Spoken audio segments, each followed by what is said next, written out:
What's up, Mr. Ice? How you doing?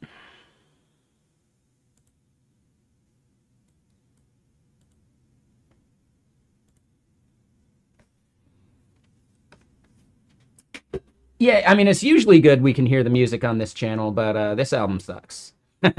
So hold on. Let's find a different one.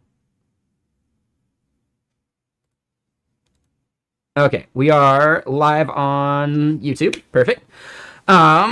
So for everyone joining from YouTube, we are doing a slightly different thing today. We're going to work on some stuff for my job, which is the GitKraken CLI tool.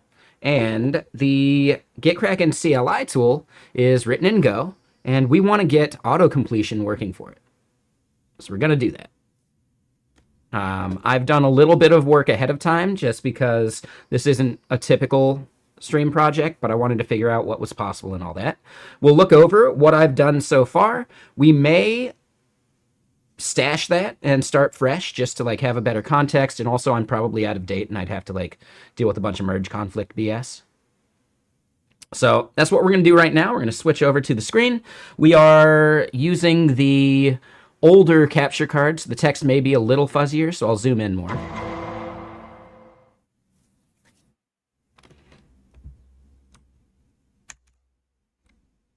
How is that font size wise, guys?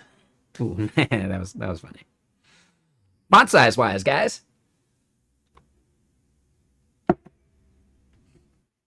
This is good. Is it still? It's like fuzzy though, right? But at least it's legible. You're a font size wise guy. Yeah, exactly.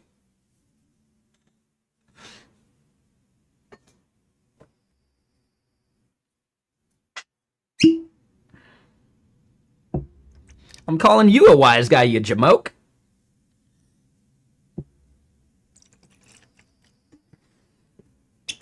What a jabroni.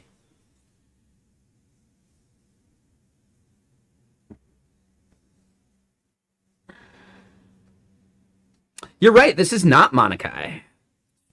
Yeah, for work, they actually like me to use like a branded theme, like when we're capturing stuff for our videos. Change the theme? I'm okay with it.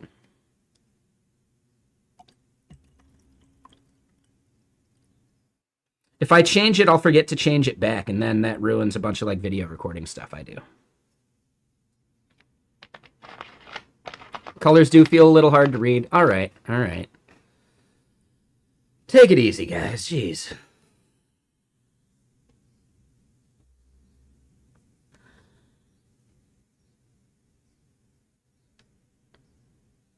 Well, we do have like colors at GitKraken.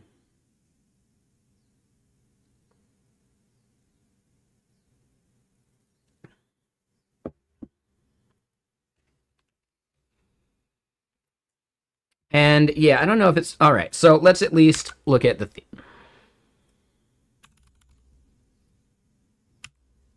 So right now it's using GitKraken Dark, which isn't even something we made, but I could do GitKraken Darker. And then it's got a little more contrast. But it's really the blue that's getting you guys, huh?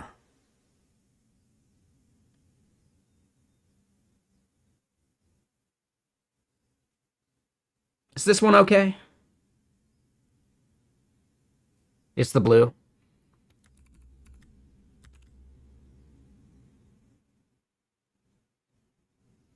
And that one, I don't want to go through these, like, too much effort.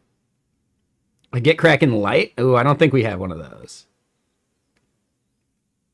No, I want to make it so it's legible. Like, you guys raise a good point. It needs to be enough contrast that it's legible. And we might actually have a GitKraken Light. No, there isn't a GitKraken Light.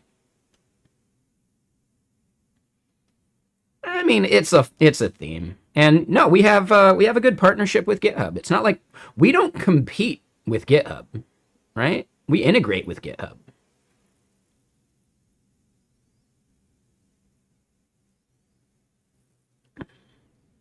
Like, no, it's not a competition whatsoever. I don't even consider them being in the same space.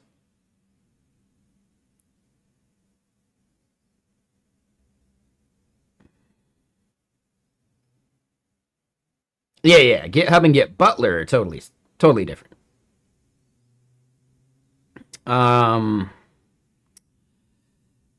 Do we just switch to Monokai? Hot dog stand. There we go. I feel like that one might even be in here. No?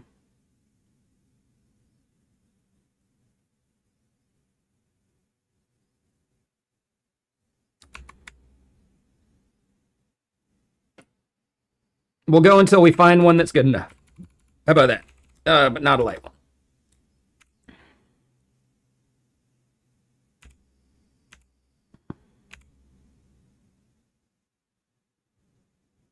Vercel, I'm not installing a theme. Like, I'm not installing an extension for another theme. Yay, Maniac. Yep, be careful of that one.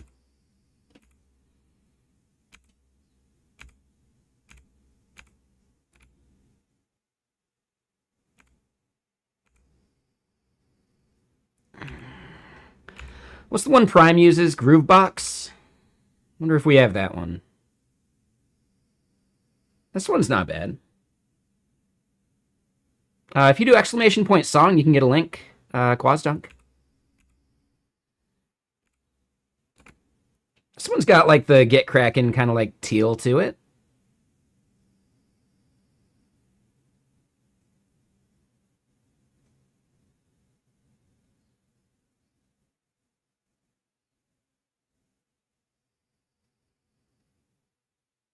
Oh.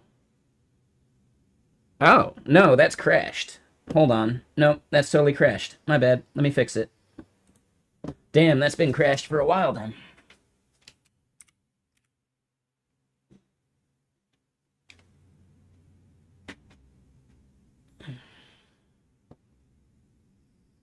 Oh, I know what happened. Yeah, the browser extension crashed. Okay, so do an exclamation point song again, or I can do it for you. Yeah, no, that's my bad. Sorry, you're totally right. That was not the album. There you go. Yeah, when OBS crashed yesterday. Wow, so the song command didn't work at all during yesterday's stream. Oops. He uses Catpuchin now. I might install some Catpuchin themes. I could consider that.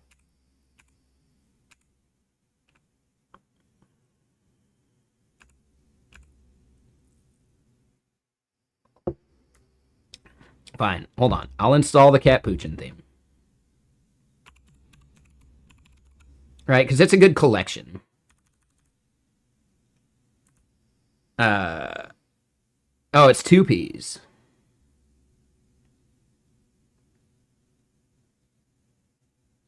Is it just the one? I thought there was a bunch of themes.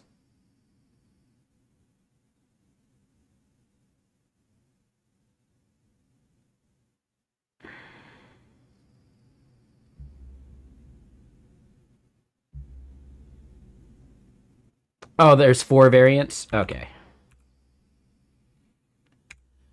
Mocha?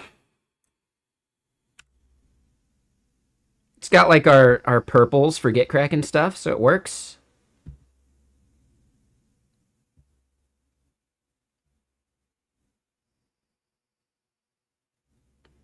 I'd say that's probably a better blue than the other blue, right?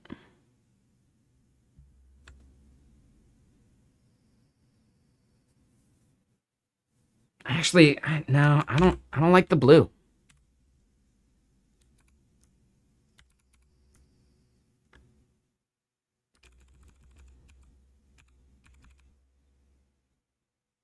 Yeah, I just don't like the blue. Green I could do. I don't think we get enough difference in some of those other colors.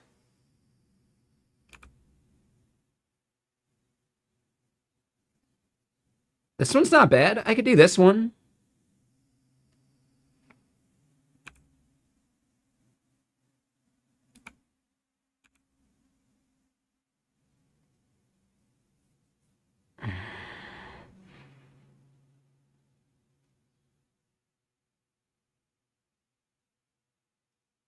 Well, I mean, we're at the start of stream, and yeah, this is a work machine that I haven't really configured in any special way.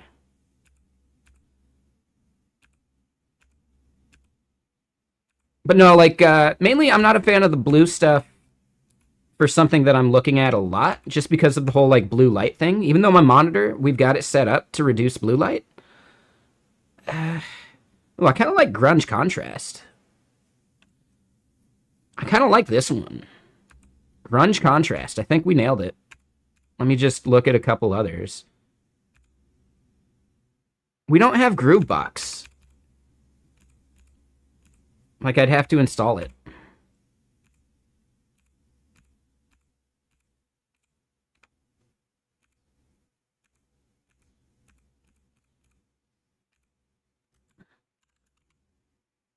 Yeah, we don't have Groovebox.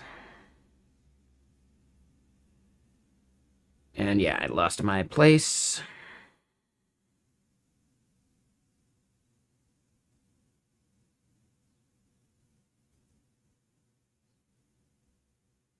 Do we have Monokai in here? I might just switch to Monokai.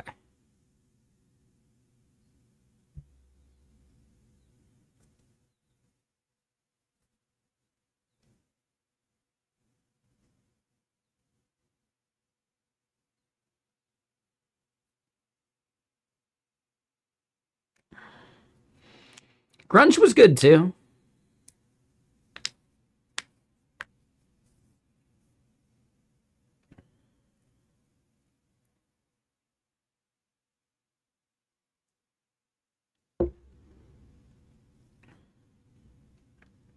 Yeah, I'm fine with it.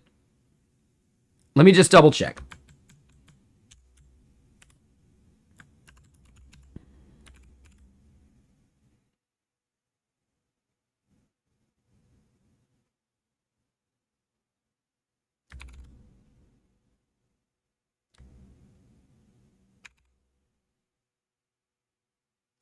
So either Monokai or Grunge Contrast.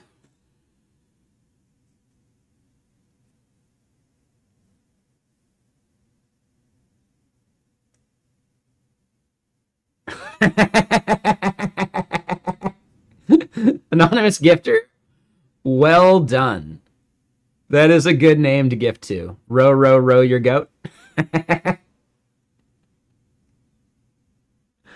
Fold, fold, fold your coat. Like, yeah, like that.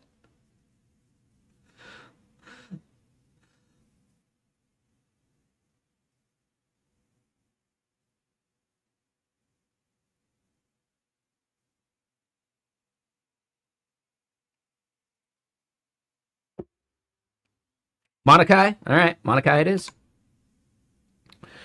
Okay.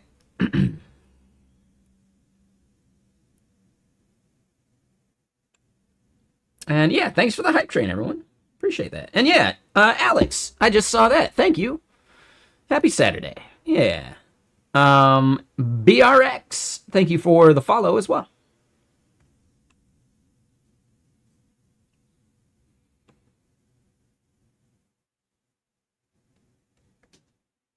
All right. So let's do some git diff stuff. Oh, and I forgot I did that. So hold on. We'll do a git diff. We can go to the top. Maniac. Thank you. Who got gifted?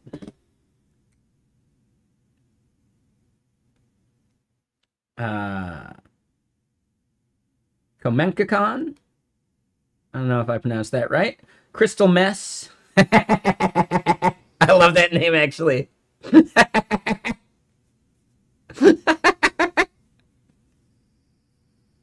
Crystal Mess is a solid name. That is well done. Bots 1. Bots 1, Sorry. TJ Cusack. And Adam Tashti? I don't know. Let me know how to pronounce that better, Adam, if you're out there.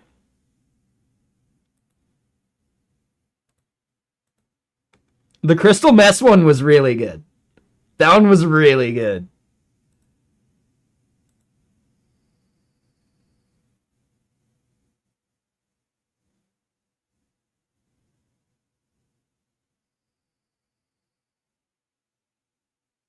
Maybe. I don't know.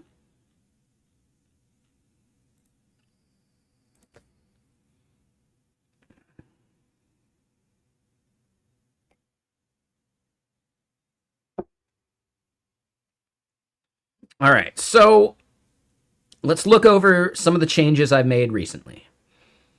We commented out the native git command executor because that was giving me grief.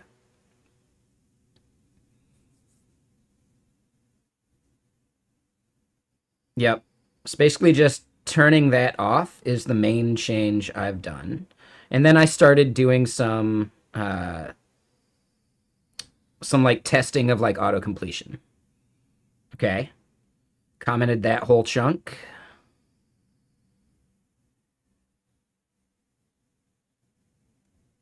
Yeah, okay. So I do think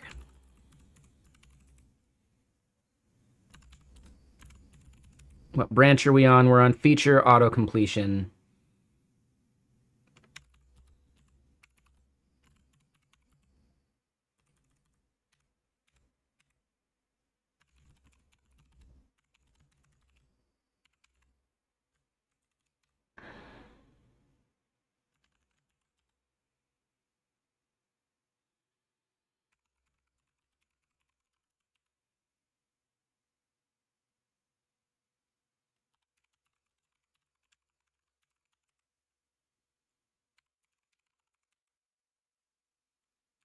Okay. So what I want to do is, yep, I'm behind main by 9 commits.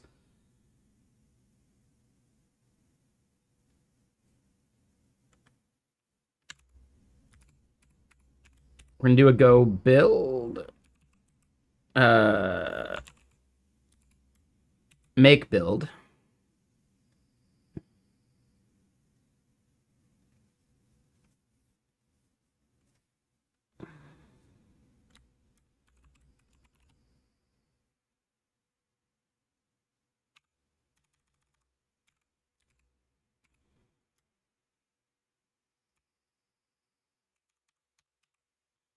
All right, so we see .gk. So yeah, this is the CLI tool after I've built it from the local. So yeah, that was another thing I had to test kind of off stream before I did this stuff to make sure that I could even compile this without a bunch of like, you know, without a bunch of like env vars being set up because I don't have access to any of that stuff. So one of the issues that we have then is we can do GK, and then if I hit tab, we're getting like exit status 1, which feels broken. Now, hold on. That's actually... Let me do a new tab.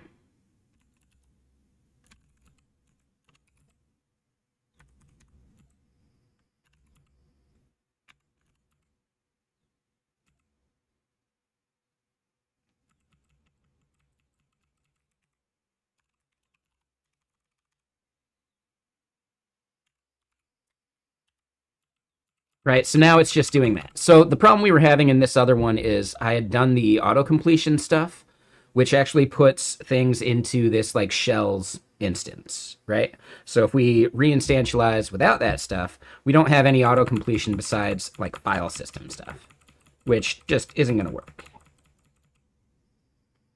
So what we want to do is we would want to get any of these commands to show up as an auto-completion if we were to start typing them. So if I did A and I hit tab, like it shouldn't be auto-completing the local file system.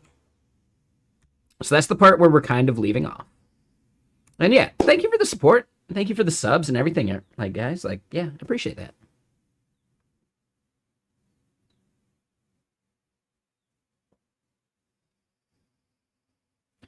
But just as an example, let me show off some more, right? We can do the graph, which most of y'all are probably familiar with in some way. I turned off the pager, so it just prints everything. So that's not ideal, but that's fine.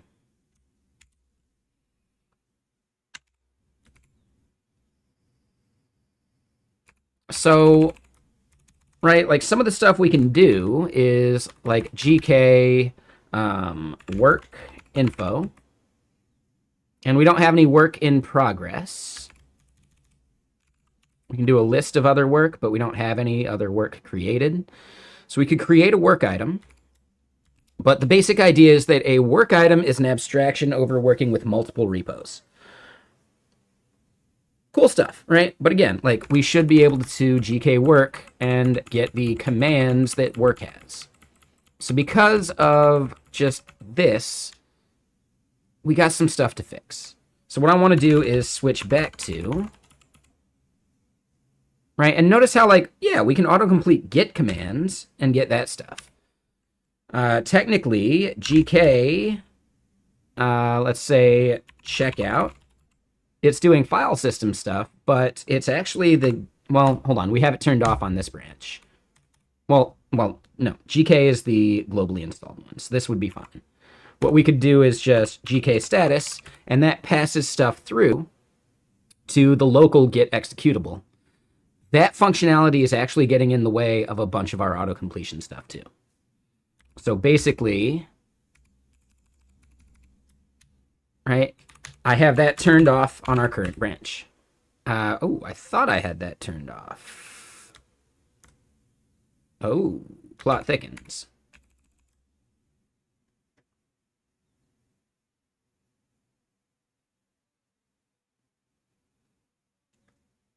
All right, so let's go look at the code.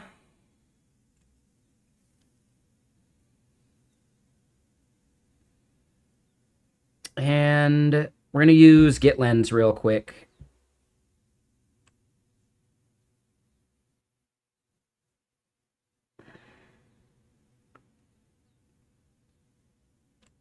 Let me get the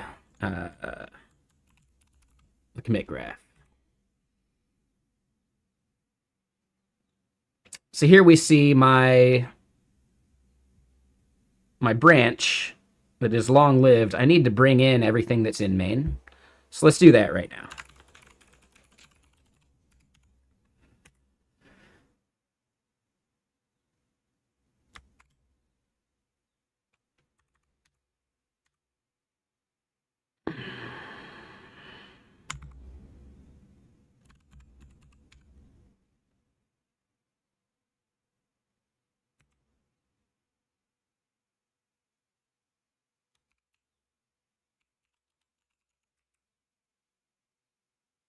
And hey, all right, so we successfully rebased our stuff on top without any extra effort.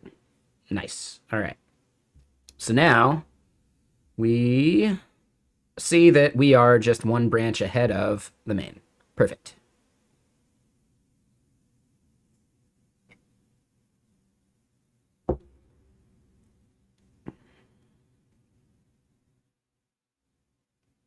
So if we look at things I changed,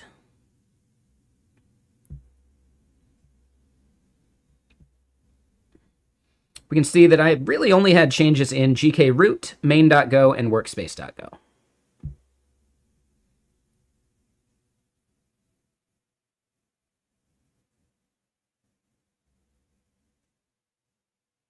And that's the top level workspace.go. So this one we'll get rid of at the moment.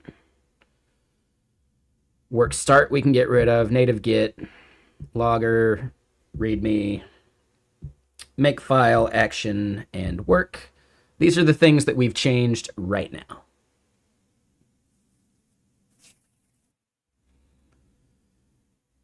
Now what I kind of want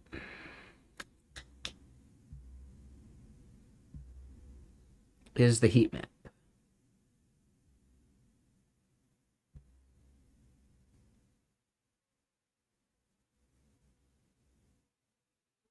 It's the stuff most recently changed. Yep, that's me commenting all of this jazz out.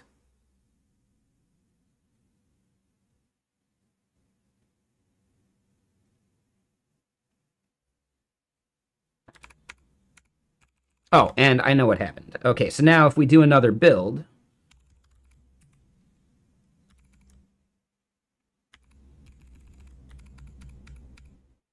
then we do a GK status. We don't have that because we only have these commands set up. Okay, yeah. So the pass-through was disabled. We just hadn't rebuilt yet.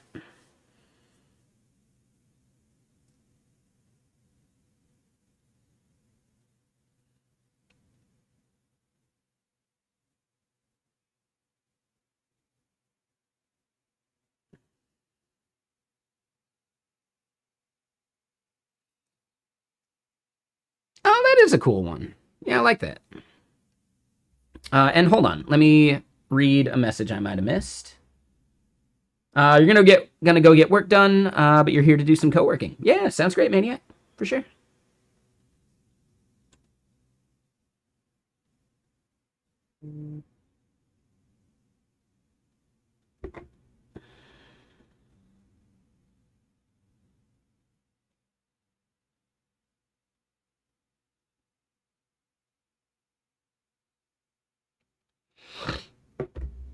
Okay, so hold on. Let me double check one Discord thing.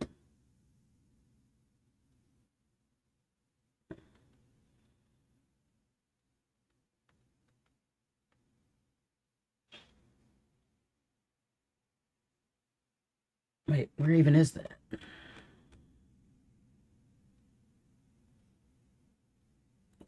Commit your code conf.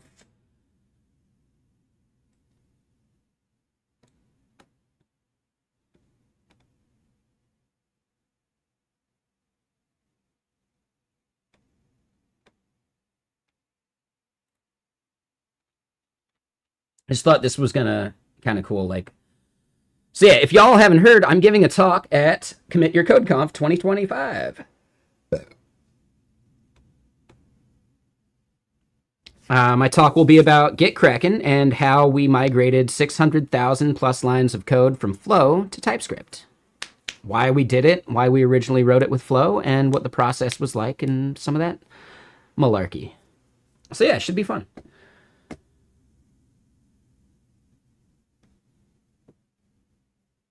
So yeah, basically, the entire conference, Commit Your Code, is it's like for charity. All of the money goes to charity. Yesterday, specifically, almost $3,000 raised for charity of like ticket sales and stuff. So yeah, that's pretty cool.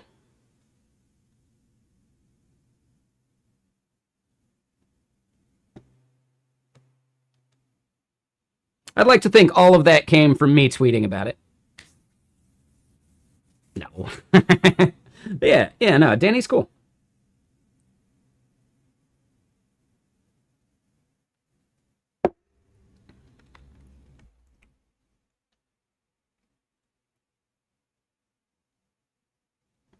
Yep, it's incredibly cheap. It's $50, $49 to attend Commit Your Code Conf. Like, dude, that is so cheap. I know, someone has to take credit.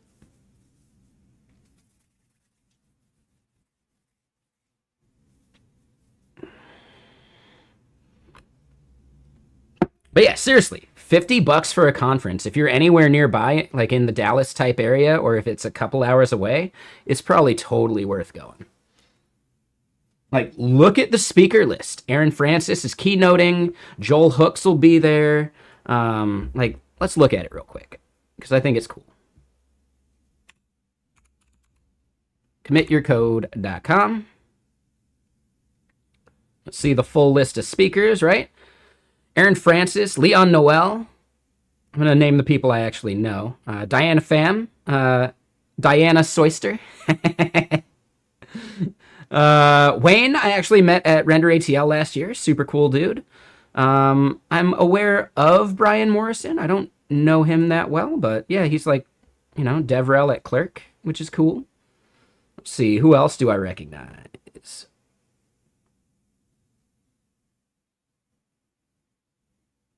I feel like I've seen Kevin Griffin do stuff before. No relation.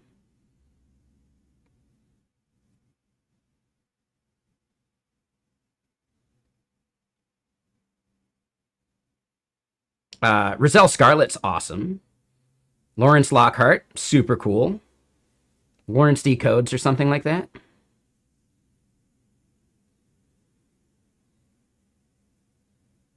Leah's going to be there giving a talk. Dennis Ivey, awesome developer advocate at AppWrite. Nick Taylor. This guy. Abby Perini, Jeremy Morgan, Andrew McLean. Right? James Quick, Mark Thompson. These are just the people I recognize. That's all. I'm sure the rest are fantastic. Dev Agrawal. Yeah, this is going to be a good event.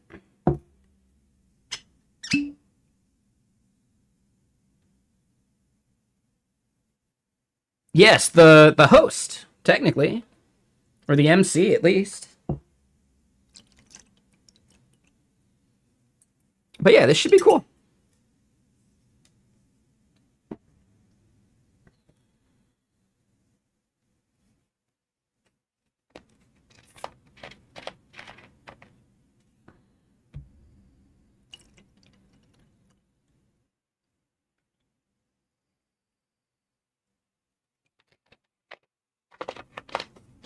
You got a couple questions right on the Leet Heat stuff? Yeah. See, I think there's a reason they haven't brought me on. Because I don't think I've missed a single question on Leet Heat. Ever. Like just watching from home. And what fun would that be, just to have some asshole know-it-all answer every question?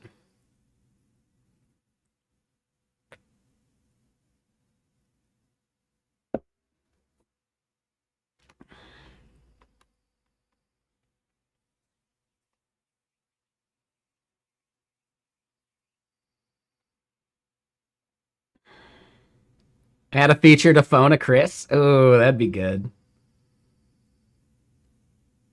That'd be kind of cool.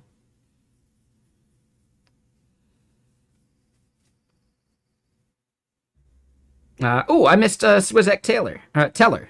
Yeah, this guy gives great like talks and like makes great blog posts and stuff too. Yeah, great. Yeah, this is cool. It's a stacked speaker conference, and pretty much I only know the JavaScript people, but they got like 4 lineups. So there's a .NET track, there's a Java track, a cloud track, and then a JavaScript track, which is just awesome. So yeah, I think we know which one I'm gonna be in.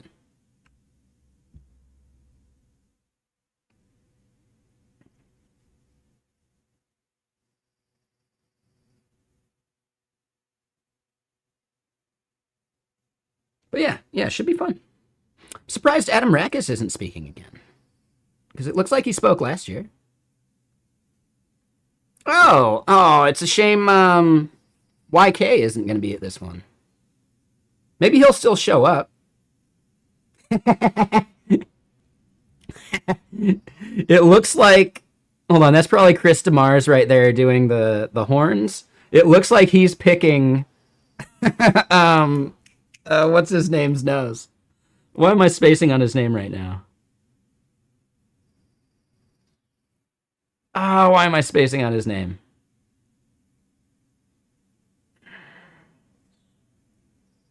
He works at Torque. Jason Torres?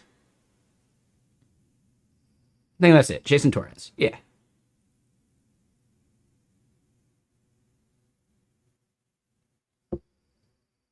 Yep, we see Chris DeMars in there in the background. Yep, so that's definitely him with the arm.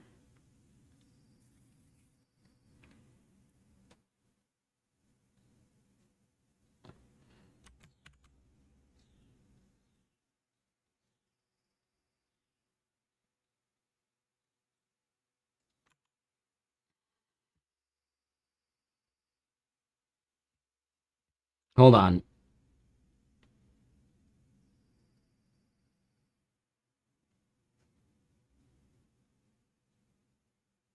I'm saving this image for later.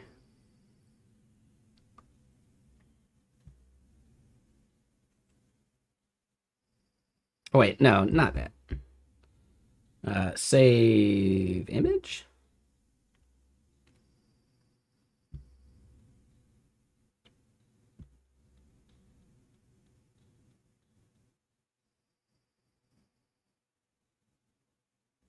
Oh, is it one giant image?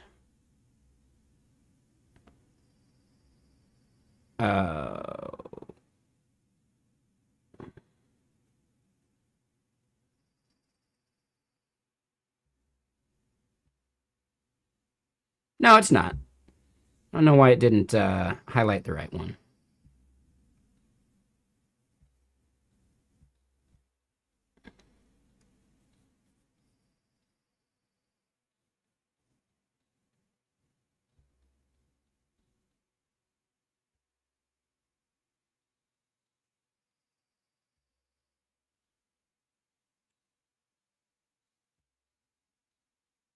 Okay, yeah, there we go. Okay, so I got the full-size image now.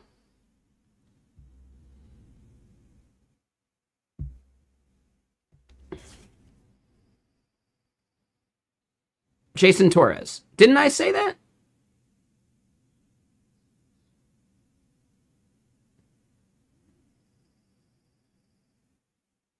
I said Jason something. I might have said Torres wrong. Okay, no, it is Torres. Okay, yeah, cool. Yeah, no, yeah, he's great. He's a good dude.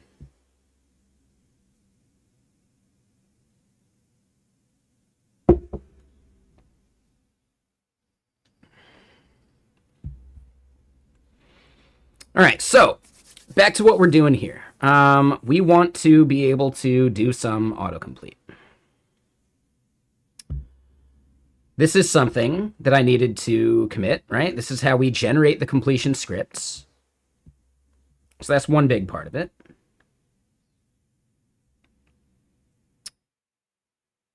This is, I think, I'm less sure of what this one's doing. But yeah, like the valid args here should be auto-completed for us. But we're running into an error, and I'm not sure how to debug that. So basically, if we were to rebuild, just to be sure, and then we go and do this, and I hit tab, it's doing the file system for us, which is broken. But if we do completion for Zish, and hold on.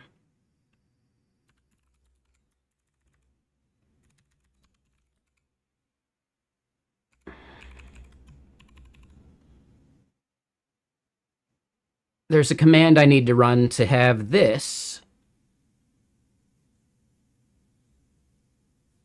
actually be set, but it's not export. It's not echo.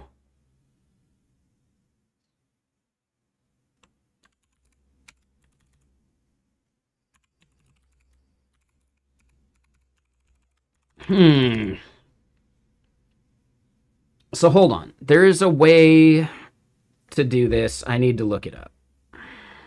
Unless, I mean, dude, it's been a while.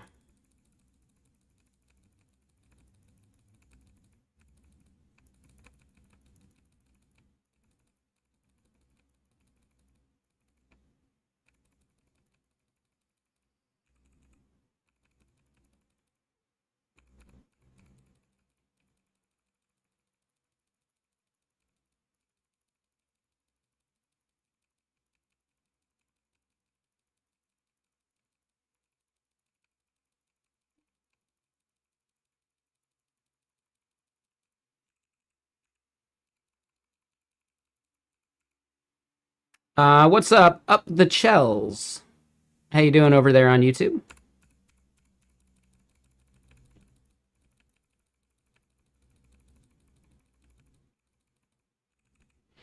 Source. That's what we were looking for. All right, so we source that. So then from here, if I were to do GK and hit tab, we do get either completion or help and then these things. Sweet.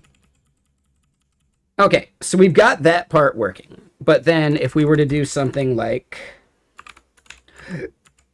work and then tab, it starts going file system again. All right, so one thing I want to do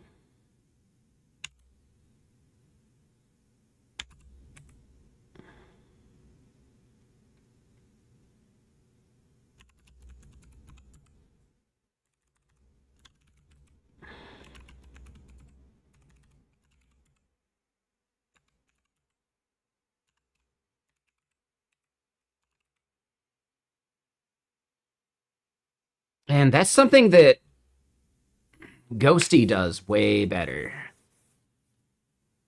I may want to switch to Ghosty.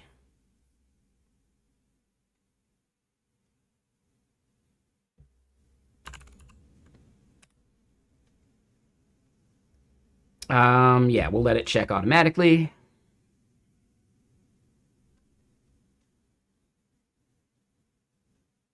While that's going, Ghosty shaders.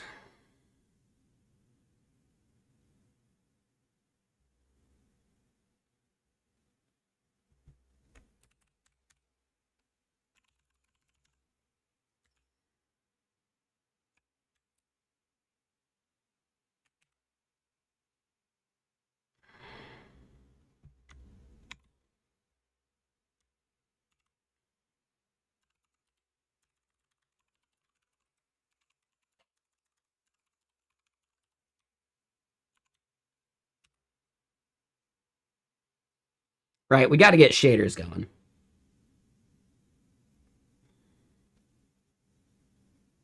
Link for the conference? I don't, but we should make one. That's a good idea. Let me do that real quick.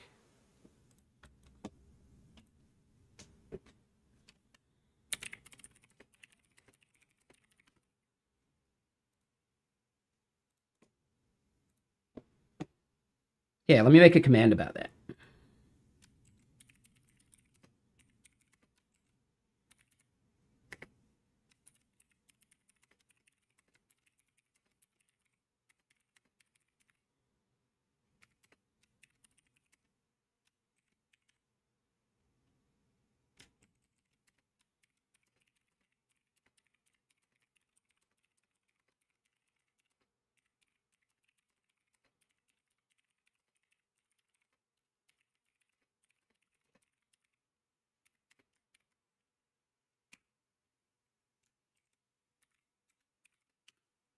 There we go.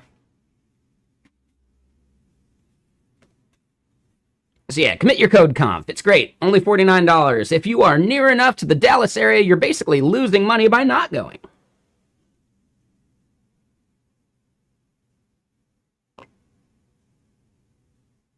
All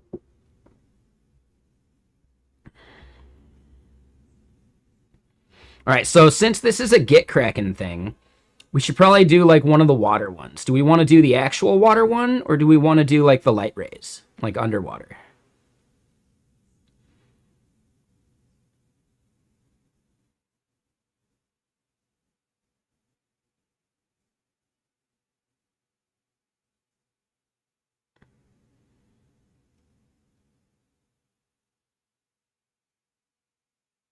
Oh, or we could do ocean.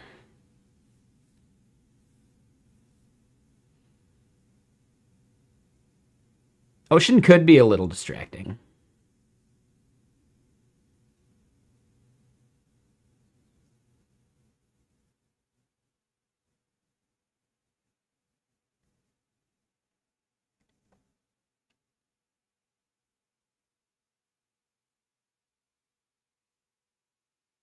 There was a glowing orb of doom. Yeah. There's also the elevator one that's pretty good. Ooh, the DVD.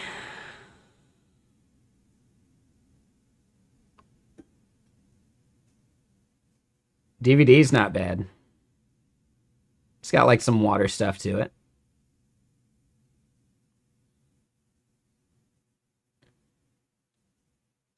I know, right? Yeah, exactly. That one's a bit trickier.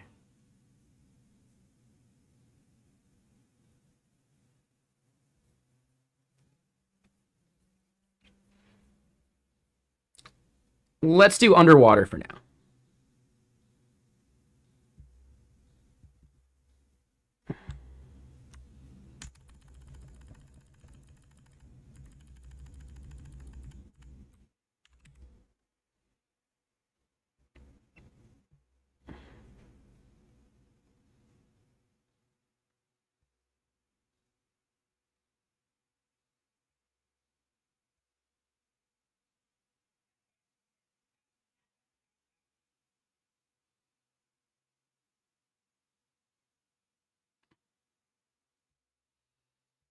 All right, so then settings.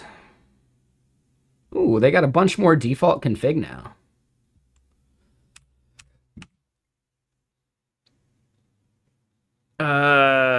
Shit.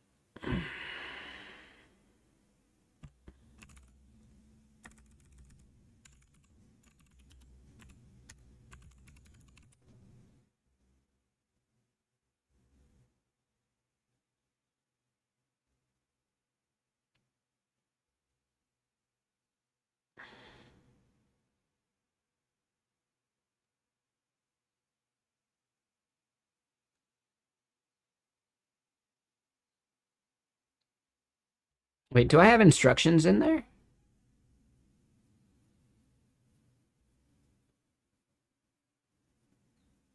I don't. This might cover it. Custom shader equals. That's it.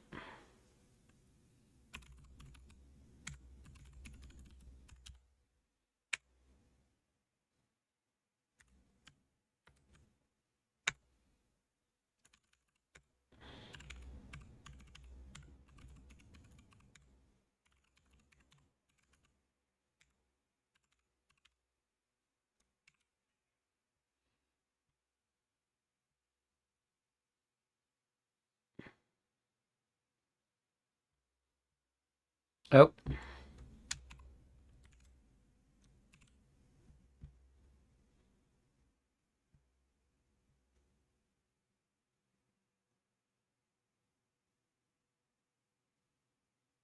Light rays?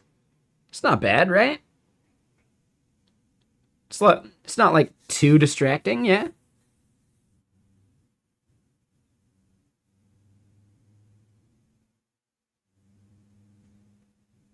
Yeah, I like it. It's just subtle enough.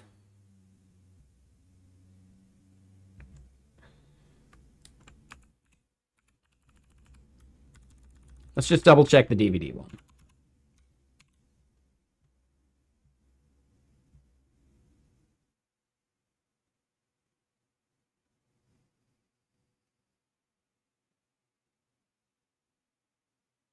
Ooh, it was so close to the corner.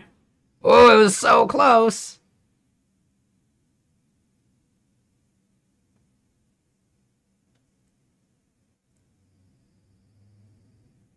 Is this one too distracting?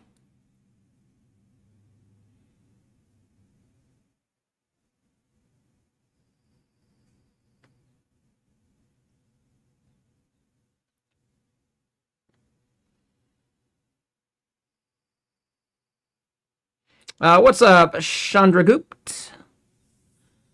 We're currently deciding on the most important part of stream, the shader that we put in the background of Ghosty here.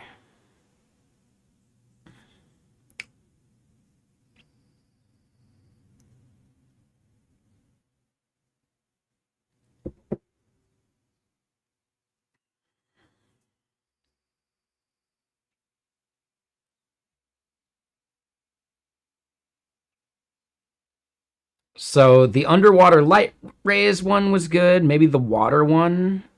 It's a little like wobbly on the text though. I'm not sure how I feel about that one. Yeah, the glowing death orb is terrifying, but might be a good option.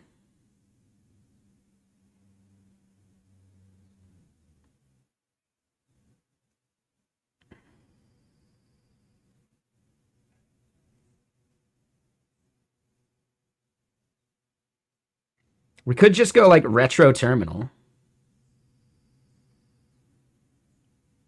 Ocean's not a bad one either. Let's double check Ocean.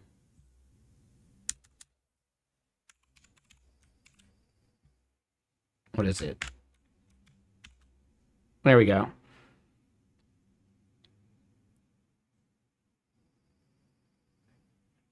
Damn, this one's pretty good.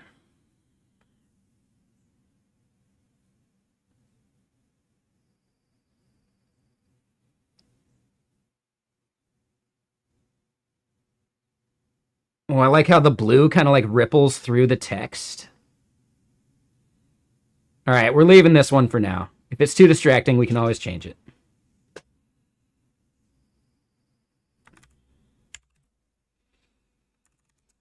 Okay, so we're in the wrong folder there.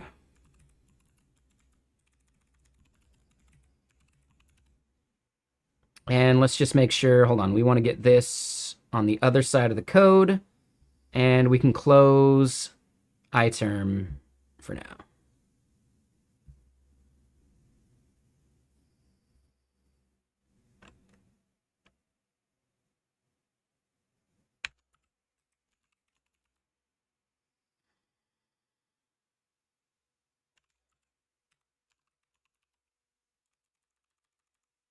It is a little hard to read the text sometimes. I wonder if there's a way I could, like, change the opacity of the shader. So I mean, for me, seasick is less about my eyes and more about my equilibrium. I know eyes weigh into that, but because I'm static, my eyes are fine. I definitely do get seasick. Not all the time, but it's possible. I also get motion sick if I'm like trying to read in the car. I can't do that. Like I can't play games, I can't read in the car. I will get motion sick over, after a half hour.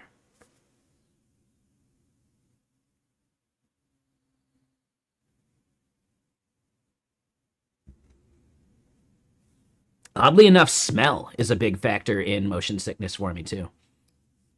Like, I'm not talking about like new car smell, like the fake new car smell, but like the actual smell of a new car, like that just like sterile chemical, like plastic outgassing smell.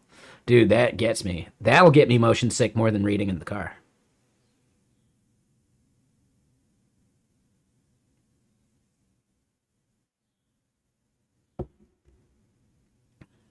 I feel bad. Like, yeah, I used to have that problem in my grandparents' car when we would drive into Pittsburgh.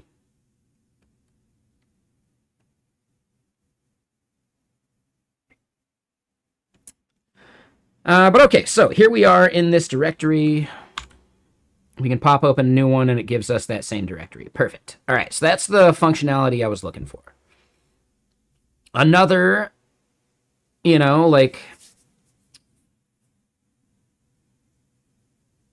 another thing I want to do is we want to set up a file listener.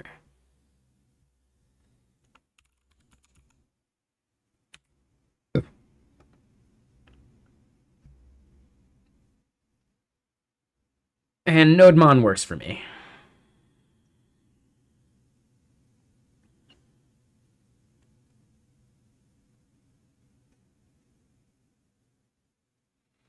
Anyone have another thing they would prefer just to like listen for file changes of a certain type within a folder to trigger a process?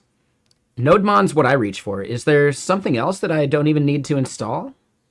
Like, is there something built into Mac OS or like Linux in general? I think if I was on Ubuntu or some of the other like what is it? Like what is it? Service D or something like that? System D? I think System D would handle that, right? But since I'm on a Mac, I don't have System D, right? So is there any like built-in thing? It's going to be the compile process for the CLI tool. So it's just going to call make build anytime that I make a change to a Go file. Because running that manually, like, come on. Why would I want to do that?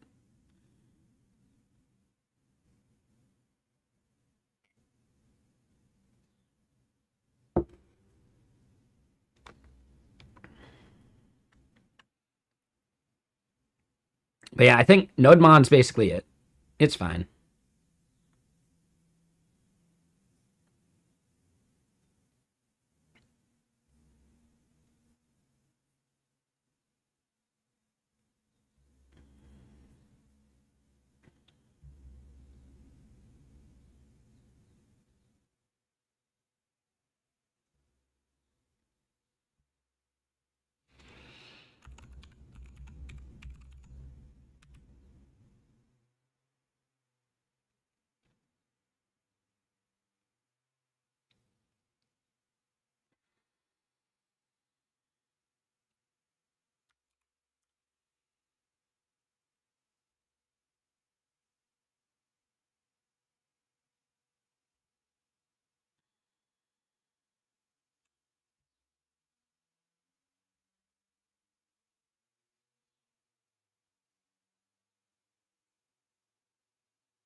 Could do it with launchd. I usually use fswatch, though, because it's smaller binary.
All right, so then pnpx nodemon.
All right, so then we create a new tab, and in this tab, we are in the right folder. So then I can do this.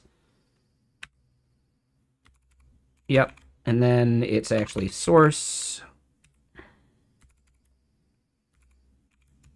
So then from here, if we hit tab, we get that.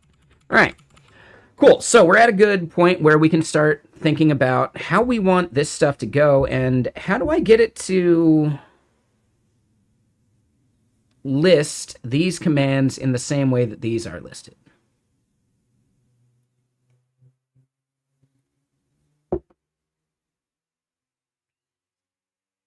So if we go to here, let's actually look at main. No, it's GK root.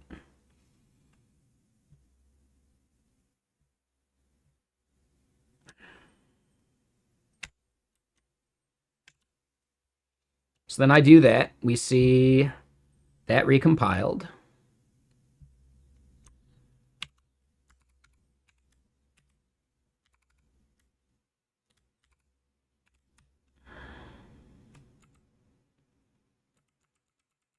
And we still see those listed because we're returning the valid args function there.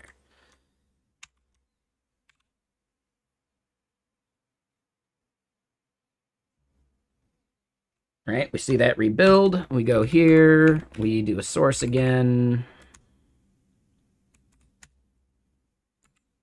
And we only get those. Okay, so the commands that we're creating should be auto-completing. So if we were to do a version command here,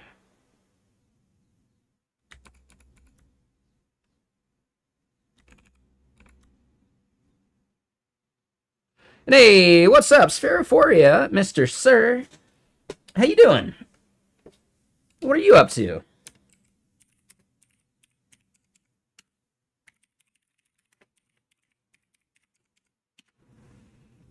I'm doing well. We're doing some stuff for my job at the moment for GitKraken. We are trying to set up our auto-completion properly for the CLI tool that we built. You're using a measuring cup as a light switch. What does that mean? That sounds really cool. I'm guessing using Zig. It seems like your go-to language these days. So you touch the cup. Okay. Is it a metal cup? So you're detecting resistance?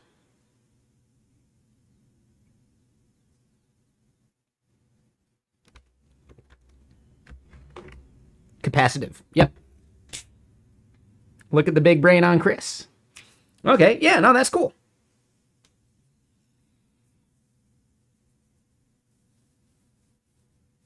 What is the balloon dog doing there, Alex? That part I haven't actually looked at that closely. Do it again. Like, let it be big so I can see it better.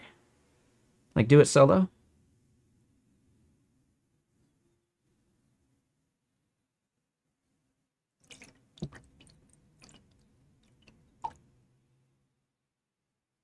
But yeah, how far did you get with that? And yeah, are you turning your lights on and off?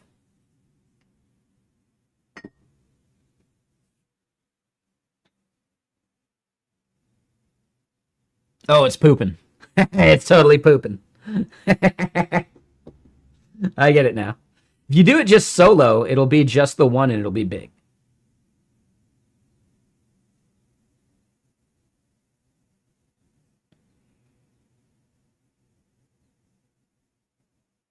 And yeah, the virtual controller, how's that going? Yeah, like, man, you do a lot of cool, like, hardware stuff. And thank you for the follows. That is Manu Metal and Uber Sniper and Bush Bank. Welcome.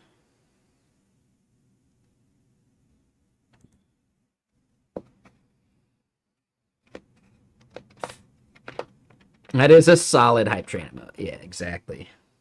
And it's not pronounced gyro. I believe it's pronounced euro.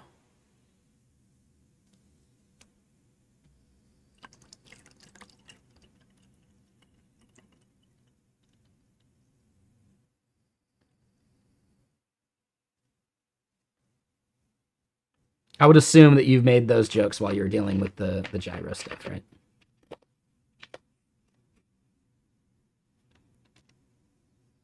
Yeah. It's a terrible joke. You didn't even think of it? Oh my god.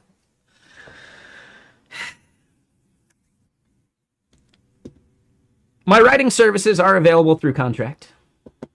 I'm kidding, by the way.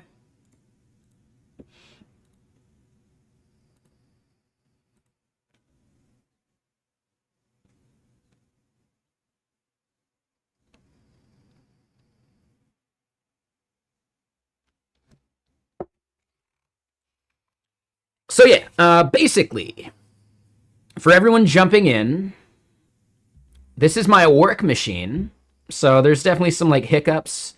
We didn't have a bunch of the themes and other things that we wanted. But we are working on our CLI tool. And we are working on doing shell completions for that. Because we're using Cobra, we can get a lot of that stuff out of the box, which is cool. Cobra did add a little bit for us here. But basically, you'd want to hire me for product naming. I get it. Let's see about this. So if we add that. Why is that grayed out?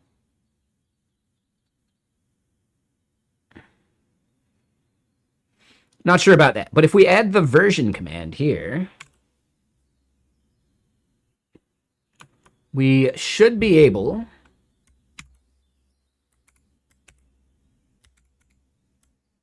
to do this, and then when we hit tab here, we see version show up. Perfect. So the top level commands we can totally do. I think auth, we do need config, I guess. Let's try it with all that and see how it feels. It is a little annoying. We got to keep like resourcing this stuff, but at least we don't have to keep restarting the server. Oh, when we get a failure there. Group ID CLI authentication is not defined for subcommand gkauth. Okay, so I'm doing something wrong there. Do we think that has to do with everything?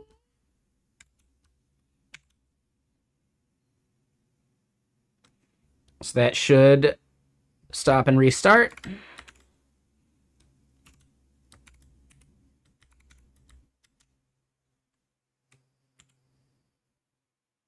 Okay, so it's just the auth one that fails for us there. So we'll just start adding more of these as we go until they break again.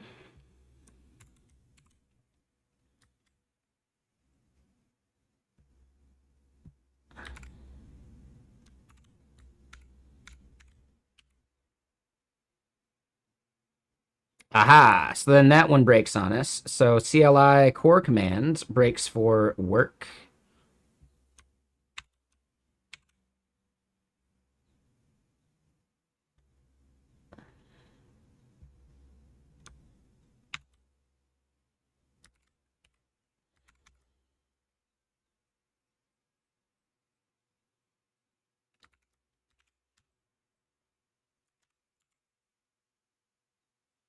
So completion help setup version, even though new Kraken command is interesting. Well, let's keep going. And yeah, we're out on a boat. We're out in the middle of the ocean, which I consider probably to be just as scary as floating away in the middle of space.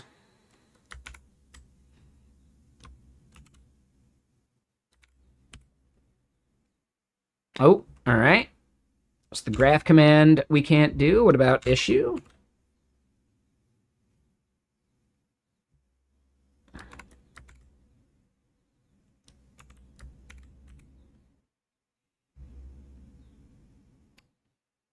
So yeah, group ID CLI core command. We're going to have a few of those be an issue for us, aren't we?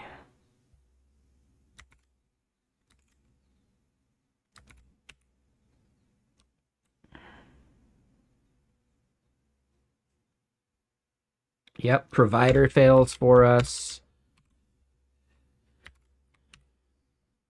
Workspace fails for us. Yeah, so I think a lot of these are going to blow it for us.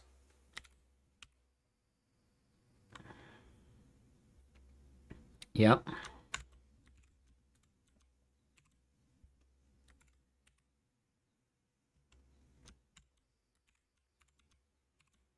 just want to go through and double check what all is required.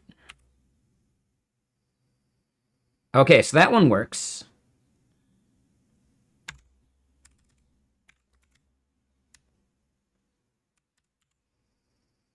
We still only get completion help setup and version from it, though.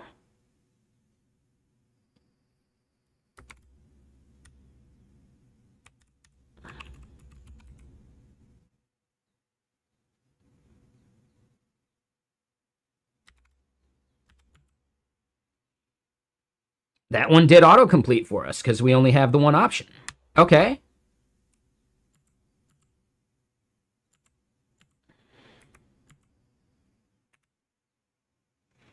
All right, so running GK setup fails for us, which is fine.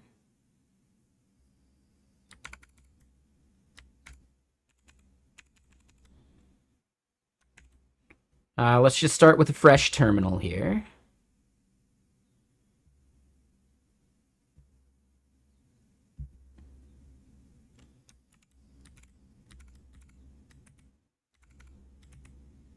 Yep, okay, so still fails. But it fails when we run the command itself, so that's a separate thing. The MCP command. And I'm wondering, would it remember the, like, I might not need to keep closing the tab.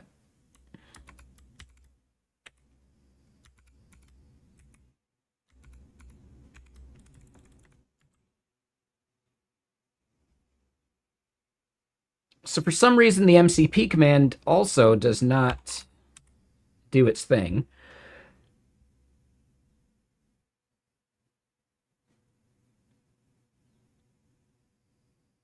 I think some of those problems are just on me.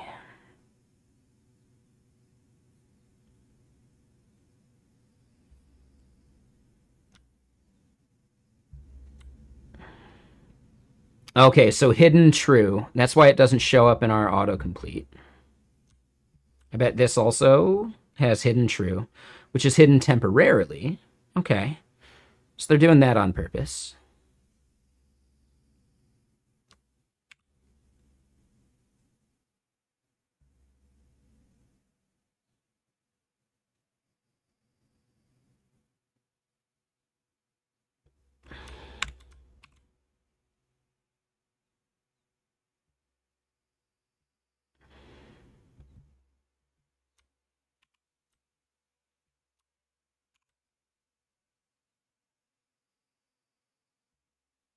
All right, so then this,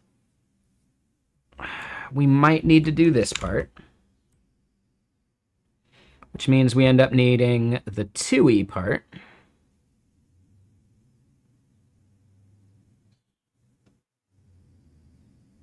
Which I thought I had commented. No, we actually completely removed it.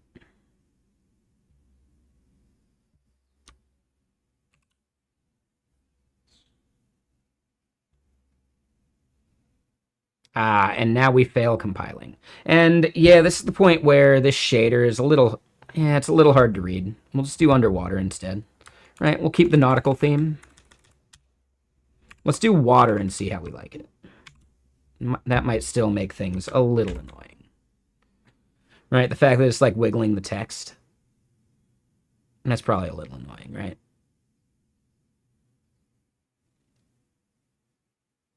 Yeah, let's just do the underwater.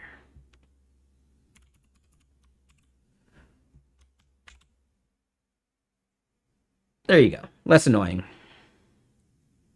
Okay, so then what was the comment? Why does Go provide such low-level things during a crash? Like, can you even do low-level pointer stuff in Go? Yes, you can, actually.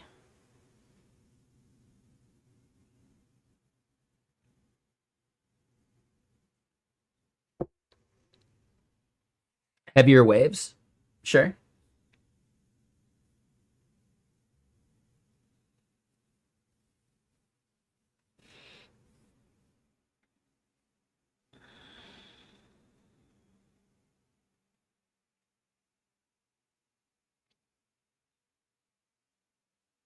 But it is a fairly low-level language, for sure.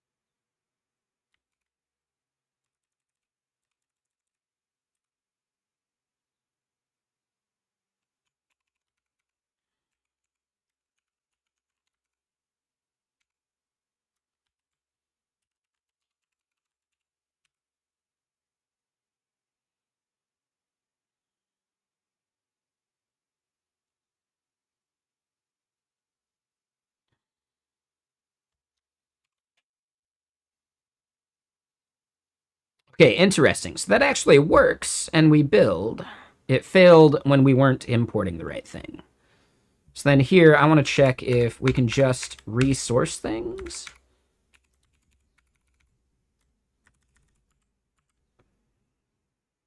Okay, that does seem to work a little bit.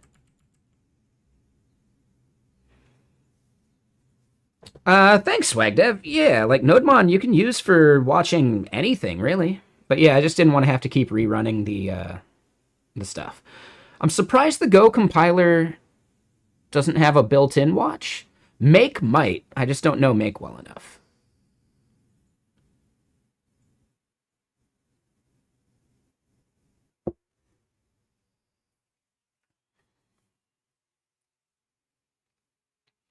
But that would actually be really convenient if the Go compiler had like a watch command built in.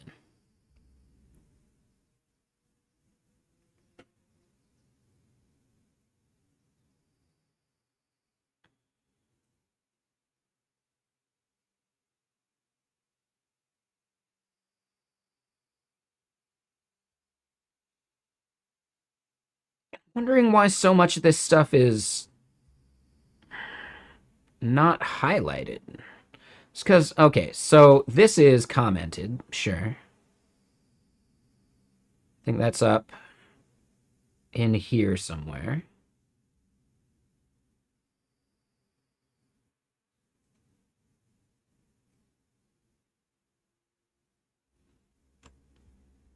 All right, so one thing I want to check, is the Kraken command also hidden?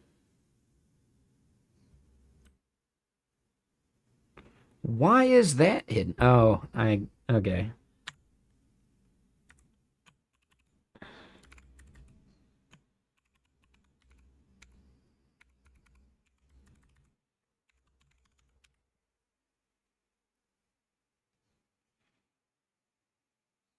That's a solid command. I wish it would keep going.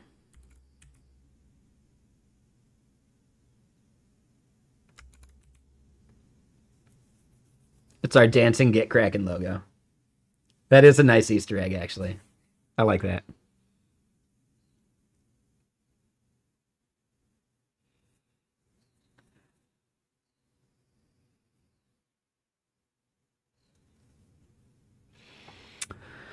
Okay, so yeah, we'll leave that.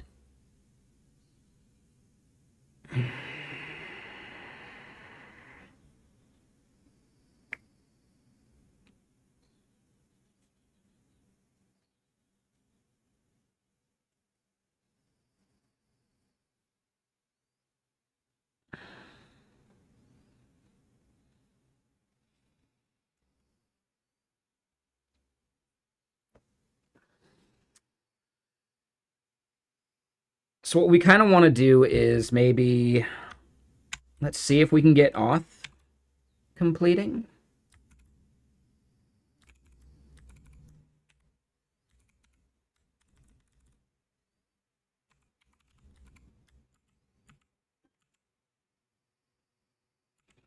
Okay, so that one's working.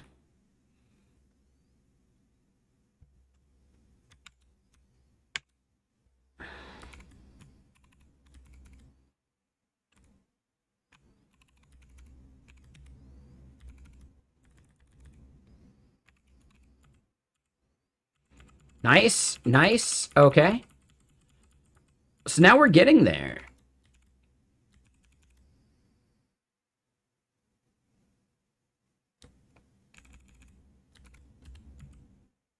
Okay, so yeah, for some of these subcommands, we probably want to go through them. But let's at least do this, right? So then we source that. No? Oh, I did it too soon. And hold on, which one was that? That was the graph. Nice, we can start typing it and complete it. It doesn't have anything that we would autocomplete there, right? It's just the graph. Yep.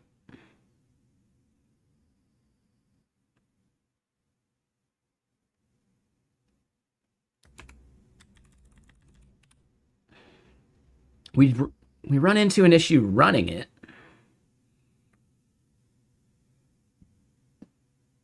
That we can deal with in a bit.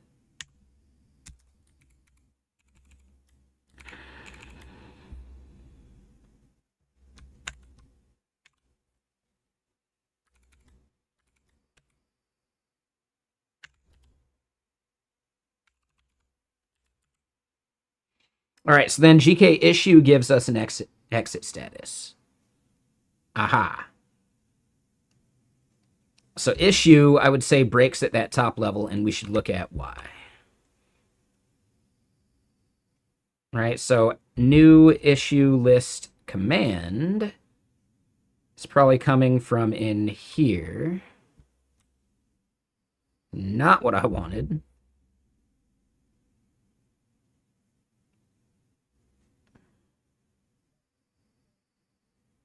But, oh, maybe not.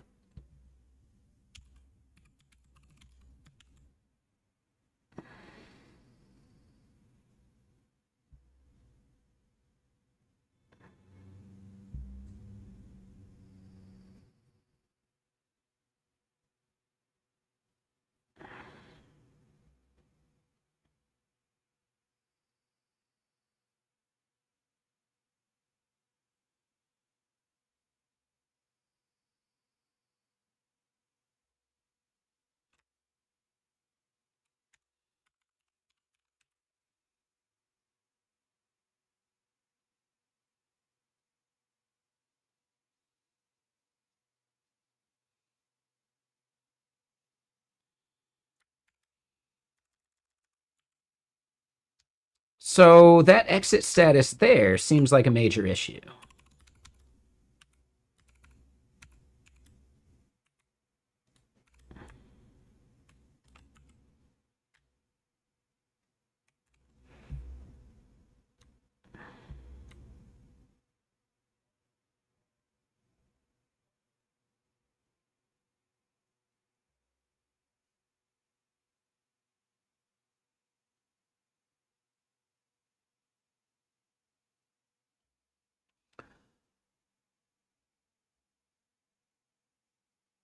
Okay, so the problem is that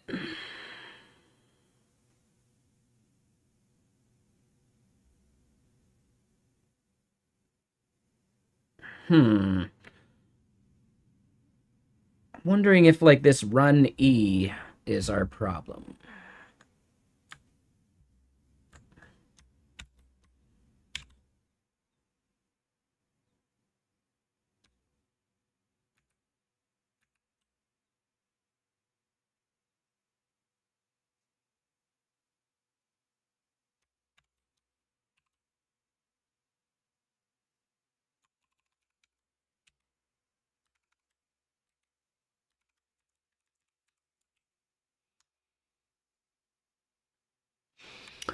Okay, so part of the problem with our auto completions is that we're just getting an exit status 1. We're not getting like any trace or log of what's going wrong.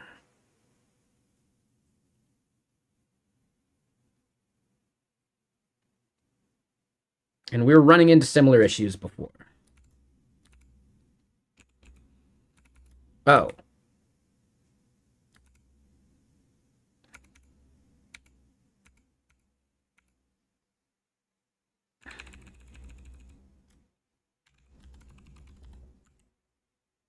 So GK issue, right? Like this isn't even, oh, and I know why.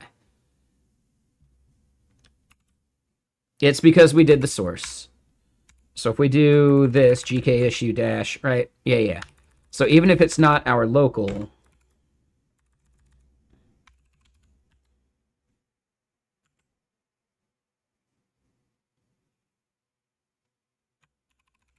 but then if we autocomplete, or not autocomplete, but source,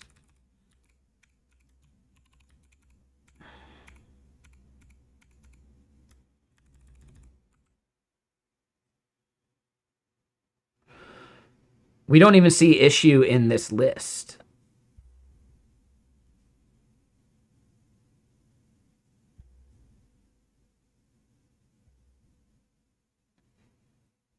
Oh, interesting.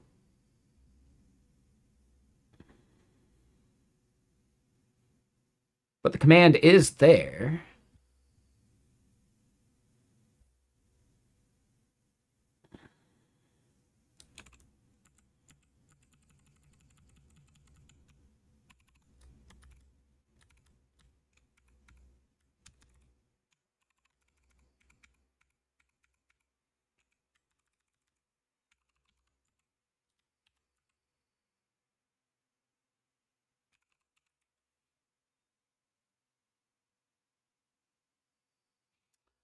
Yeah, so that's failing now because we commented this section.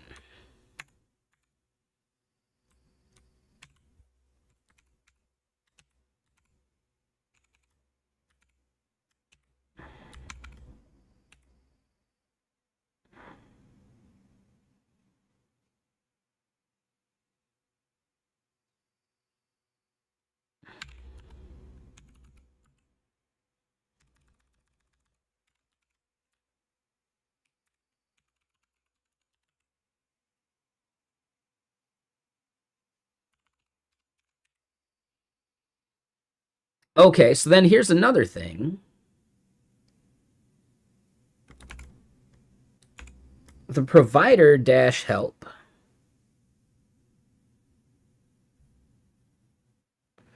Wait, do we have the provider command actually disabled? We do.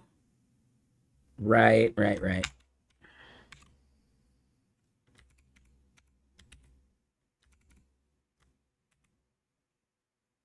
So now we can do that. And it does have its commands. Okay.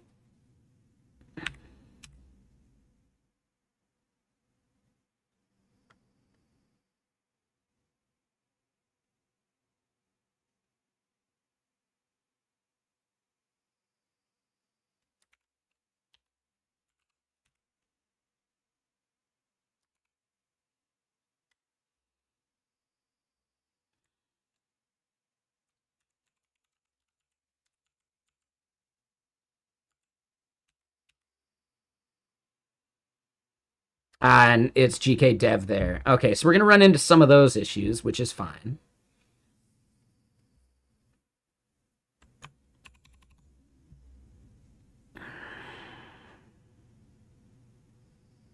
And okay, so you're talking about using something called Airverse Air for your Go apps?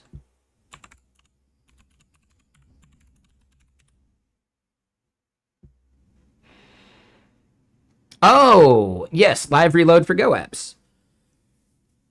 Okay.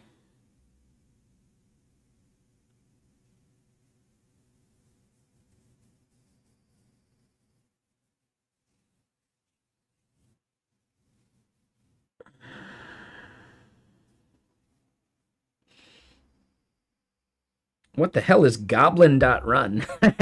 That's awesome. I've never even heard of it. Oh, that's funny.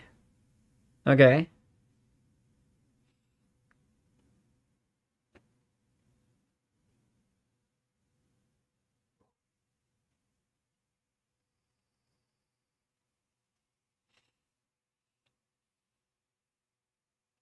Yeah, I feel like NodeMon's doing the job. But yeah, I remember hearing about this back in the day and I totally forgot about it. So thanks for reminding me.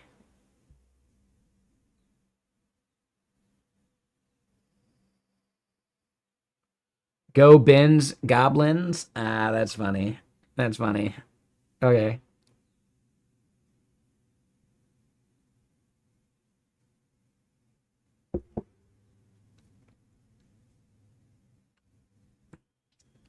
Well, what is Golang CI?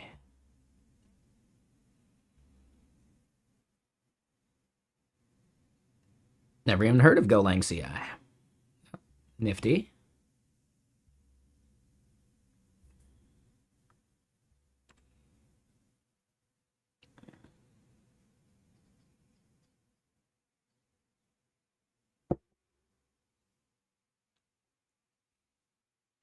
But okay, so if we were to do auth and then tab, right, we can complete that. Provider, we can complete that. So that's awesome. Okay.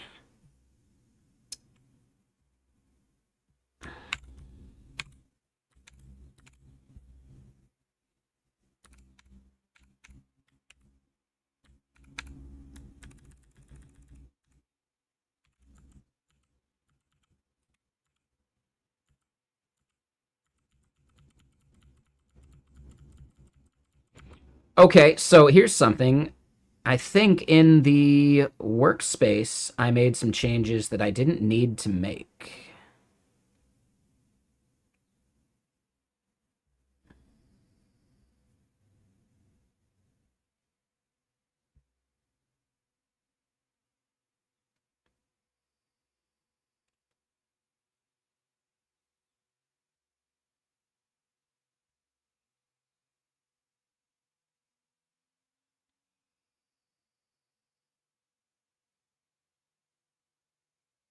Maybe not, though. Oh, wait. We're in workspace, not work. Okay, so then, yeah, here in the workspace.go, yeah, I did this valid args function, which we don't need either. So then if we source again, then we do this, and we do... All right, we get that list. Perfect. Okay. Right, the failing part doesn't matter as much to me. We just want the auto-completions for all this stuff. So we can get rid of that.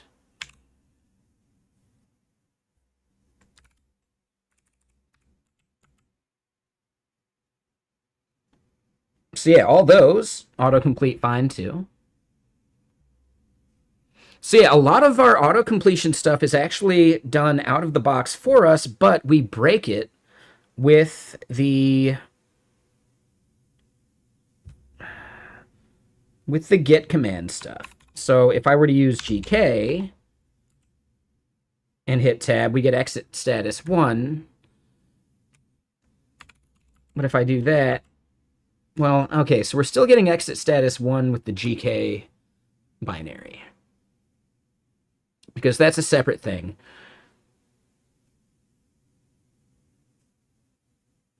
But that's fine.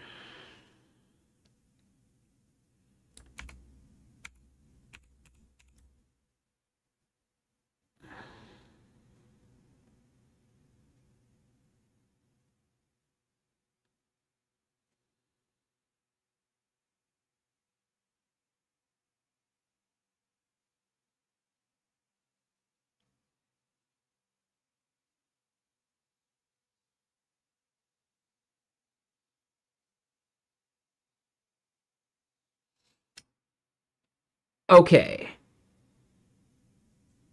So then,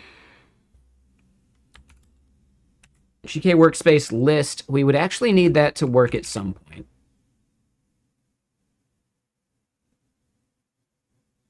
Agnostic of my config files? What do you mean by that? So basically, if I do a whole new tab,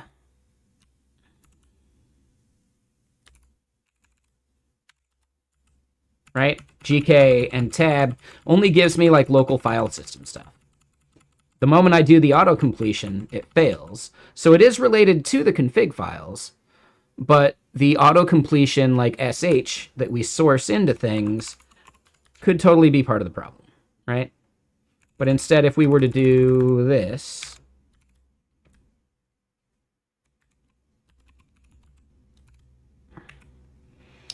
this is what gets run.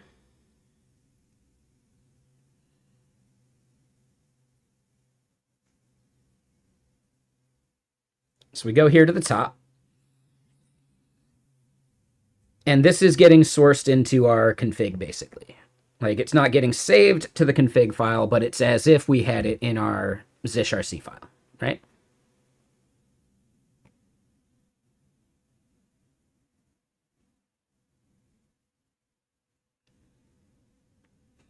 Now, I might be able to set gkdebug here, and that's something that I just need to remind myself about how to do.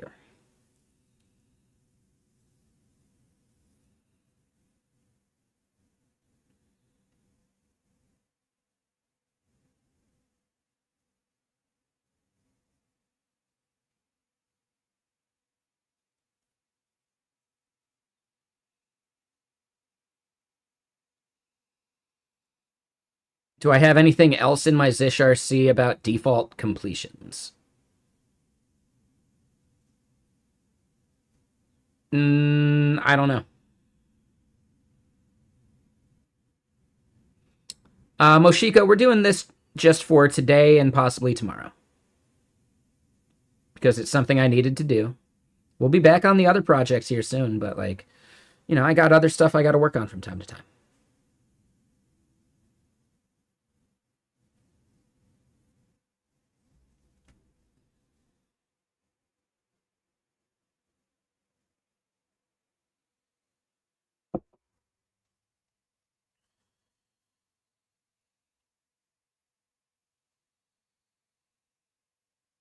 What we should do is look at where this is failing out and see if we can figure that part out.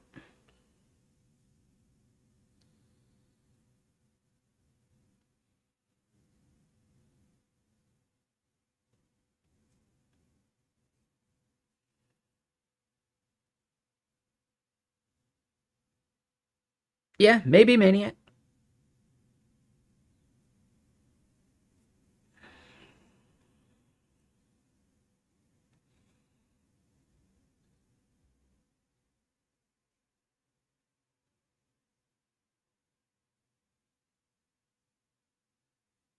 And that's fine. I get it.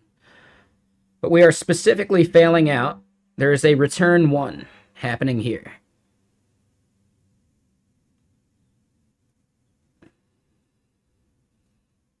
I believe that is the entire thing that's giving us that exit status code 1.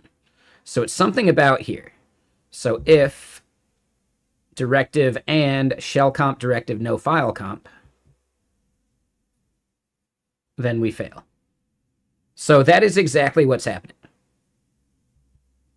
It's looking like, I'm not sure what directive here is, but we are setting this in our auto completions now in what we're compiling. Those auto completions are being applied to the GK CLI, right? Because it's still GK, right? So in general, GK's auto completions will just do the command line because they don't have this set, but I do. So their auto completions would default no matter what.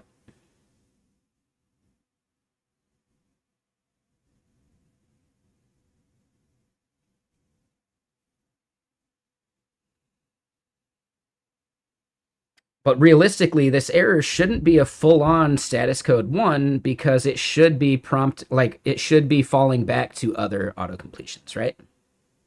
And yes, this is a Zish script generated by Cobra. So the main gist is just simply that this isn't coming back, or this isn't falling back to other things like it should.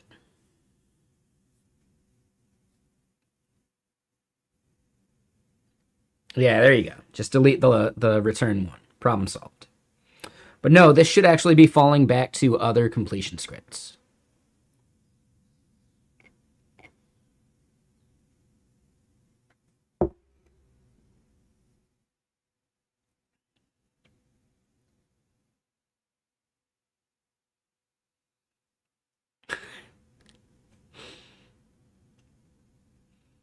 What is that from, CodeSpan, or is that just for fun? But yeah, how you doing, man?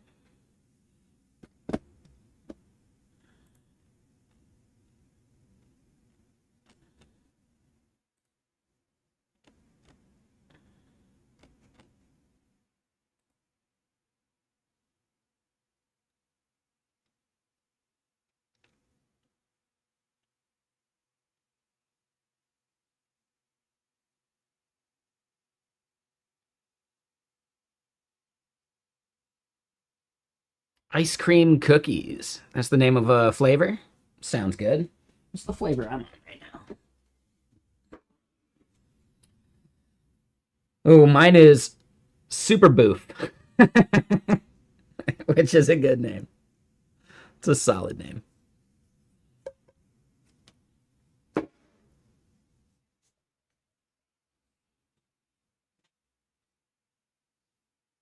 Yeah, that sounds about right.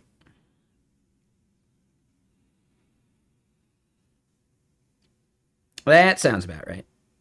So yeah, what we need is for this GK debug to fire. How do we make that happen? We see GK debug here. Bash comp debug file.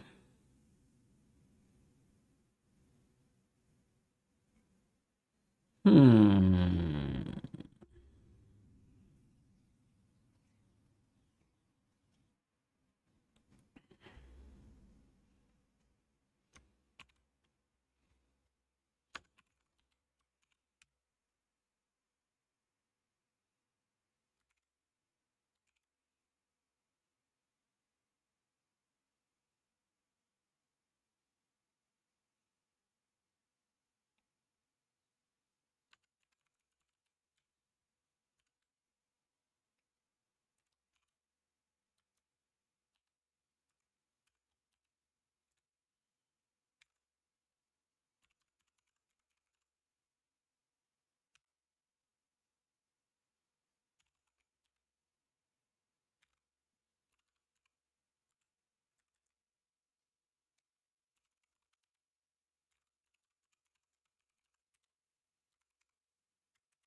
Oh.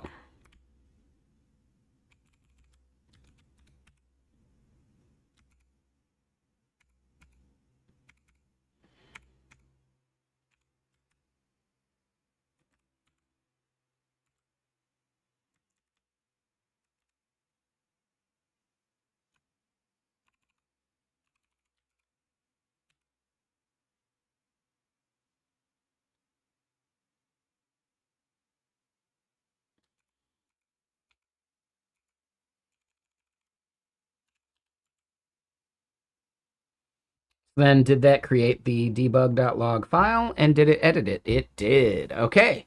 So this is how we can get some of that.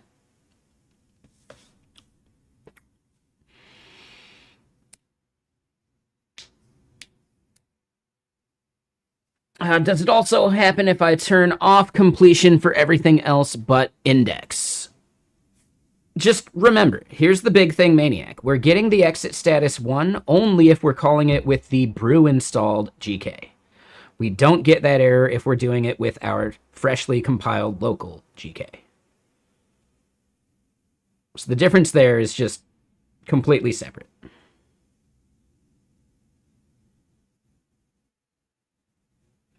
The GK itself having an exit status 1 is a red herring.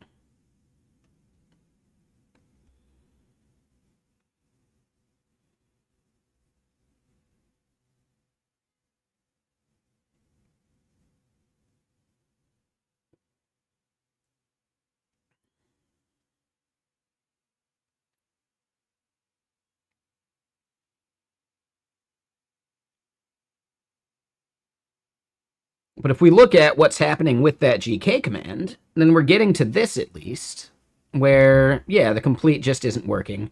And the main reason for that is the changes that we made to the main.go, or gkroot.go.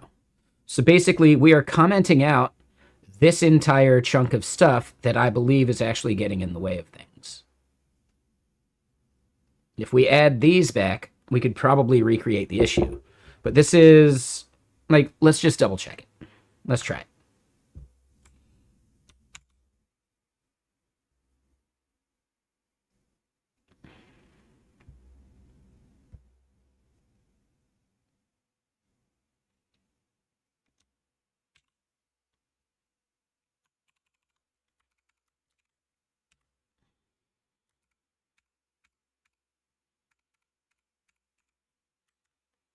So then, if I hit tab, we actually get that. And yeah, that's a mistake because I wanted to turn that off.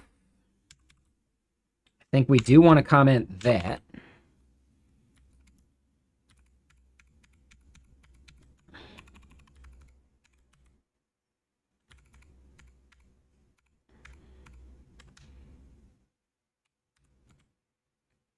Okay, so that part's working here.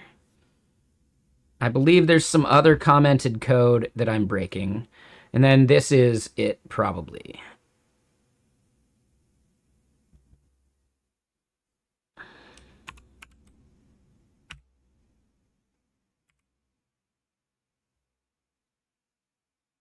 Yep.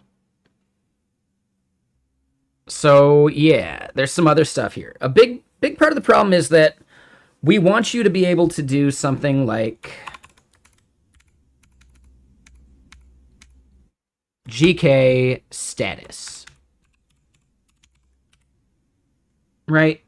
So we currently have that disabled for what I'm building here, but if we did GK status, then we get like the get functionality passed through.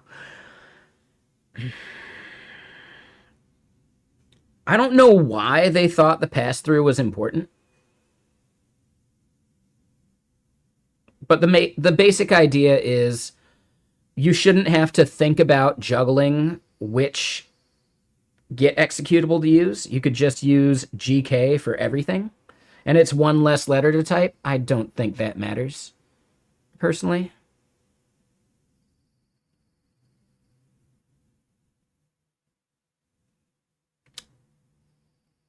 Because of the way autocompletions work. They're just going based off of the name of the executable.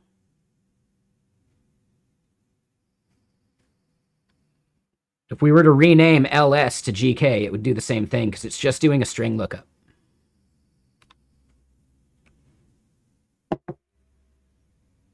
That's how autocompletions just work. It's based off the name of the executable.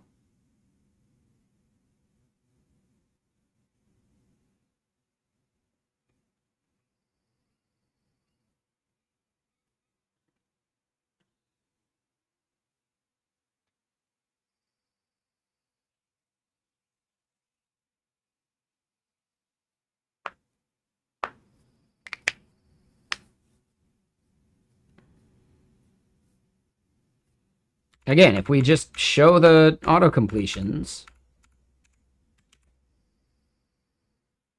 you can look at this Zish script.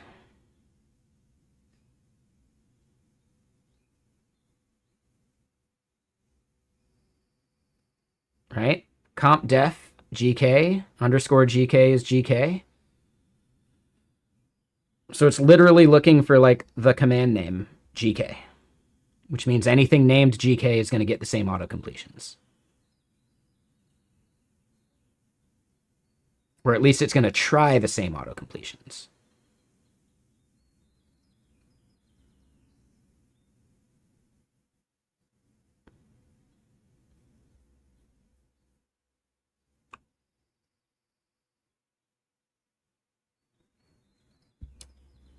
The CLI is far more naive than people think, right? Like shells and terminals.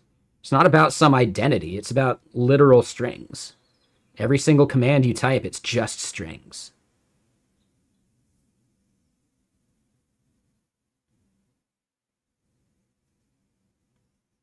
That part I'm not sure of, Maniac. GK doesn't have any previously added completions. GK doesn't do that. There's a reason I'm having to do the GK completion ZSH, because the GK that is installed through Brew doesn't have this completion command.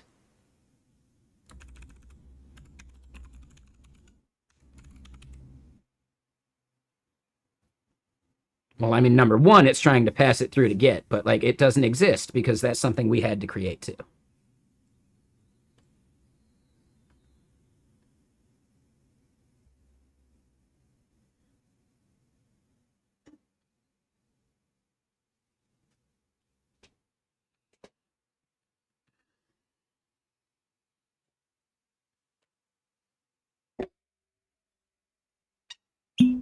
There are no pre-installed GK completions.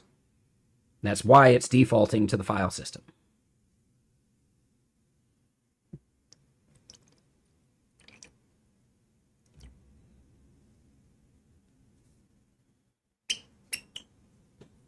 Is this starting to make sense?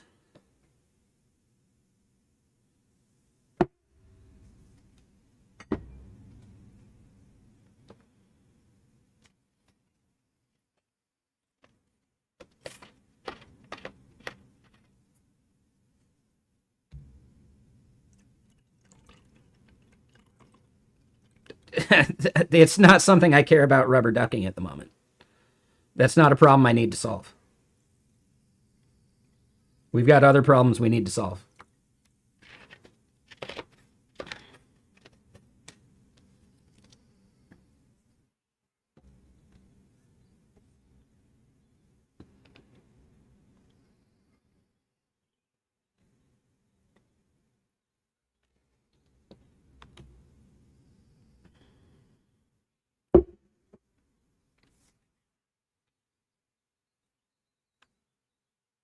Like, that's not the part I'm hung up on, Maniac. That's the thing you're hung up on. I completely understood why GK's autocompletions were like overlapping with RGK autocompletions. Like, I wasn't fuzzy on that. I didn't need to rubber duck it. So in general, don't try and read my mind.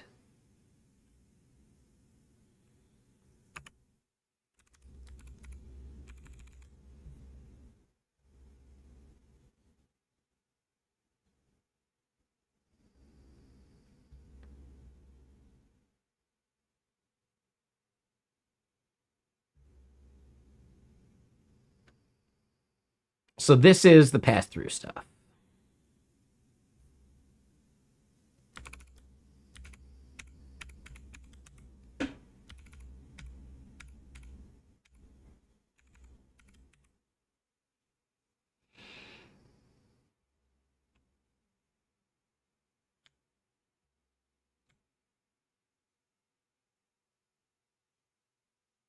That's fine, Maniac. I just think that's counter to the point of you just rubber ducking, right? Like,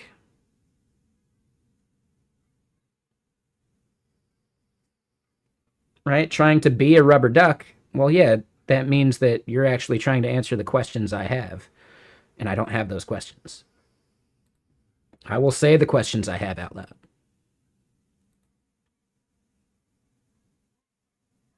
Sure, okay. Makes sense.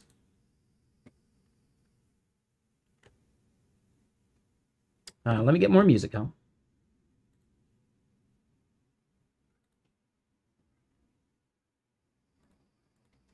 And I'm not saying it's bad context. I'm just saying, like, it's just not relevant specifically to what I need to figure out right now.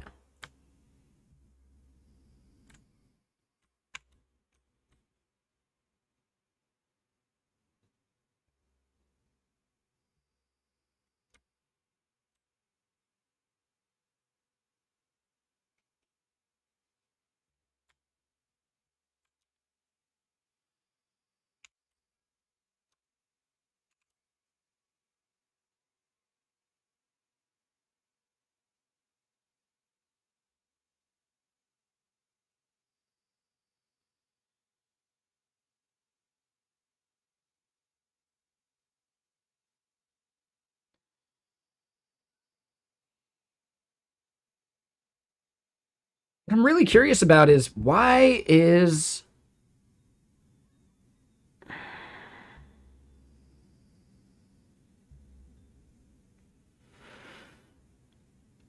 VS Code dimming this line? That doesn't make any sense to me. Because it's not unreachable.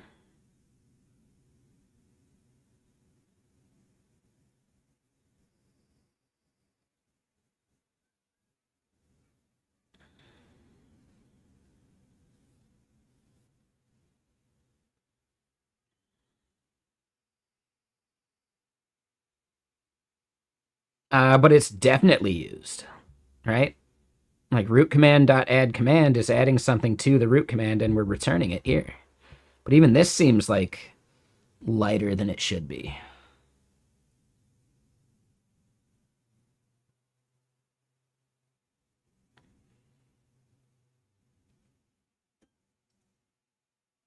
Yeah, I don't know. Something's up with how dim some of this stuff is. Like, these are definitely called.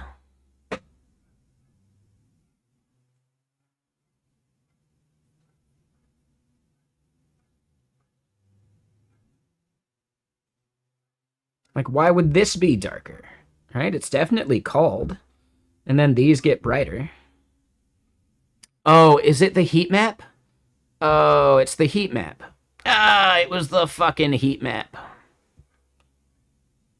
Oh, I don't use the heat map enough. Okay, that was it. So it's like the older lines. That was it. So it's the heat map. This is like an older lines. This is 5 months ago. This is 2 months ago. That makes more sense. Okay. So I'm still learning new things about GitLens every day. I don't use the heat map that often. But I probably should have known that. I don't know. That's on me.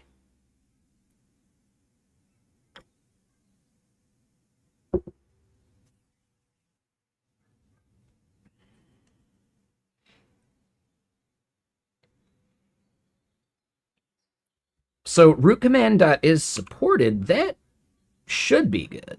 Why would that be a failure?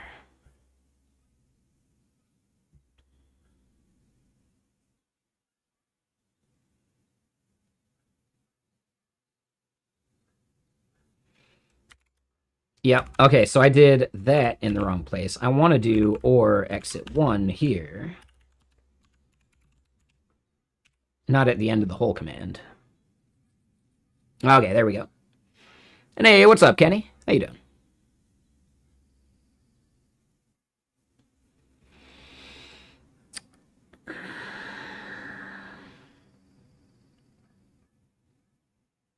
So rc.is supported is no good.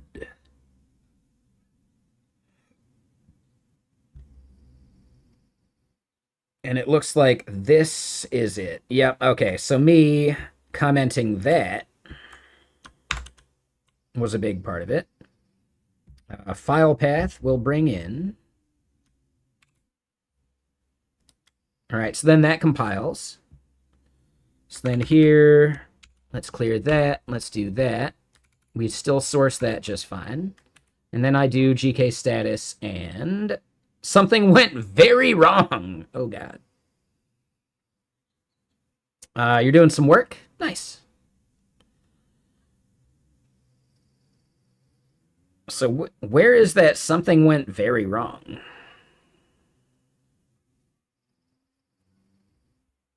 That's definitely something on our end.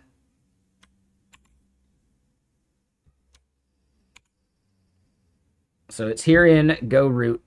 Something went very wrong. We try to do our execute and we defer. And that's why I was deferring that. So we'll do that just for the moment. And then, yes, invalid memory address.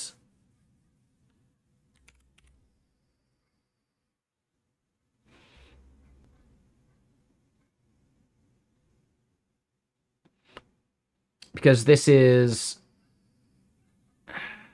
trying to do something when stuff fails.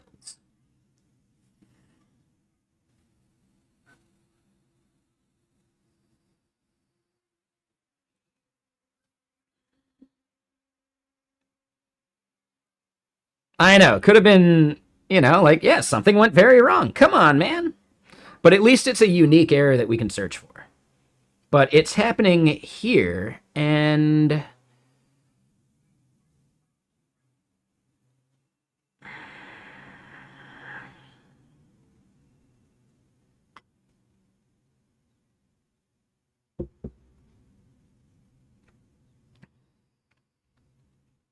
yeah, I'm not sure there's something we can do about that.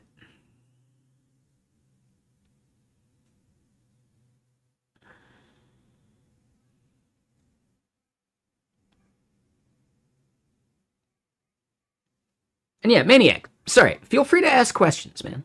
Feel free. It's just, yeah, just don't try and assume what I'm thinking in my head. Because I don't even know sometimes.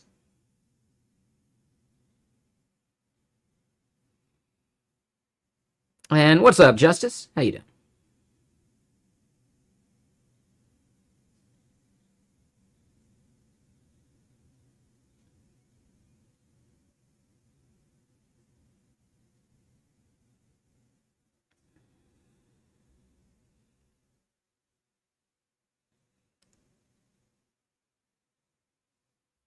So GK status fails for us. That part doesn't seem like it's the biggest problem. We can't autocomplete what we wanted because it's just going to that. But then if I start doing auth, we can't autocomplete that. But then if I do auth and hit tab, and now it's just fully file system DS. Okay, so...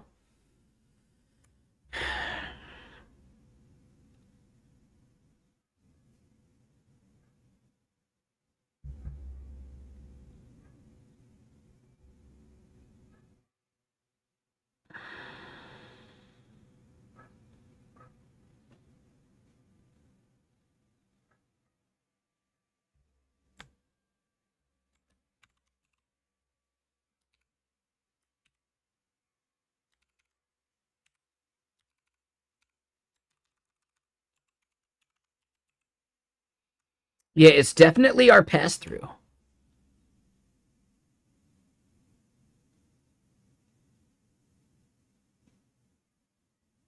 No, dude, and it's fine. Honestly, Maniac, yes, I'm sorry for being impatient with the questions.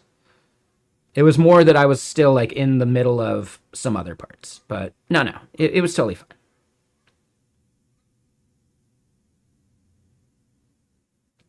fine. Windows can still be good enough, and technically you should probably be using PowerShell instead of CMD. And PowerShell's fine.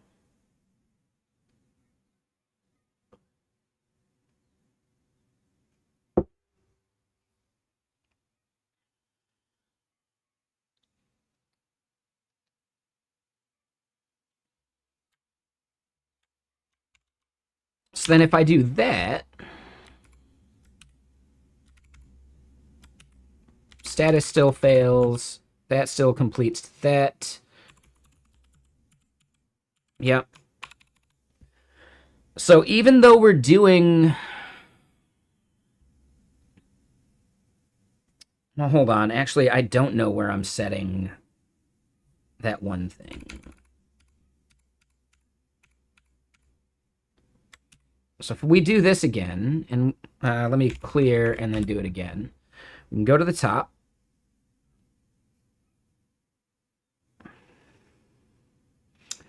So local shell comp directive no file comp. It's not that we always want no file comp, because we do want to autocomplete files in some cases. But for some reason, we're not even getting that part right now, which is weird. So there's something somewhere that's going wrong. And technically, ooh, if I did this...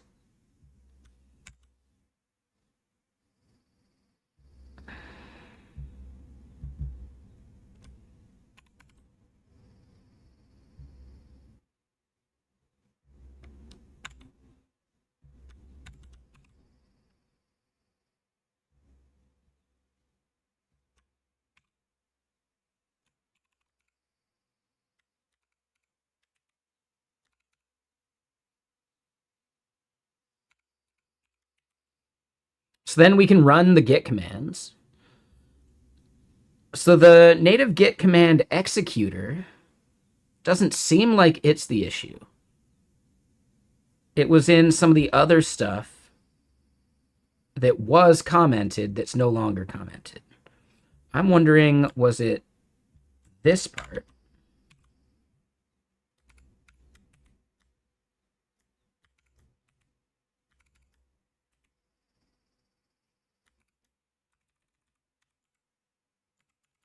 Okay. So it's specifically this part.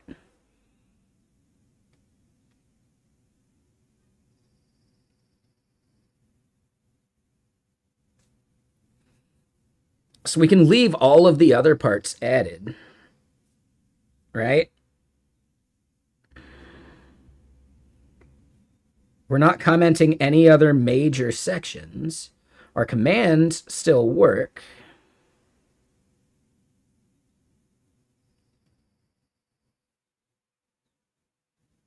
We're still commenting this part. So then if I do this...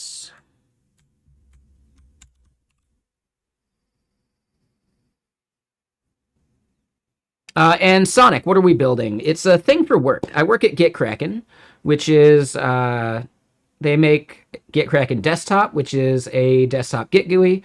Git Lens and VS Code is also one of our things, and we also have a CLI tool. The CLI tool is something where I have been kind of like delegated as the subject matter expert for that team for like, product marketing and making video content and blah, blah, blah, and interviewing users and whatever, right? But we don't have good auto completion for it. So if I were to do GK and hit tab, right, we can get these, which is nice. And if I were to like type a little bit, right, we get it auto completed. And technically log something, right, we get some of that auto completion just fine. But we run into the fact that we've got some other stuff broken, and it's pretty much specifically this chunk of code.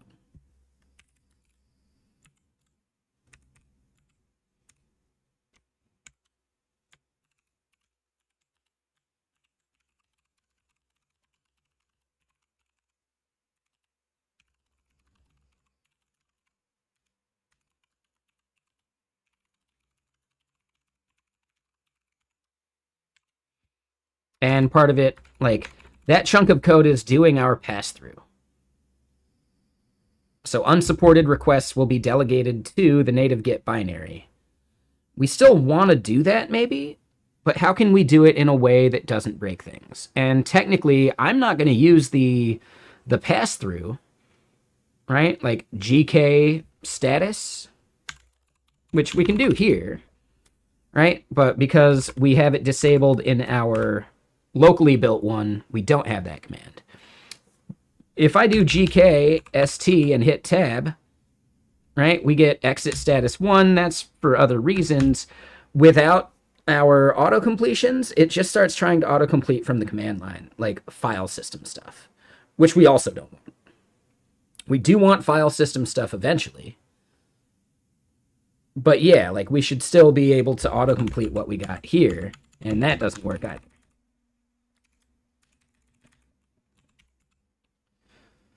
So this section is the entire culprit, and that's our pass-through stuff. So we got to figure out maybe a better way to do the pass-through. Or at least make it to where it doesn't interfere with our other stuff. We definitely want the pass-through to be able to autocomplete its own stuff too, and that's going to get even trickier.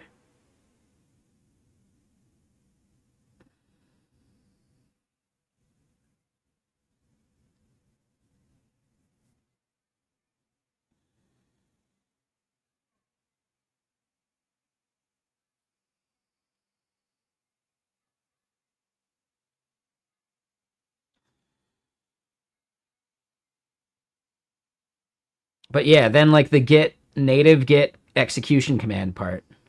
Why do we even need pass-through? I think that's something that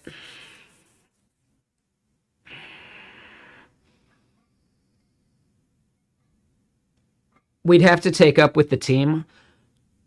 Technically, the product manager on the team has also asked, like, why do we need pass-through? I don't think we actually do.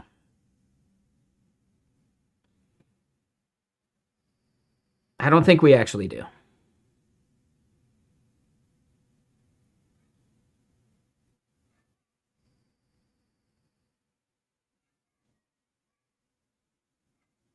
Yes, absolutely. I think I agree.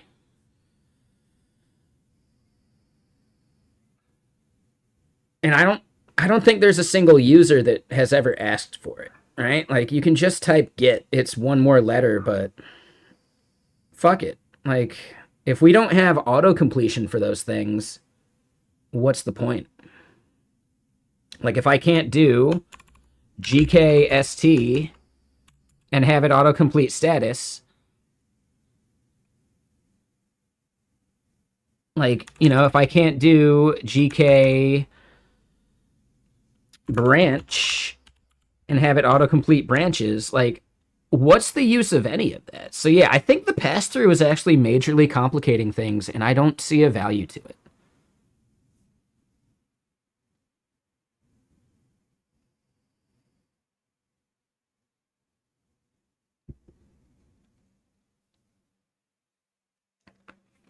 Like, maybe pass-through is something that people should opt into.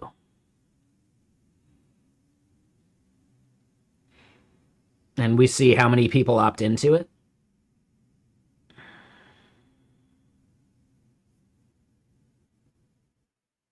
Yeah, we're still doing the discovery, right? I wasn't 100% certain that was the flaw, but now that we have it removed, you know, like, all of this stuff does complete.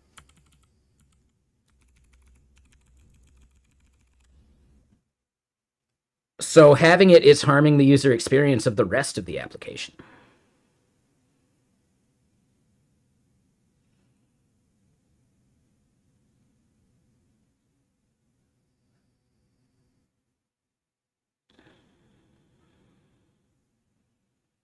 Yeah. All right. So let me go through and, you know, we'll let that defer function kick in because, sure, why not? I think that's important.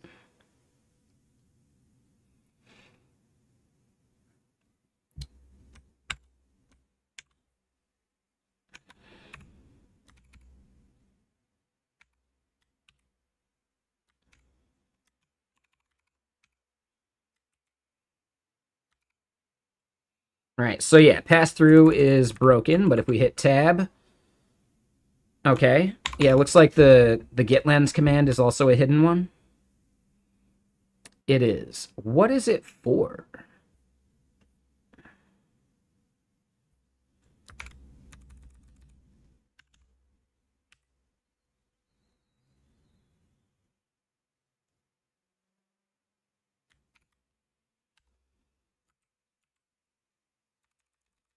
And GKGL doesn't even have any arguments. Okay, so we can't do that.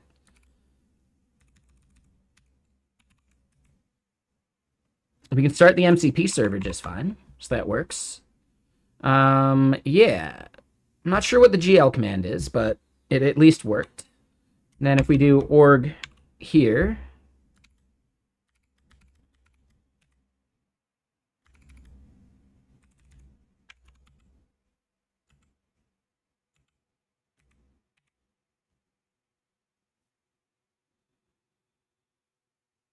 must be authenticated though.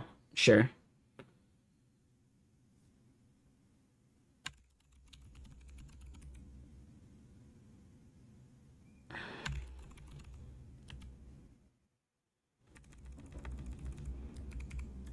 But yes, it's all on the dev domain. So yeah, like I don't have a lot of stuff set up on the dev domain, so we'll leave that for now.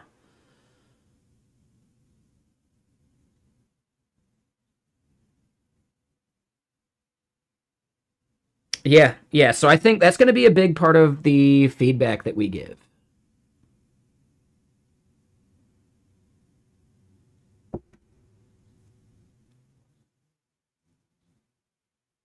Right? Like the thing that someone said was it's one less letter to type. GK versus Git, like I don't think about that letter. You know, like it's automatic, like muscle memory kicks in. And then from there, yeah, there's 42 things we could do from the Git auto completion, right?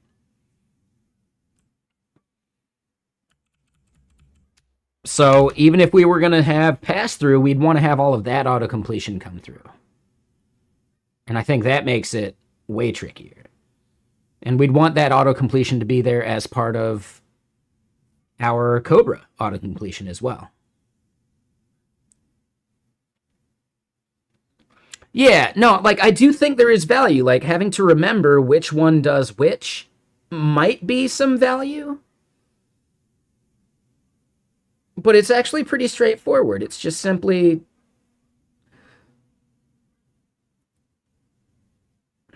do you want to, you know, if you're going to do a GK commit, we'd still want to like somewhat pass that through so we don't have to pass everything.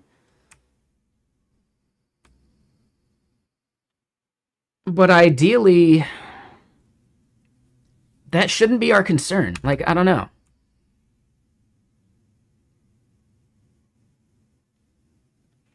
It'll never be their primary? I don't I don't think there's a problem with that.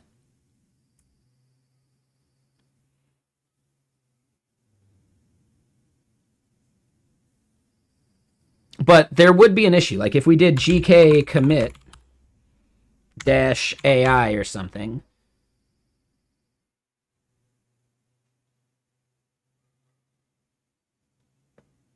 You think having to remember which works natively via GK versus GK Git is a problem?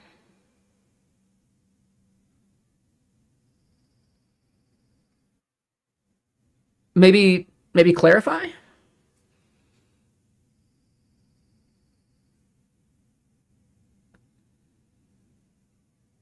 Like technically we're not doing GK Git, it would just be GK status, you know? So it would replace Git, not be GK space Git.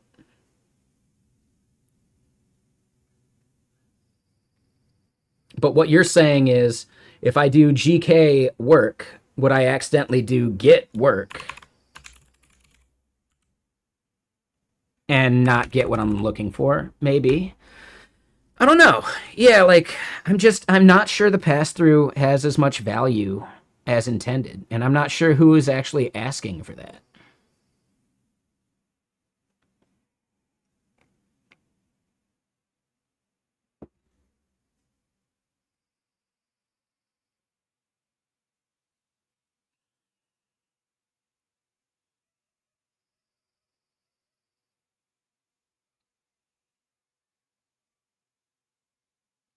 Uh, no, Maniac, you're misunderstanding. GK absolutely supports GK worktree because we're doing that pass through.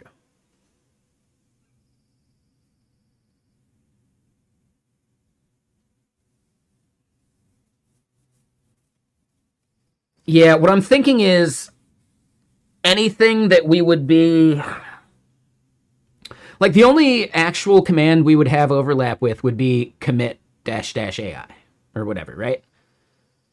Whereas instead we could do GK AI commit and then the problem's solved.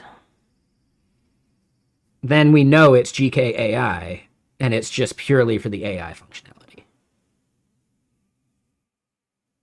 So yeah, I think if we ditch the pass through, we still wouldn't want to do GK commit dash dash AI. I still think a GK AI commit would be worthwhile.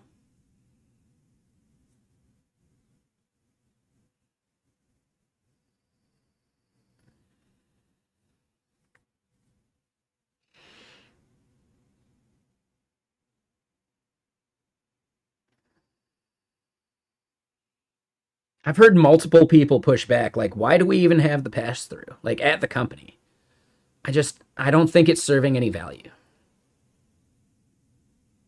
Yeah, why do we have it? No, I get it. Well, what I'm getting at is, are you saying that that's a case for having the pass through, or a case against having the pass through? Like, are you playing devil's advocate, or are you just reinforcing my statement? Even though it's not a statement, I'm asking a question, but I'm doing it almost rhetorically. So you're arguing for the pass through.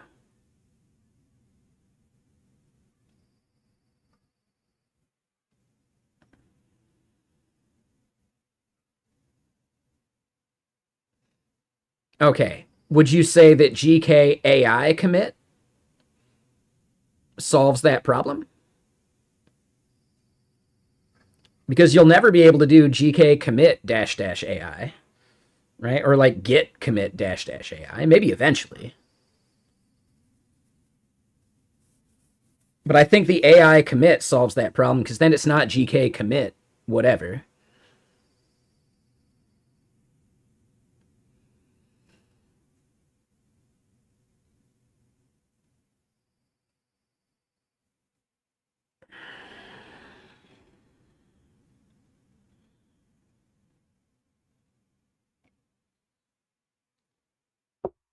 That does solve it for you. Okay.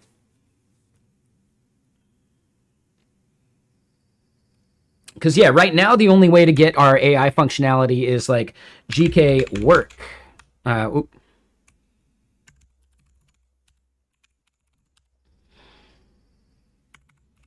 Right? Like GK work commit. And that's like a work item specific thing where it's like all of the other stuff, right? Like this is the multi repo part of things, right? The work. So that I'm okay with being kind of namespaced that way too, because it's a very specific thing for the work item and the multi repo stuff.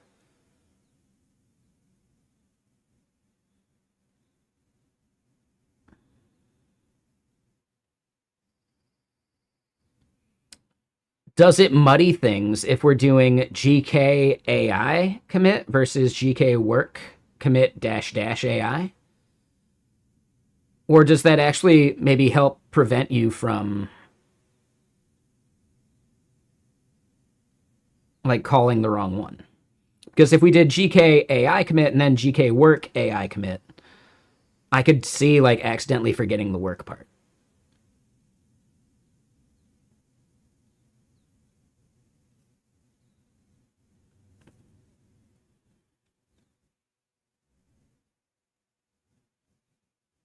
Okay.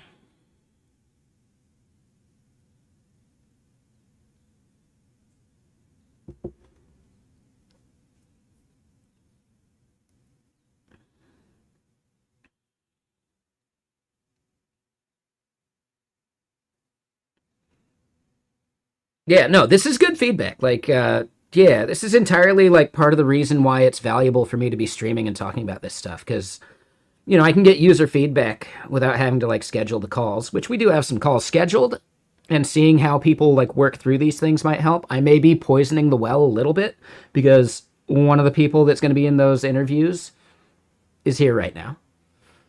But I think that's fine.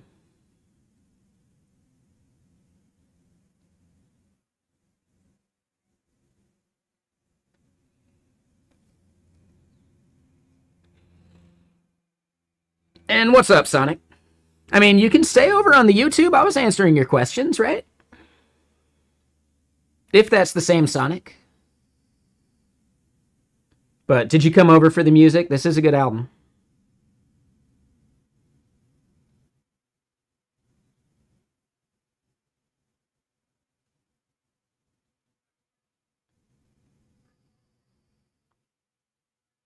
So GK does not inject anything onto commit.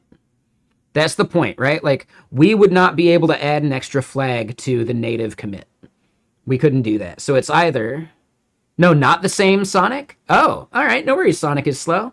Sonic on YouTube. You still out there? We got two Sonics. Now there's two of them.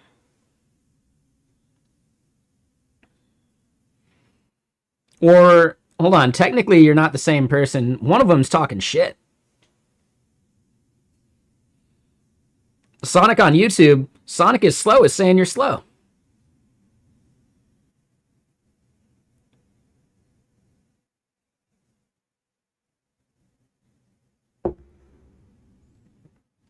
I'm kidding. I'm kidding. Take it easy. It's all a joke. We don't want any YouTube versus Twitch rivalry happening. I know, right?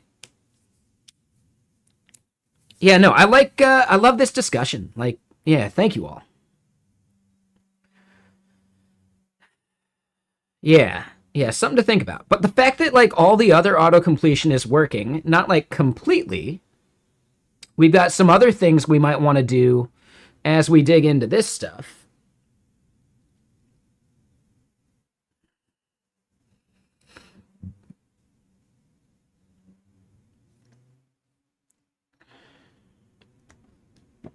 But yeah, let me use the restroom. I'll be right back.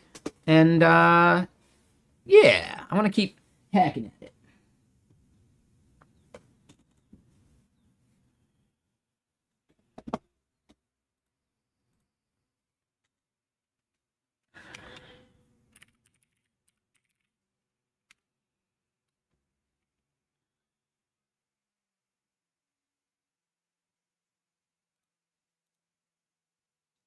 Let me do this.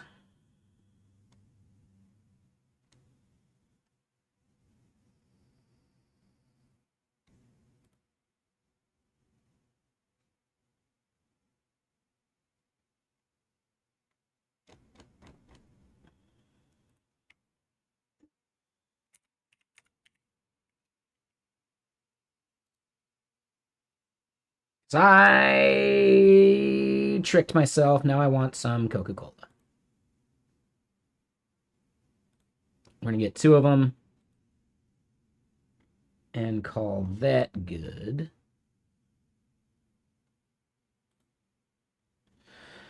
Coca-Cola and hot dog buns.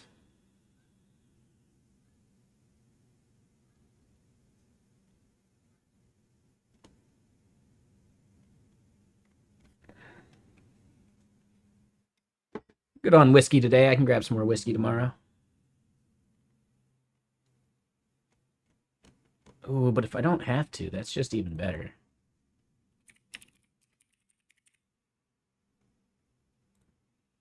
That's just better.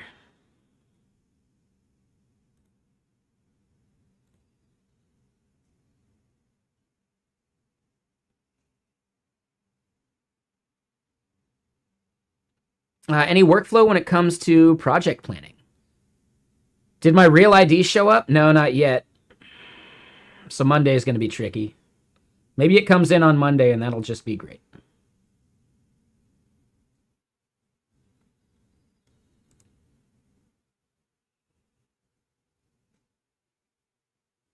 All right. Yeah, we're doing it. We're doing it. Screw it.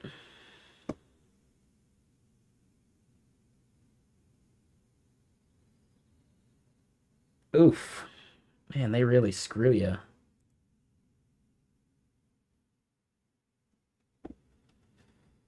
Whatever.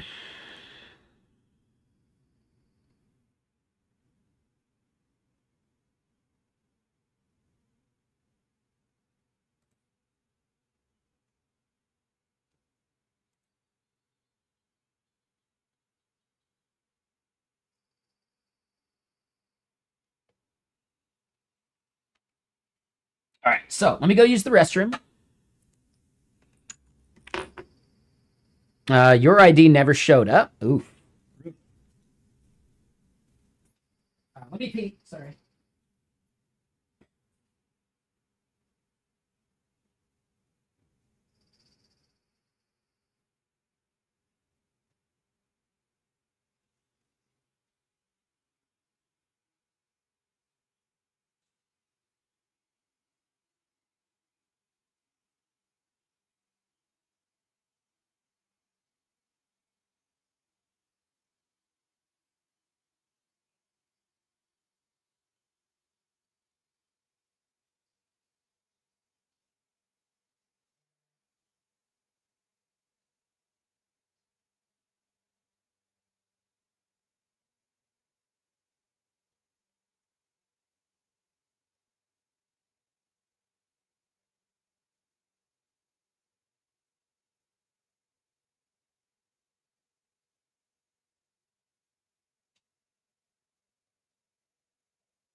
Yeah, I'll go check the mailbox after stream today, just double check if the ID arrived. But, yeah. So here in the US, you need a thing called a real ID. Oh, there you go. Yeah, 4-wheel just answered it. So yeah, any continental flight needs a real ID. It has a chip in it and some other BS. Most states have actually been doing real IDs for a while. Even Washington's been doing an enhanced ID, but they haven't required the chip until recently. So I've been able to fly with just a standard Washington ID instead of an enhanced ID for ages. But starting May 7th, which is over 10 days ago, or 10 days ago exactly, actually, the real ID is required to fly anywhere in the US, not even internationally.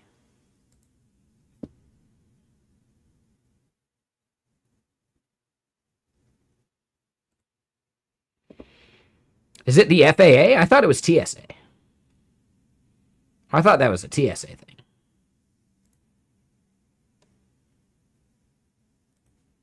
But, okay.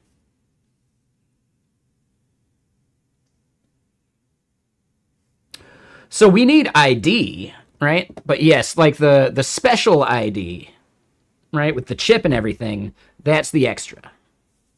So yeah, that part is required.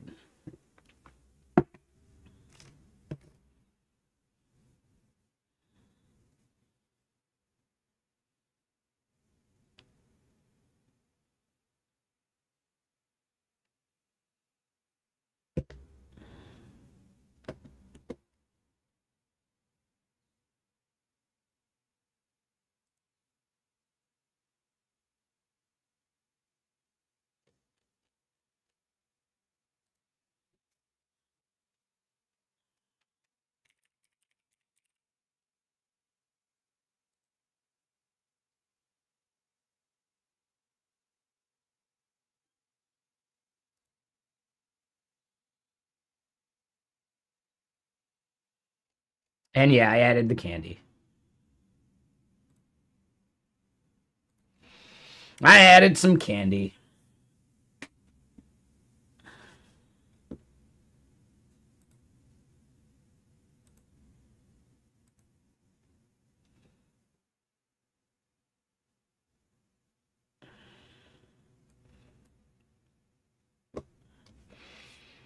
What's up, CMDL? How you doing? A good driver's license should be enough. Yeah, is what it is. Worst part is they had to punch a hole in my current one to start shipping me the new one. So it's not even like technically valid, and I just got the temporary piece of paper, which is even more annoying.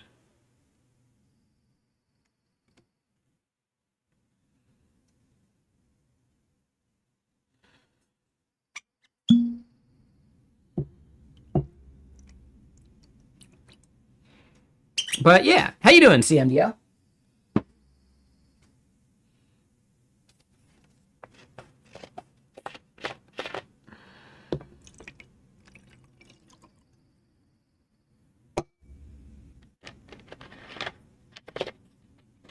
Oh, I haven't even looked at the expiry date, actually.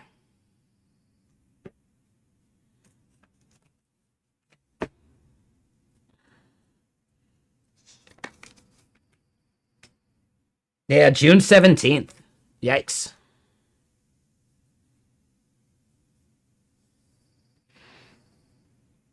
Yeah, it's a little over. My guess is it's 30 days from the expected delivery date.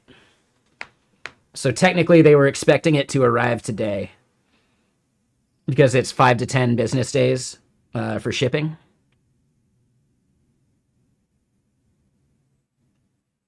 Oh, you've got a bad mail person? Oof. That's brutal.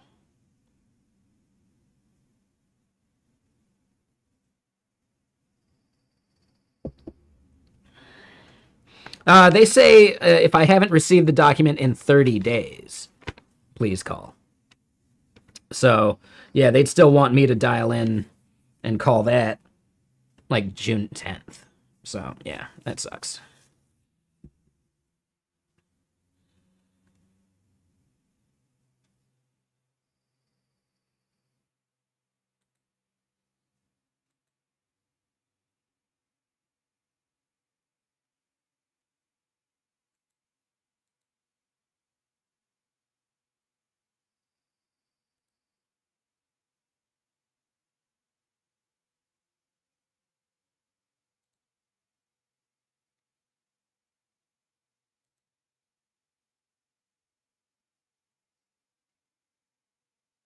Oh, okay, we're good. I gotta remember, my screensaver is incredibly short on this machine. But okay. So, with those things added,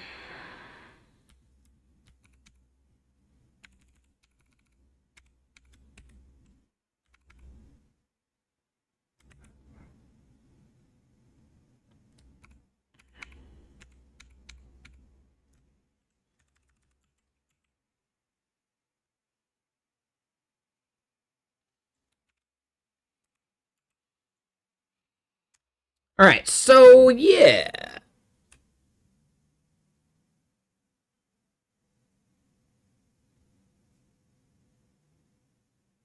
Yeah, identity protection. So stopping fraudulent IDs. So they can scan it at the airport and know that it's real because it's cryptographically like signed. Whereas like just the plastic ID could be forged.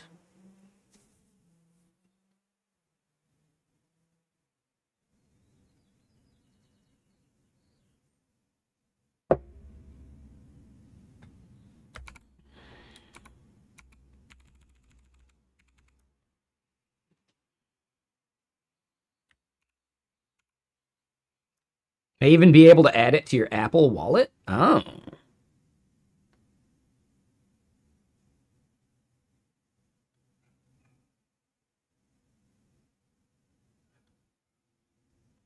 No, it's got a chip in it for sure. Like when you're getting it here in Washington for the enhanced ID, they even say like, "Are you okay with it having a chip and blah blah blah and being electronically readable and whatever?" Right? Because some people are so paranoid that they won't get it. But screw them, you can't fly without it. Like you can fly, but you got to get there earlier.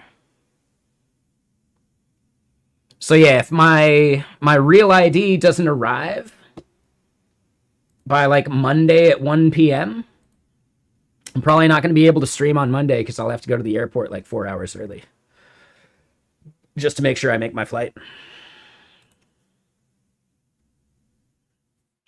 Because it could take up to like 3 hours to get through security with all the extra checks. Oh, and yeah, the project planning stuff. It depends on the project, Maniac. Like, are we talking about for work or are we talking about side projects? Because I'm a little more loosey goosey with side projects.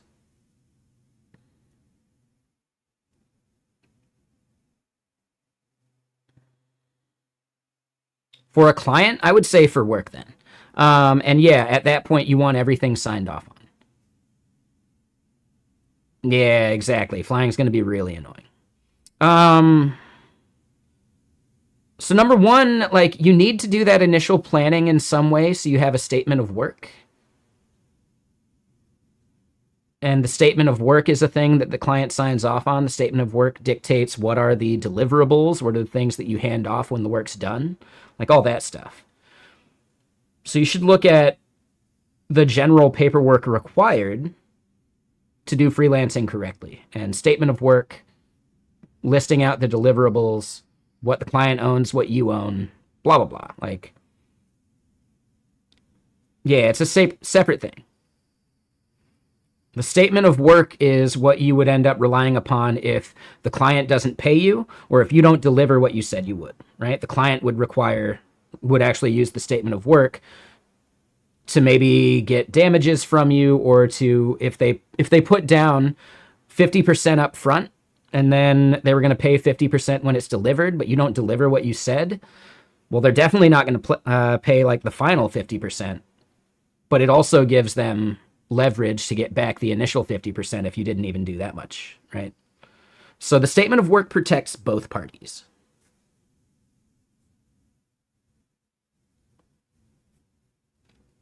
So by the time you have enough information to make a statement of work, that's your initial planning too.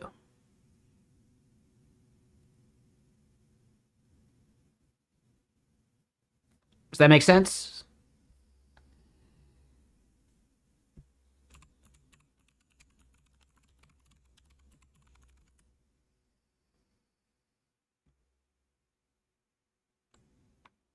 And that's fine, but I just want to point out, like, to get all of this information, like a project schedule, your deliverables, your scope of work, right? The project overview, the risks, mitigation plans, terms and conditions, payment terms, like all of this stuff. Once you've gotten this out of the way, you've already done everything you need technically. Right? Your deliverables, the project schedule, like to do any of this stuff, you need to have your initial planning done too. So yes, you do need to create technical documents for any of that. That would include maybe an architecture diagram.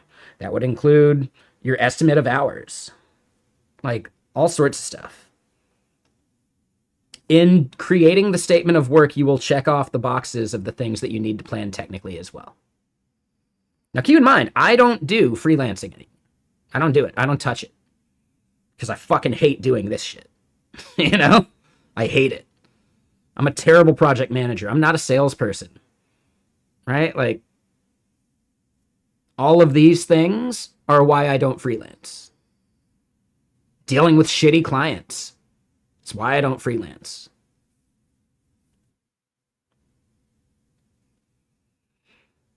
In general, right? Like outlining the key milestones, deadlines, and dependencies for the project schedule should help you already determine the basic waterfall of tasks that need to be done. If you're skimping on this part, then your technical documentation is going to be skimped on too.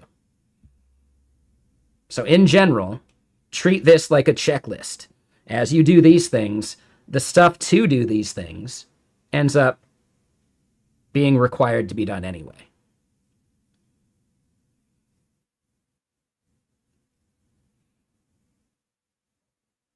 Now, how you do your project schedule, that could be Jira, that could be linear, that could be anything, really.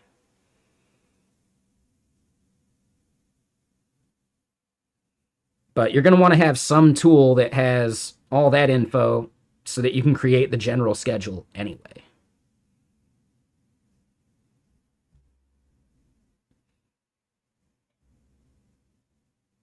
But yeah, this is a big part of why I don't do freelancing.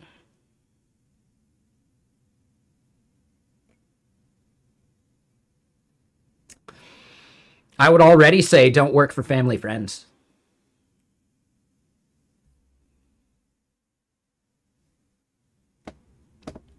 I would say do not work for family friends. No.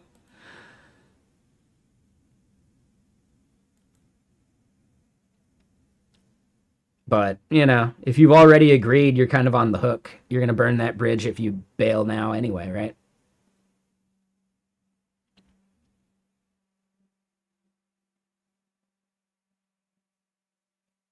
Don't work for family, don't work for family friends, and don't work for friends.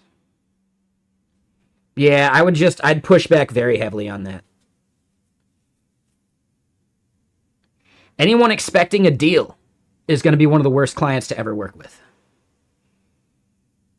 The best clients are the ones that understand the cost of the work. So the more they're like trying to like pay as little as possible, which everyone does, but if they're nickel and diming you, it's going to suck. Like no matter what. Yeah, anybody expecting a deal is not worth working for. Yep. The good clients understand the cost of doing business.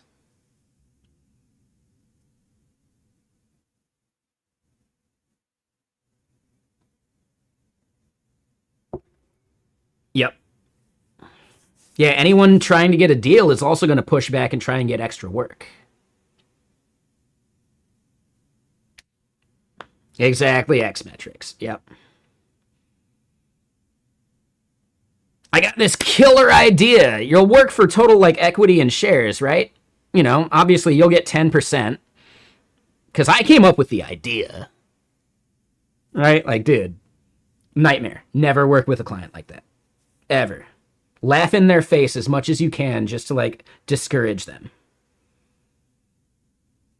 Yeah, let me point out, I got into dev because I'm an idea guy. But I have enough of a moral compass to know that I'd never be able to pay people to implement my ideas. So I figured out how to do it myself.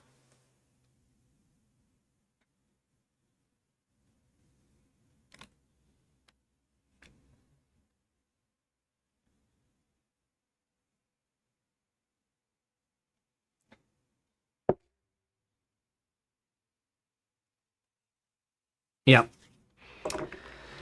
So yeah, I don't know, Maniac. Sorry I don't have anything more specific for you. But you're basically hitting on all the points without necessarily meaning to of why I don't do this kind of work.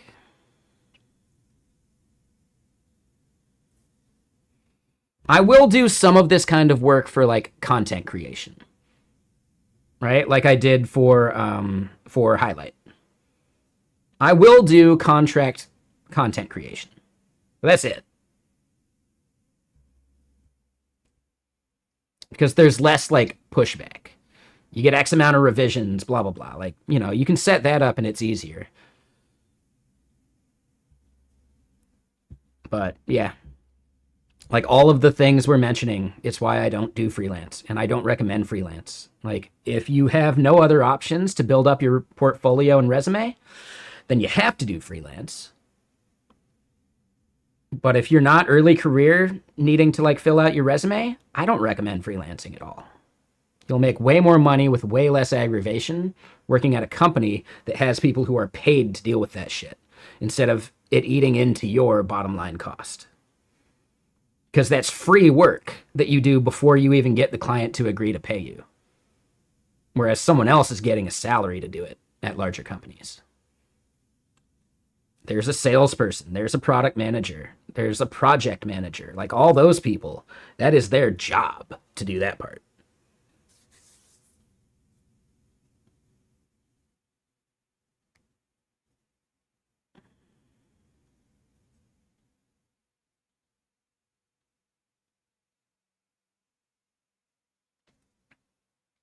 Can be resold. So that right there should be a major part of your statement of work. What the client owns the rights to, etc. Like, is this an exclusive thing you're making for them?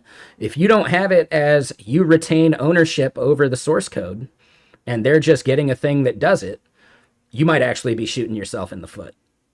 Like, there is very, very, very much that can be done wrong if you don't outline the statement of work and the legal, like, IP and all that BS. I would say build it out as your own IP, and then you're just selling them access to it. But I wouldn't take a contract with them at all. Like, build it for yourself with them as an option and let them know that, like, yes, if they want to use it after the initial testing phase, they got to pay a license.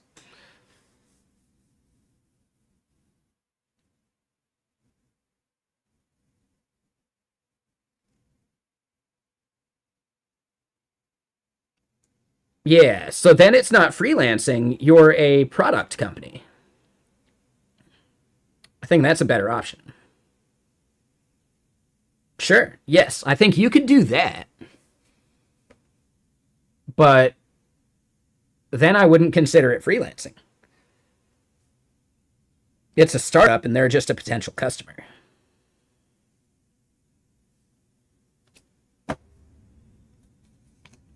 Before you do anything, though, you may want to get that in writing.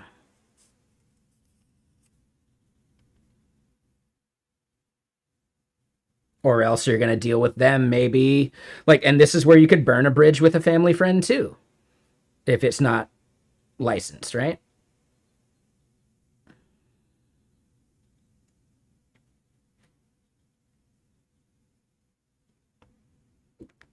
Kind of maniac. But even then, it's not whether you're right or wrong, it's what a lawyer can argue. If they have a better lawyer, it could be an issue, especially in the country you live in, I believe.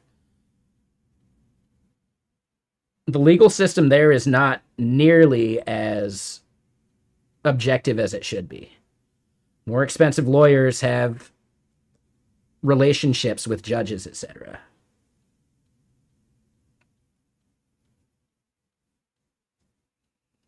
So yeah, like ownership of intellectual property becomes real murky if they can just hire a lawyer that has a relationship with the judge that's going to argue that shit or that's going to hear the case. At least as far as I've heard. I could be misrepresenting the country you're in, but I've heard some kind of gnarly stories about that.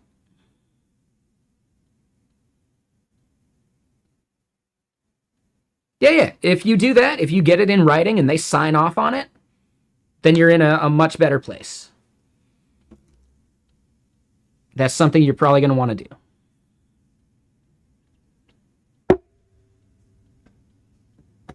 Ooh, and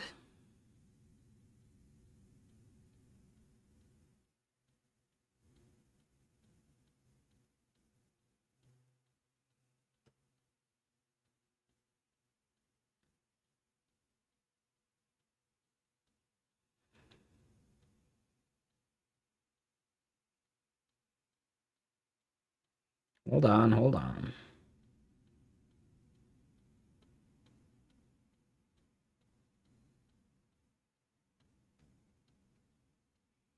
Yeah. Okay, just making sure. I didn't want to be too harsh about it, but that's exactly like what I've been kind of led to believe.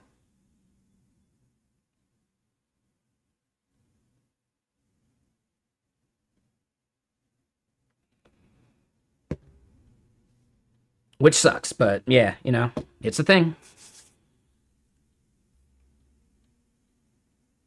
Yeah, there's a lot of countries like that. Exactly. Like even here in the US it can be like that. Depending on the county you're in some of those like backwater states.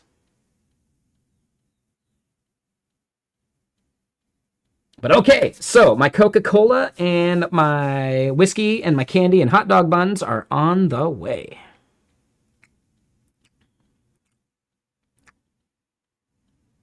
Looking forward to this. It'll be here in just a sec.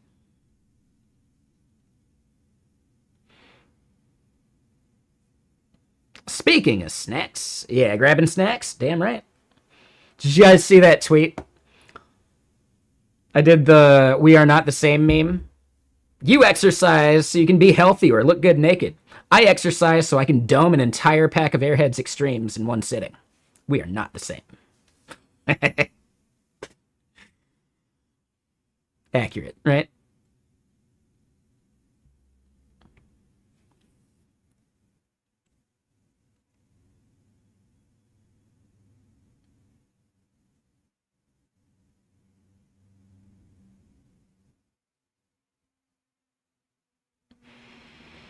No, I'm not doing that, Jalen.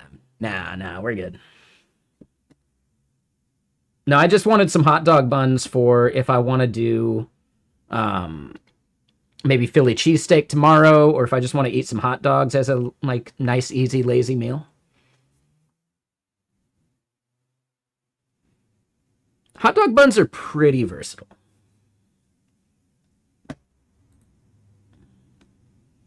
I'm thinking tonight I might even just do chicken pot pies, but if it saves me a trip tomorrow, then that's even better too. Maniac, go for it. I'm not worried. I don't need credit for you using domain term. I made it for a reason. Yeah. I'm not expecting payment. Come on. It's open source. It's MIT licensed. Why would you pay for that?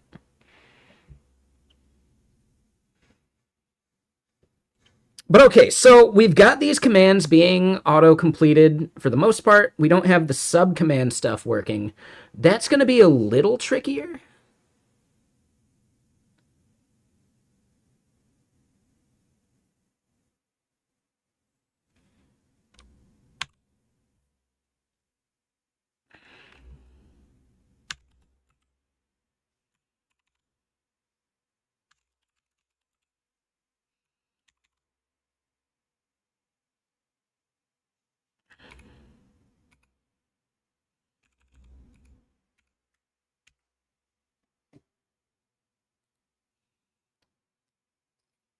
I do need to have the headphones off. Let me know if the music stops. I just got to hear if they knock on my door.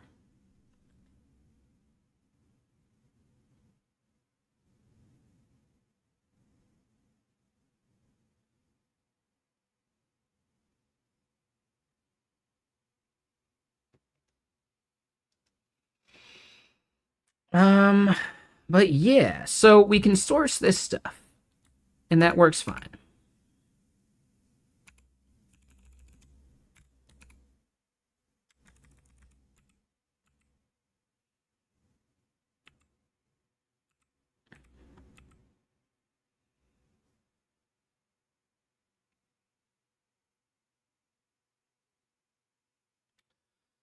So what we end up wanting to do is autocomplete the organizations that we would have for some of these subcommands, right? So let's think about these things that will have subcommand stuff we want to do.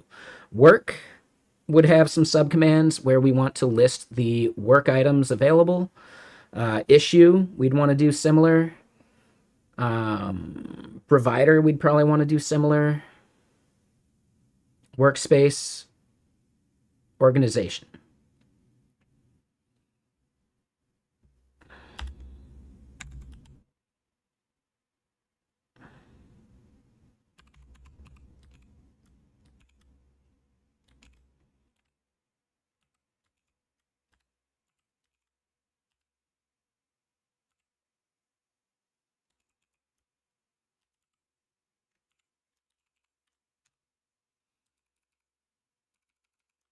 In fact, let's do this.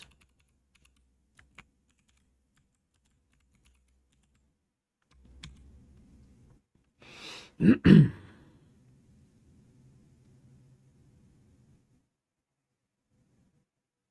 this is a good album.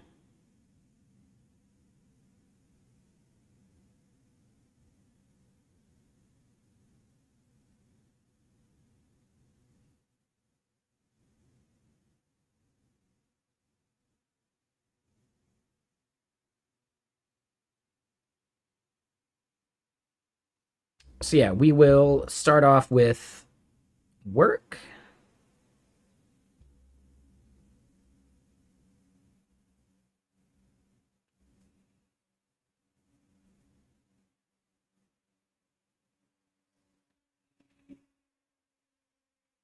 And yeah, work set should be able to have some auto completions.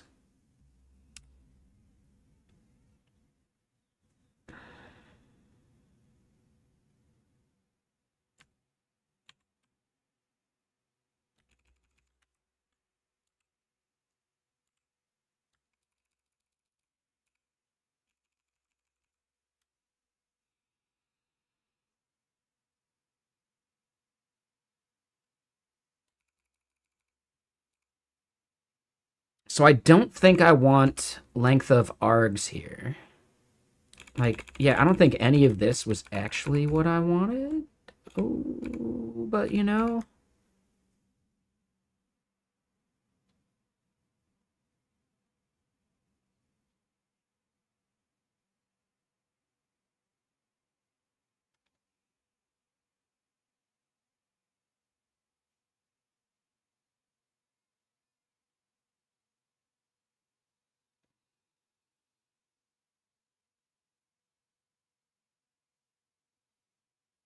What's the right way to fix that? We don't want to remove it. And we can't just underscore it. Nope.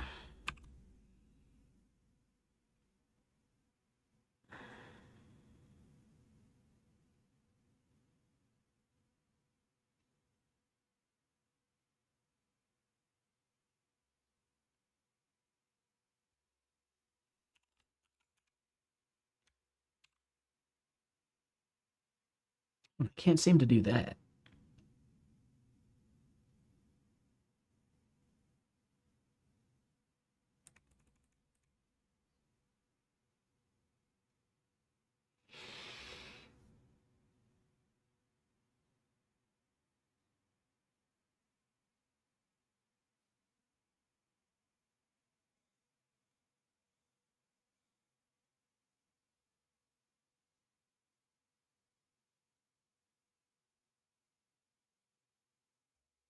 So what is to complete supposed to be? And let me do this. What's the right way to log this?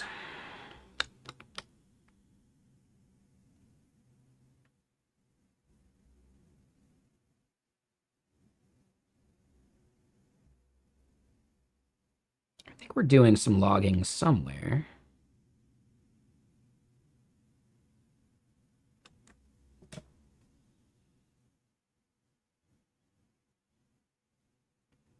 All right, looks like my order should be here soon, which is nice. But hold on.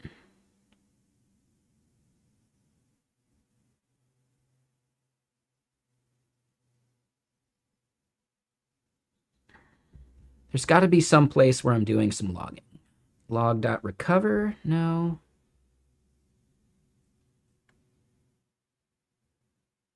Log with context.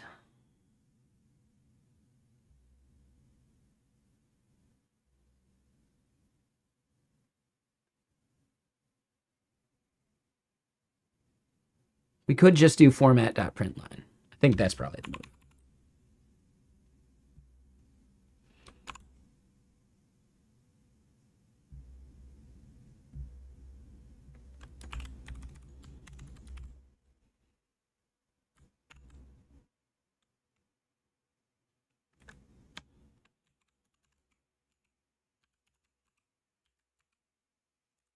Oh, so this is no args allowed?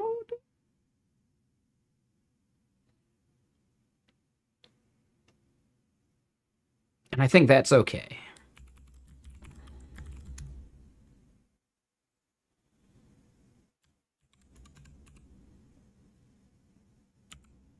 Args not empty. Work set. Args not empty. So then in here, error getting active work.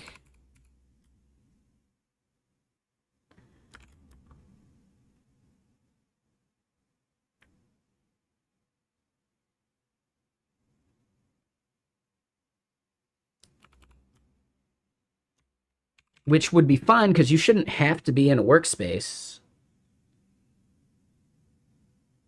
to set the work item.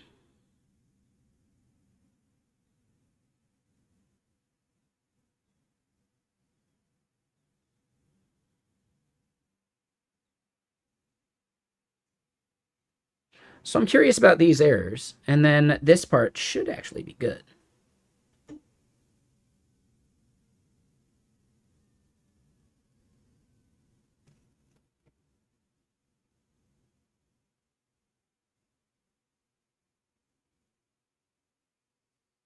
right, looks like my order should be here in a sec.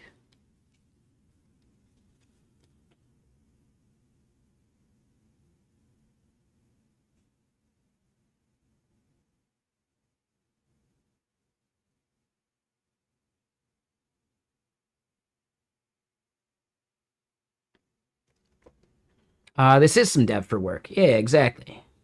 I'm trying to get auto-completion working better.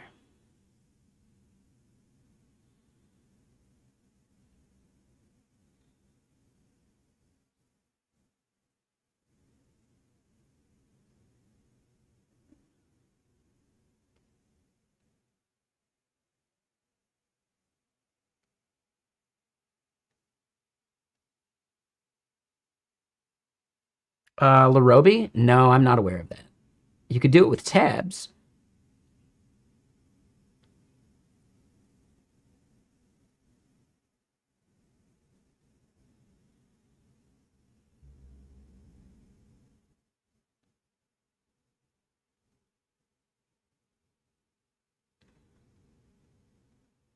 What is the return value this supposed to be?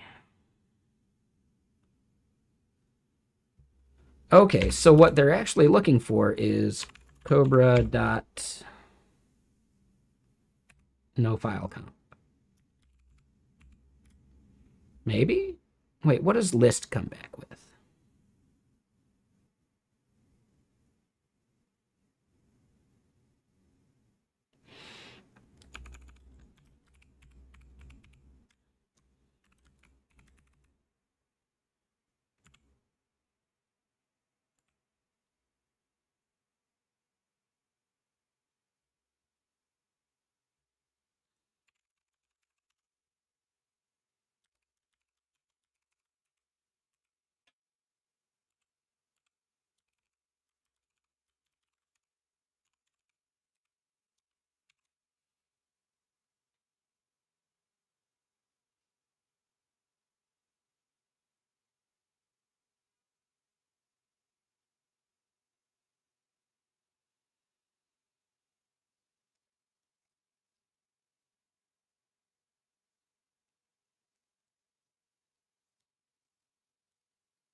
I feel like my order should be here by now.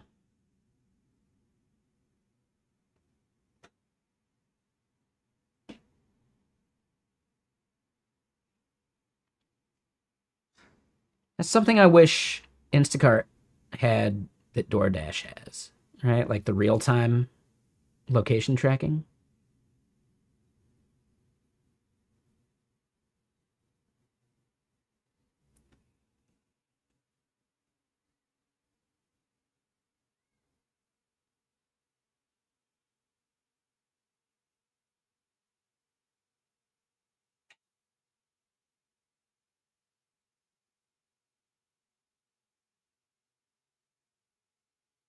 They can't because it requires my ID. Like they have to knock on the door.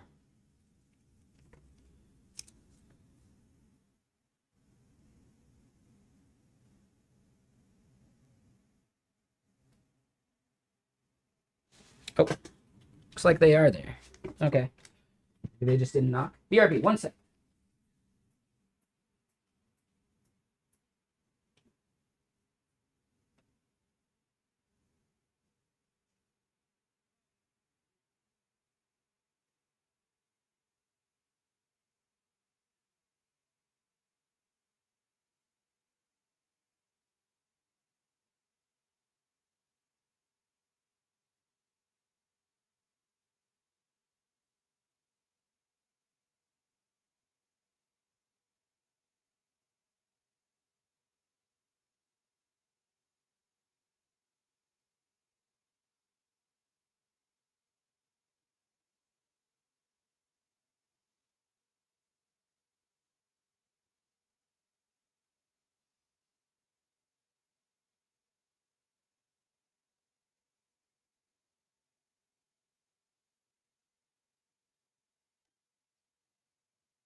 Okay.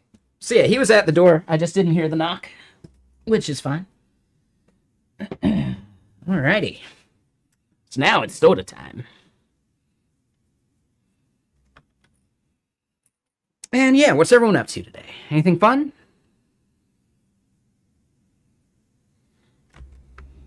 I do like that they're able to get alcohol and then scan your ID.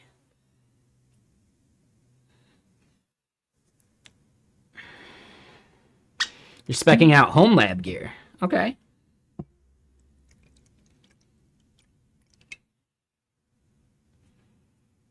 No, I don't use Bluetooth headphones.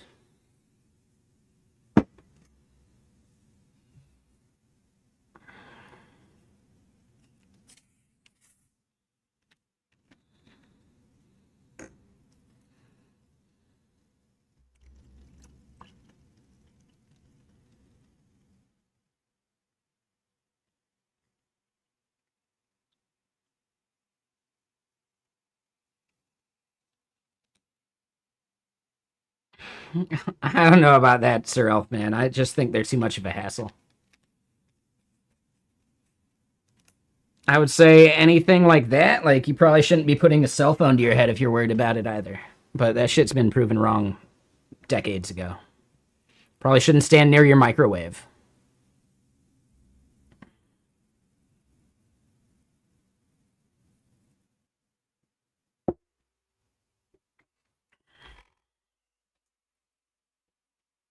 We're working on a window manager in React. Interesting. And what's up, Khalid? How you doing? I know, right? Four wheel? Like, dude, we'd all be dead.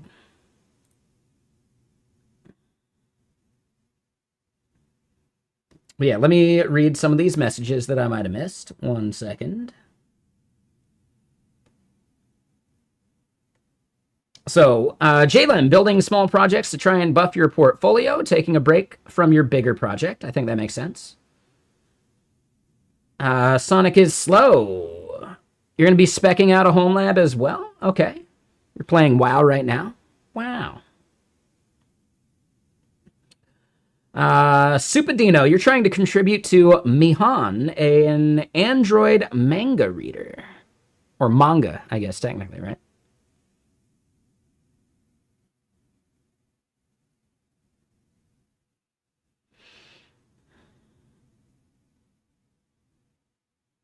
Yeah, Captain CK, the window manager thing sounds tricky. I feel like there's got to be something like that out there because so many people have tried to build like Mac OS clones in React. There's got to be something.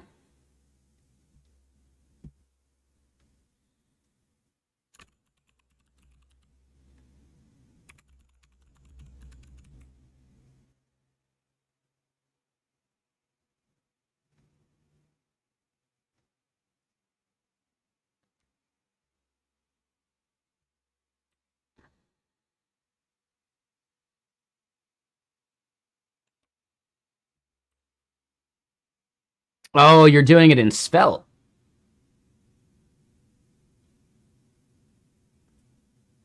You want to keep depths to a minimum? I would say that's a problem.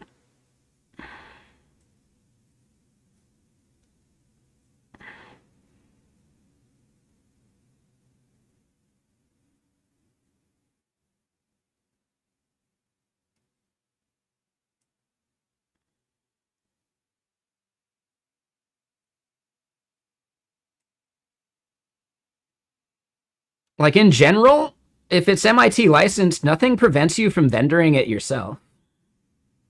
Oh, if you could switch to Svelte. Got it.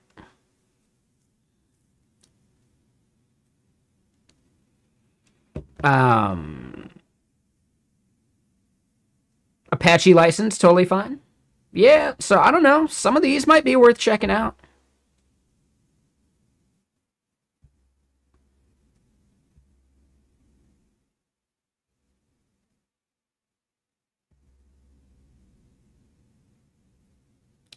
This one probably not, but maybe forking it.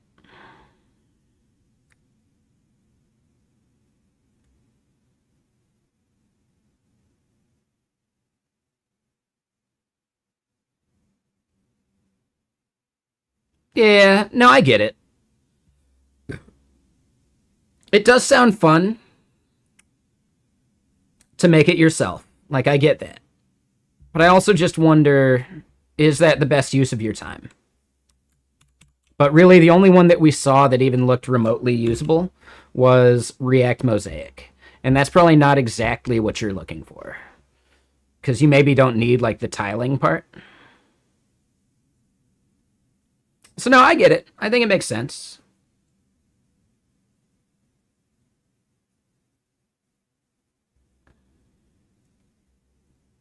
Right? It's not exactly what you're looking for, I'm sure. And it also just sounds kind of fun. So, yeah, go for it. Have fun. Not a big deal.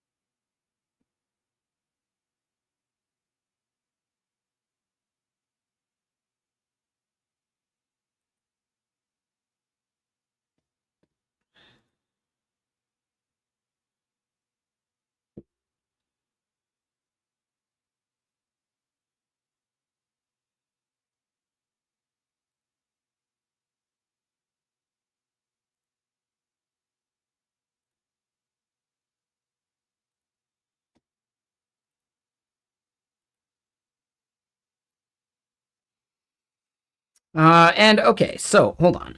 Let me read this. Yeah, I'm missing the fact that I don't have my chat here on this screen because this is my work machine right now. So I am missing that a little bit. I find that just slightly annoying. But it's not the end of the world.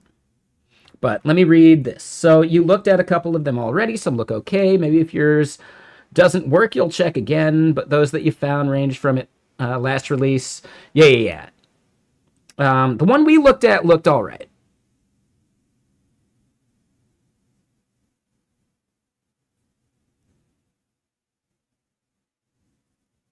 But yeah, no, I think it makes sense, Captain CK. So then, memory fade. I'm a developer advocate. And no, like, I doubt. Let me put it this way: I doubt any of the other engineers at GitKraken have any desire to stream their work. It's not something most engineers actually want to do. But I did explicitly ask for permission to work on the auto completions here on stream because, as a developer advocate, I am advocating for the user because I think it's essential that they have auto completion work. So to me, this seems like something that actually truly lines up with what a developer advocate should care about.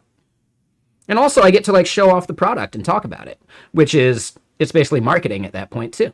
So I think there's value to us doing this kind of streaming. But no one at the company has the desire to work on this stuff on a stream.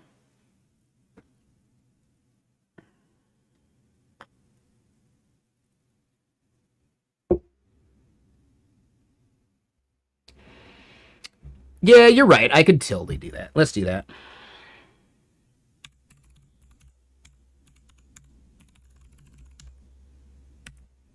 Right, I wouldn't be authenticated, but that's fine.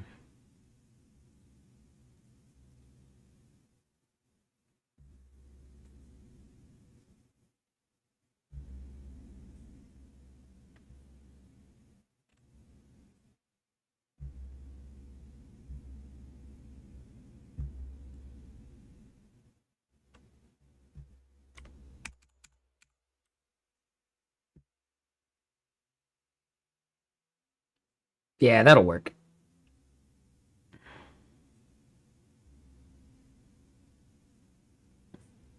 Yeah, it shows up just fine.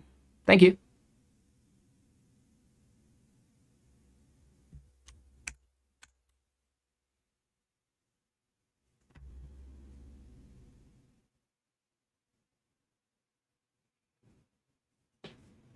Yeah, I had thought about doing it. I don't know. I just didn't, but I should. Just because, yeah, it's annoying to have to go over to the other machine and do it. But do all engineers work on a Saturday? I don't know about all, but a fair portion of our dev team does do odd work hours. Again, like GitKraken is not a you're a butt in seat from 9 to 5 kind of company. As long as your shit's getting done, it doesn't matter, right? Make your meetings if you're scheduled for meetings. We're an unlimited PTO company where I think they're actually okay with taking as much PTO as you want. I just don't. But yes, it is a results driven company, and it's some of the best work life balance I've found at any company. I think for anyone at the company.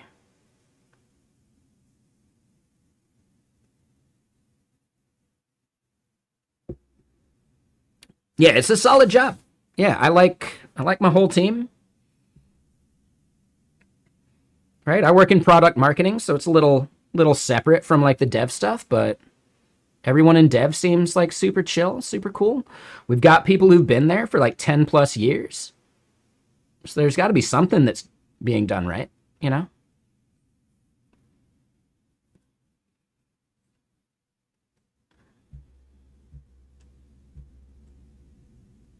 But yeah, yeah, I like it. So hold on. I think we may have just hacked this out just fine.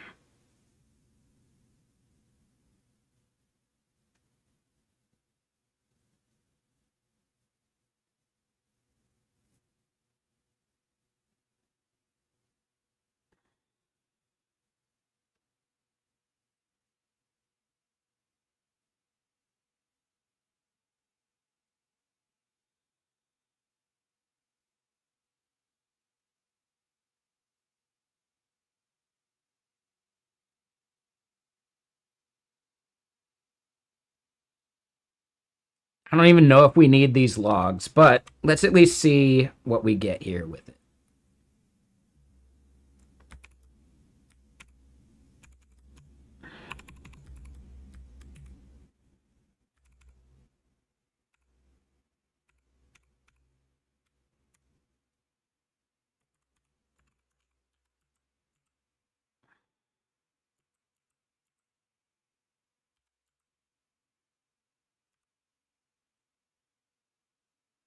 Hmm.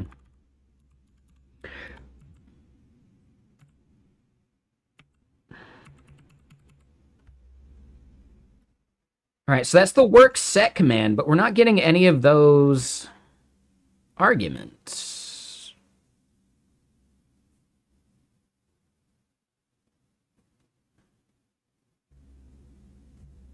Oh, maybe because we just didn't get any of those errors.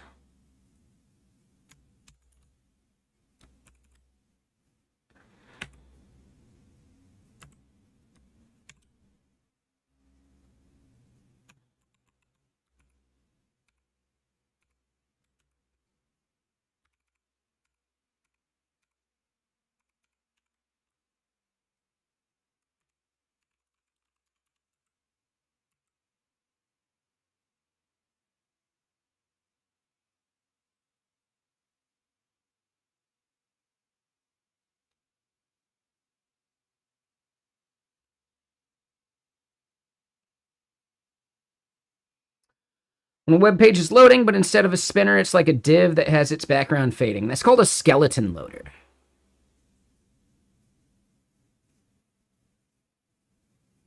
Yeah, no, it's a solid company. I really like it. And we are hiring.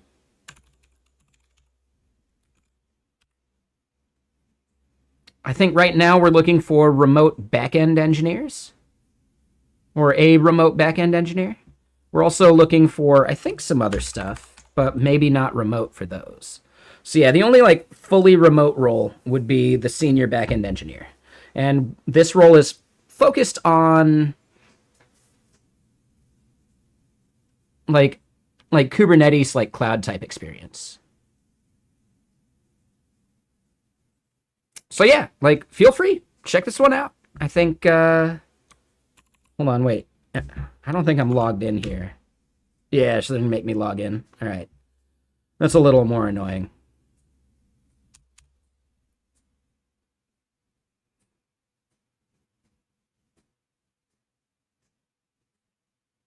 $39 full stack?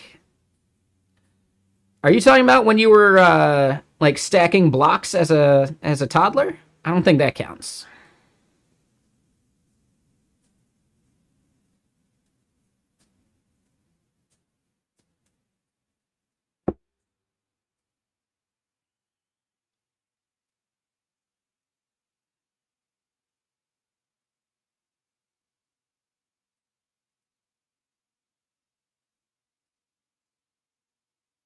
Okay.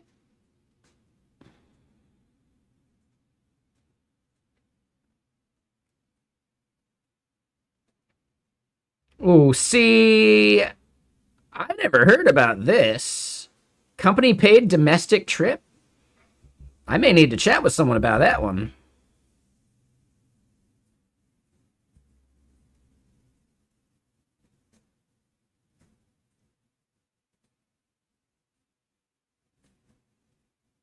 I may need to chat with someone about that one. Because I don't think anyone mentioned it. The 5-year one, I just talked to a coworker that, yeah, they got to go to Belgium, which was a cool one. I have been there for a year, yeah. I think the year, like, anniversary was sometime either late March or early April. I forget which. But yeah, time flies. It's crazy.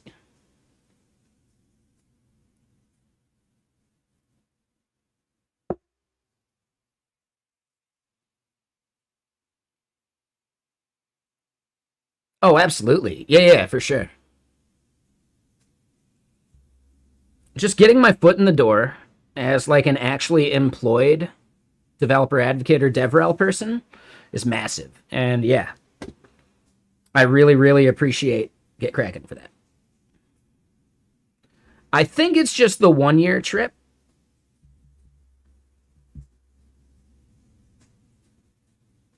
I don't think this is every year.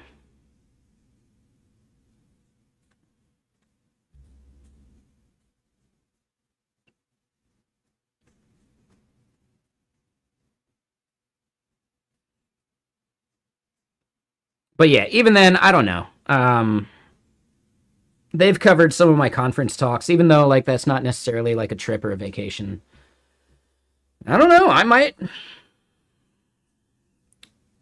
look at seeing if they'll pay for another conference or something for me to go to.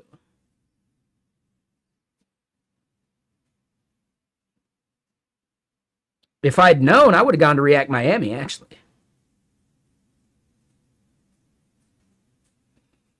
So yeah, if I'd known they would have covered, I would have done the React Miami thing.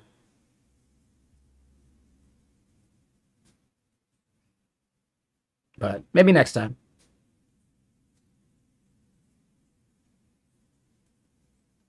Oh, I know. Yeah, it doesn't hurt to ask. For sure.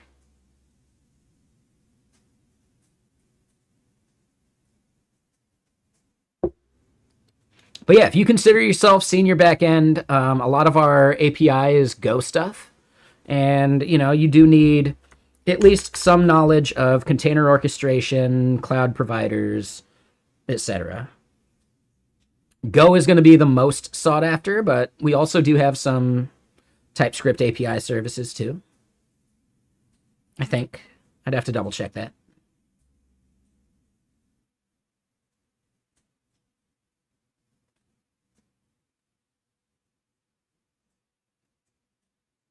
But yeah, CI/CD pipelines are going to be a big part. So yeah, this is like a cloud architect kind of role.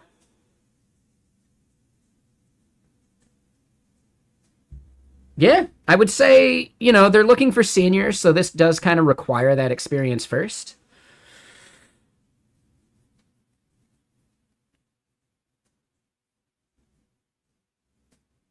But yeah, this part right here, even if you don't meet 100% of the requirements, don't let self filtering and imposter syndrome get in the way of a great fit. So feel free to apply.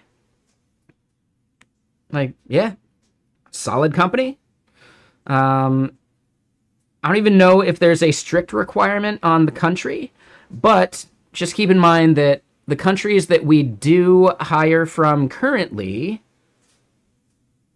so no, strong candidates from anywhere in the U.S. They'd like to have someone local to Scottsdale, but this role is not required. So yeah, I think it would probably be a U.S. specific role for this one.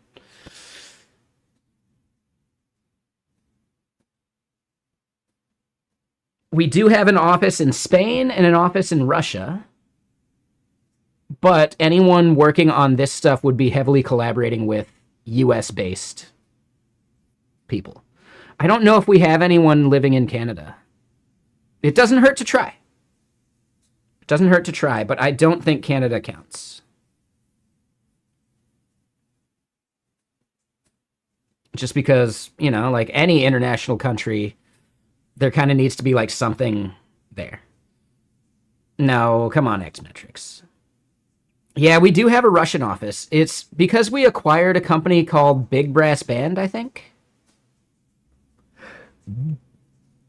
And that, I believe, was a Russian company.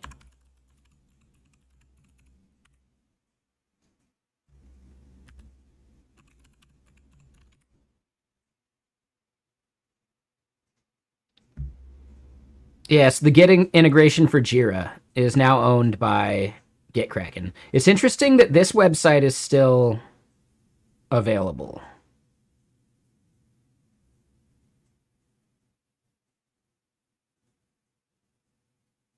I don't know if that's actually intended.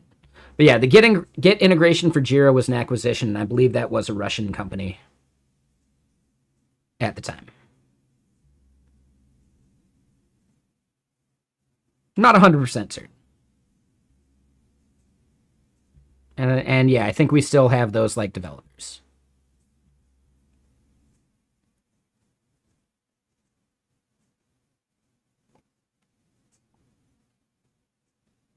Oh, the Git integration for Jira, you're using that where you work. Oh, cool.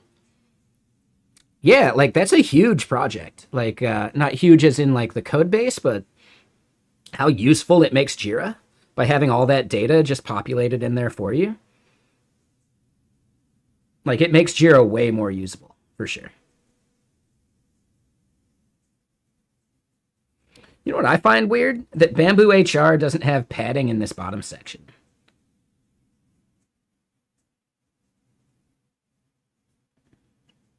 No, we do not have an office in France, Abdu. I think that would be trickier. If you're willing to move to Spain, there might be something.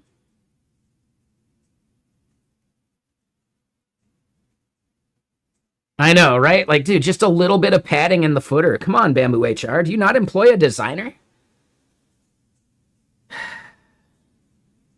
Does Bamboo HR not have a designer?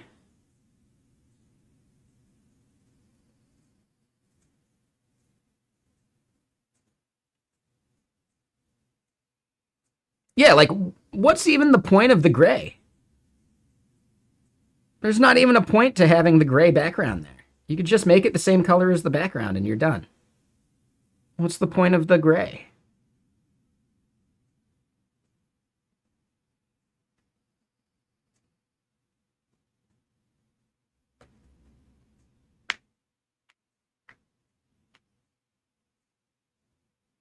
So yeah, I don't know. But anyway, I just wanted to throw it out there. We are looking for at least people in the US and other stuff it doesn't hurt to apply. But yeah, senior backend engineer. Give it a shot.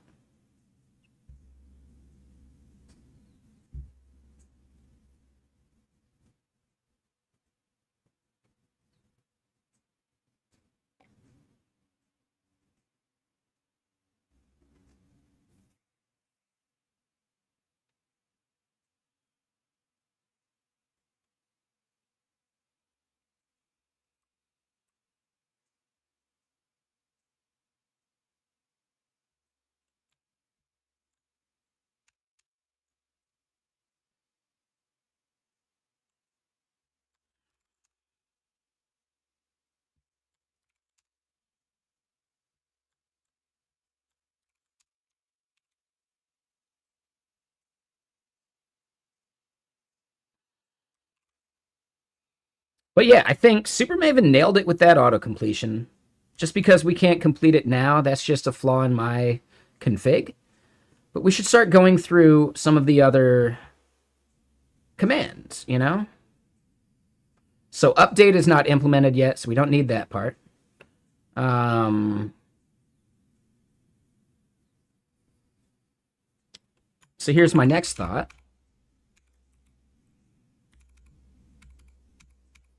We do this, and we do work, and instead of update, we do, right? We can autocomplete that. We do PR.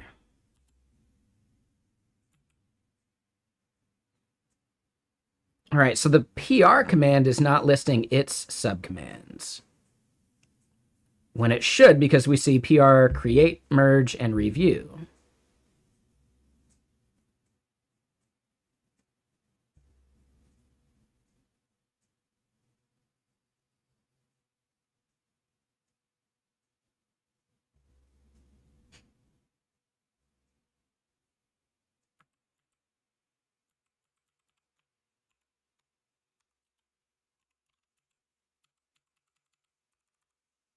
Oh, no, that's my bad.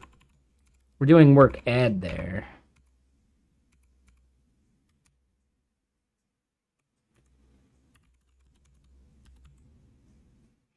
Okay, so then, yeah, we get create merge. Sure. Yep, so that part's working.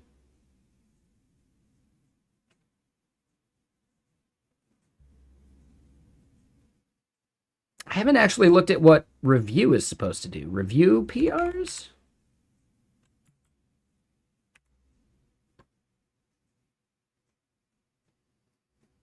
Oh, and review is not implemented yet?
Yep, so that should be hidden.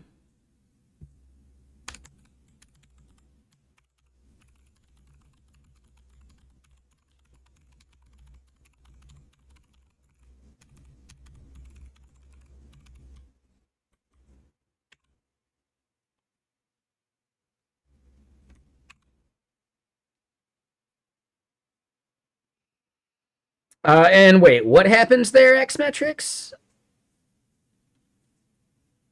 So you're building your home lab stuff, but you placed a bid. Why is it e-waste? Does it not actually work?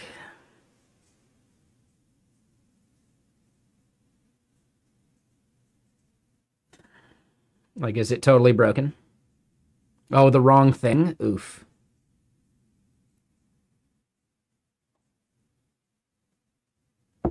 Yeah, Quadros, those are like the work, like, like they're GPUs. Oh. But they're like the workstation. That's the word I was looking for. Workstation GPUs. I've heard they're like some of the best bang for your buck as far as like trying to do LLM stuff because they're way cheaper than like a GeForce, right? And way cheaper than like an A100. Now you're going to get more value from an A100, sure. But yeah, you can get Quadros super cheap. Yeah, exactly. Okay. But this is one that doesn't have the AV1 like codec stuff built in.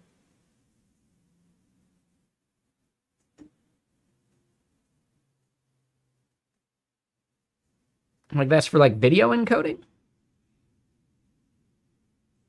Why is it that you need AV1?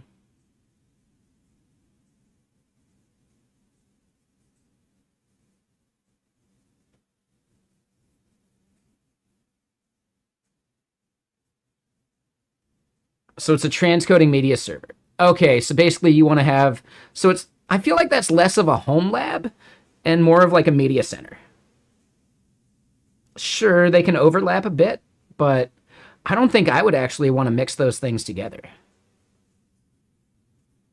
When I think home lab, I think your own personal like cloud cluster or testing Kubernetes and like all that kind of BS or for running your like home automation stuff.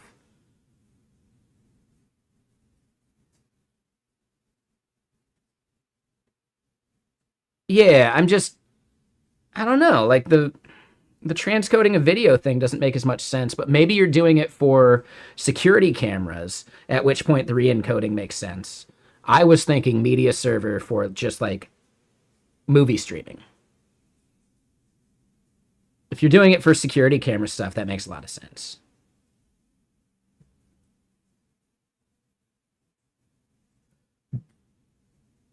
Yeah, yeah, four wheel. It could be for security.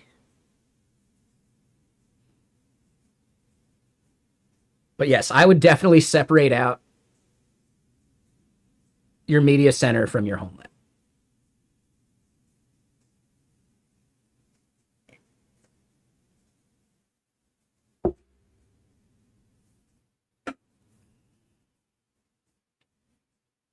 I guess home lab is a very broad term, right?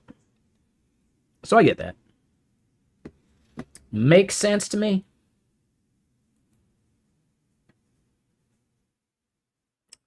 Yeah, honestly, I would say security should probably be separate if you're planning on treating the home lab as more of like a personal cloud.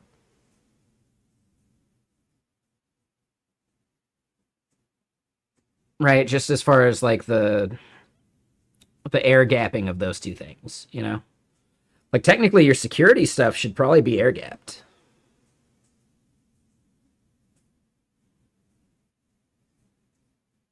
But then it does make it harder to actually like view it remotely, which you might want to do at some point. I do really like that about the God, what's the brand of these that I got? I got some little like remote cameras that are very nice to actually just remotely see like, oh, what's changing? Like, oh, did someone enter my home or blah blah blah, or did the power go out or whatever? I can see like some of these things happen, which is kind of nice. Like that remote aspect when I'm traveling for conferences and stuff is pretty useful.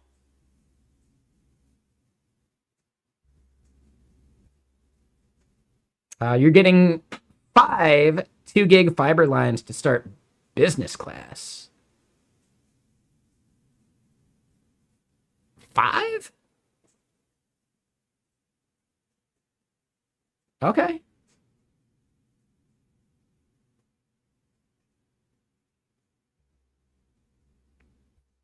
Hmm.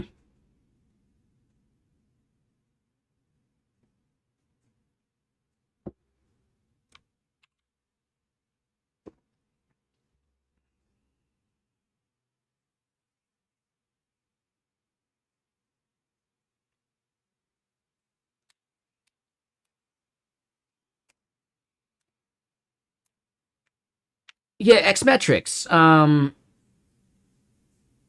My guess is you're doing it because you want to like host from home.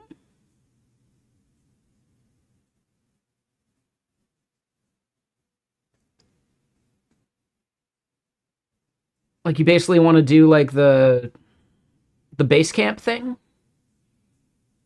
like escape the cloud and do your own like local hosting. Okay, interesting. Yeah, sure. Like a lot of the home lab stuff goes way above my head. I have no idea.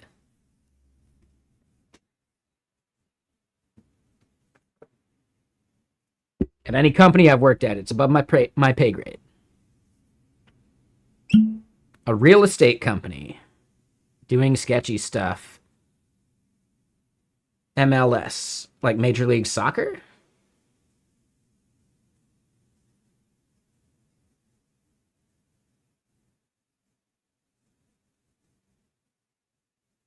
What does soccer have to do with real estate?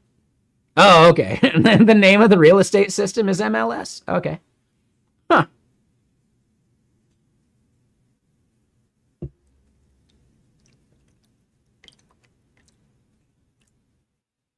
Okay. Multiple listing service. I've never heard of that. Okay. Is that basically what like realtor.com is using?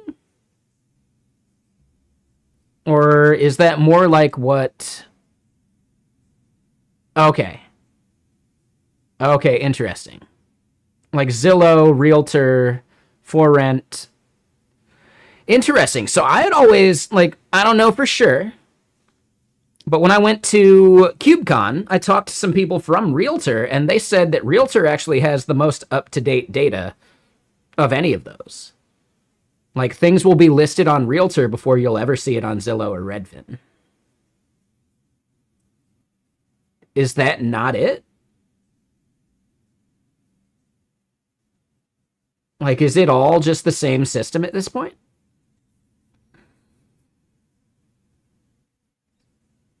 Really? Okay. Are you telling me the devs from Realtor.com lied to my face?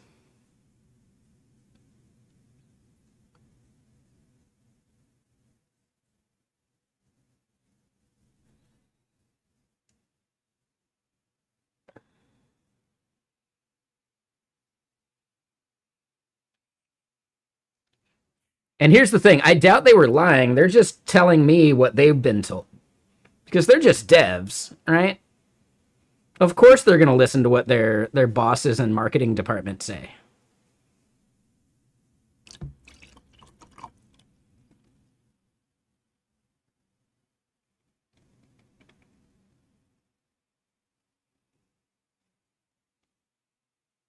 Oh, so Realtor did create their own MLS regional databases. So it's actually possible that they might have the data before it gets aggregated into the national database then.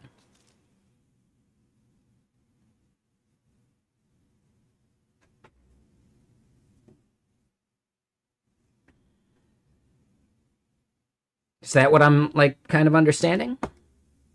If so, okay. All right. Okay.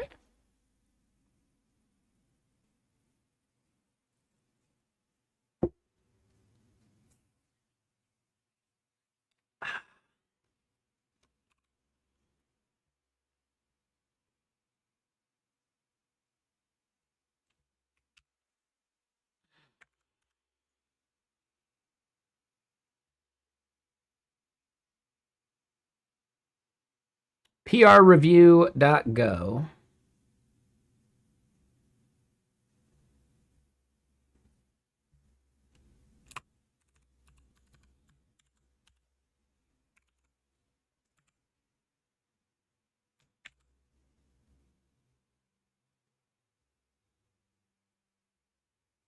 Line 19.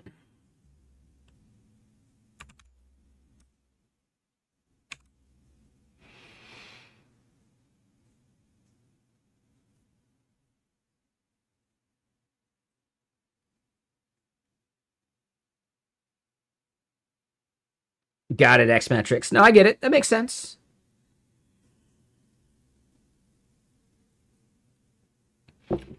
I would say please keep it legal and ethical. If it's not something that you would advertise that you're doing, you shouldn't be chatting about it here either.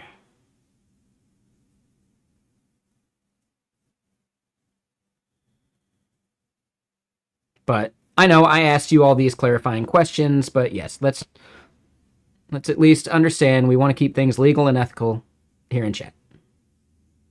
Okay, all right, just making sure then. I don't know, man.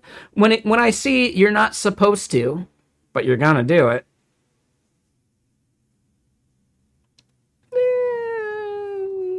Are you lying to my face? And technically, no, you're lying through the internet. They do it, you don't. Gotcha. Okay, that makes sense. This is a Costco hoodie, and it's like super thin. Like, yeah, it's a very like thin hoodie. Like, dude, just very, very nice. I've got this and like a beige one. I wish they had more colors. I would have bought one of every single color. It is just so soft and nice. Yeah, it's just wonderful. But it's still like the same like corrugated like thermal type material. Yeah, it's really, really well done. I really like this hoodie. Yep. Yeah, for sure. No worries, Maniac. Thank you for hanging out. Yeah, I appreciate you. Yeah, I'm proud of the work we got done, even though we've been just chatting and ranting half of the day, too. So, yeah. And I do think your questions earlier were good. I appreciate it. Thank you. Good luck with my conf. So I'm not going to a conference this week. I'm just going to, to the office for some BS. But I will be streaming tomorrow. And we'll see if I can stream on Monday. That one's up in the air. And then Tuesday, Wednesday, Thursday, I will not be streaming. Yeah, I'm going to the office next week. Yeah, exactly.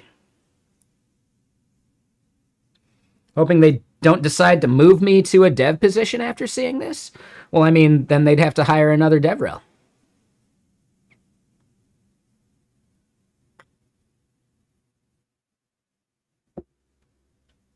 Actually, I would be pumped on the idea of being able to work on some of this stuff on stream more often. I'd actually be really pumped on that. As long as they don't just tack it on as extra expectations. Yeah, no worries, Maniac. Have a good night. This is something I tacked on to myself as extra expectations, just because I think as a developer advocate, I am advocating for developers using our product by making some of this stuff work. And also, I get to show off the product, which is cool.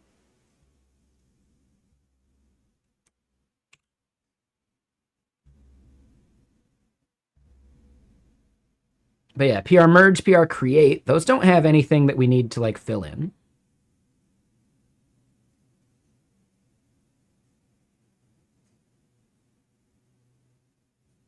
Yeah, exactly.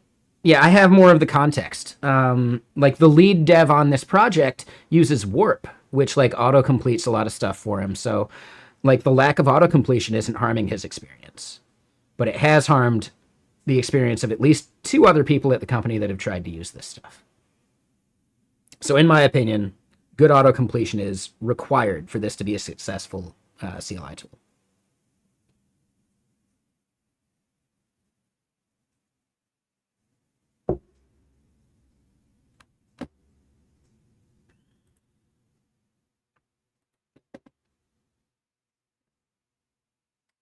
But that was the end of that album. Let's get another one going.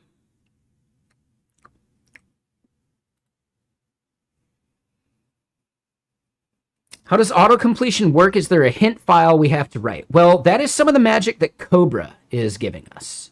So in general, like, let me get to the top level here for you. This GK root, what we end up doing is having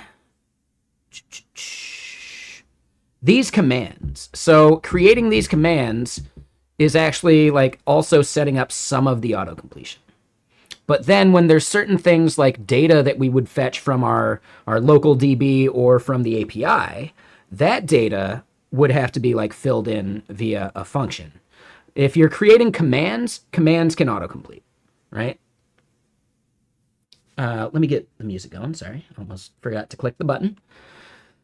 So the basic gist is I went in and for GK work set, we had to create this other function called the valid args function. We could also do valid args, and then that's just a list of arguments that we accept, such as foo, right, foo, bar, etc. But because we have, like, this is dynamic data coming from the amount of work items that you actually have, to be able to set that work item, we need to actually get that logic from elsewhere and then spit out the list.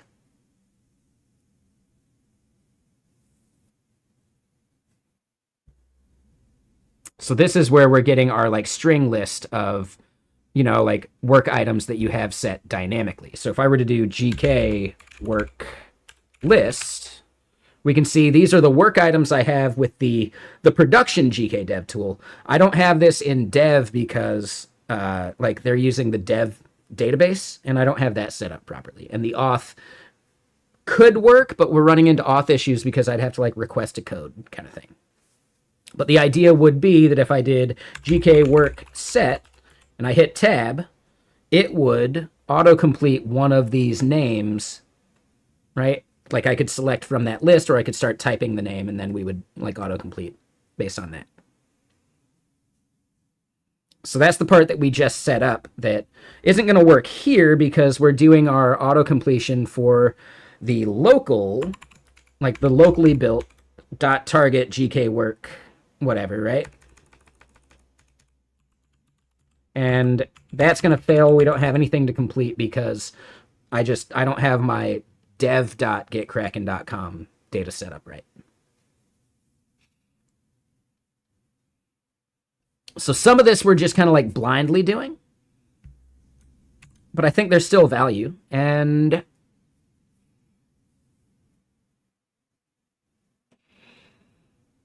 I'd be okay with just collaborating with one of our devs to fill in some of these gaps.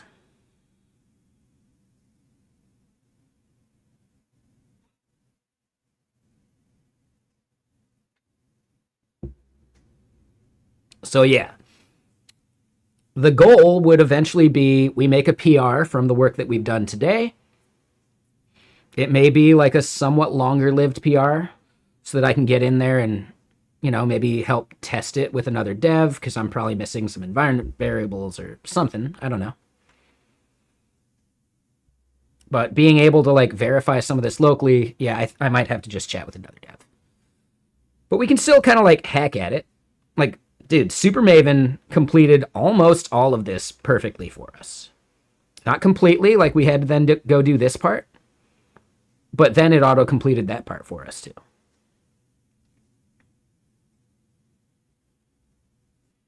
Now, what I'm wondering is, can I just make this nil?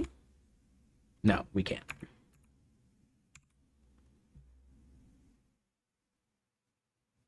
It's going to turn into quite the project to complete? Maybe. I don't think it's going to be that bad, actually. Like, there are less of these things than you would expect.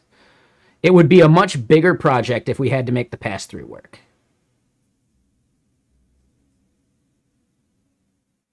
Because then we'd want to proxy to the Git, like, auto-completion script. And that's way trickier.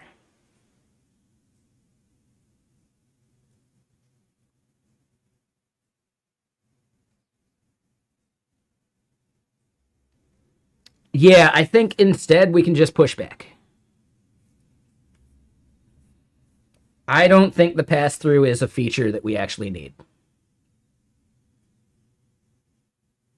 And we're currently still in public preview, so we can deprecate features like that. In my opinion, it's up to other people.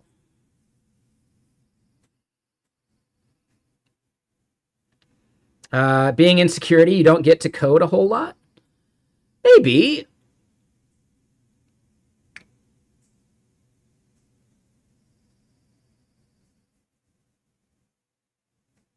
Oh, absolutely. Yeah, yeah, yeah. Oh, yeah, yeah, yeah. Yeah, yeah, yeah, yeah. Like, dude.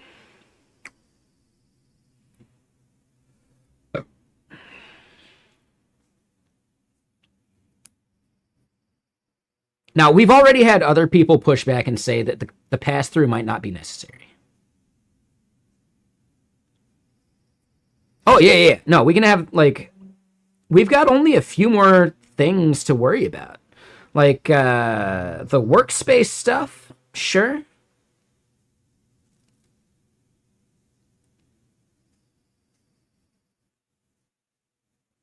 The workspace stuff, we could definitely do some some logic for, but yeah, I think GK work.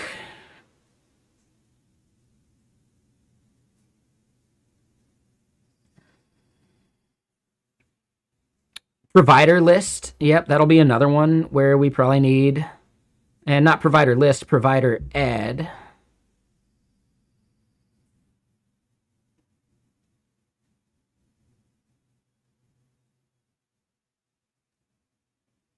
So yeah, models.allproviders.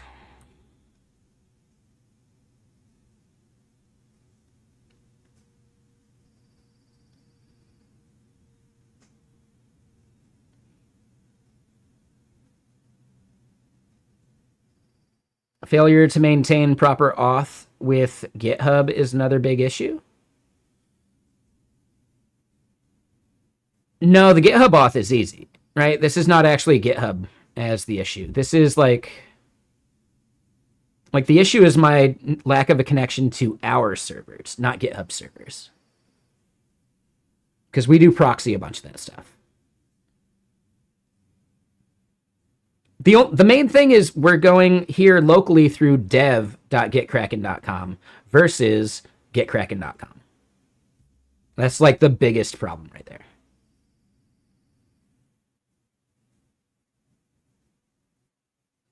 And I'm pretty sure I could set that via some kind of environment variable, but we don't need to figure that out at the moment.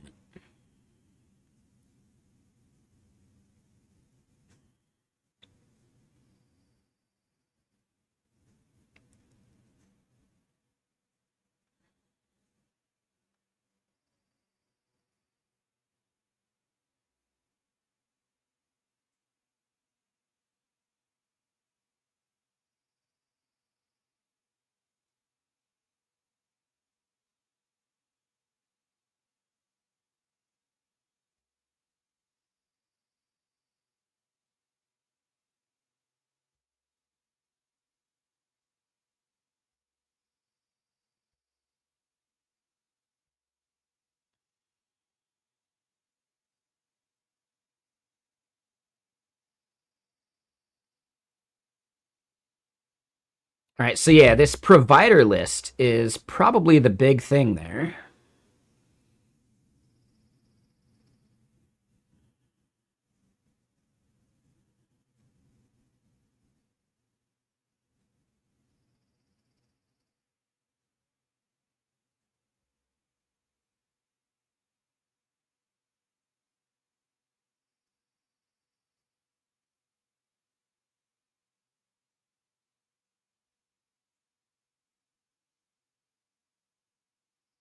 Some of these are needless abstractions, I'm pretty sure.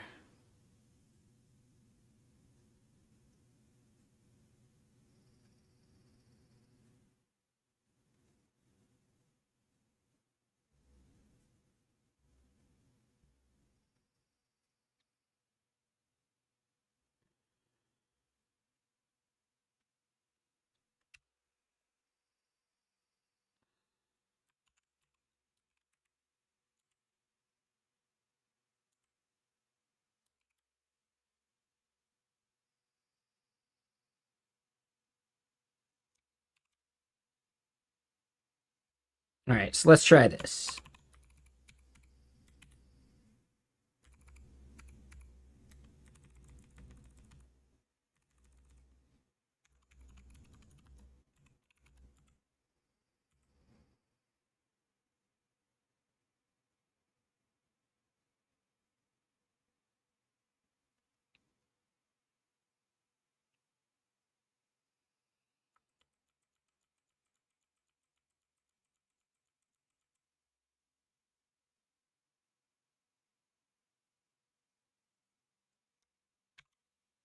I'm going to say that's pretty good.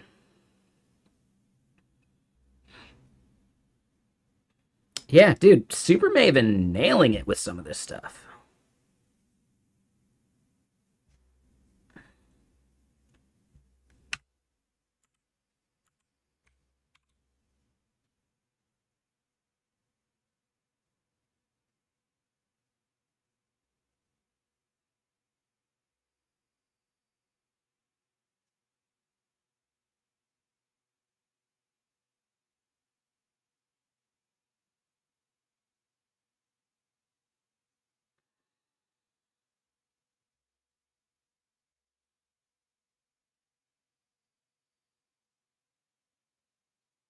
All right, so organization set.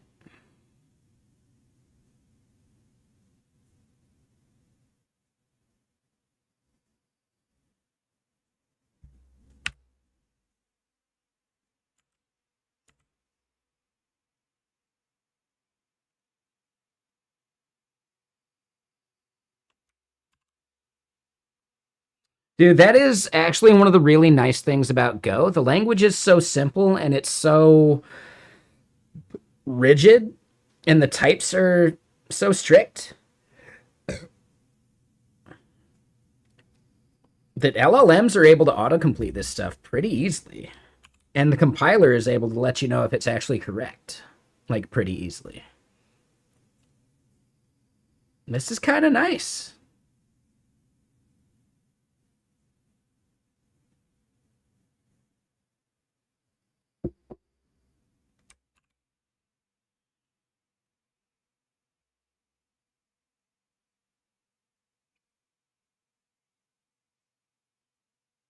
So yeah, org set, org list. Set is one of those things where we need it. I don't think issue has that.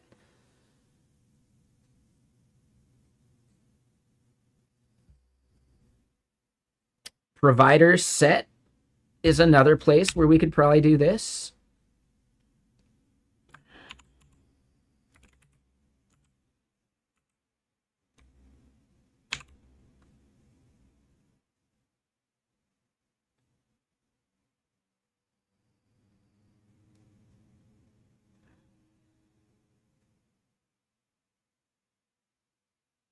Yeah, work PR review.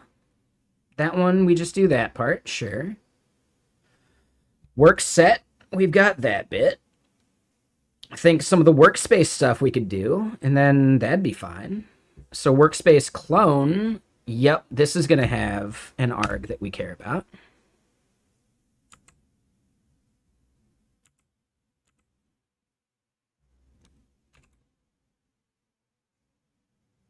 Okay, so it did not nail this part.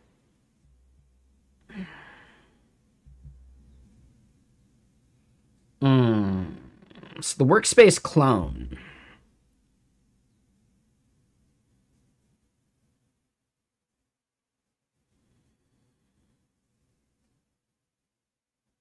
I think this part's wrong. It's like workspace list.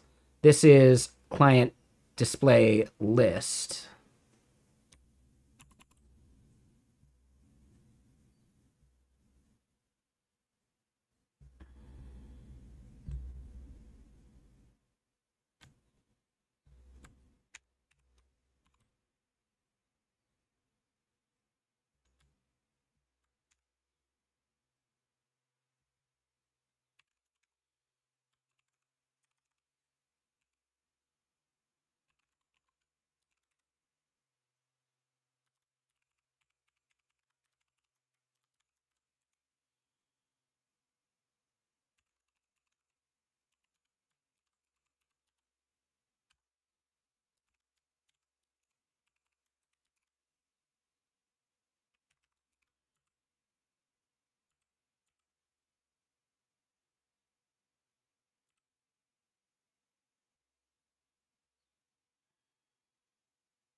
Oh, okay, so instead of display list,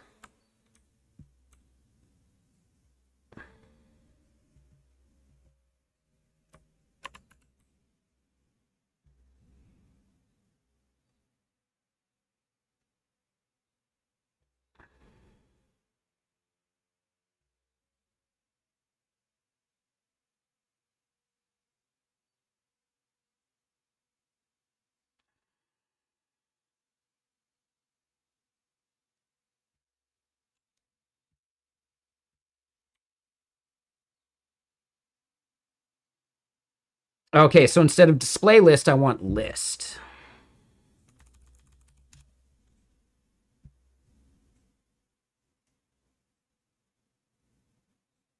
And I got these backwards.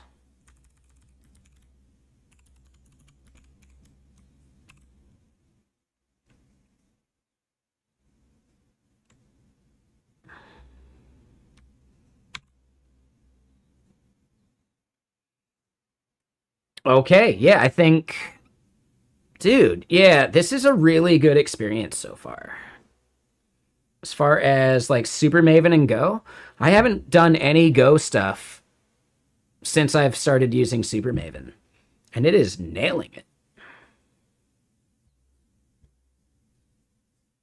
That's kind of crazy.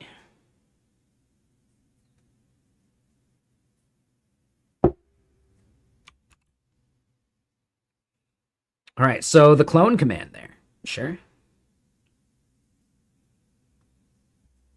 Create, delete.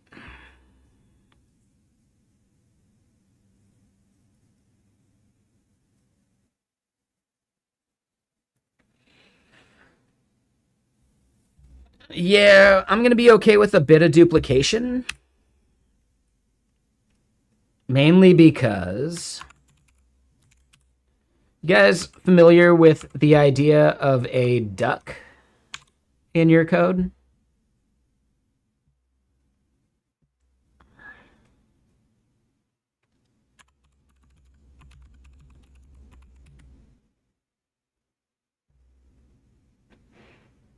So the queen's duck.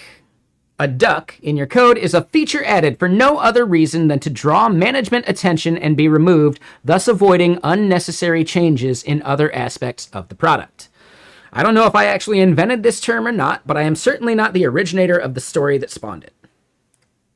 This started as a piece of Interplay corporate lore. Interplay was a game company. They made a game called Battle Chess, among plenty of other games. It was well known that producers, a game industry position roughly equivalent to PMs, had to make a change to everything that was done. The assumption was that subconsciously they felt that if they didn't, they weren't adding value. The artist working on the Queen animations for Battle Chess was aware of this tendency and came up with an innovative solution. He did the animations for the Queen the way that he felt would be best, with one addition. He gave the Queen a pet duck. He animated this duck through all of the Queen's animations, had it flapping around the corners. He also took great care to make sure that it never overlapped with the actual animation. Eventually, it came time for the producer to review the animation set for the Queen. The producer sat down and watched all the animations. When they were done, he turned to the artist and said, "That looks great, just one thing. Get rid of the duck." So it's basically part of Parkinson's law of triviality. Right? Members of an organization give disproportionate weight to trivial issues. So if he hadn't done this, someone would have said, well, could you change the color of the Queen's dress? Could you do some other BS that doesn't actually change anything? Important, at least? Like, oh, you know, the Queen has like one of those pointy crowns. Could we make it like a different crown? And it would have been way more work to change those animations, right? So instead, catch their attention with something that also doesn't matter, and you're good. The problem lies in the fact that sometimes they like the duck. The thing that you added for the sake of being removed is the thing that they actually want to keep, and now you got to remove something that's more work anyway. So yes, there is a bit of a double-edged sword to throwing ducks into your code.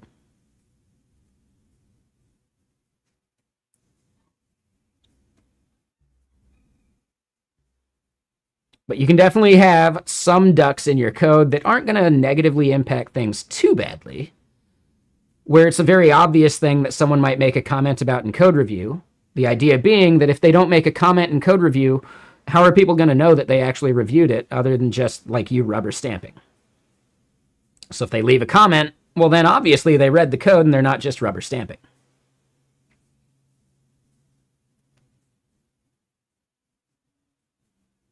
It is an art form to do web development ducks that you're okay with being in the final product if no one notices. It's actually an art form.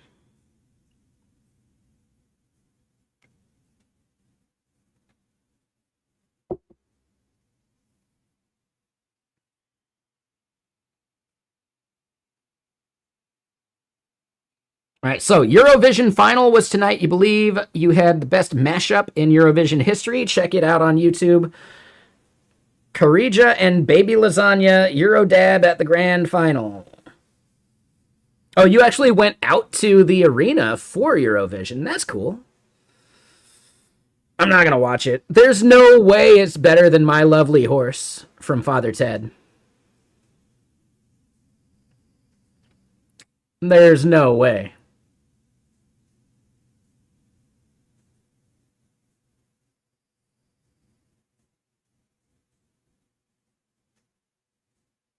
And if you don't know the reference I'm making, I'll put it on here in a second.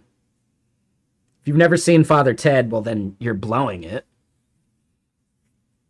But yeah, hold on. No, I want to hear that song now. We got to lose the saxophone solo.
The wonderful song.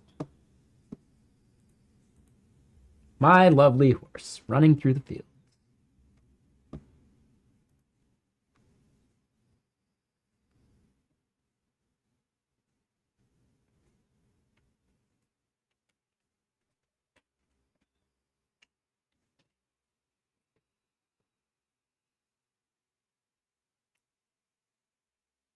All right, so back to what we're doing. So yeah, workspace delete, workspace clone.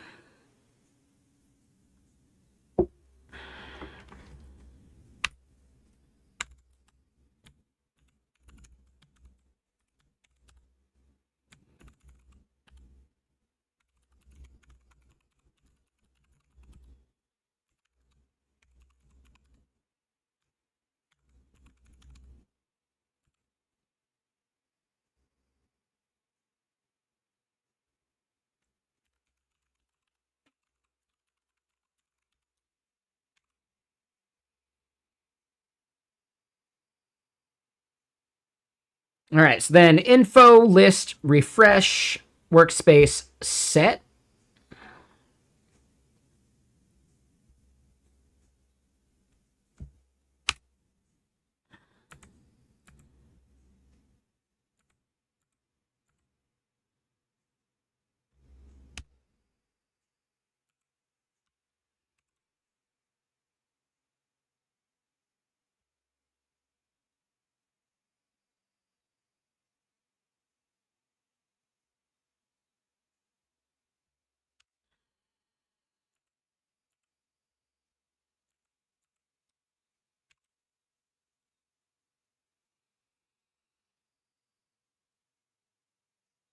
I think we might be good. We might have nailed like most of the auto completion stuff, except I can't spell. Work spoace.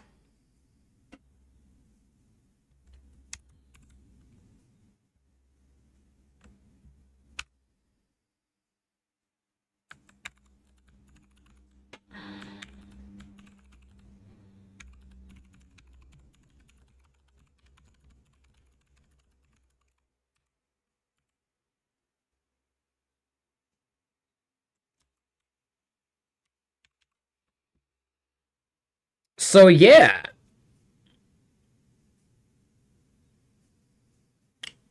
if we ditch the pass through, I'd say we're done.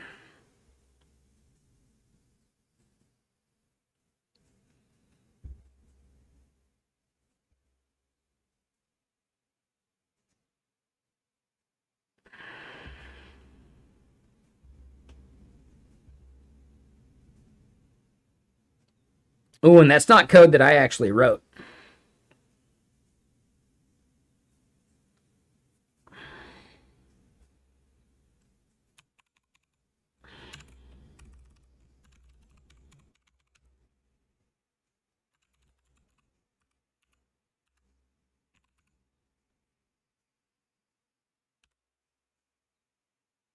And hold on 1 second.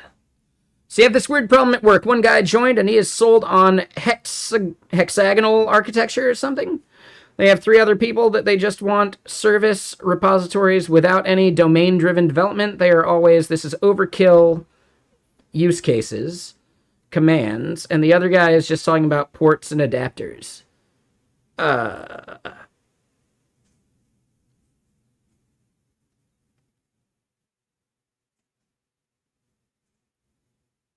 So wait, when you say DDD,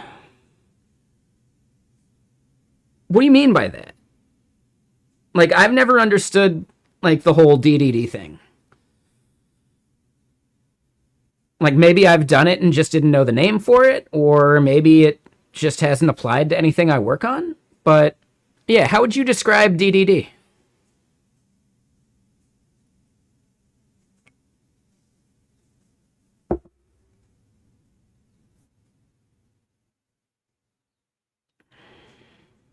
And what do you mean by commands? And yes, I know you probably can't get too specific about work stuff, but you got to get a little more specific, I think. But the other guy's talking about ports and adapters. So I'm not familiar, I guess, with hex architecture.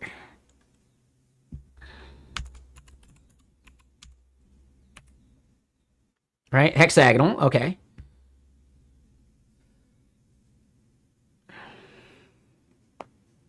Okay.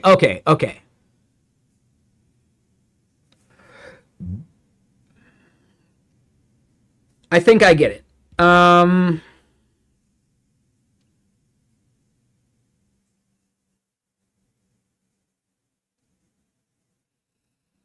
think I think the ports and adapters guy is onto something. It can definitely be like overkill. Yeah. Like I said, domain driven design or domain driven development, same idea. I'm just curious, like how that actually like relates to what we're talking about here. So yeah, lunatic. I think number one, treat those two things as separate, right? The DDD people are totally separate from like the adapters argument. The adapters argument makes sense to me. Not in every case.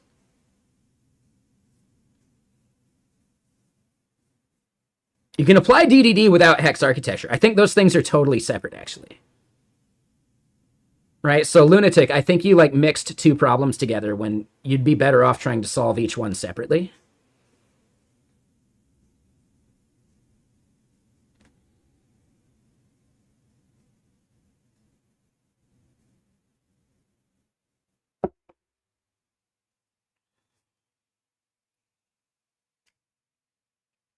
think the plug-in adapter thing could be argued, but also he may be right.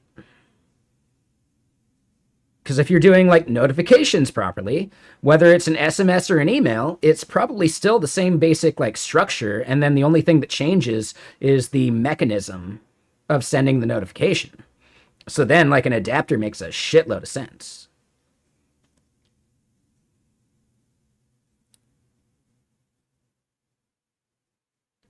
Yeah. Like I think thinking about ports and adapters properly is actually a good move. But as with anything, taking it dogmatic and making sure everything has to work this way can also be the wrong approach, right? In many cases, anything that's 100% is wrong. Even the 100% it being wrong is wrong. You know? Like absolutism is absolutely always wrong. Which is right like a paradox because it's an absolute statement about absolutism. Right? So there's always an edge case in there. That's what I'm trying to get at. It's not actually hypocritical because it's actually calling out the edge cases. Right? Like never say never.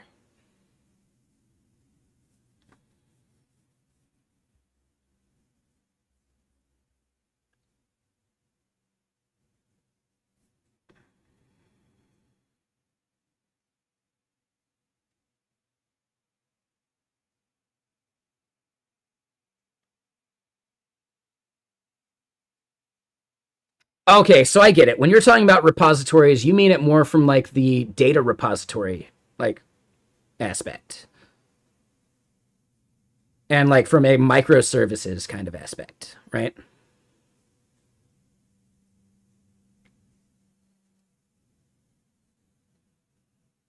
Okay, so there is some overlap there, but I don't know. Yeah, I don't have a good answer for you, lunatic. In general, I would recognize that the port and adapter guy is probably right about some things. And maybe this new microservice is a perfect thing to use that port and adapter architecture. But I guess I've never done any DDD, so I'm not sure how that differs from like a microservice architecture standpoint. And it's possible I've actually done DDD, but I just didn't understand that I was doing it because, you know, not everything needs to fit within some readily categorized like domain model or like development model, you know? Sometimes it just makes sense to do it a certain way. Just because you don't know the name of that pattern doesn't mean that it's not the right pattern. So I do believe in the adapter approach. The key is finding the right abstraction to make the adapters work properly.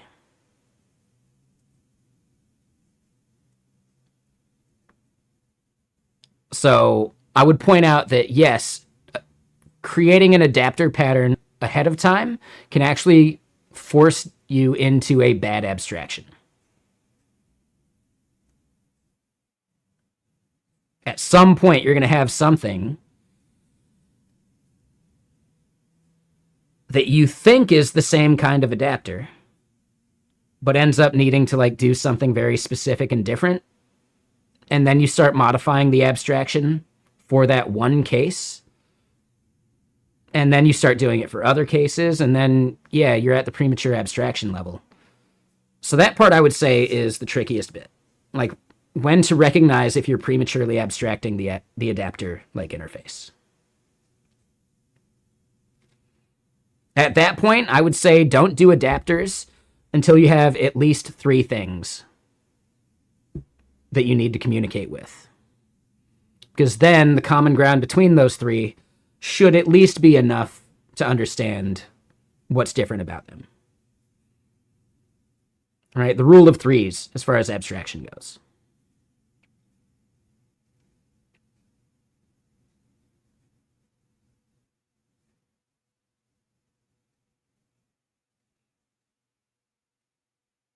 So that might be the problem that you're having with this one dev. He's trying to build adapters before he realizes what the proper abstraction is. Right? A little bit of duplication is better than the wrong abstraction. So for that argument, I would simply say there are articles written about the rule of three. This might be the way that you can argue some of that.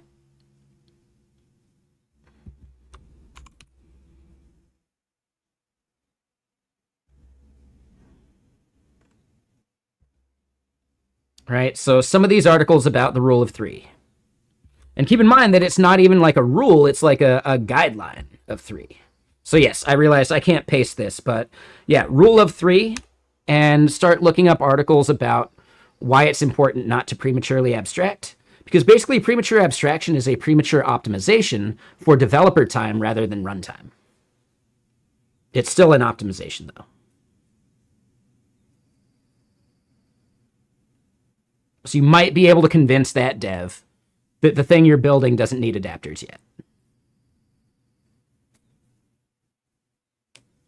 The other guys? Ooh, I don't know. I have no idea. But real quick, let me go pee, and I'll be right back.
Okay, so I just turned on the oven too. I'm going to have some pot pies for dinner because I am feeling lazy.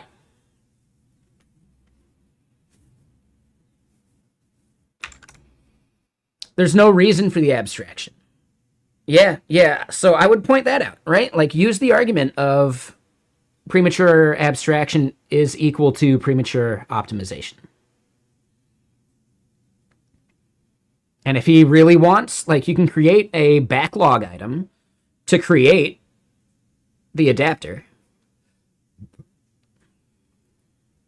Right? Have a to-do command with a link to the ticket item. And then that's a good compromise. That's the way I would do that, right? Like it's not a, hey, we're never going to do this kind of thing. It's, well, let's put it on the backlog and when we need it, it's there and we can track it. And yeah, like I totally agree, but we don't need it yet. So that might be the argument. And I really do think going down the premature optimization like argument route is your way to go. Like first, just, ask him, like, how does he feel about premature optimization? If he thinks that's a problem, then you've got an in to argue the premature abstraction part too. If he's into premature optimization, well, then you'll never win that argument anyway. But a good compromise would be the ticket on the backlog. Right? Have that ticket linked in a comment above the section where it could be abstracted. And then boom, right? You've got a good compromise.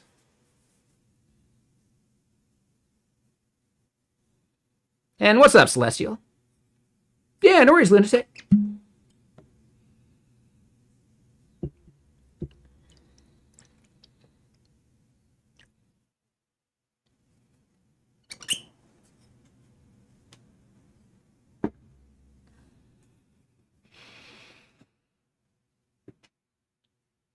Yeah. Like, I've definitely had arguments like that. So it's actually tough. Like, I sympathize. But yeah, it's more about like politics at that point. How do you politely let someone know their voice is being heard? It just can't be done right now. And being good at that kind of thing will actually make you more senior than all sorts of, technical things about programming. I think the most senior people out there are actually the ones that navigate like the social constructs of programming on a team better than the technical constructs of it.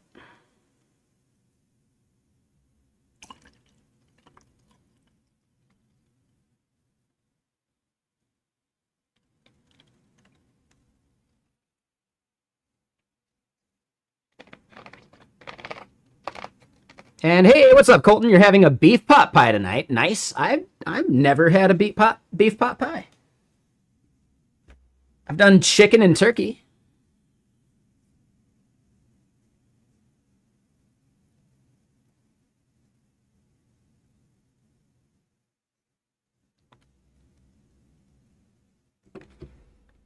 So I get that, lunatic. I think you want to focus on your argument. You don't want to spread yourself thin. Focus on understanding your argument and his possible counter arguments as much as possible for that one thing. And I think it's really the premature abstraction is your best bet. But again, totally up to you. Do whatever you want. But you need to empathize and really put on your like debate hat. To be the best debater ever, right? To be a master debater, you need to understand your opponent's arguments as well as they do, or better.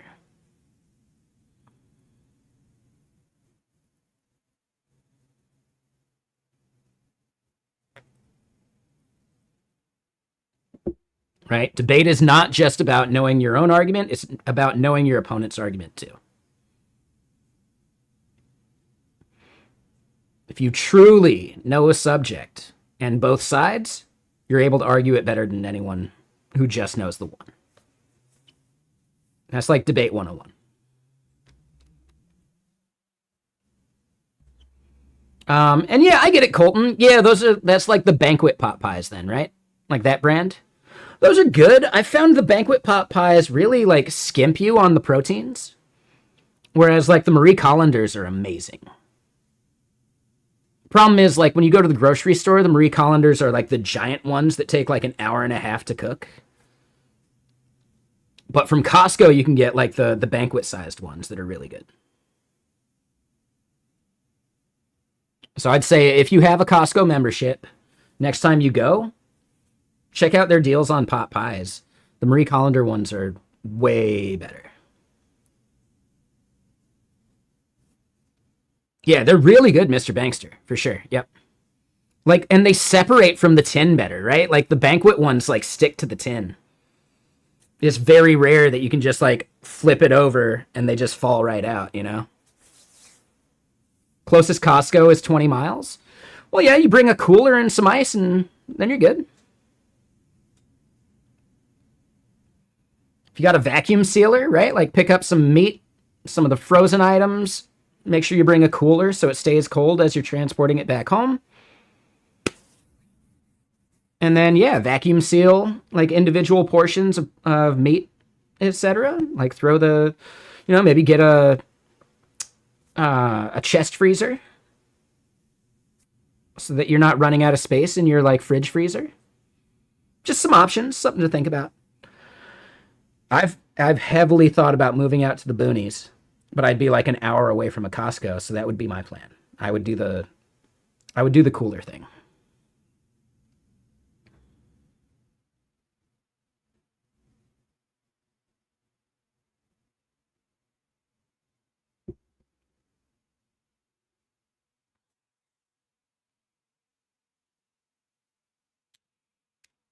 And better than ice would be like ice packs. Because you don't need it like epically cold. You just need it cold enough for transport.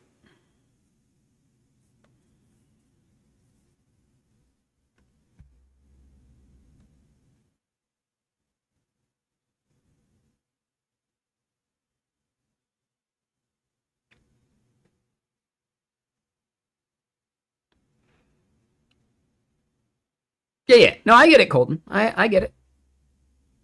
I just hate going to the grocery store, so I like buying in bulk. You like supporting your local market?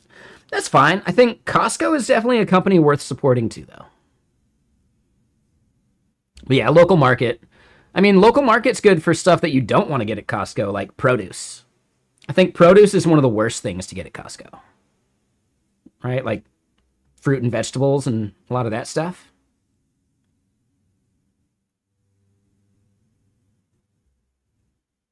Baked goods. Yeah, probably also not a good Costco buy.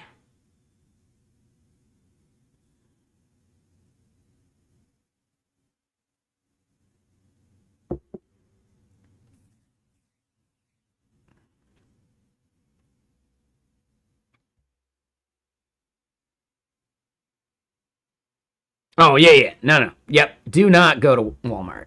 Fuck Walmart. Only marginally better than Target, you know? Ugh.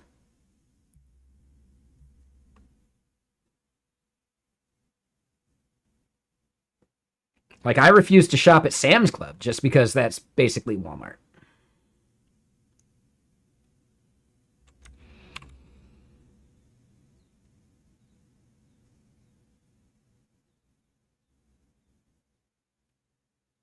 All right, so here's what I want to do. Let's look at what we got. We got our command stuff.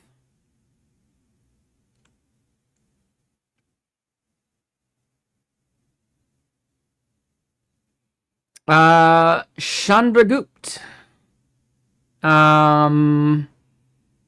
Woke up to the sunrise. I mean, yeah, we've got most of what we need. Like, we modified all these files to add some auto completion.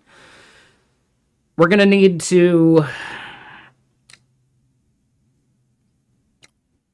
There's like an abstraction to make for some shared stuff within the workspace files, but that's not the end of the world.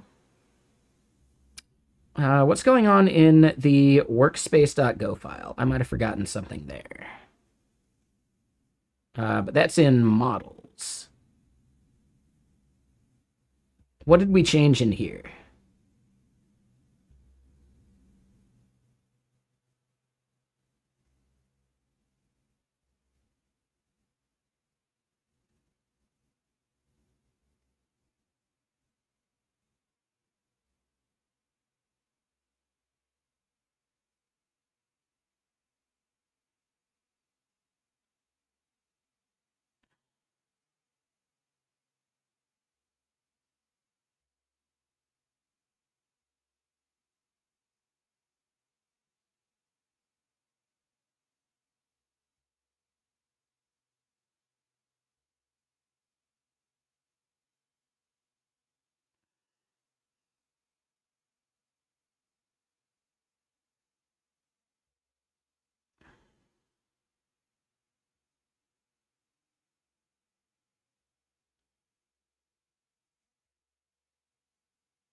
Oh, yeah.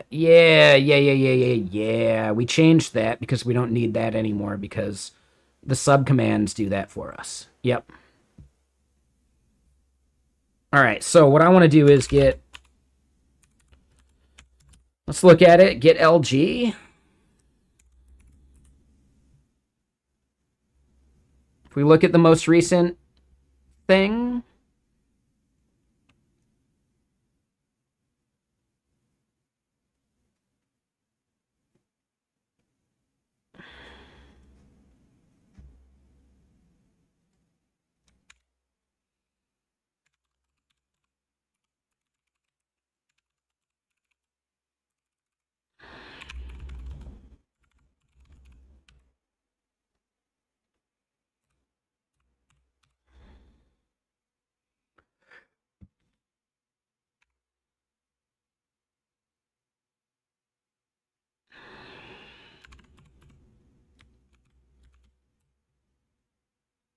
and what up, Lubasek? How you doing there, program? Ooh, program. Good call on the name.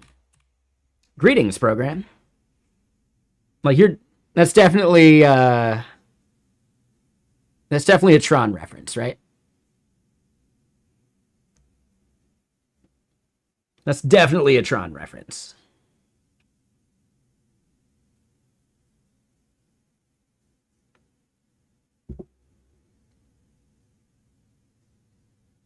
No comment.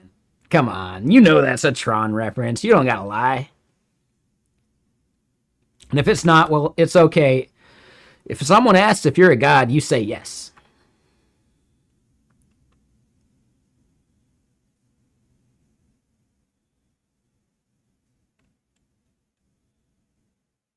It's not a Tron reference? How dare you? I'm kidding.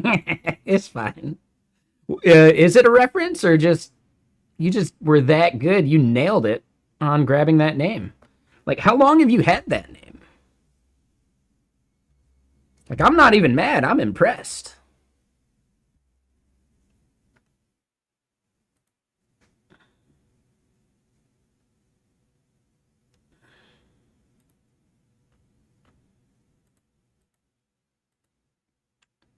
Totally up to you. You don't have to. You'll be de-resed if you don't.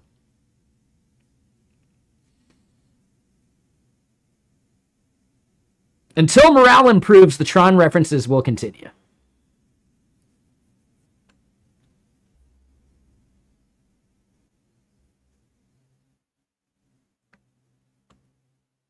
You're not the original owner. Ooh. Oh, damn. Is that a dark web deal?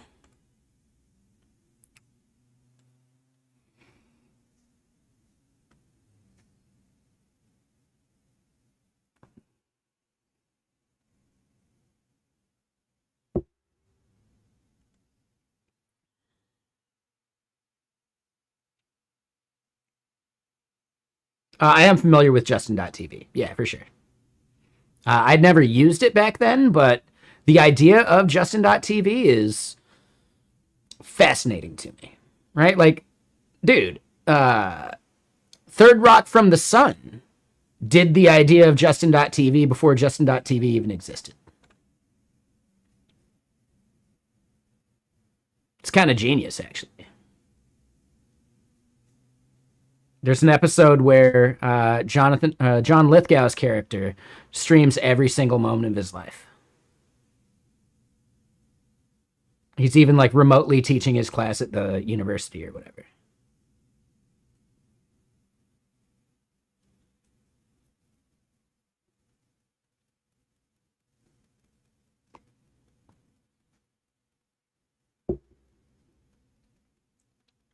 Colton, you used to do 24/7 streams on Ustream? Interesting. Okay.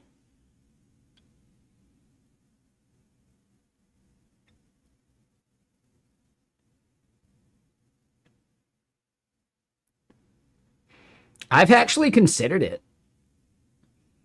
If I didn't sleep in my boxers, I'd be doing sleep streams already.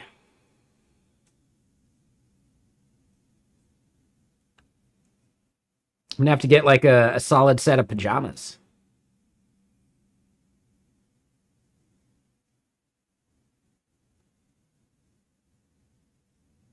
Oh, there you go, program. Nice. Oh, that's cool, man.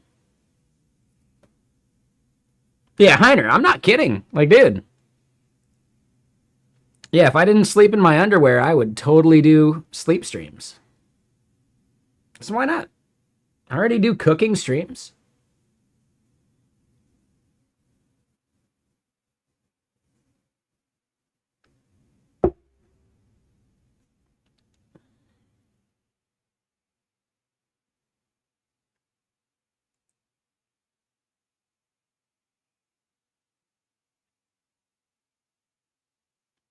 Oh, I do the cooking stream over on the gaming channel.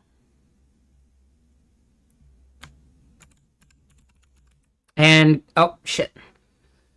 Not being signed in on this chat window. That's kind of annoying. I drive a Subaru.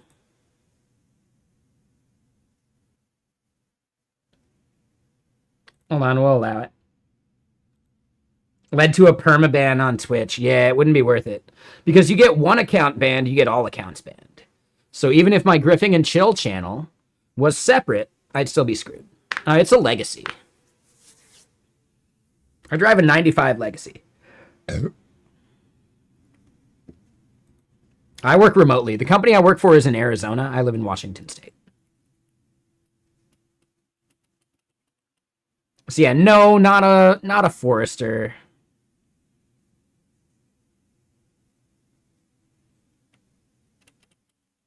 No, the Legacy.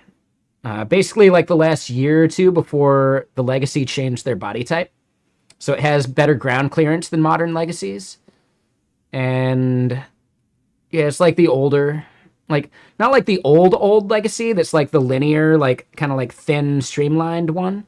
It's like the roundy, like '90s version, but before they messed it up with the next body type after that.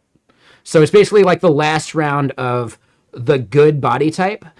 For the most part with Subaru, you don't want to buy the first year of any new body type because they will have issues they got to work out, like transmissions, like all sorts of things just are not great. No, not a Boxster, not a twin turbo, no. I have had a turbo Subaru, but it was like an old school Loyale, right? Back when they had like the Loyale turbos. That was a nice car. I missed that one.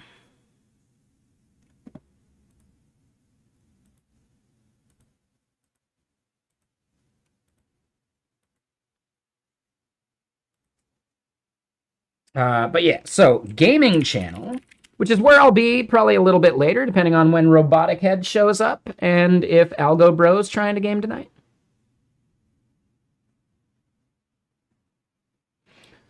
Yeah, the Subaru I have, I bought it with 114,000 miles on it, and it's only at like 160 now. And I bought it like 10 years ago.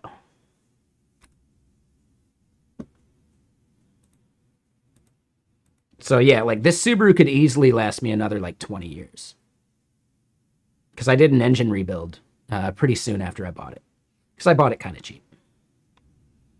Transmission would need to be replaced before then. I think I need to do fuel pump like right now. But yeah, no, like, and it's beat up a bit. Yeah. No, like, dude, a car is a point A to point B machine. For sure. 100%. In my opinion, that is like one of the fundamental differences between like how people use tools in software dev in general, right? There are people that want to heavily customize their car, even though they drive a couple times a week, right? Even if you're driving every day, you don't need some super performant, like, 0 to 60 in less than 5 seconds kind of BS to commute to work. And I think a lot of people end up optimizing their development experiences as if they're fucking rally drivers. You're not a rally driver. Your editor's just fine. You don't need to throw it up on the fucking lift and performance tune your bullshit, right? Like, you just don't have to do that. But a lot of people find value and enjoy, for lack of a better word, ricing their editors. I think it's a waste of time. If you enjoy it, well, it's not nearly as wasteful. But it's still missing the point that, like, no, for the general developer, your text editor is a point A to point B, like, device. You're not rally driving as a software dev. Very few people are. I don't even think Primogen is a rally driver when we really consider it. No, his editor is a point A to point B thing. Optimizing your tools is just a way to feel better, like to feel superior, in my opinion.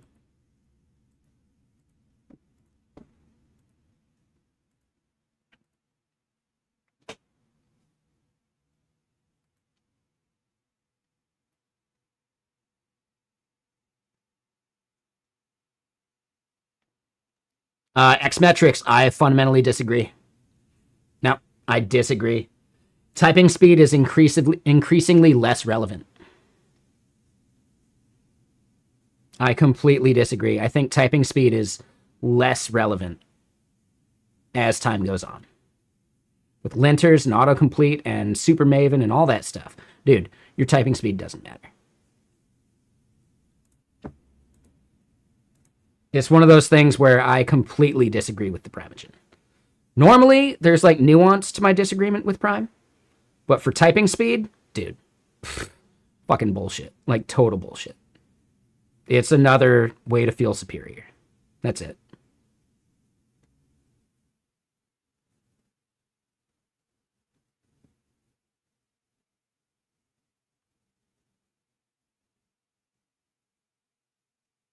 I'm sorry, they're X metrics. I think there's more you can cling to. Wait, hold on. What's the Tommy Boy gif you're referencing?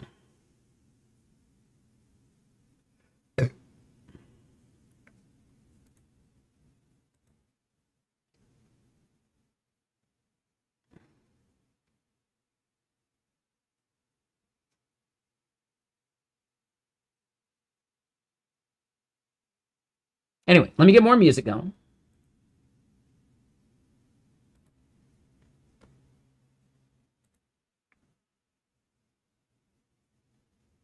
Okay, it could be a Chris Farley reference. Yeah, I'm trying to think in Tommy Boy any moment where he said that.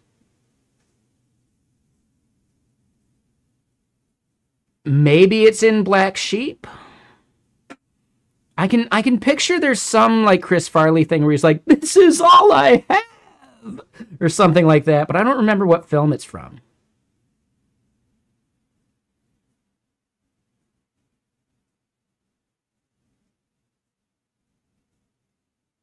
Yeah, I don't know.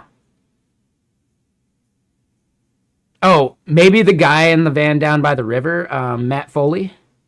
It could be a Matt Foley reference. I don't remember. Like, I never watched Saturday Night Live during that time, so I don't know any of the actual Matt Foley skits. Like, I know the quotes. I don't remember the skits. I never watched them.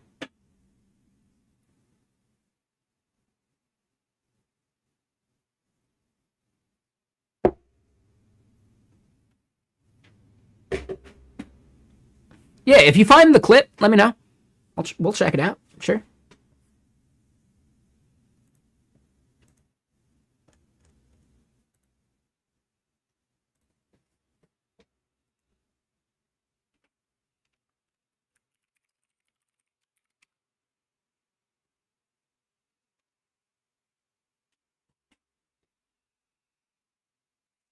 That's fine. Yeah, no worries.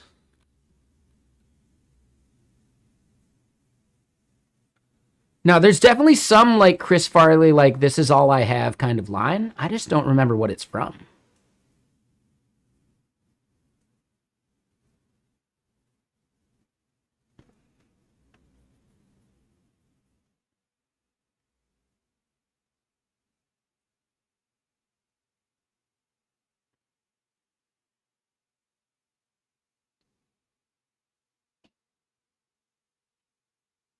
Yeah, I don't know. Whatever. But yeah, so what's important is not interrupting your thought process as you type. Yeah, I can agree with that, Hamsard. Like, normally your thought process is already finished, and then you just gotta type what you were thinking.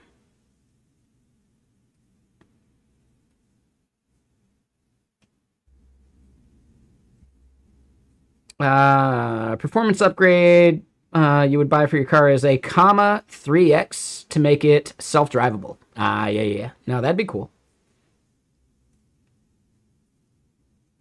And yeah, typing speed is just such an edge case. Exactly, Chandragupta. 100%. Yes. The things that you need to type often, you'll get fast at typing whether you like it or not. Like, get good, loser. I can type that in League of Legends super quick.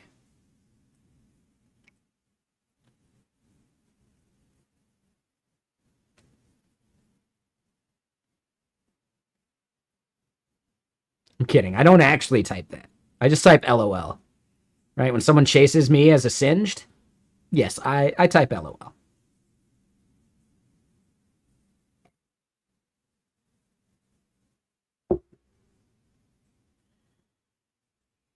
But as far as like this stuff goes, like I can type git commands really fast. I don't need to, but I can. But yeah, so let's get this command, this commit message typed out. It is feat improve auto completion and comment out pass through.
Ethan.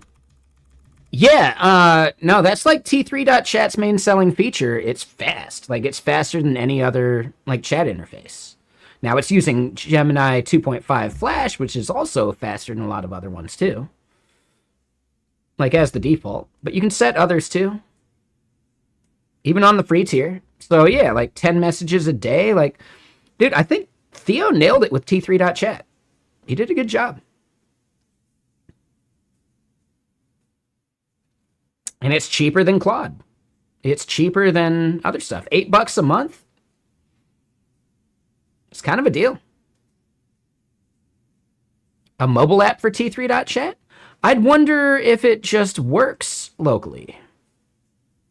Like, have you tried using T3.chat from a mobile device? Like, maybe it's just fully responsive and you're good to go. I don't know. I haven't tried it.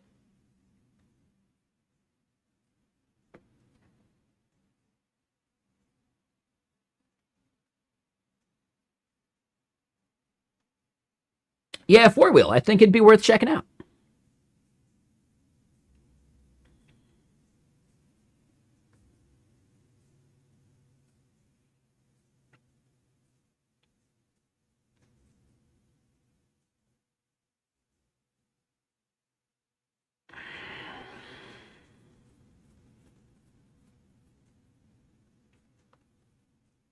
Yeah, $8 a month is incredibly cheap, but you can actually do it like locally too. Like, or not locally, but like you can just use the free tier. You can log in and get beyond like the limits too. Like, it's actually really good.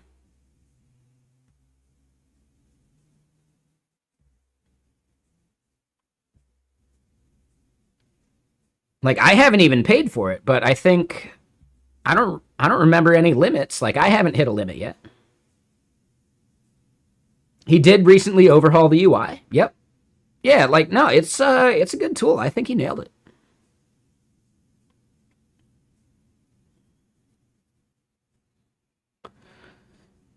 Snow is coming to Chile. Like Snow, like the '90s Rasta artist, right? Did that song Informer? Informer, battle, battle, battle, battle, battle, licky boom boom damn. Like that artist? Hell yeah, man. Sounds cool. I didn't know he was still touring.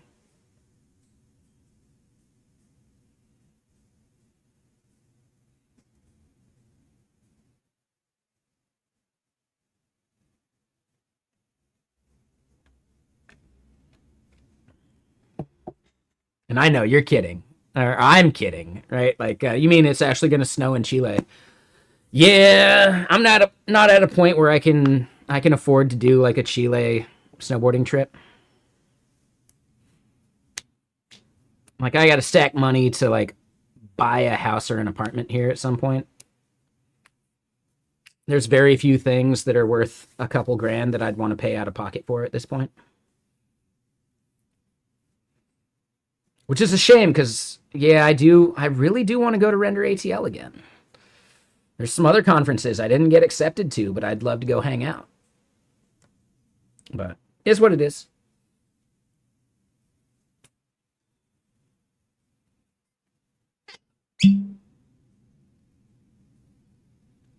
I'd rather stay liquid a little bit more so I can try and buy some dips.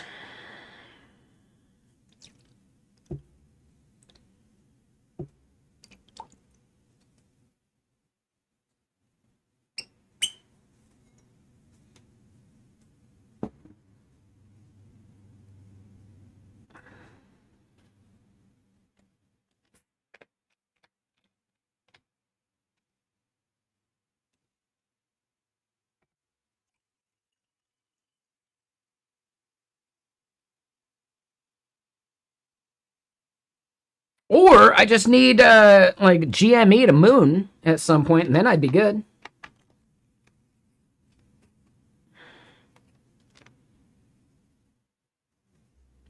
The odds of that happening are really low, so no, I'm not gonna wait on that. But I do have like $5,000. Actually, like, let me put it this way, like 500 shares of GME. I definitely bought it when it was around 10. Most of it.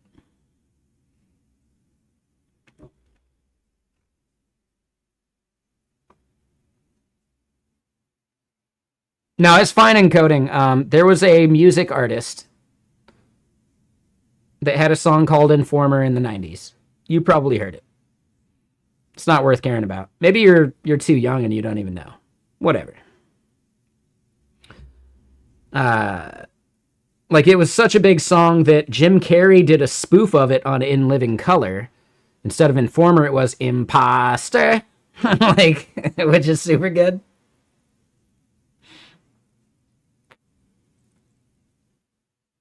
The 90s had a bunch of those, like fake Rastafarian artists. What was the other one? It was in like every comedy. Like Dumb and Dumber had it. It's like, why not go up? Why not go down? Like that song. That was by an Indian dude. Like, definitely not Rasta. Hold on, we're gonna listen to it just so you guys know what I'm talking about.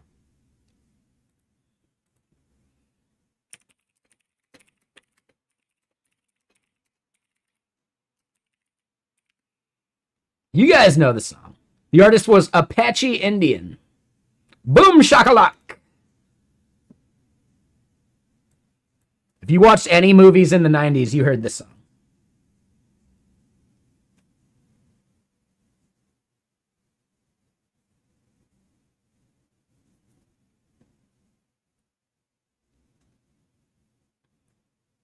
The 90s were the age of Jamaican cultural appropriation.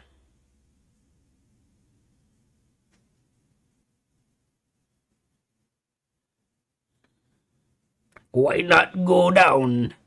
Yeah, you know this song.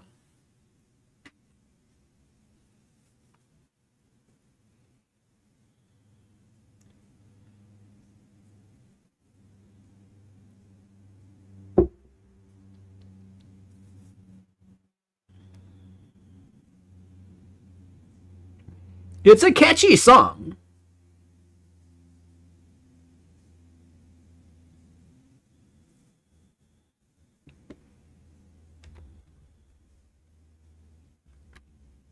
If you were a fake Jamaican in the 90s, you were set.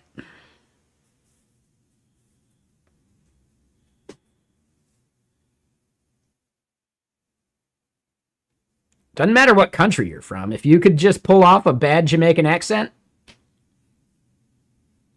the music industry wanted to just shovel money into your face.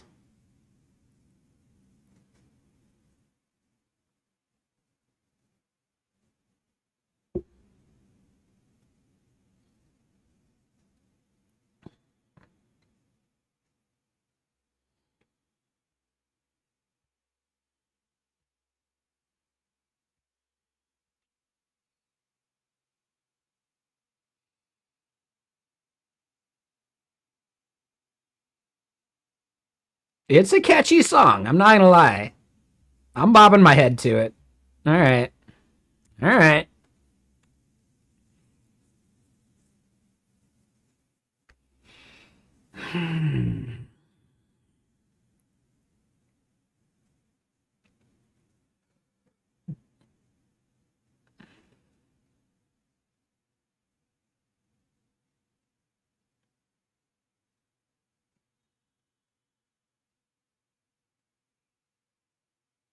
All right. So instead of doing a commit amend,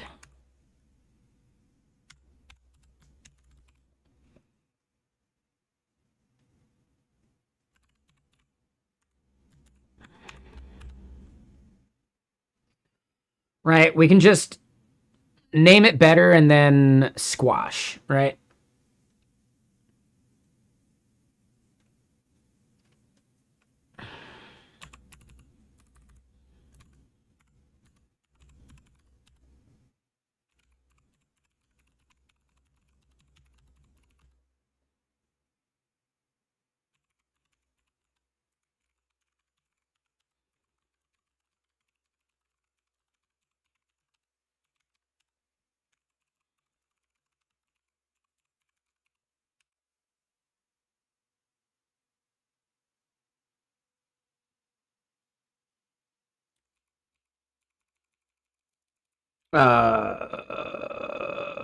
Okay, so that's already seeming like the issue might be something else.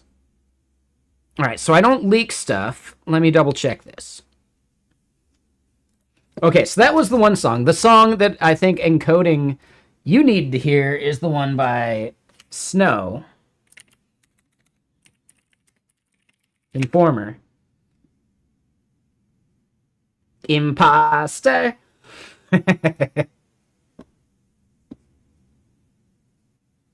You probably recognize this song from the 80s or the 90s as well.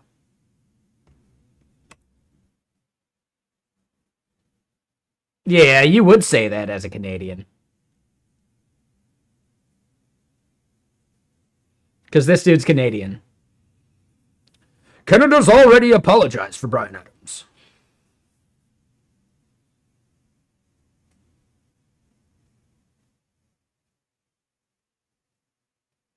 They didn't apologize for Snow yet, though.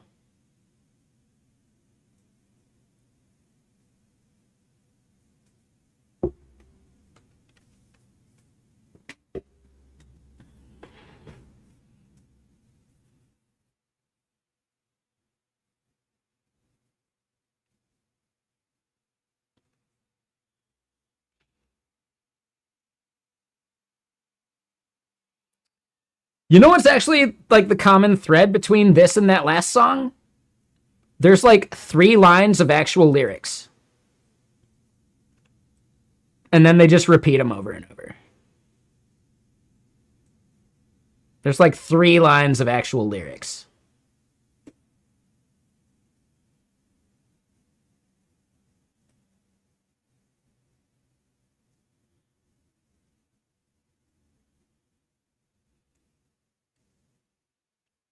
It's the nature of pop in the 90s as well, but dude.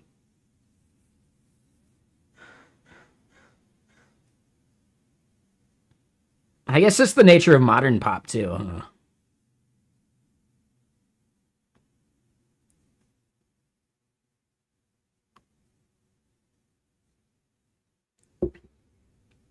This isn't even about the PR. We're not making the PR there for Wheel. All we're trying to do is commit locally.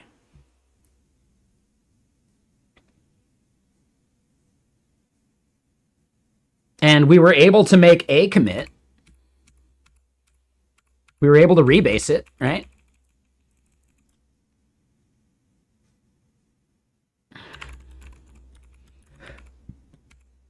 Like technically we did this commit -m temp just earlier.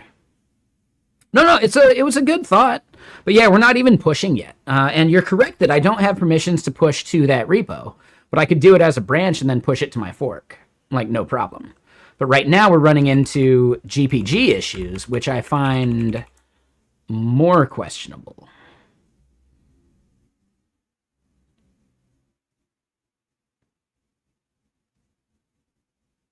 And I don't think this is going to list the private key, right?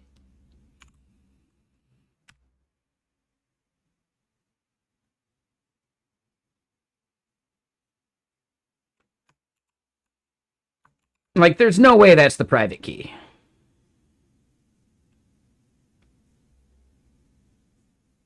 Right? Private key is way longer than that anyway.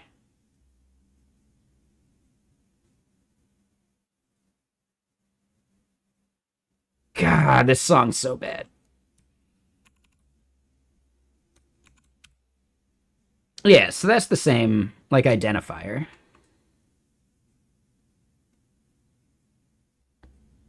Right? There's no way that's a GPG key. No, there's no way that's a full GPG signing key. Like, there's no way in hell.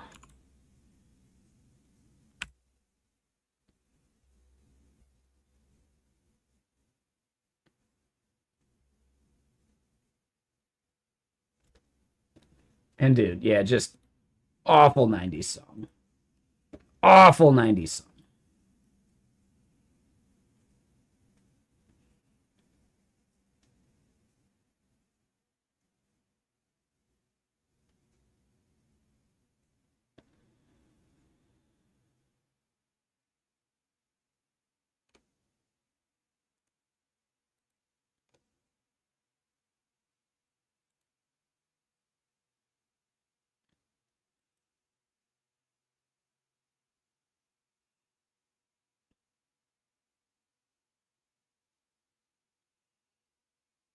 Damn.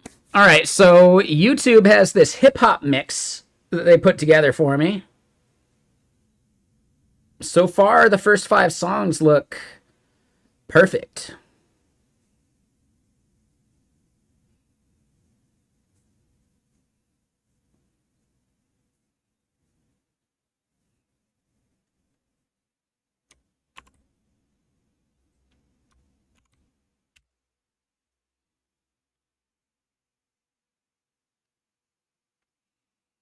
All right, so hold on. I have to do this part because this part is definitely going to leak secret keys.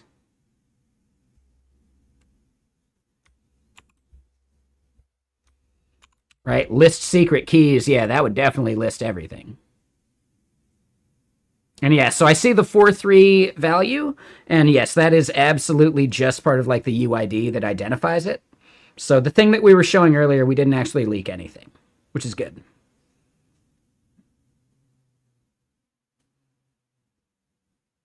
So yeah, I can clear that. Let me double check how much of this other stuff.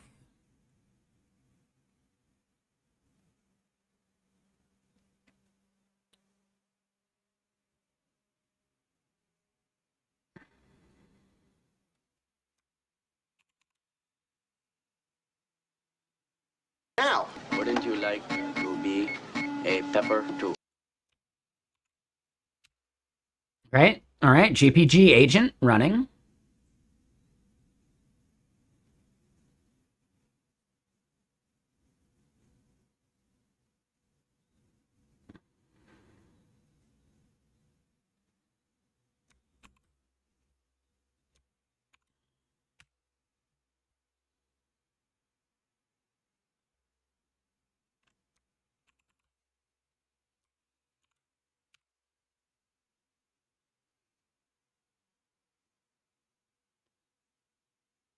Wait, what? No way. Screen or window too small?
It's a ghosty issue. It's a ghosty issue. I would not have guessed that. I wonder if that's even a bug they're tracking. It's a ghosty problem. My term does it fine.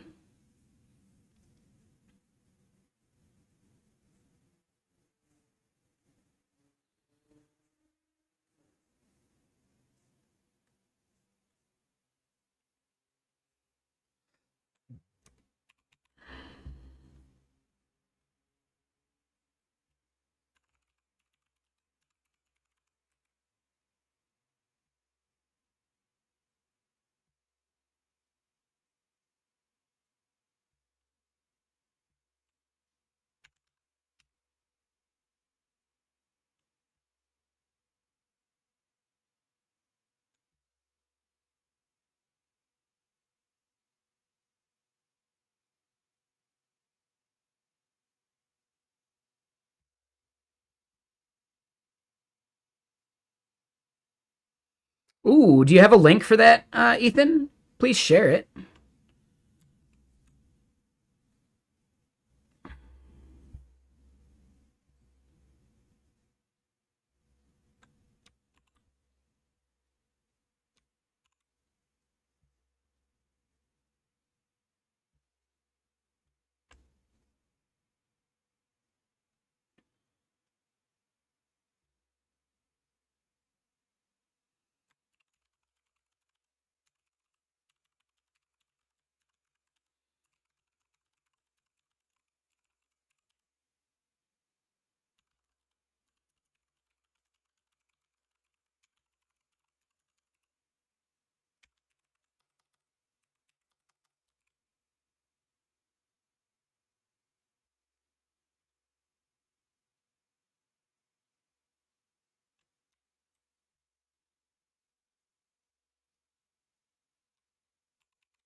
Expected behavior, the terminal should show a prompt for the GPG password.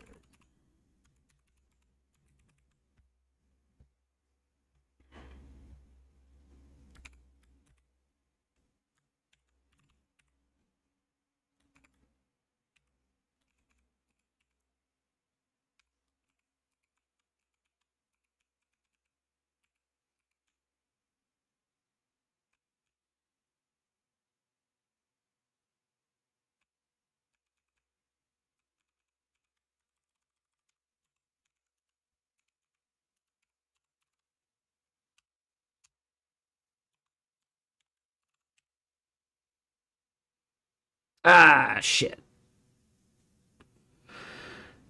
Do I need to wait like a certain amount of time for it to reprompt?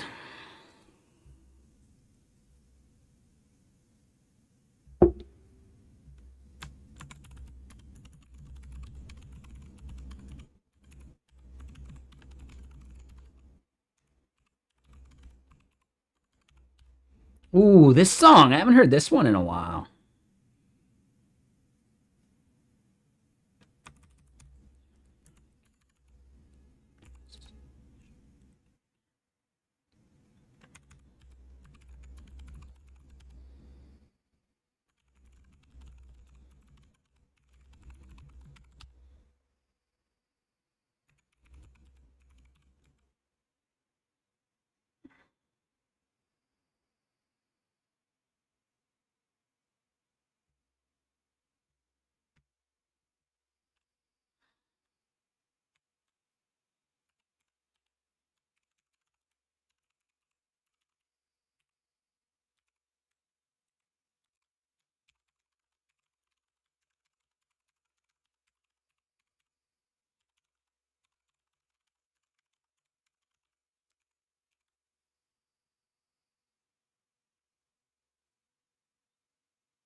Sequoia 15.2.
All right, so we'll call it good.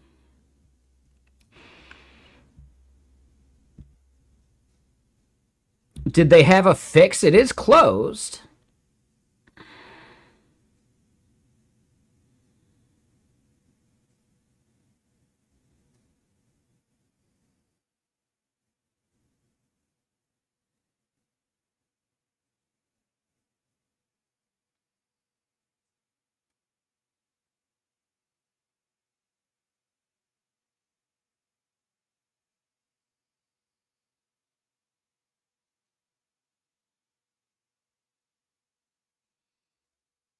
It does look like the fix is to just wait, because I guess GPG caches it. I don't know, at least they can track it in some way.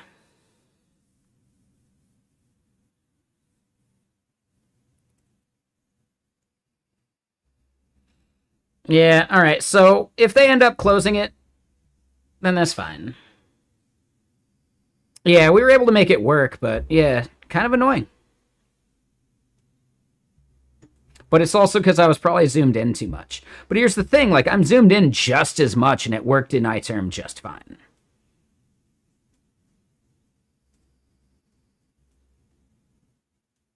Like, dude, I'm at the exact same width as I have Ghosty right now.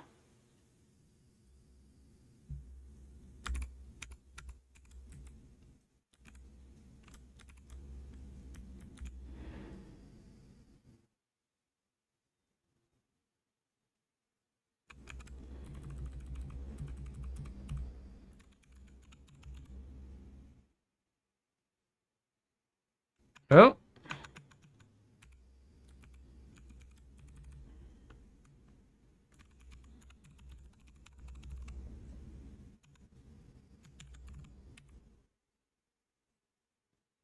Ah, so it's still cached. All right, so it'll be hard to reproduce that way.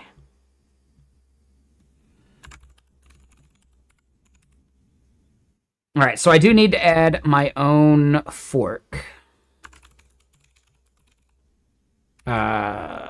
Let's do that.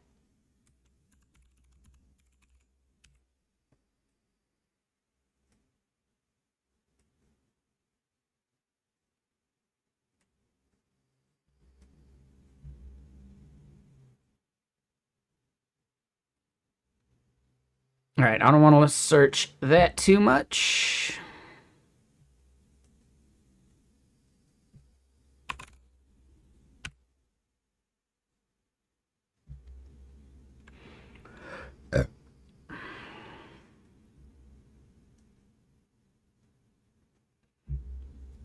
cannot fork because forking is disabled? What? No forking way.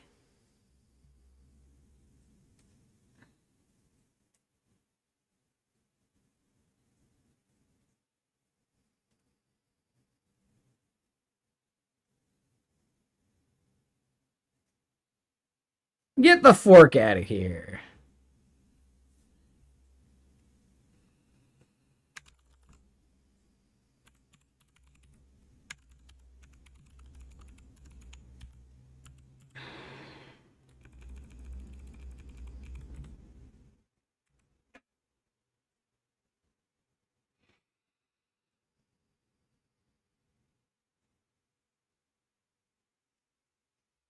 Yeah, so I'll have to either request fork permissions or get permission to create branches.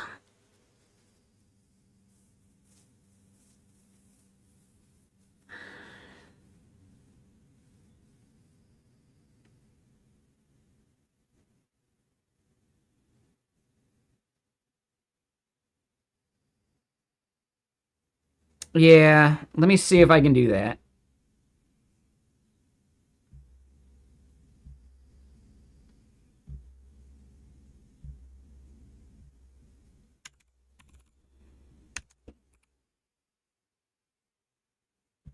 It does need to stay private.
Yeah, so it doesn't register as a fork.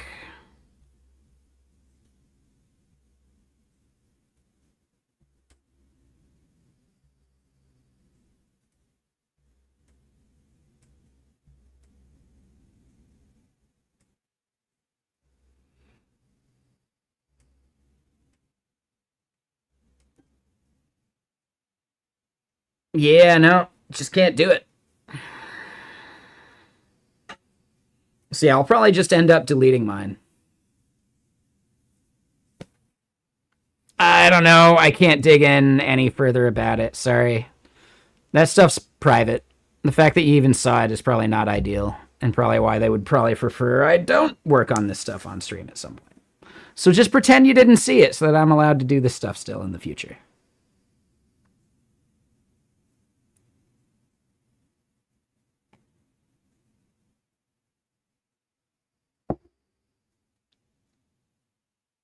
You didn't see anything. You saw nothing. I don't even know what you're talking about.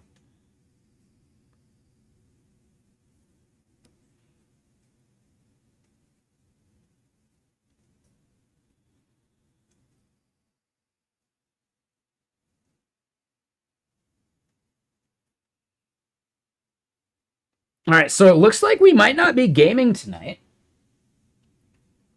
I do at least want to throw my pot pies in. So let me throw these pot pies in. Give me a second. And then we can start brainstorming the thing we're going to work on tomorrow, which is actually another like small micro project. The fact that we got kind of like all we needed for the CLI tool is actually kind of cool.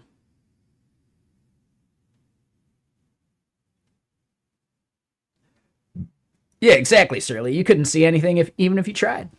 But yeah, let me go pee, and then let me get the pot pies in the oven.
Okay, pot pies are in the oven, which means we got 55 minutes till those are ready.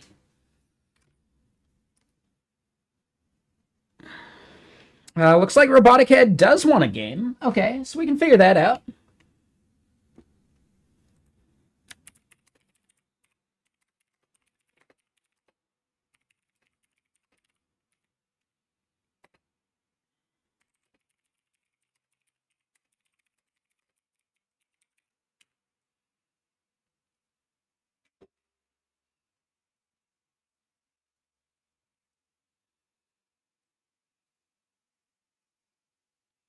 I know, what a life.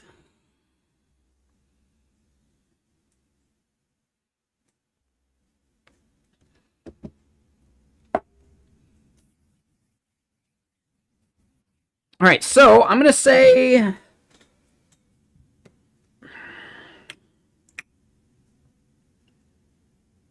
we're good. Let's switch to the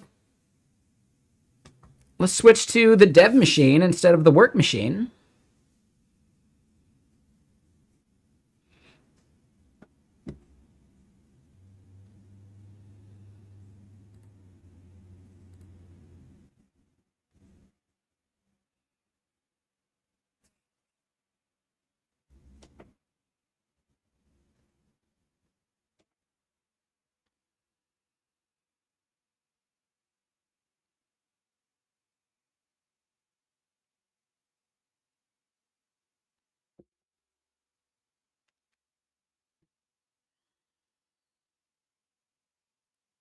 And let me at least post this to work.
Oh, I fucking hate Warren G. Let's see what Aesop Rock has to say. Ooh, this is some like new Aesop Rock. Yeah, sorry, I know. If you want to unfollow because I dislike Warren G, I get it. I'm not a fan.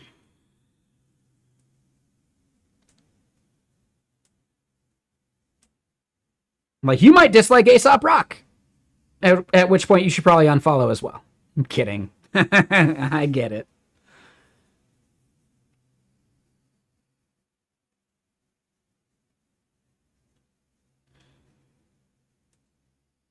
I know there's a lyric like, ever since I was a little G. Or that might not even be in him. And yeah, kidding. Nobody dislikes Aesop Rock. No, there's definitely like, I could see his voice being something people don't like, but dude, his rhyming is so damn good that you can look past it.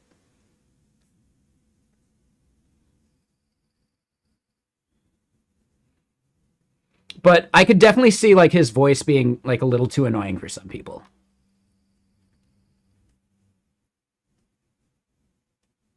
Like, it's like he's holding his breath while he's talking instead of like breathing out while he does so. Right? It's like that like nasal kind of sound. Oh, what a world. Right? Instead of oh, what a world. Right? Oh, what a world. Like, you know, if I talk like Aesop Rock, the voice doesn't actually change.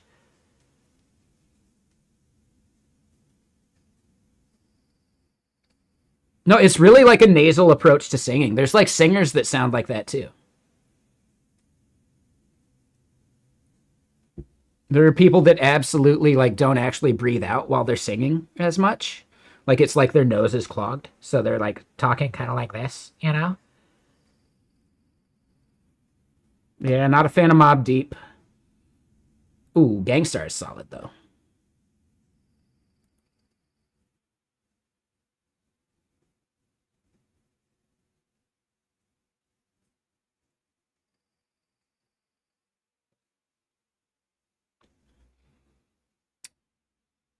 Who's the lyricist on this? Is that Guru?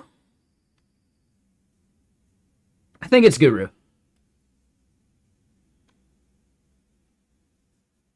It is Guru. Yeah, yeah. All right. It's a very like, yeah, it's a very distinctive voice. I really like it.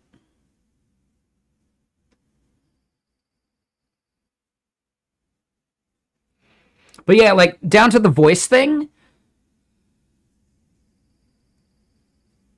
The voice thing is probably why Benefit never made it either. Right? Like, Den, I assume you're like a big hip hop head. You probably know Benefit, right? Behold Benefit, the old and degenerate are healed by the power of a subject and predicate. But his voice is like super nasally.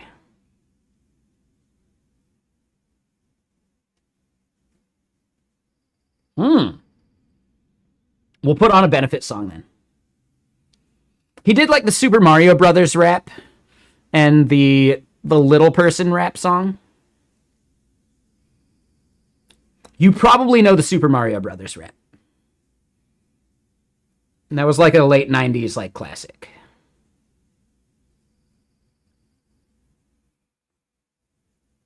So that like during the Napster days, there was like a clip going around about like Benefit rap battle with Eminem. It wasn't actually a rap battle. It was just people like clipping their stuff and playing them like one after each other. But Benefit's like rhymes were actually way better than any of Eminem's, because I don't know if you know this, as far as freestyling goes, Eminem actually kind of sucks. He falls back on the same old tropes. Nowadays he might be better, but back then he kind of sucked. Right? Stuff your body inside of a fucking trash can. Like, dude, he used that on his albums. He used it in a bunch of fucking like battles, you know? Like, yeah, he had like riffs that he would like reuse on a regular basis, which I think is actually defeating the purpose of freestyling.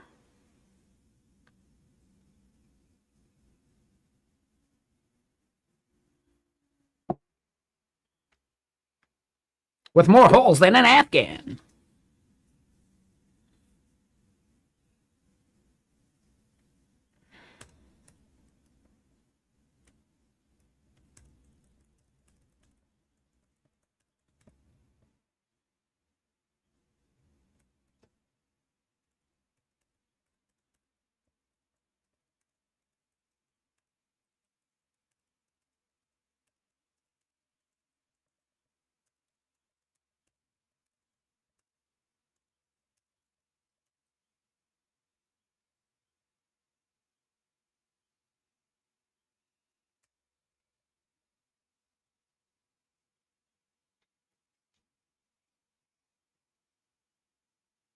And yeah, let me point out, I wasn't actually into hip hop until like the 2000s.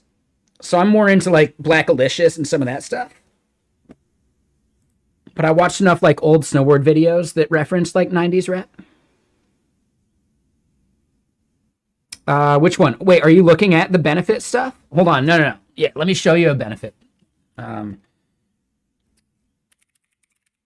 Benefit, Nolan Degenerate, Field, blah, blah, blah. That should give us the song.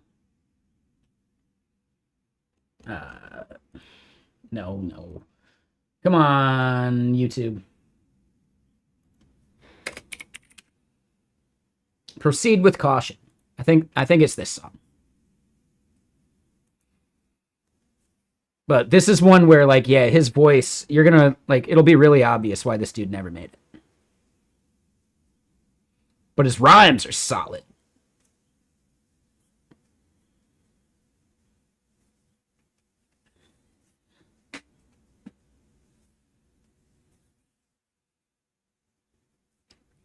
Oh, wait, wrong part.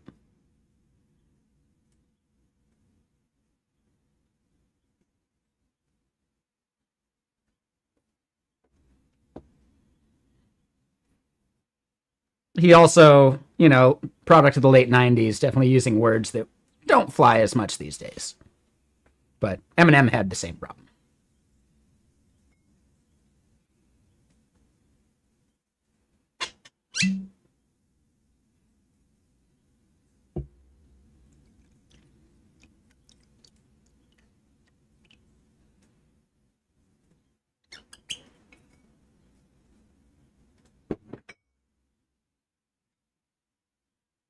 Right? Like, dude, his rhymes are solid.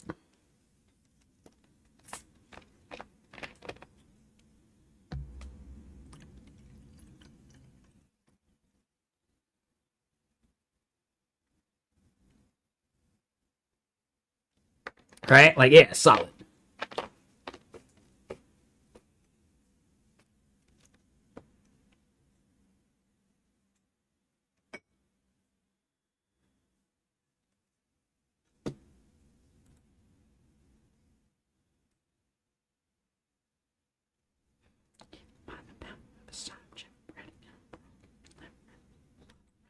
MCs will fall like the soul of Confederates. Like, oh, I love that, dude. It's solid.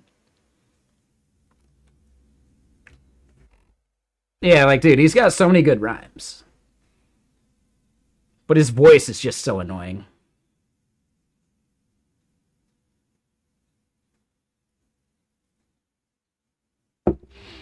I'm actually surprised that,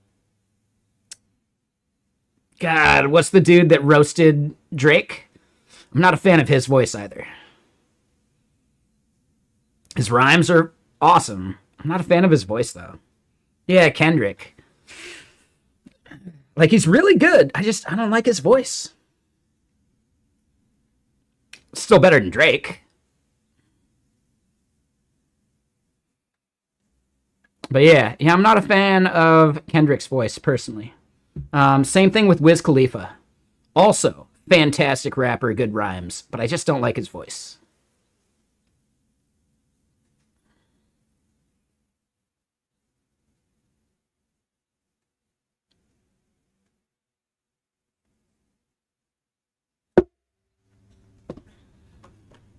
So hold on, wait. If you haven't heard the Super Mario Brothers rap, we'll at least put that on.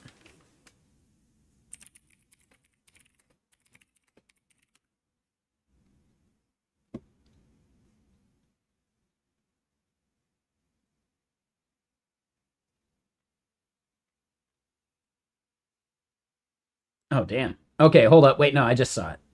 Benefit Super Mario Brothers rap.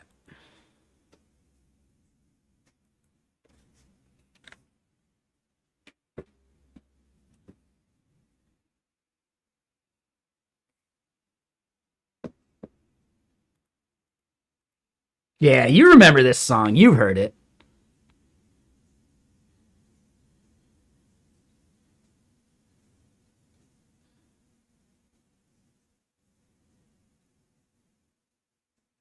It's a little immature, but whatever.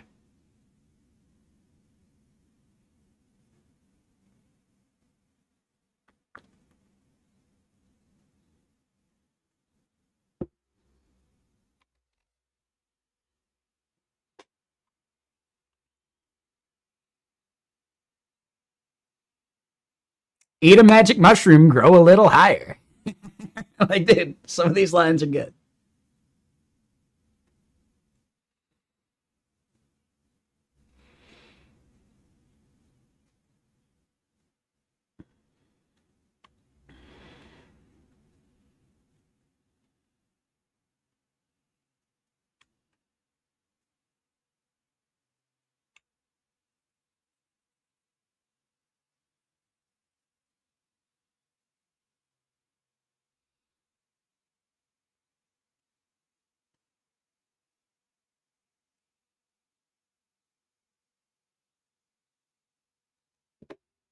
Okay. Yeah, I can see why this song maybe didn't make it that big.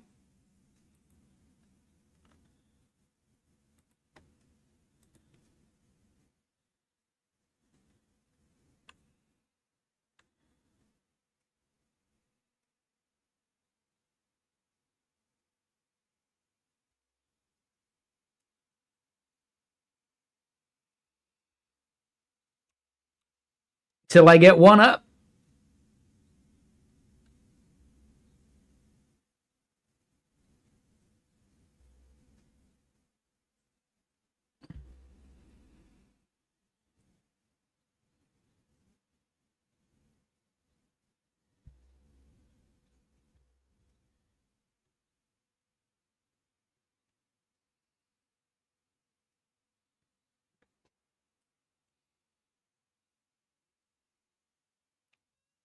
It's not his best song, but it's probably like the most famous one he made.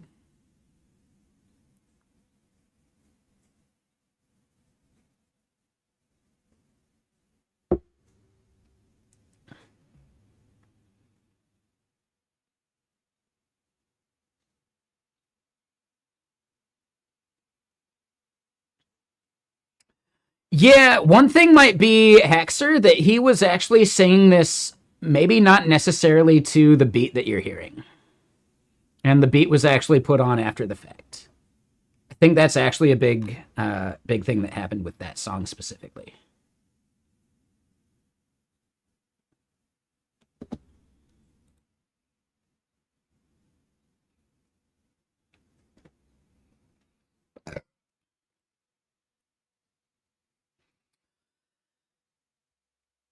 Well, you jumped in right when I have this article that I wanted to share anyway, so here you go.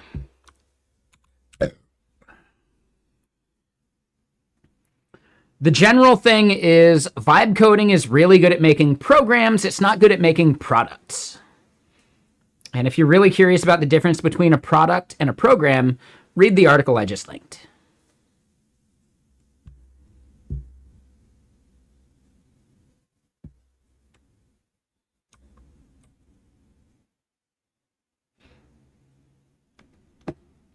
So yeah, are we on a 90s kick now? Yeah.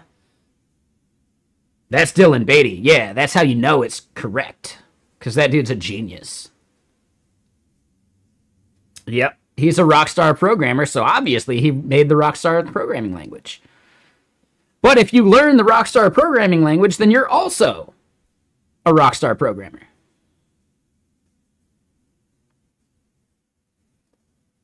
So Lithium, maybe you missed it, but basically, let me zoom in a bit. Hold on, let's refresh. There we go. All right, so GK, or GitKraken, has a CLI tool, right? And if we do GK and then hit tab, it's trying to autocomplete like file system BS instead of the commands that we support. But if you do GH or GK-help, you can see the commands that we support. So like it should have been trying to autocomplete those. The problem is that we do GK status, which isn't a command we support, but we do a pass through to Git so that we can do like Git status for you. I actually think that's a flaw, and we shouldn't be trying to do that because that it's not a value add to type one less character to do Git commands. I don't think there's value in doing it.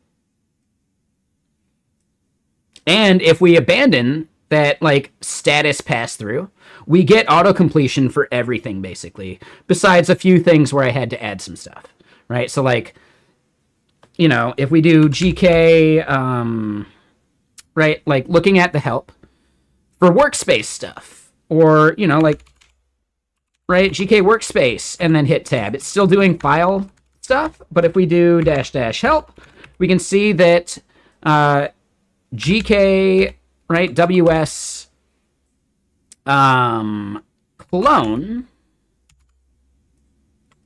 we should be able to autocomplete the workspace that we want to clone, right? So instead, if we do list, we can see what that list is. It should be autocompleting from that list.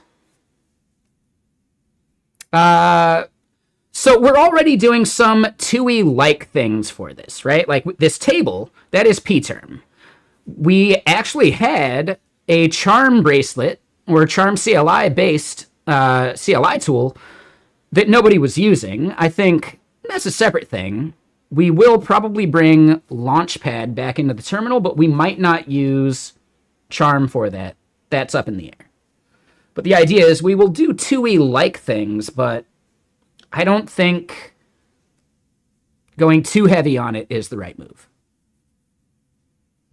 The pass-through is kind of nice, but what a pain to maintain. It's not even that. Like, the pass-through doesn't even give you, like, auto-completion. So if I want to do GK and type ST and then hit tab, nothing, right? Like, this would be beeping at us if we had audio hooked up. Like, we can't even auto-complete the commands that we're passing through. So it's like, it's way worse than just using git, you know, right? I can just do git, st, and status. Boom, done. Problem solved. So the pass-through is actually a way worse pass-through. Now, if we could get that auto-completion working, which might be something worth doing, then sure, there could be value. But the fact that it breaks all of our other auto-completion too is a huge problem.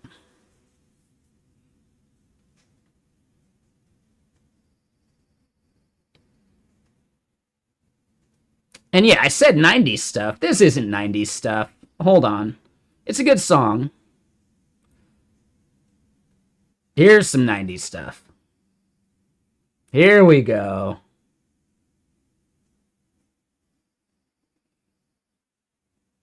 We'll get more like 90s stuff going. Come on.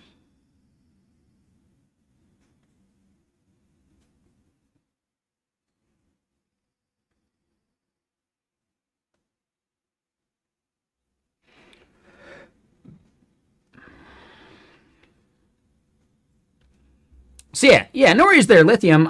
We're actually pivoting because I did all the stuff I wanted to for the CLI today. We didn't dig into how we could make the pass-through work better because I personally think it's something we should ditch for the time being. I don't think it's an MVP necessary thing. I don't think typing one less character of GK versus Git is important. Personally. We did have some people playing devil's advocate about why it makes sense, but it's like a way worse experience as well if we don't have that auto-completion wired up. And part of the problem is the core developer behind the product doesn't use auto-completion at the main level because they're using Warp, and Warp is able to do a bunch of that auto-completion for them, so they're not even like dog-fooding the auto-completion in the right way, in my opinion. Not every dev uses Warp. Oh, I love the Mac Mini. Yeah, the Mac Mini is awesome. I love it. Yeah. I was on a Mac Mini beforehand from 2015, and I used it for 10 years. I'm looking at getting another 10 years out of this device.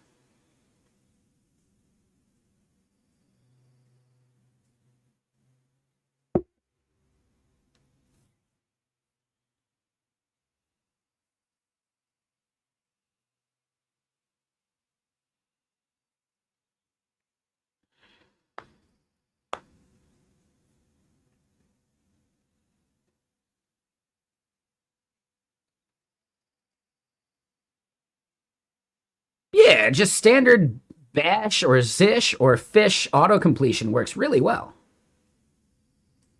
I do use a magic trackpad. Absolutely. Always. Magic trackpad.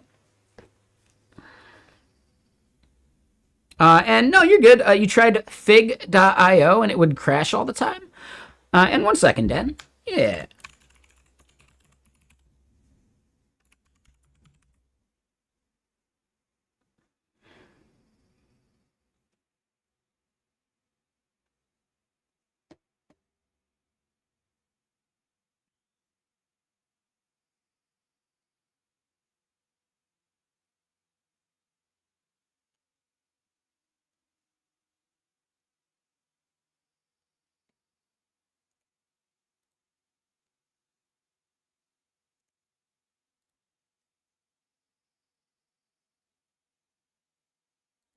And then, yeah, that song gets a little too shouty.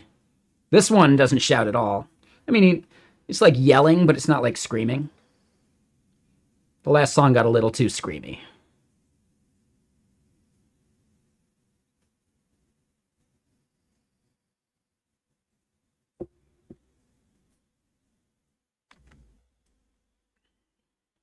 Get ready for it.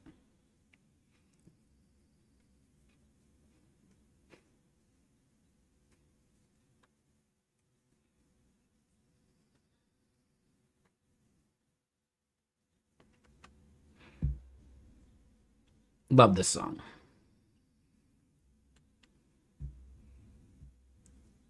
Thank you to the Jerky Boys movie for making me aware of this band.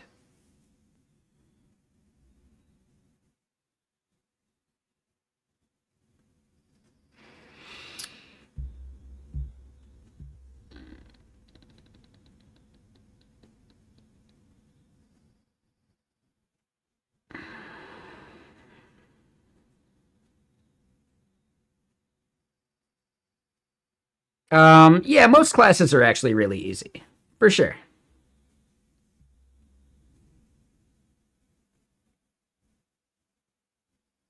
But yeah, Zoo, like, I don't know, man. They are just tools. You can't be completely anti tools, you know? At some point, you're shooting yourself in the foot. So, right? Like, no IntelliSense, because you should memorize every function. Fuck that. Fuck that. You know?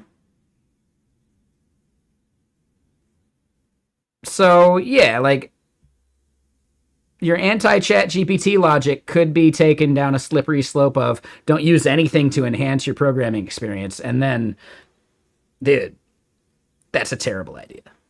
You know?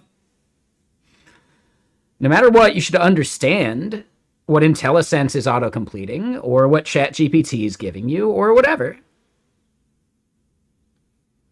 But 2 semesters into university or college, like, come on, dude. You're not expected to be an expert. Before ChatGPT back in 2010, there were people incapable of actually thinking for themselves. They were just blindly copying and pasting from Stack Overflow.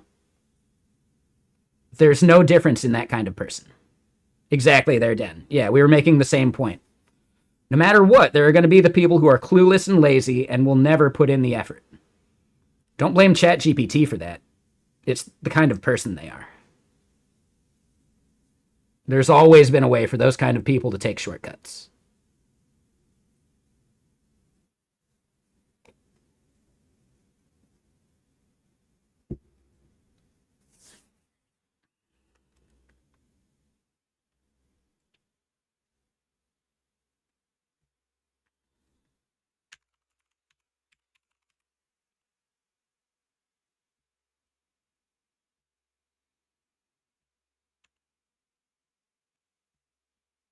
Right? Like, ask any teacher who's been teaching at your university for 20 years if the lazy student thing is actually new or if it's something they've had to deal with their entire career.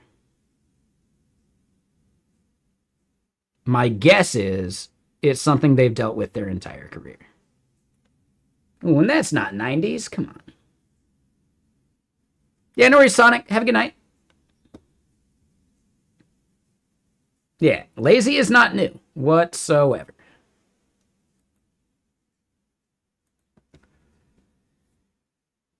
Exactly. Some people will do anything to avoid putting in any effort. Lazy has value to a point. I'm incredibly lazy. I'm so lazy, I don't want to learn how to type properly. But I can still do other stuff.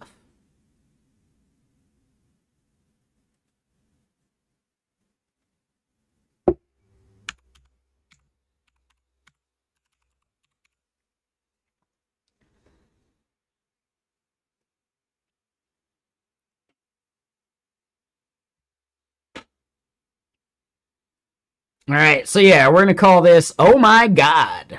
We're gonna start a new project. We're gonna start brainstorming and scaffolding it out.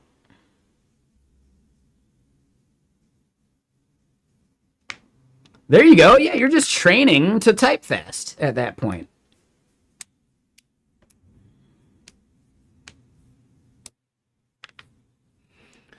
Like Alex, I remember in fourth grade, 10 minutes before class starts on the playground at like pre-class recess or whatever, doing my like spelling homework. I remember doing that, kneeling against the wall, doing my spelling homework right before class in fourth grade. I have been so lazy for so long.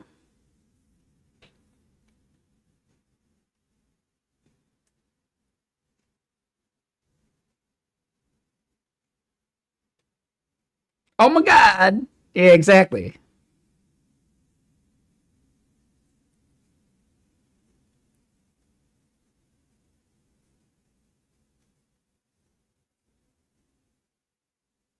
Diligent parents. See, it was third grade where I realized, oh, wait, you mean I can just lie and say I did my homework? Huh. Yeah, let's go to sports and stuff. Which was it was like a batting cage arcade kind of like area. They had batting cages and arcade, like a jungle gym, like kind of thing. Hell yeah, let's go to sports and stuff. Yeah, I totally did my homework. That night being like, oh my God, I can keep doing this. You mean we can't go until I finish my homework? I'm done. Dude, that was the moment. Oh man, that was the moment. I wonder if my mom knows that. I wonder if she knows there was a very distinct time in my life where I realized I didn't have to actually do my homework.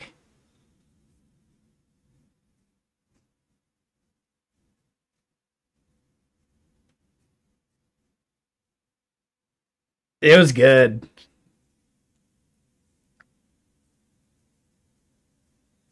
It was good. But here's the thing, I was always in like the gifted math and like other classes and stuff like that. It's not like I was a dunce. Like I knew my shit. I didn't like doing homework. So much so that when we were graduating from sixth grade, did our sixth grade send off, and we're like at the middle school because it was only seventh and eighth grade, right? Junior high is when you have ninth grade at the middle school, so whatever. At the middle school orientation, right after sixth grade, there was a moment where someone up front was like, and we value homework less in a lot of our classes, and me and my mom both said yes out loud in unison. Hey, dude, that's hilarious. That's hilarious to me. We're sitting there in this room with like hundreds of other people getting this like orientation, and they said something about homework being less important, and both me and my mom went yes. That was hilarious. That was the best. Because I didn't do homework. Like, if I know the material, why do I have to do the work? Like, come on.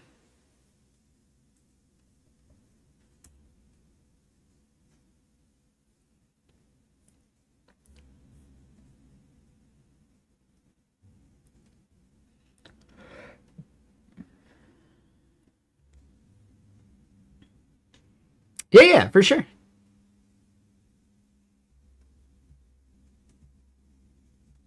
Passed easily until AP calculus. Yeah, for sure.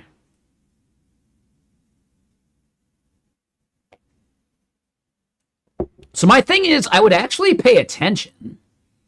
I would pay attention in class, but if I'm paying attention, why do I have to do the homework?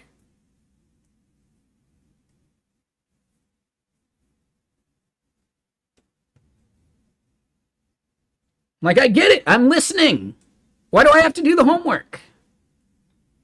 If I can ace your test, the homework shouldn't count.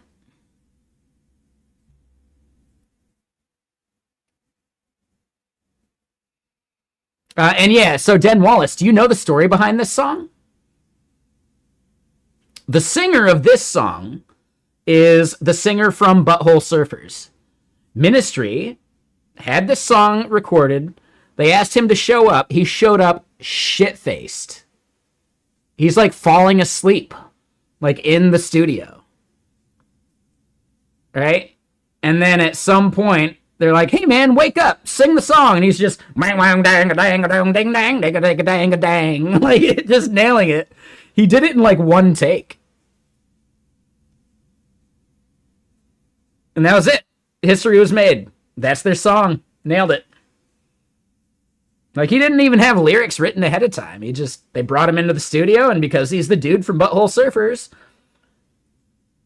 if he's going to help collaborate with you on a song, you let him do his thing. But he showed up shit-faced.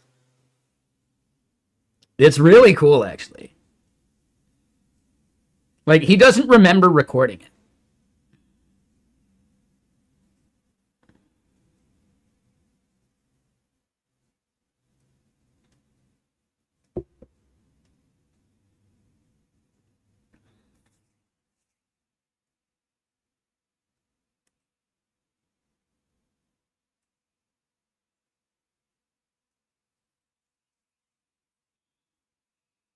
Yeah, it's a cool song.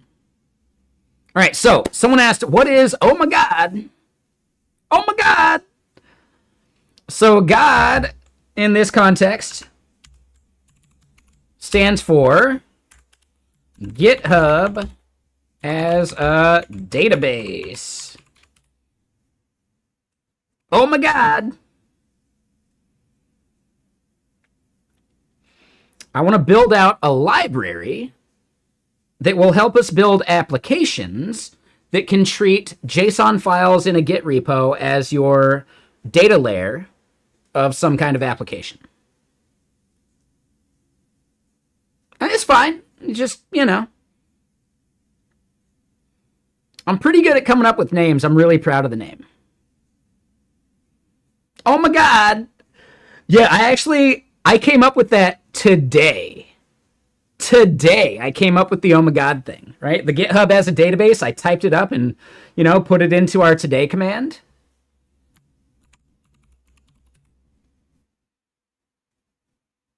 And then when I realized, wait, what is GitHub as a database as an acronym? Oh my God. He did. Nailed it.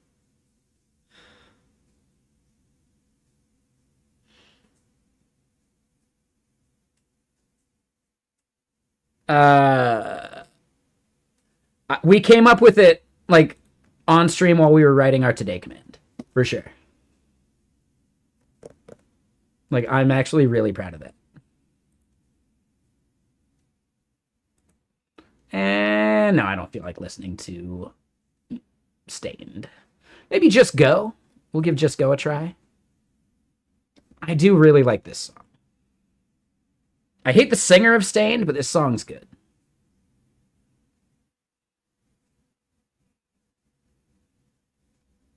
Yeah, Google Sheets as a database, absolutely. My goal behind Oh My God is that we can use it as a repo or a library for some applications I want to do for work stuff, but it'll also help us dog food our own products better in like the marketing and product marketing departments and sales and all that stuff, right? Like non-developers still basically need to use Launchpad to see the status of like PRs and stuff. So I think there's a lot of value in building out this like GitHub as a database functionality.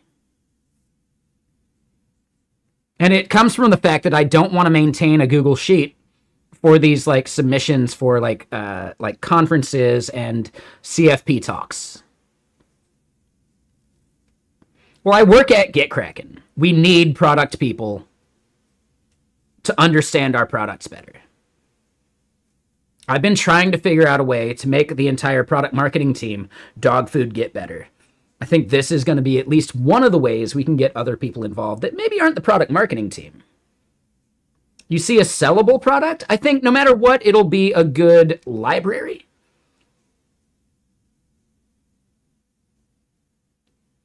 I don't know if it's going to be sellable. But it'll be MIT licensed and work. Oh, yeah, absolutely. The library is already public. We just, like, not library, but the repo is public. It'll be MIT licensed and all that. Sellable. Ooh, yeah, because of the spreadsheets. There you go.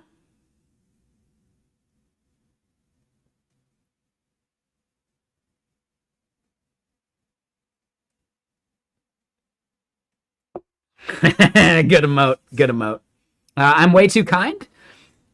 No, like, to make a product out of this would involve way more, right? What I'm building as a library is basically a program.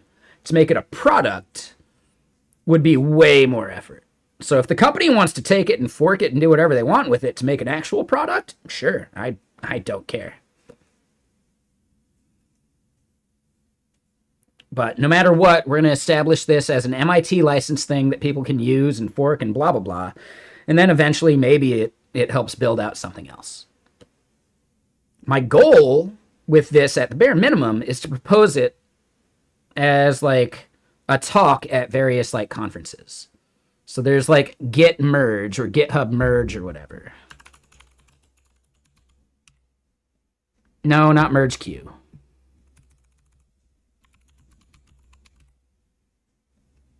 I think this could actually be a decent like submission of like, hey, what could it look like to treat Git repos as a data layer? What would that look like? Here's the library I built. Here's some applications I built using it. It's MIT licensed. Run away with it. Like, I don't know, man. I don't have a way of productizing what we're doing yet. I think other applications you could then productize. But like the library, I don't think there's a product there. I think applications you build on top of the library could be a product.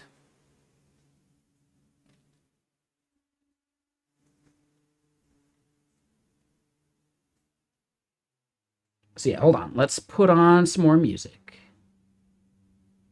Let's keep it 90s.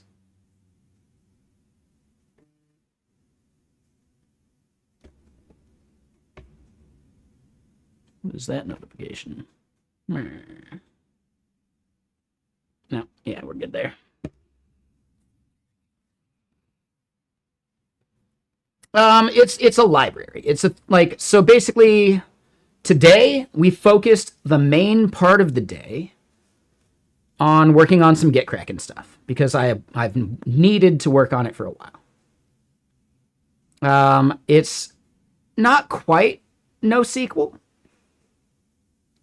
It's JSON in a Git repo, and mutations are pull requests. That's like the best way of thinking about it. So it's using a Git repo as your source of truth, and mutating data within that source of truth is a pull request.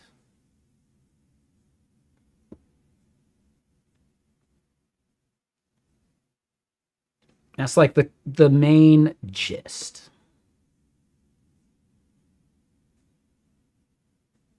Yep.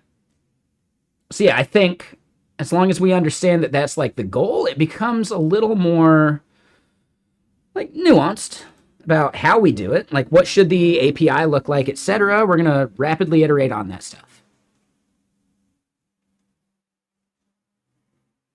Oh, that's fine, four-wheel. Yeah. In general, there is a reason I want to build this. It's so that we can track conferences and their CFP dates and the talks that I've proposed towards those conferences in some place that isn't a spreadsheet. Because I don't want to deal with spreadsheets because they're super annoying to deal with. And the secondary goal is that we can actually dog food Git within the GitKraken organization for that in a better way. So there's a reason for everyone in marketing and our leadership teams to be more familiar with our tools and how we track PRs and all that stuff. If I can give any reason for everybody at the company to be more involved with the products that we're building, that's a huge win, right? I think we don't dog food our products enough. Like, our devs do a little bit, but no one else at the company does, because they're dev tools, etc. Yeah, that's like the main goal.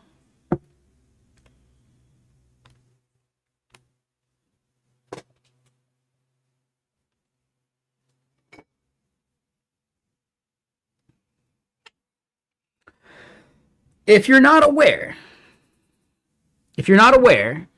Vexilla, my feature flag tool, already uses this like paradigm of treating the GitHub repo as a source of truth. So it's not like it's something I came up with out of the blue. We've already built something around the idea. We just didn't abstract it out to where we could use that same logic in other places.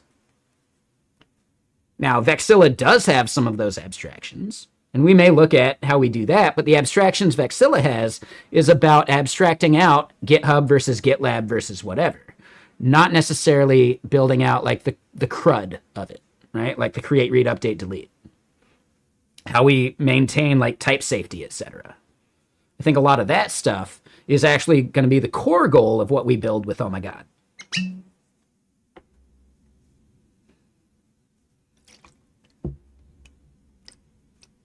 And yeah, 4-wheel.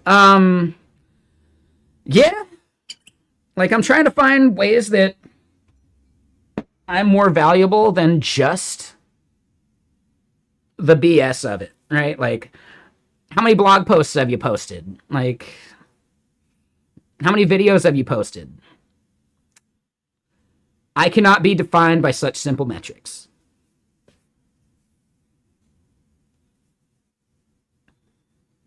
Like, my value as a developer advocate is way beyond that kind of BS.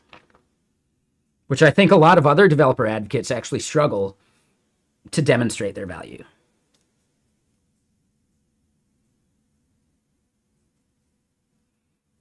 Oh, Den. Yeah, like, Den, do you remember when we did Vexilla?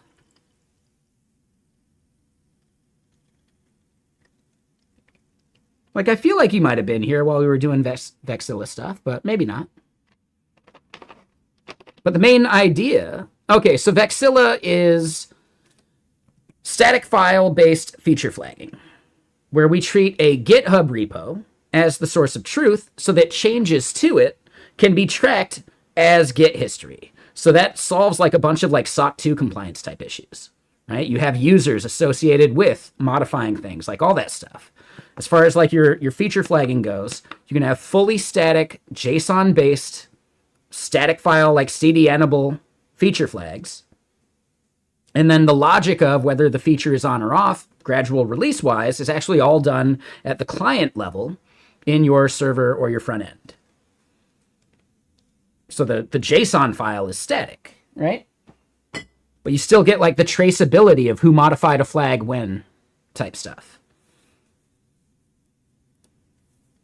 Yeah. And I believe there are some other feature flag tools that do the static file thing. I believe Growthbook can do the static file thing. I think ConfigCat can do the static file thing. I think a few others can do it. I wasn't aware of them when I started building Vexilla, and Vexilla is nowhere near as robust and stable as those things. Like, we got a lot of work to fix a bunch of bugs that we have right now, because just somehow code has entropy. I don't understand how code has entropy, but it does. Like, the code didn't change, but somehow it goes bad over time.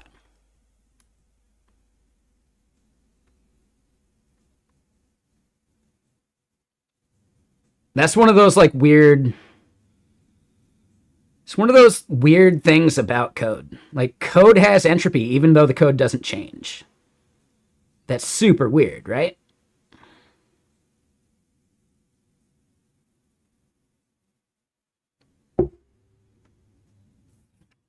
But yeah, anyway, I love chatting about this stuff. It's probably why I stream, huh?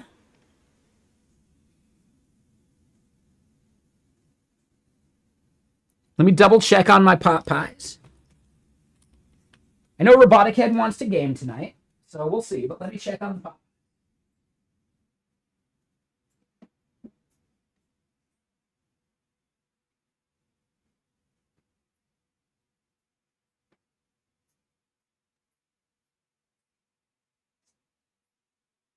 I don't think Robotic Head would be too bummed if I just ate my pot pies and kept streaming on this channel.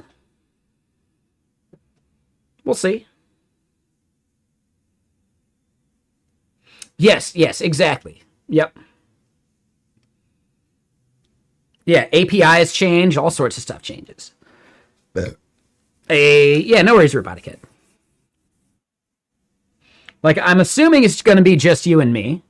So we could always hop into some Divinity, but also, if I just decided to keep streaming, hopefully you're not too bummed. And you said you won't, but, you know, up to you. You're allowed to be bummed.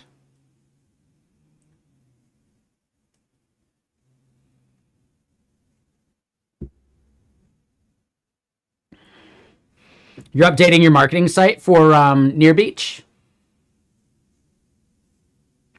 For Far Ocean? Hold on, wait. No, what's your, like, parody name? There's Near Beach. Is it, like, is Far Ocean the name? I feel like you've made some jokes about it. Far Desert. That's it. Yeah. Far Desert.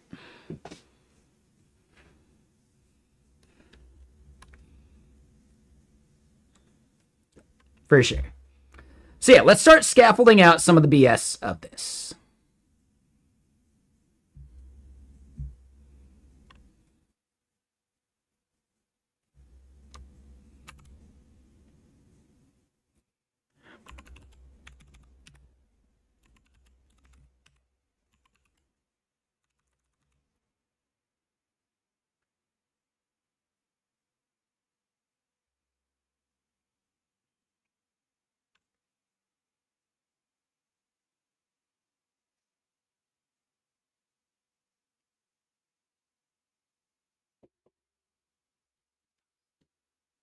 Ooh. Fleetwood Mac has some good songs. Actually, one good song. Dreams Ain't It. Dreams Ain't It.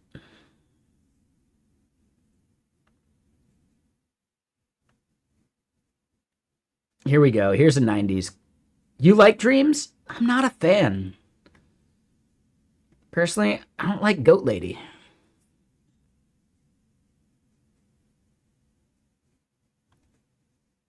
The Chain is like the quintessential Fleetwood Mac song. And she barely sings on it. I also like Tusk. Tusk is a classic too. So Tusk and The Chain. Pretty much, yeah, I'm not a big fan of any other Fleetwood Mac.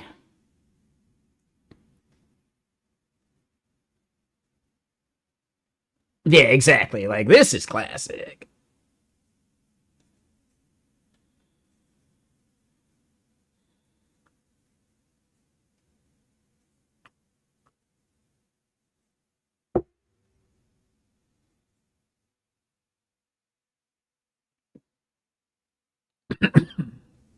A little bit down the wrong tube. Oh, God.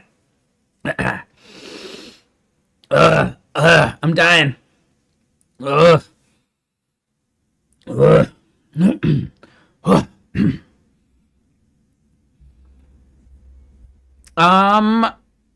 we're building a thing called Oh My God. The God part stands for GHAAD, GitHub as a database.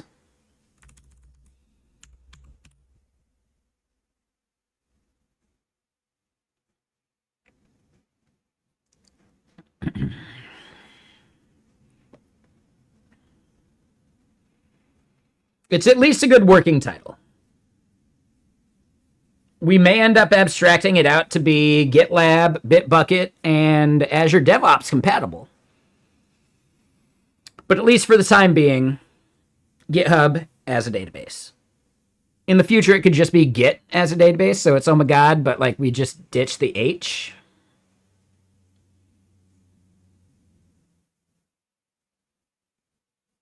We'll see. We'll see.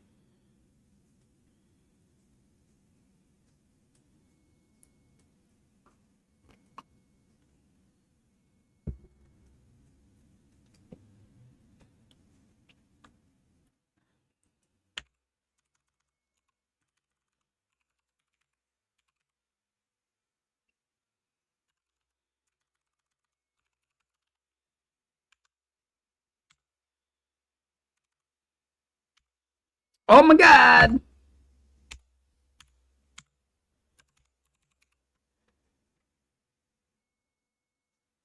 I think so too. Yeah. Like if we wanted to rename it, maybe it could be like, oh my god. Right? Just all one word.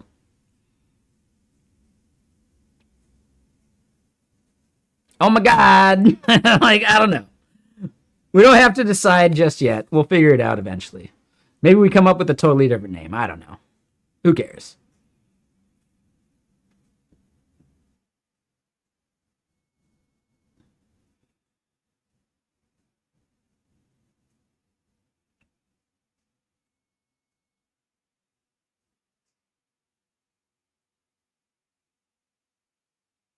Hold on. We got to figure out what songs we play. I want to get like a few.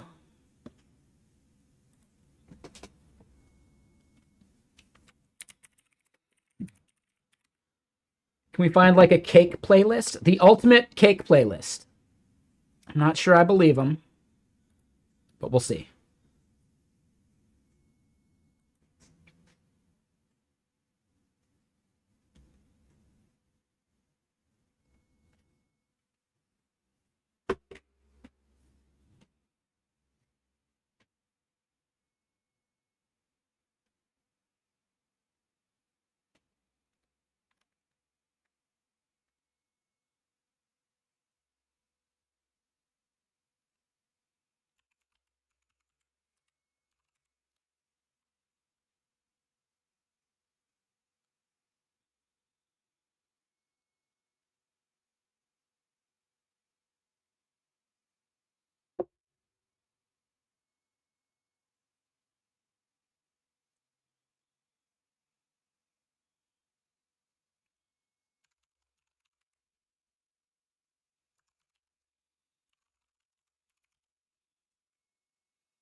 All right, so we're going to add this origin.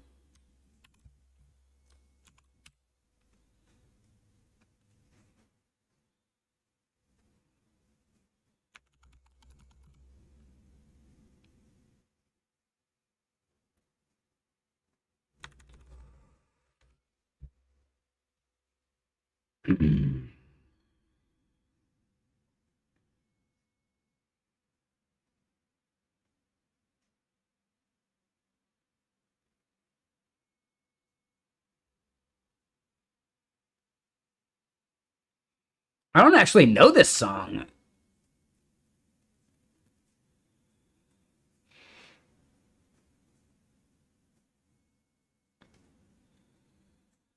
I can't believe I don't know this song. I'm actually, yeah, I'm a big fan of cake.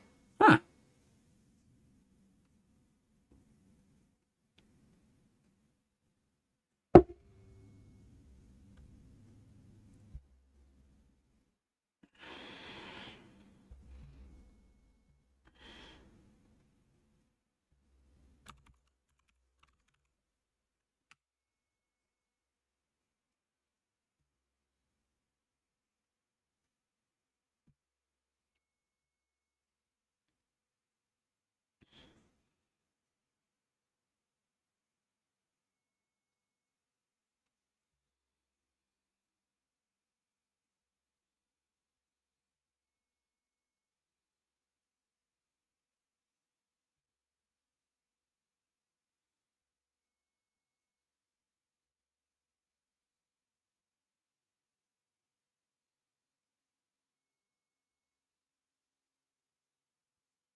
Damn it. All right, so what we're going to do.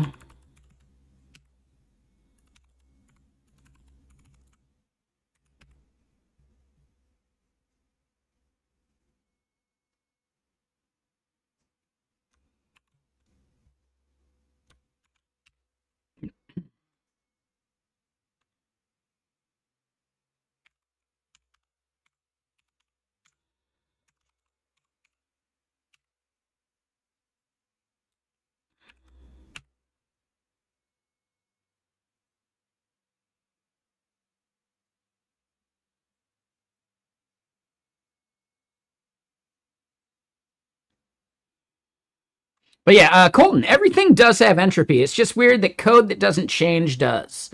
And here's something that I think is interesting. Does anyone else here have MP3 files that they've copied and pasted from machine to machine for years?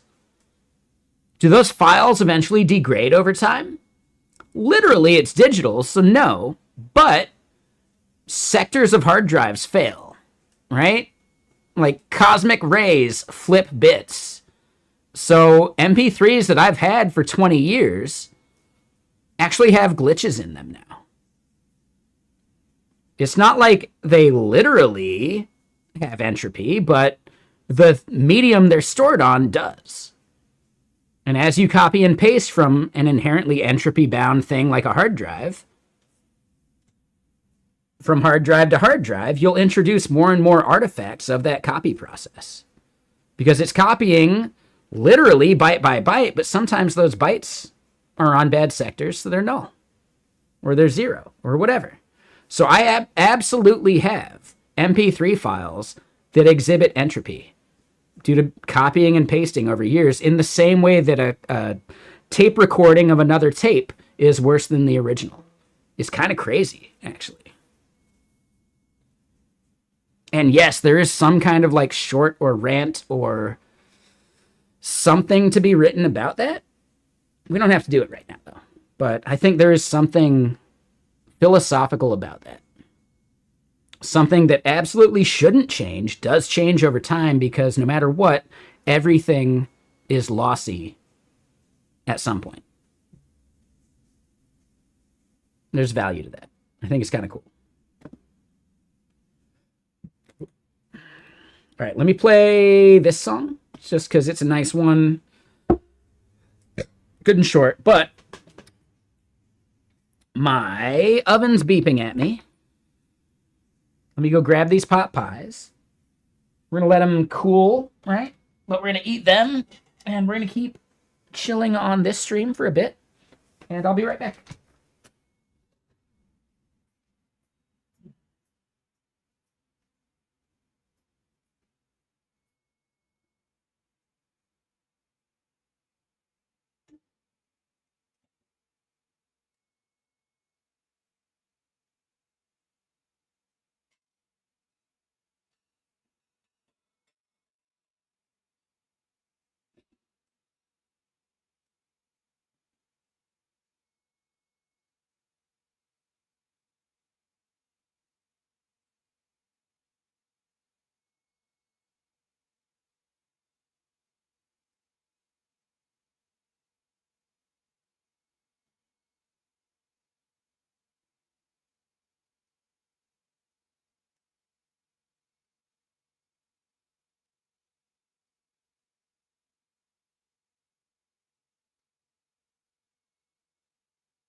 Okay, and I'm back.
Right, so that's a good song.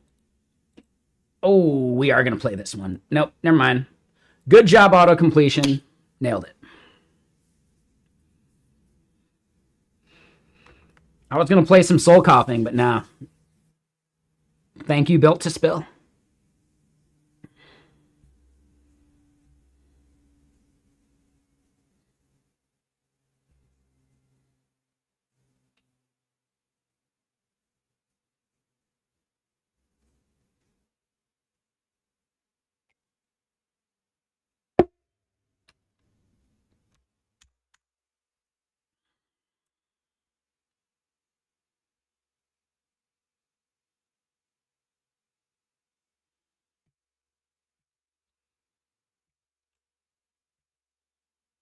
All right, I'm going to delete all of these sub packages. And actually, let me show you what I'm deleting. So yeah, everything in packages goes away. Everything in apps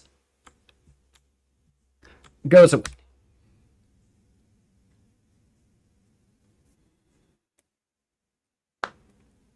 A new concept at 6 a.m. Indirection. Celestial. Are you talking about the duck? Are you talking about misdirection?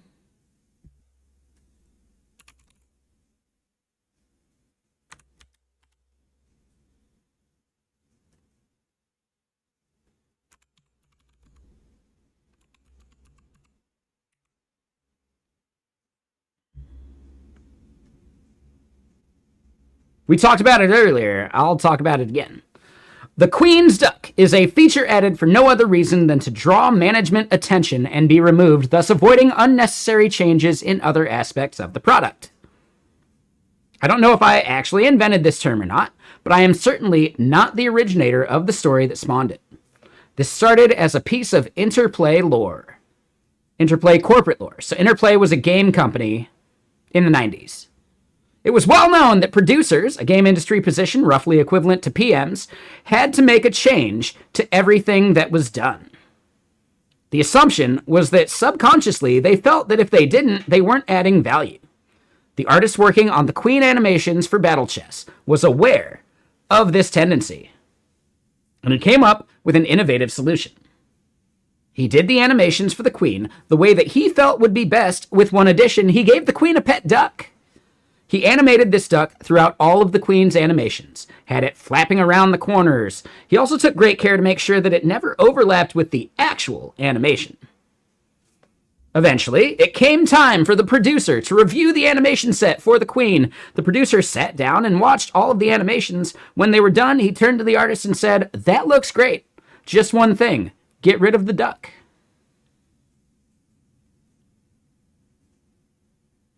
Oh, okay, there you go, Celestial. No, that makes sense. Misdirection's also valuable.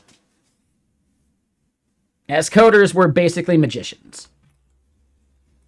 Sometimes we want the project manager looking here while we're doing something over here.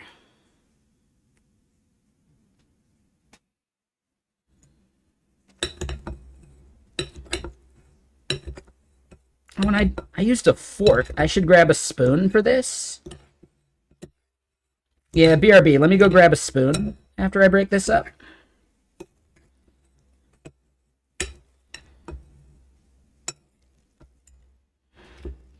Yeah, because we always deal with that one person who has to push back in code review because they feel if they're not making a comment, they're not visibly caring about the product. We all do it, actually. I think we're all dealing with it. The banner annoys you? Wait, what banner? BRB, give me a second. Let me get rid of this fork because I need a spoon to eat this pot pie.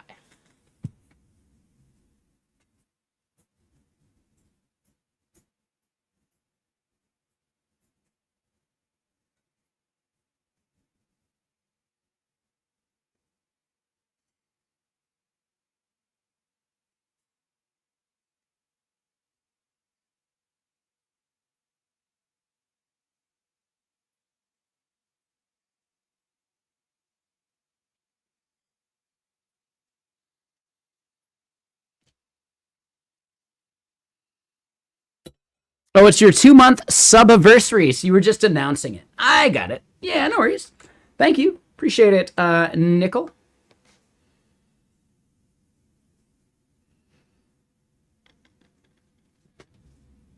Yeah, I get it, Celestial, but there'll be some bullshit middle manager that'll think, well, are you even reading the PRs?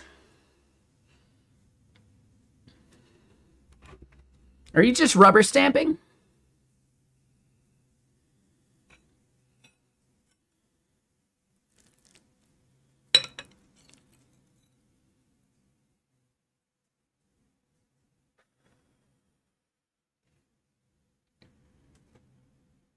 Approved until unapproved. There you go. I like that. I think that works.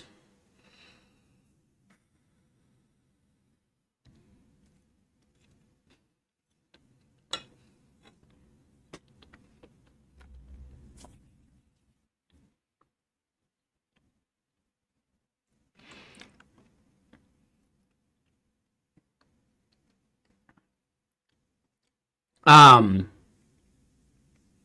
Anthony Shu had a good tweet like earlier today about like me looks good to me. My wife, let's get the money. You know what? Agreed. Let's get the money.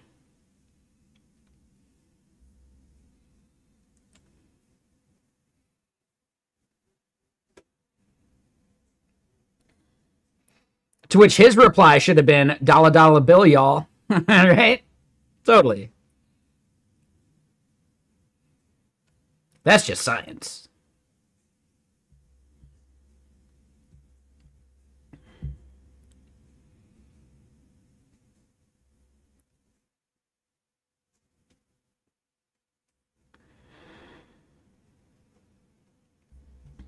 All right, so what I want to do, we've got the code open there. We'll go into packages here.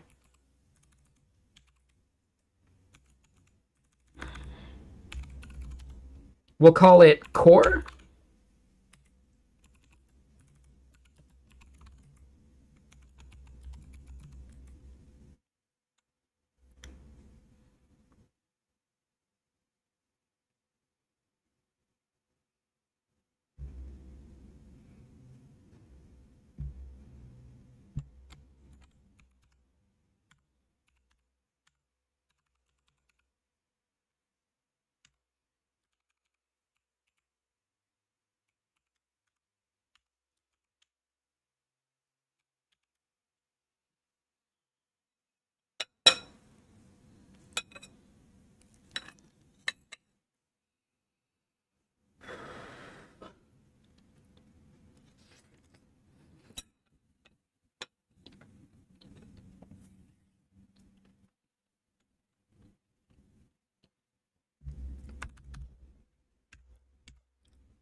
Solid song, though, right? Love that song. This one's good, too. A little bit of a different vibe, but not bad.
All right, so we added TypeScript and TSUP.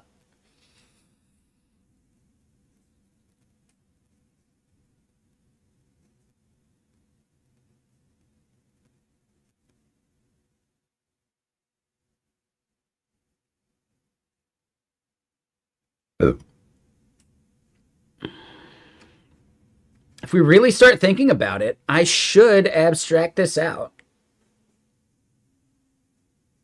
So we might rename Oh My God to Oh My Gad without the H.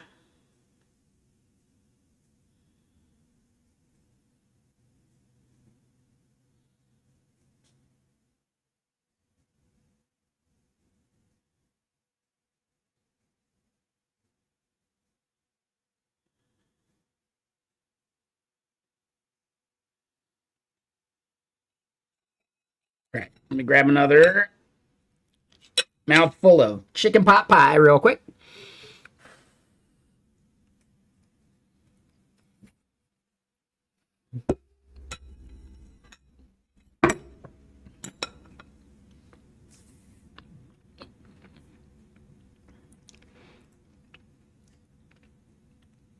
If I was thinking about MVP, GitHub would be the MVP.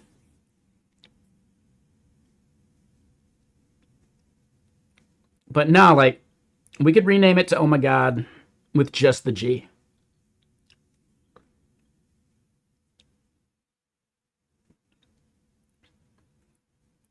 So then we could release separate like libraries, one for Oh My God slash GitHub, Oh My God slash GitLab, Oh My God slash whatever, right?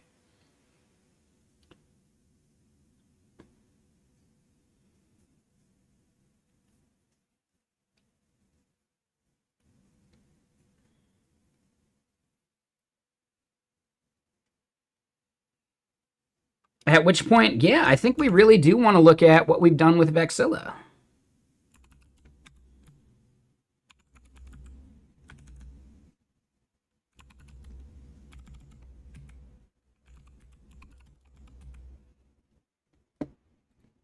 Solid song, right?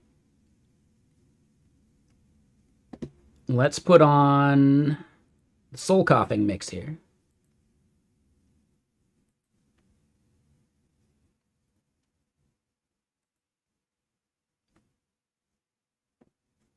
And we might skip this song. I don't remember if I like this one or not. No, I actually hate this song. I do like this one, though.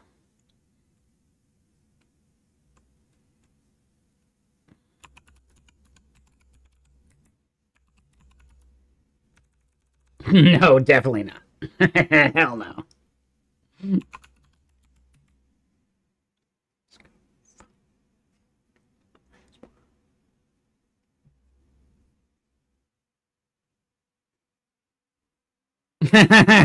Yeah, that's a good other name for the song. Yes, I can only count to 4.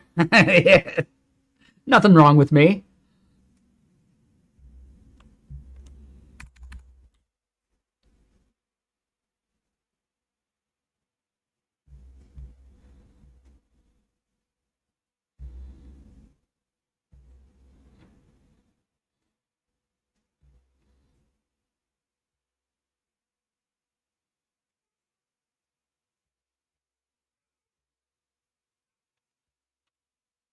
Ooh, and yeah, we've already kind of scaffolded this out a bit.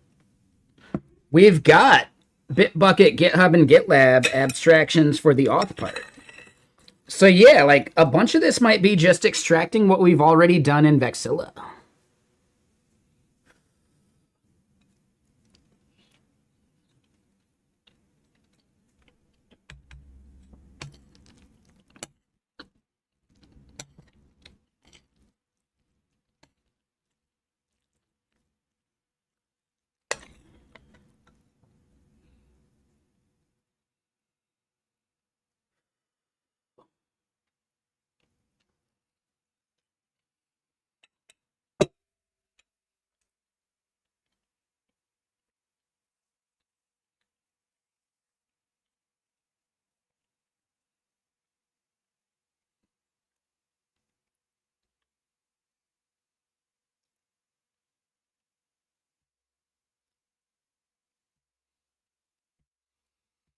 So here we go.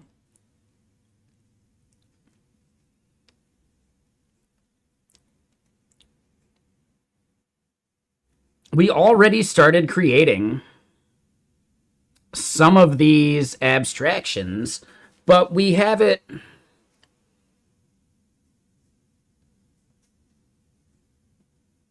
as like a core thing. And it's very like specific to what we did with Vexilla.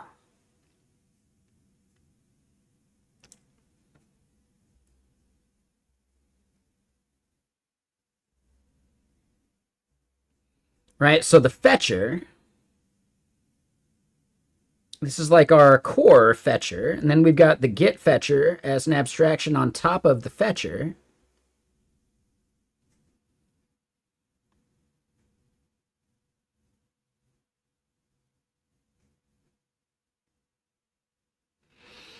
And yeah, to make a PR, it's basically a branch, but do we care about the branch semantics? I don't think we do.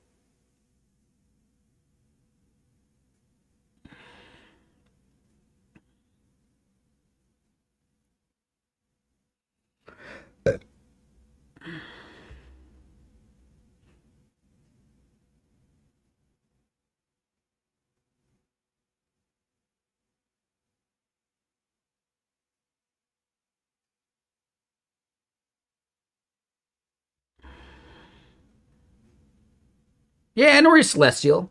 Yeah, we're currently just evaluating some of the work we've done. I don't know if we'll build the entire thing, but the fact that these fetchers are actually, like, the forms are separate from the get auth. Why did we do that?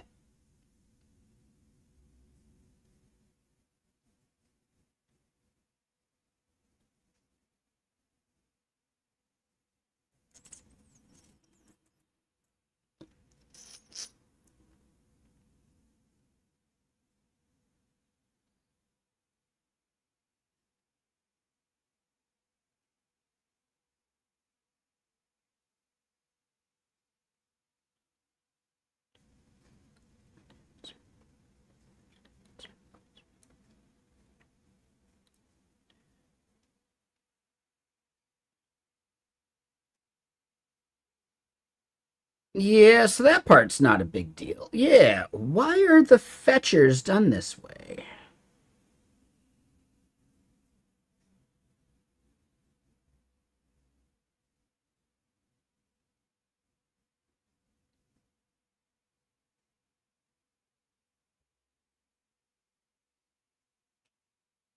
Oh, we're doing it up here in components. Okay, hold on.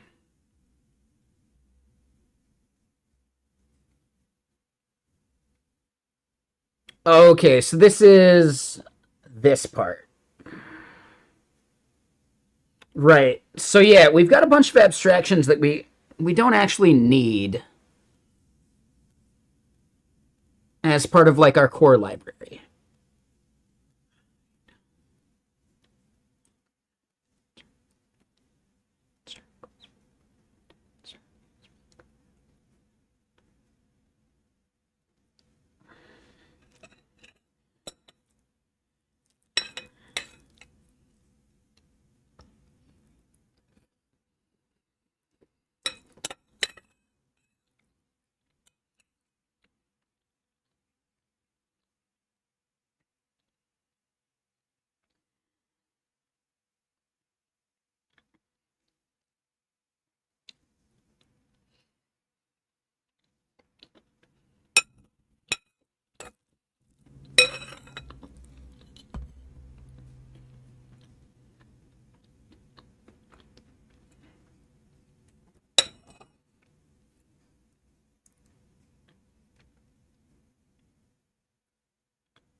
I'm not sure I like this song.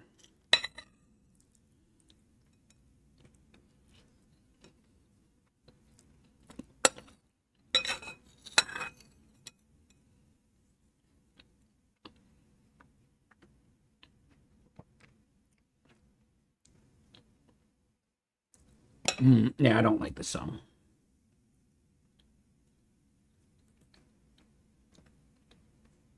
This is my favorite song by them.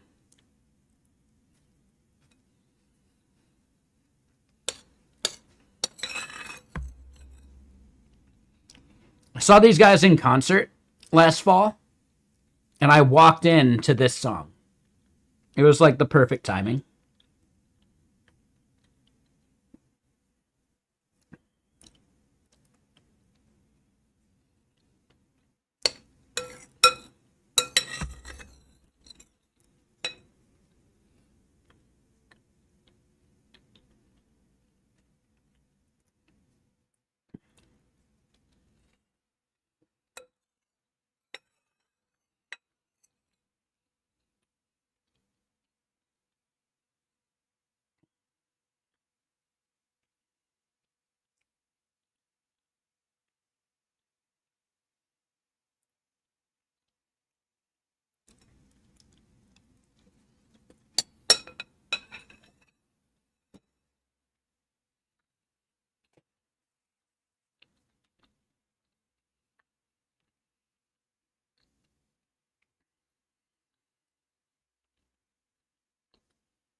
Okay, so here's something interesting.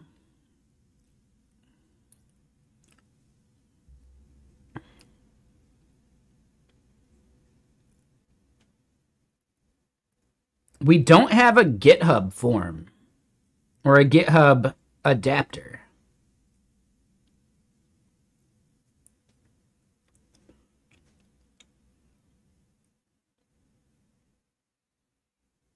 See, I'm like refamiliarizing myself with something we built. I think the auth part, yeah, that'll be a separate thing.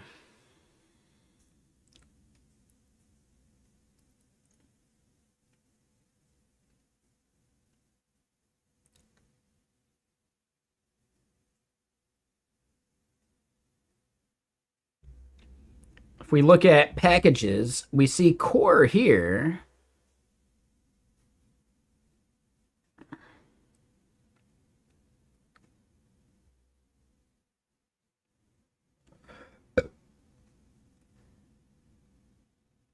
I think this is actually super old. Yeah, no, that's super old.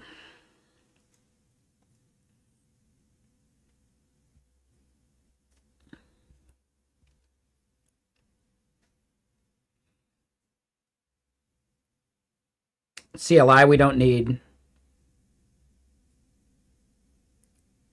Maybe types has some of it, but I don't think so. Test server. Oh, test server is just for acting as a fake S3 where we can just fetch the files from. So that part's fine. We may end up needing an abstraction like that, but no, not right now. And that'll live as an application rather than a package.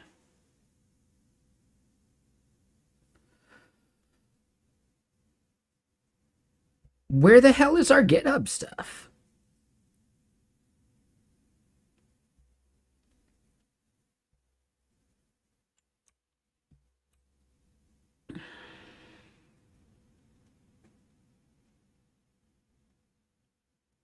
Okay, so fetching installations, fetching branches, fetching repositories, fetching a specific branch, fetching a tree, creating a tree. Yeah, some of these are private that we don't actually need. But the public...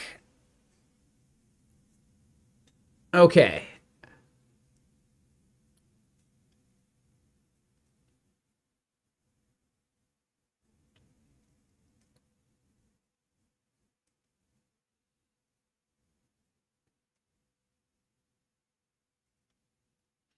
Okay. So I think I have a general idea. The core is responsible for taking in schemas that then become how we validate the data that goes in. So we're going to need, if we go back to here in the core, Zod is a runtime thing.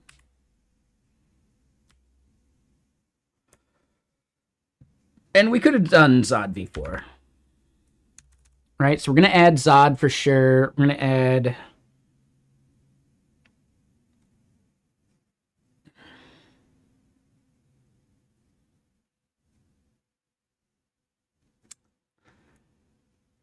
I think actual data fetching is something that we do at the adapter level.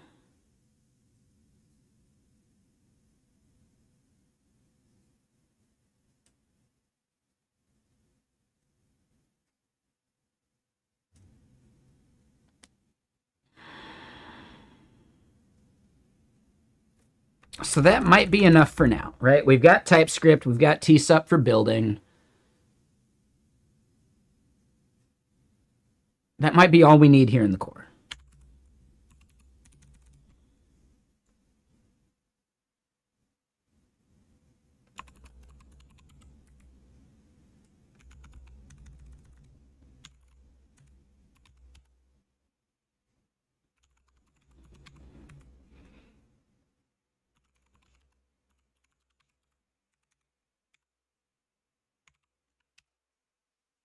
Right, the types are part of the source code.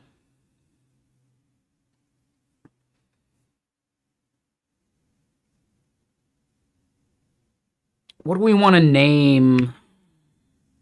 Right, like index is basically going to be a barrel file.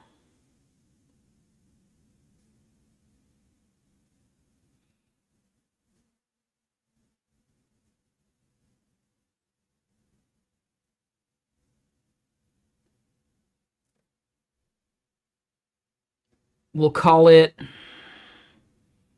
we could call it core.ts, but we're still going to need to like name the abstraction, right?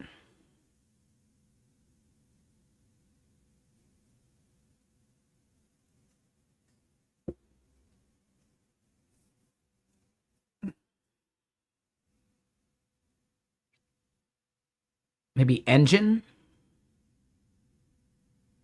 We just found $4 on the way back from 7-Eleven. In just like loose $1 bills.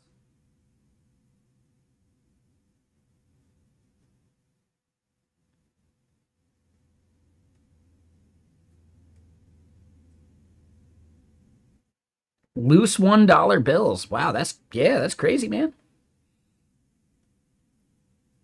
I mean, found money has infinite more value over deserved money,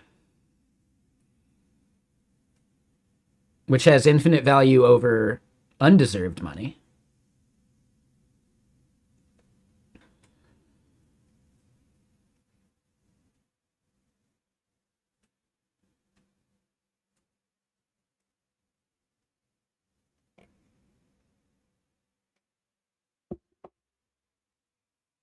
Right? Technically, like finding a $20 bill in an old pair of pants or like an old jacket or something, technically you lost that money in the first place, but you've already like written it off as lost, as shrinkage. So now it's like, it's extra money. There's nothing better than extra money. Like money you weren't planning for, so you can spend it on anything you want. Oh my God. Ooh, oh my God. I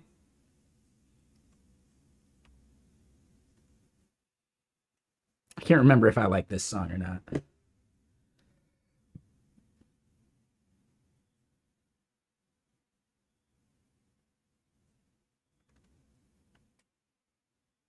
We'll give it a shot.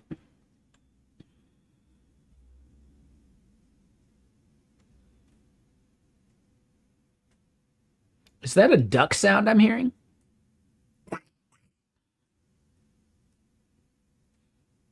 It's definitely a duck sound.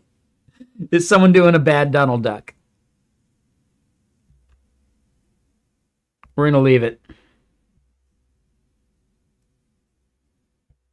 We'll call this engine. Ts. I don't know this song. We'll see how the chorus goes. We could skip it.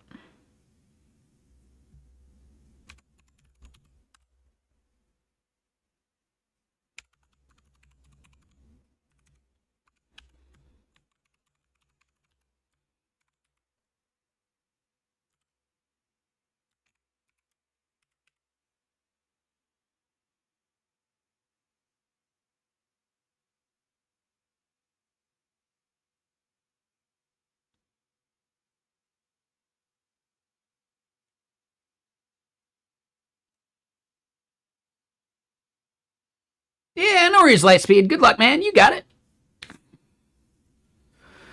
All right, so we're not 100% certain about how the adapter needs to be defined. But we can also export class engine.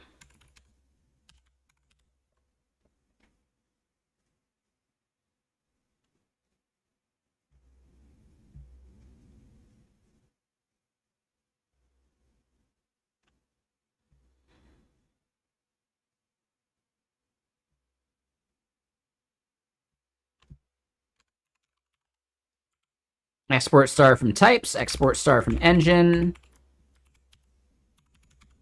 Can we do export type star from types? Ooh. Okay. They're not yelling at me, so I think it's good.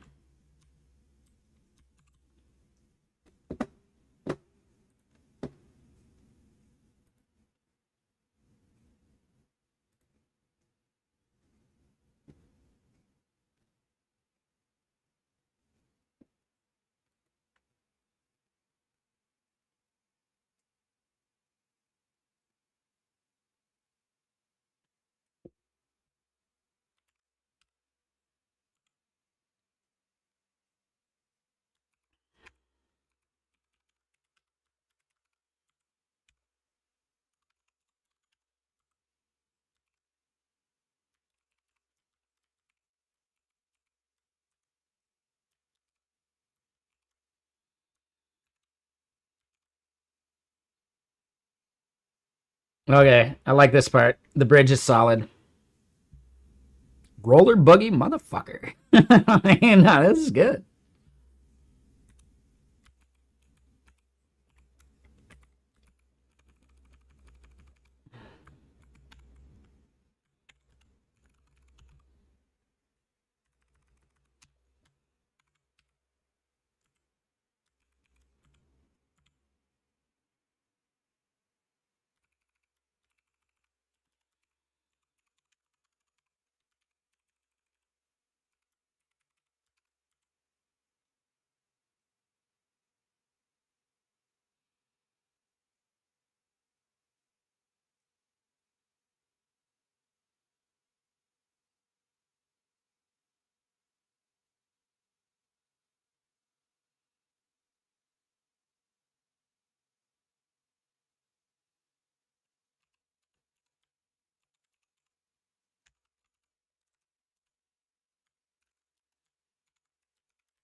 Right.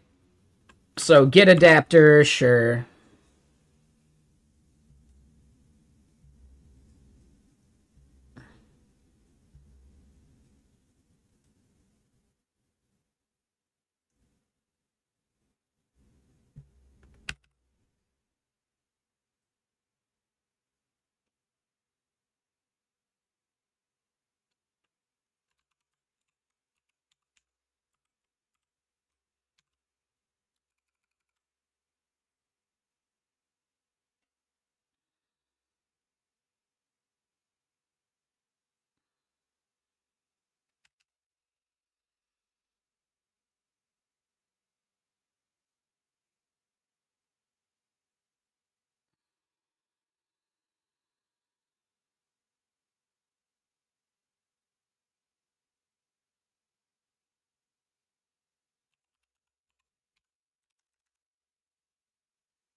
So git config.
All right, so yeah, like thinking about our abstractions here.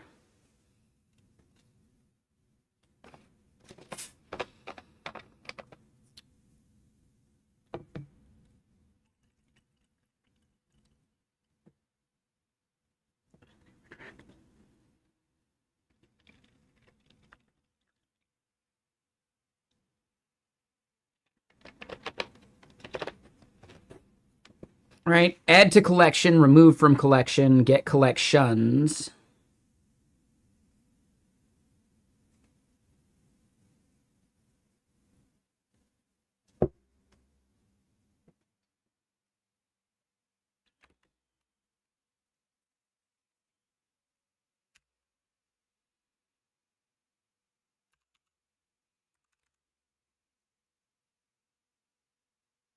Update in collection. Ooh, I like that as part of the abstraction.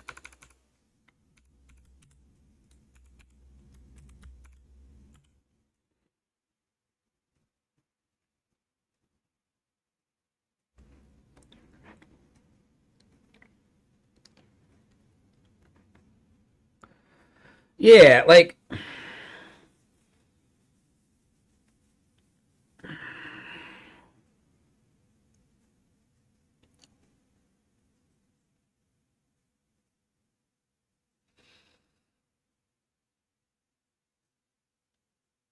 a lot of this stuff is pure speculation until we build it properly.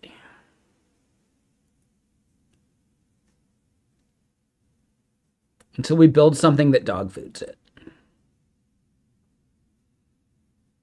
But yeah, getting the collections, that's a big part.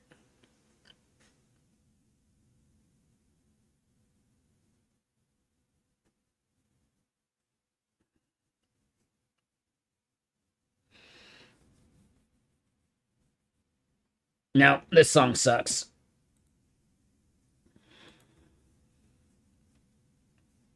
I can't remember if this one's coming up is any good. But yeah, so the adapter name, the config.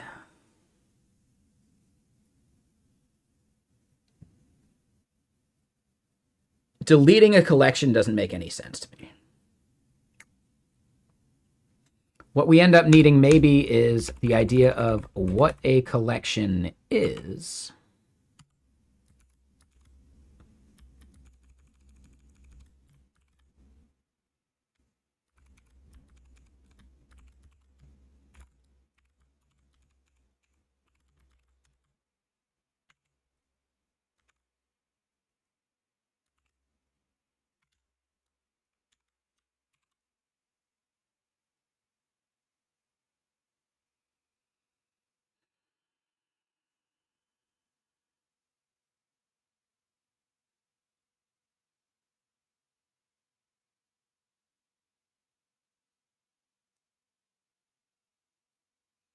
So the idea of a collection makes sense to me. We go into engine here, right? Get data. Nope.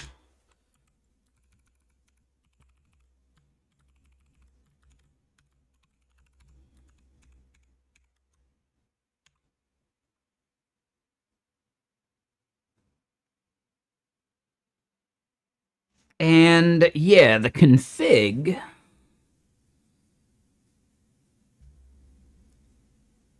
Right, we've got promise any here when really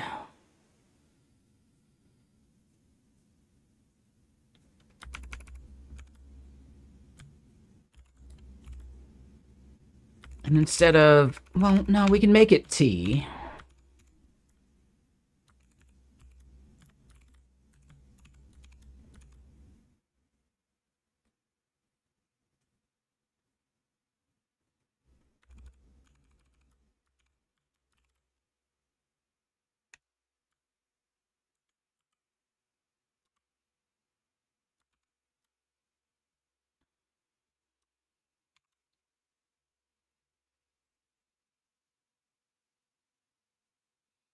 And we've got a lot of like any's in there.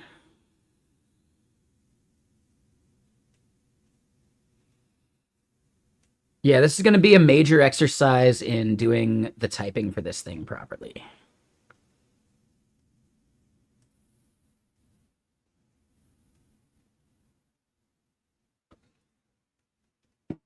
And yeah, this song is blowing it hard.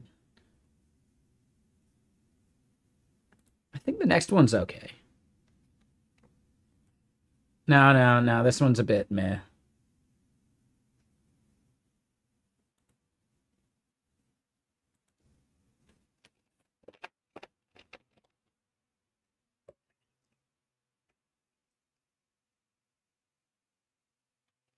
This one's a bit generic. No, thank you.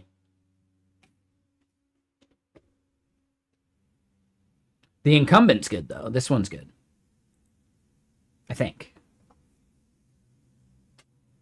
I feel like it's good. I could be wrong.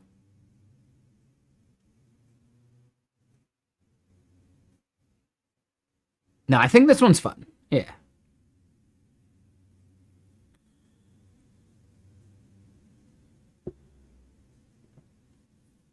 Oh, no, this one devolves. Hold on. So what's another... Like, there's some other albums that have some good soul-coughing stuff on them.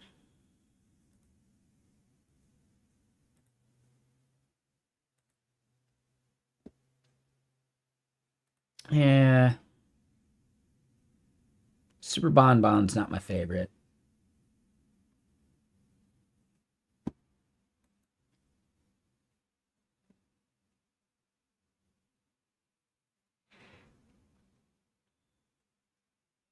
This one's a little loud.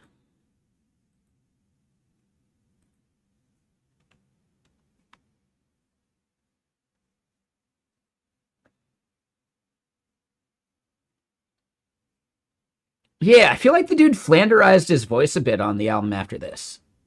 This is like the album before the last one we listened to.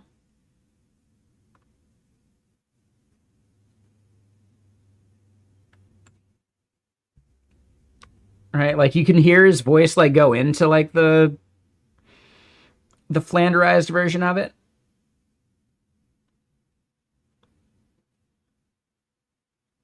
But at least like some of the stuff here, it's just his actual voice.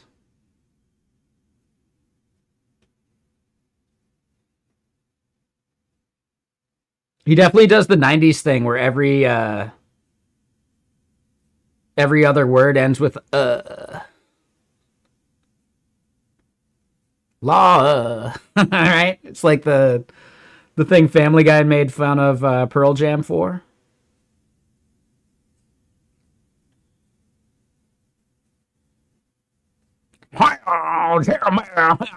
You know, like every vowel becomes A for some reason. Like the random call. Like the random call. Like, I don't know. Family Guy made the joke better than I did.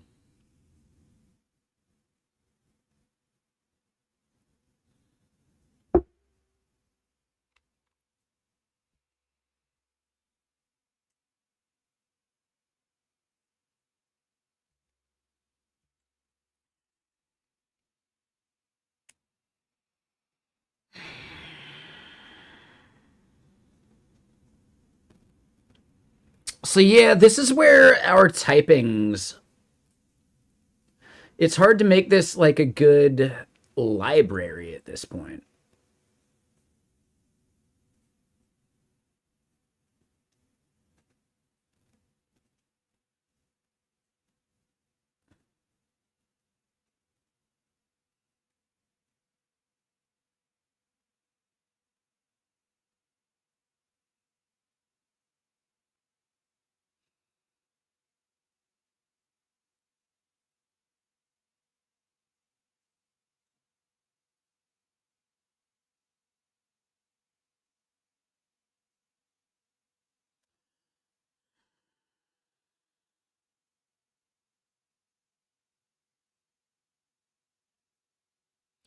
So hold on. If I go back to what we got here in types, I don't think... I don't know if the config is actually an adapter thing.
So if we do that, then it makes the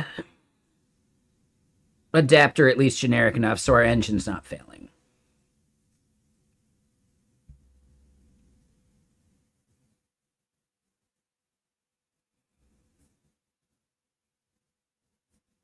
If we look at what needs to be on an adapter,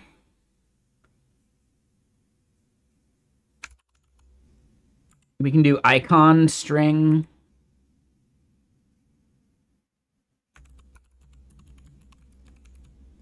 Primary color string, secondary color string. We can use that for like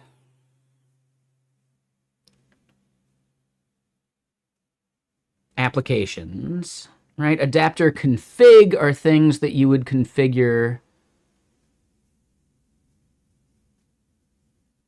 I'm not sure adapter config is the right name. Like this might just be app config.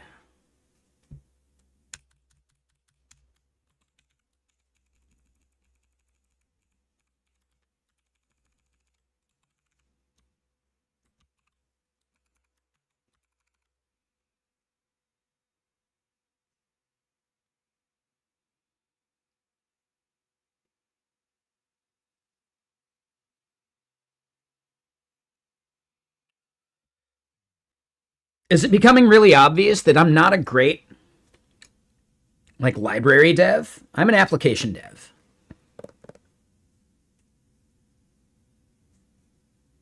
I have heavy amounts of respect for people that can build libraries.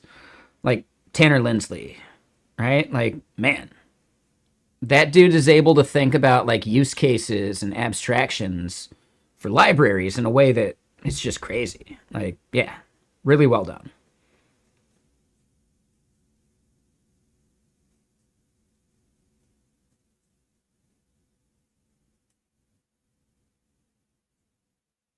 Like library devs, they're built different. Yeah, I'm definitely an application dev.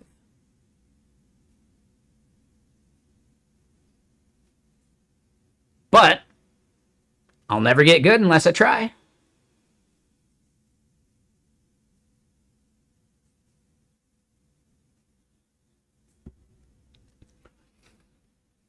I bet we could get. I bet we could convince Colin from Zod to critique this. And maybe we could even convince him to come on as a guest at some point.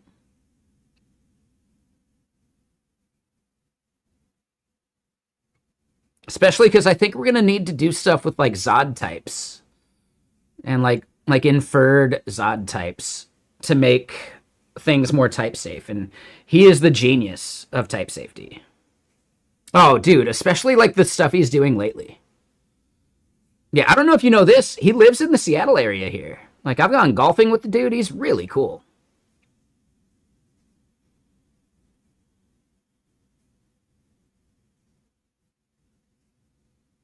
Like, it turns out I went to a Seattle JS at one point, like within the past year or two.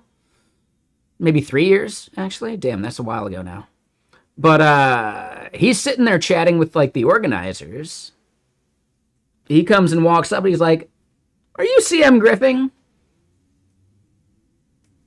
I am. And then like we're sitting there listening to the talks. I'm going through like, is that Colin?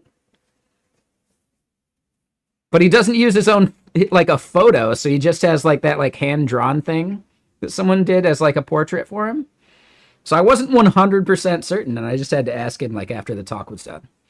But yeah, like, dude, just super cool dude. I know, it's like really awesome. He is a far better dev than I'll ever be. But that's like the value in streaming here on Twitch. Like,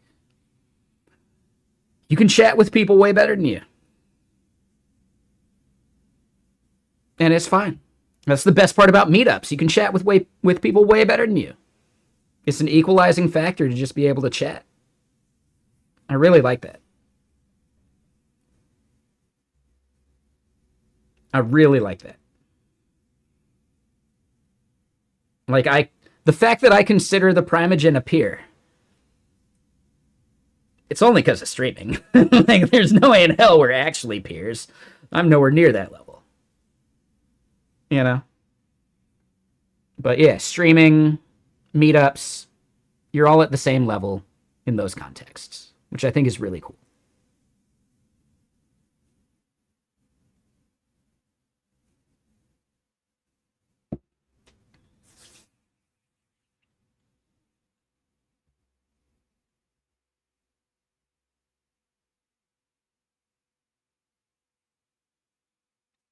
We're going to skip this song. I'm not a huge fan of that one.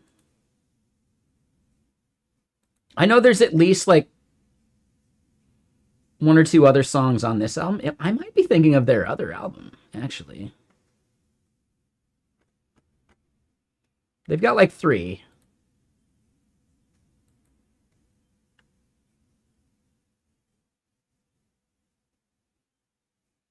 This one's kind of goofy. Hey, what's up, Knut? How you doing?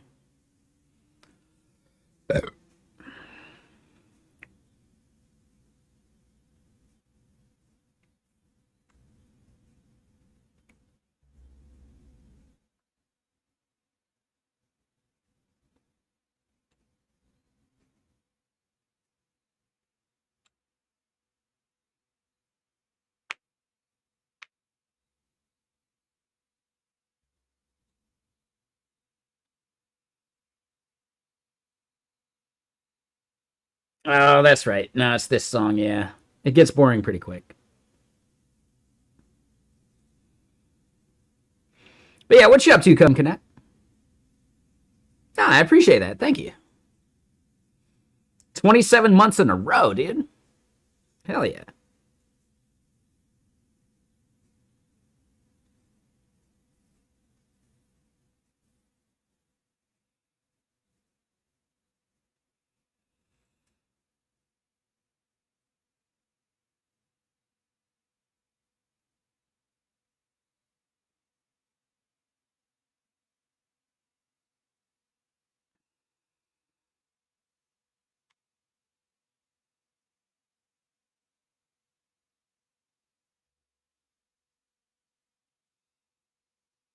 So the main gist is the adapter, while having a get config, we're going to have some other methods, right? Add to collection, remove from collection, update in collection, get collections. That one I'm less sure of.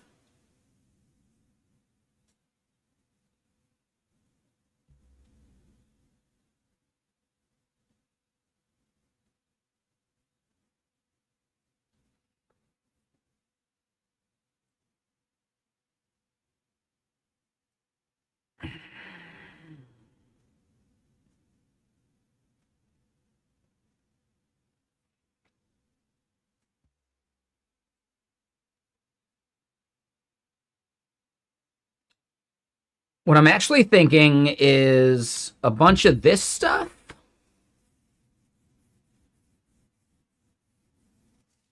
This is all engine level.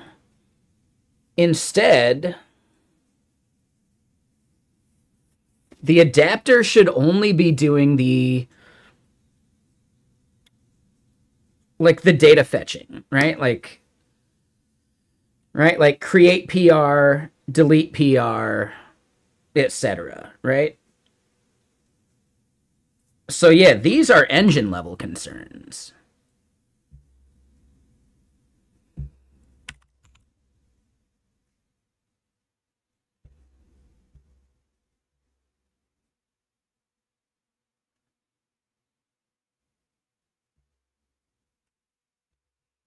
Right? So we had the missing imports.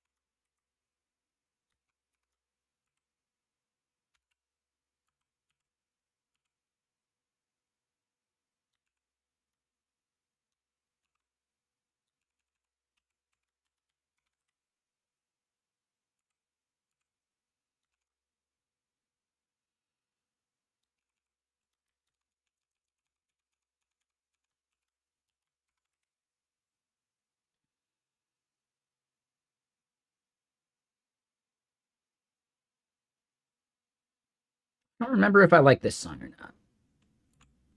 So we want to add at least a bunch of these checks, right? Like the current adapter things. Sure, it's a bunch of boilerplate, but I think that's just the right way at the moment.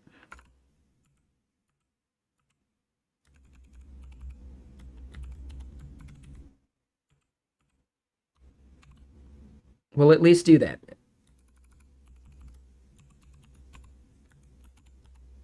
Right, so yeah, these are async functions in which, you know, promise any is actually fine.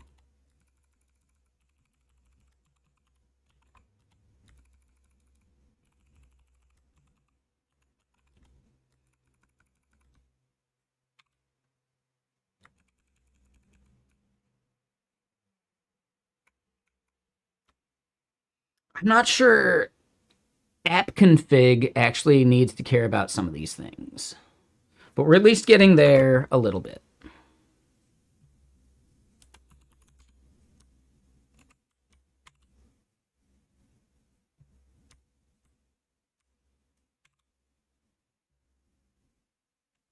So then here, this is going to have get file.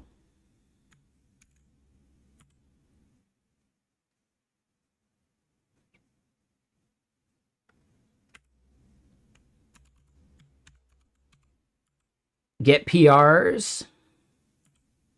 I don't think get issues makes any sense here.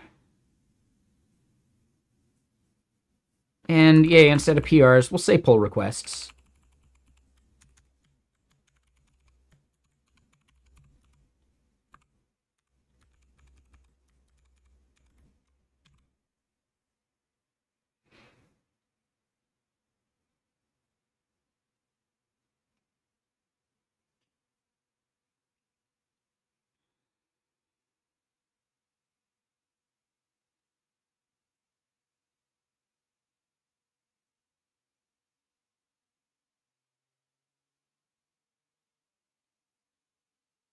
So getting a file, getting a pull request, create pull request. I don't think string is actually the right response, but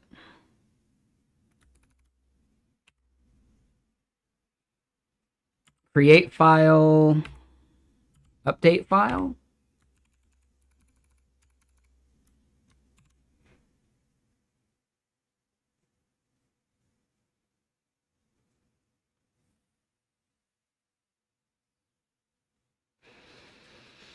I'm not sure about the file stuff. The pull requests, yes. So get pull requests, create pull request, maybe update pull request, delete pull request, get pull request. So create, read, update, delete for PRs.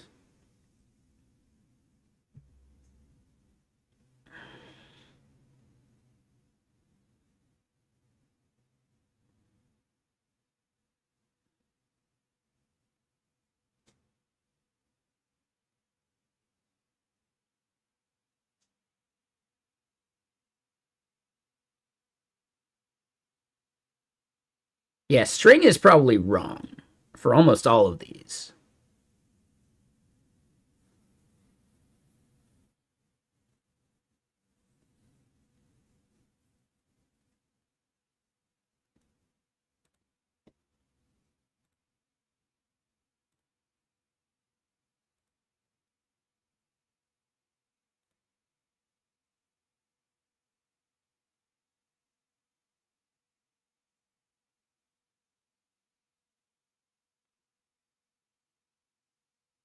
So yeah, there's another album I want to hear by Soul Coughing. Yeah, that's not the album. Yeah, no. Ruby Room. Maybe this is the one. Sugar Free Jazz. That's the one I'm looking for. Yep. It's the next song. I don't remember if this one's any good, though. Oh, yeah, no. This one's good.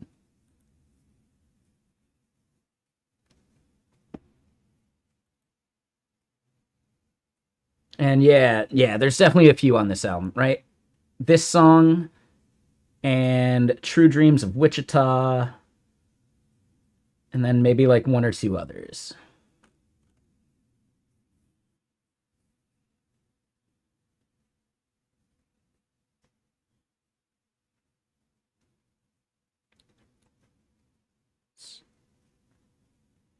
Sugar Free Jazz.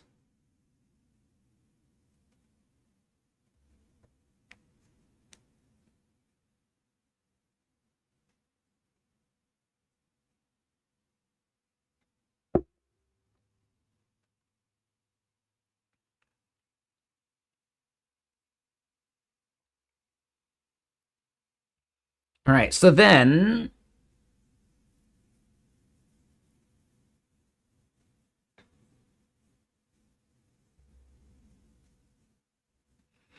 right, if this is the adapter abstraction, right? Like creating a pull request on GitHub is actually like 4 I think something like 4 HTTP requests, which is crazy. You got to create the branch, and maybe not in this particular order, but you have to create the branch. You have to create the commit that the branch is going to have on it. You have to upload the files to that commit, right? You have to like create the tree. Like it's at least those 4 things. Like it's not entirely straightforward how much of this junk you got to do. And we can see that over here in, maybe not, is it the GitHub fetcher? Right? Fetching branches, yes. Fetching repositories, fetching tree. So hold on, create tree. Where is that actually used?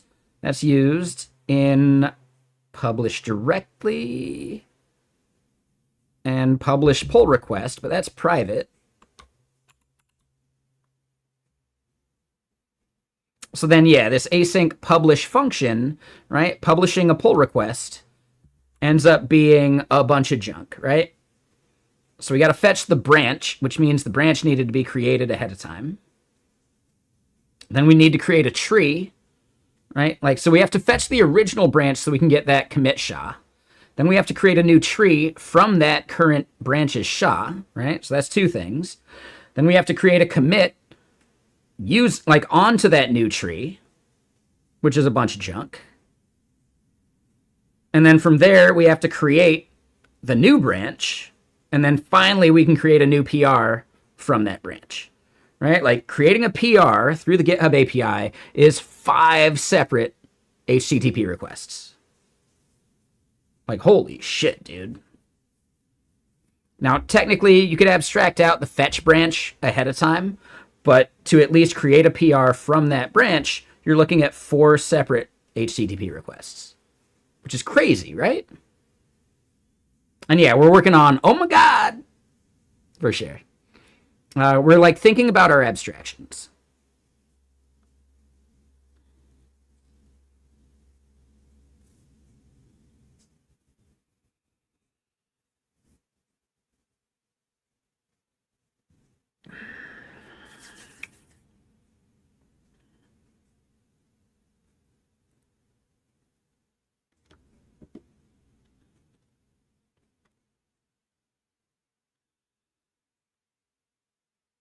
Nope, don't like that song. Blue-Eyed Devil is the name of this one. We'll see if it's any good.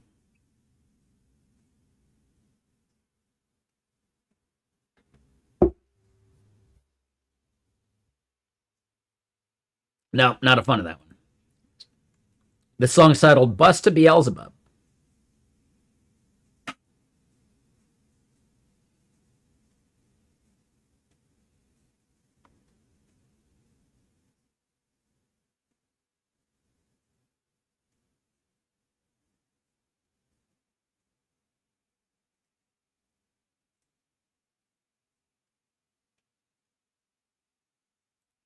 We're going to skip that one.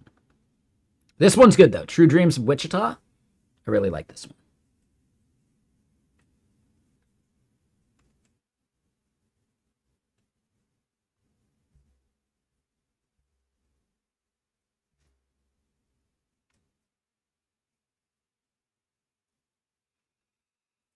All right, so yeah, looking at some of this junk.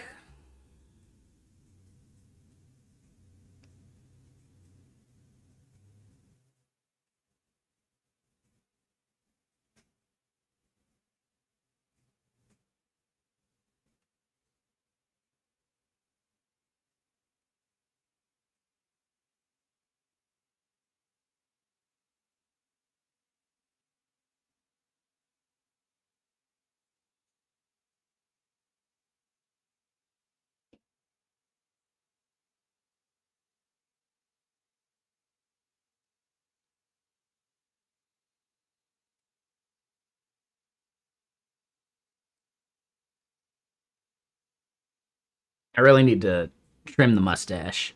Like, if it's like curling into my mouth, it's a bit long.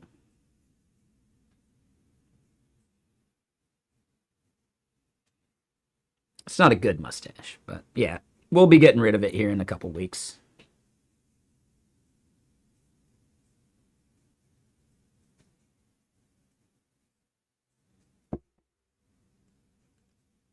What time is it? 9:21? Yeah, we're all right. So yeah, a lot of this, we're just kind of living in my head about what the abstraction should be. We should start trying to build something out with it to realize it. And we should also just start building the GitHub adapter.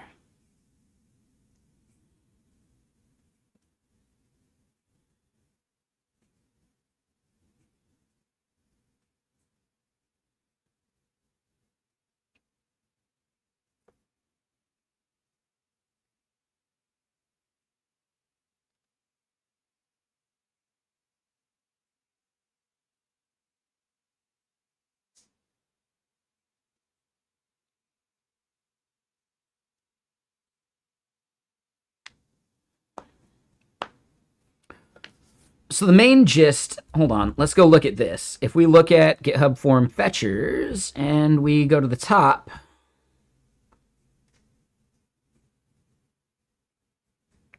GitHub form dot types.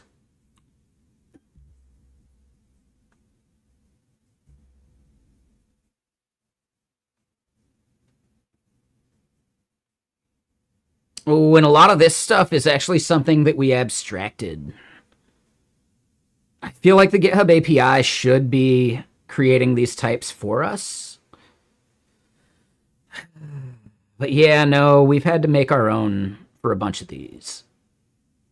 It would be ideal if the GitHub API supplied types somewhere.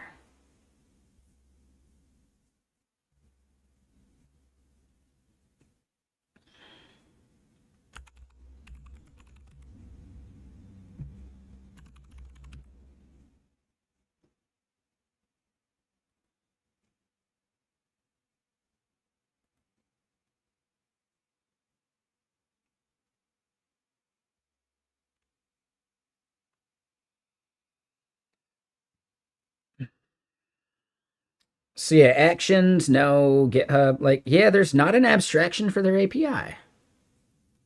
I think they're messing up.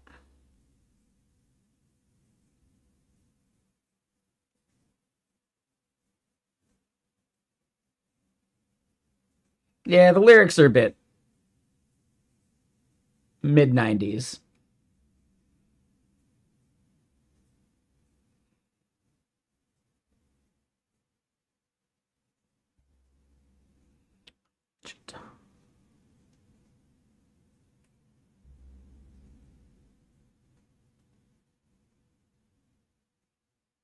Collection of essential types. Reggae inspired? Ooh.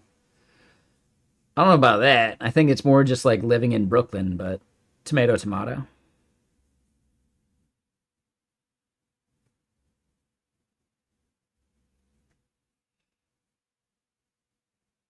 Here's the thing, if we type GitHub, everything is going to have GitHub because they're all on GitHub, right?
This song's solid.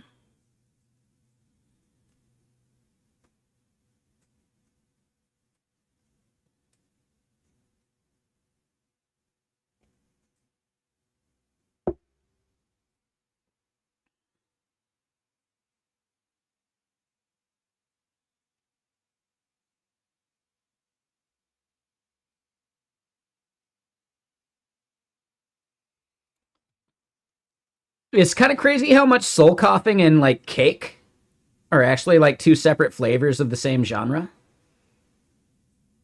which is basically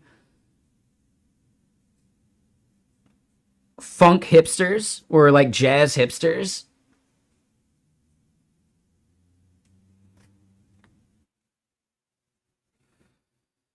Right? Like beat poets born 30 years too late.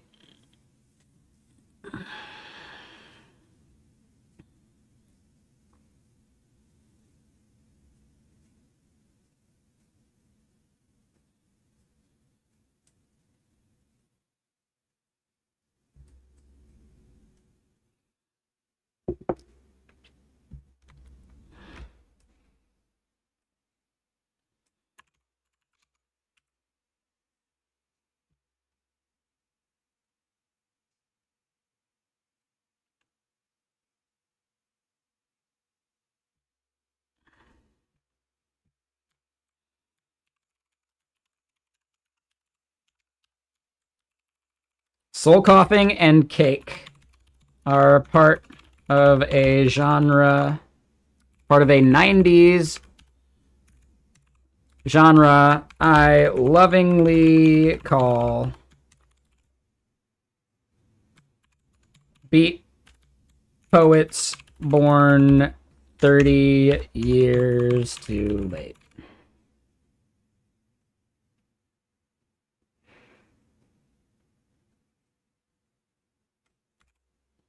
That's a solid tweet, yeah? How do we feel about it?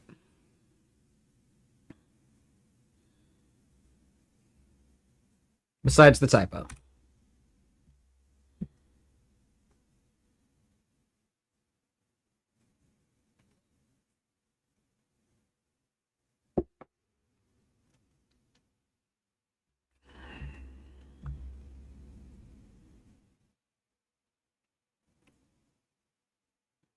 I'm going to call it. Yeah, I think we're good.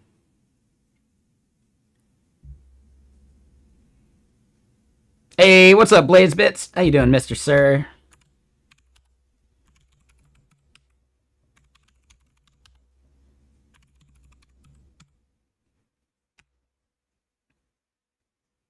So, hold on. I got a tweet or a thing I'm about to publish to Blue Sky.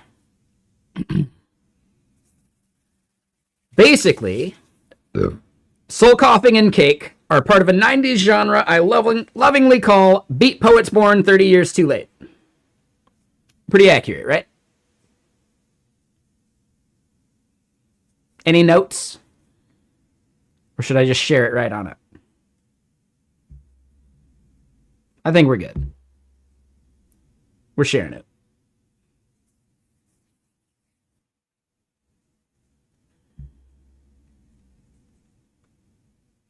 Are there any other bands you can think of that fill that same void?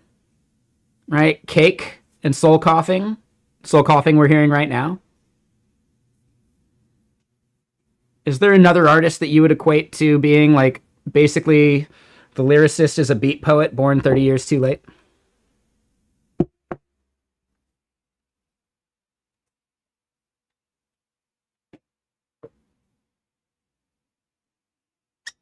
But yeah, how you doing, Blazebits? We did some fun stuff. We were doing some auto completion for our Go CLI tool at GitKraken earlier.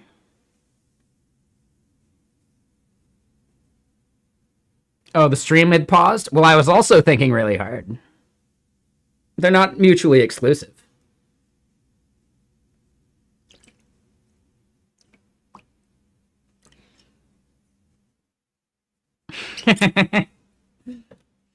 But yeah, Blazebits, you might have missed my comment. I just did a tweet, which was soul coughing and cake are part of a 90s genre I lovingly call beat poets born 30 years too late. Pretty accurate, right? And yeah, we're going pretty late X Factor. I'm kind of like trying to enjoy this weekend because I will probably not be able to stream on Monday, and I definitely won't be able to stream on Tuesday, Wednesday, or Thursday because I'm going to be out at the company office. So I'm making up for lost time ahead of time.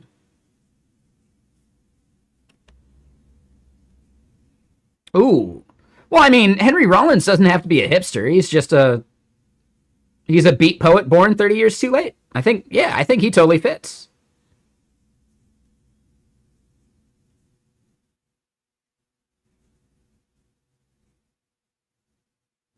In-person time with the team. Yeah, we have a brand new like CMO. So it's basically a way for our entire product marketing team and marketing in general to meet the new CMO in person, welcome them to the team, ramp up everyone together so we're all on the same page, etc.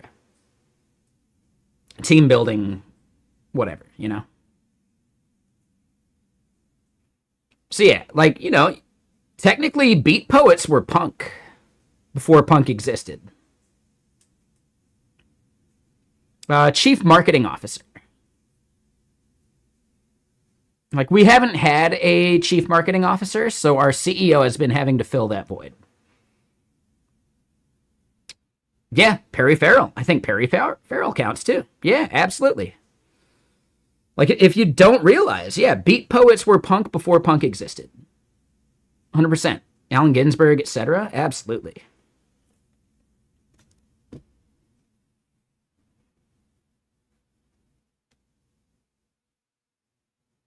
No worries, Chris Young. Yeah, give me a second. I'm going to grab some soda. Yeah, I'm a developer advocate. So I am less marketing than the rest of the marketing department, but it's still like the team I'm. But let me go grab this soda and I'll be right back.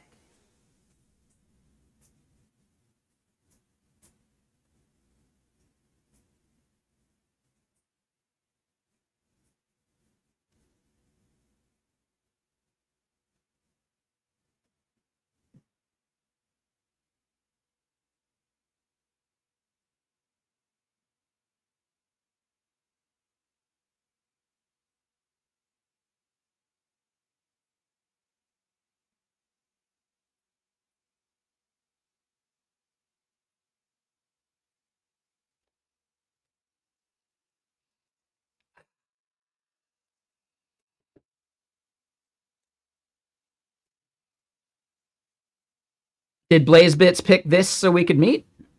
Maybe? I don't know. Why, are you in developer advocacy as well?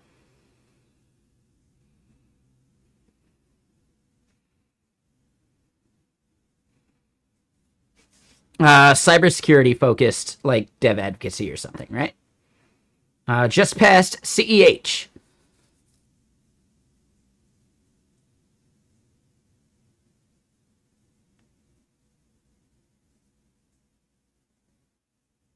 Certified ethical hacker. Okay, gotcha.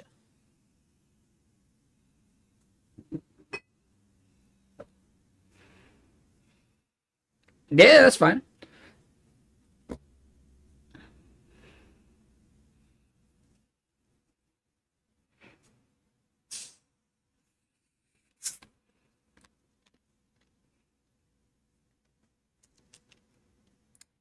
Yeah. We were on some other stuff earlier. I decided to kick it into 90s type stuff. So we did some like 90s hip hop earlier, and then it devolved into just anything 90s, and then yeah, I wasn't a big fan of Soul Coughing during the 90s, but I did go see them live last fall, and they are fantastic live, dude. Even like 20 years after they broke up. Like, pretty good. Like, it was cool.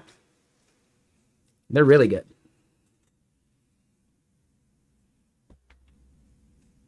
Like, when they were doing their thing and like in their prime, I looked like this.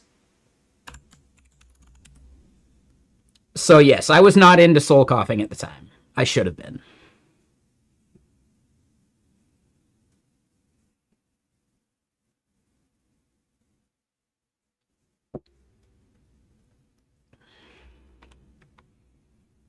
That's my bad.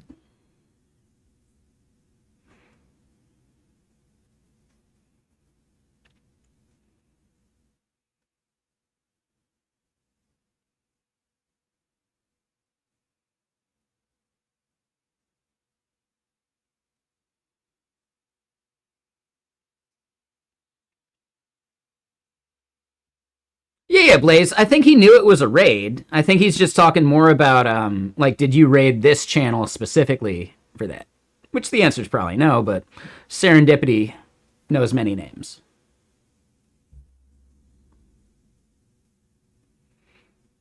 All right, so what we're going to do is we're going to scaffold a new thing here. This is going to be GitHub as, like, the name of that.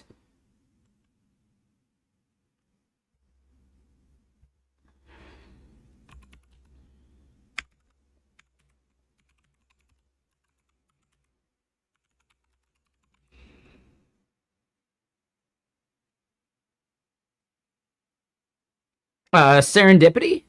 It's just when things work out, almost seemingly like due to cosmic interconnectedness.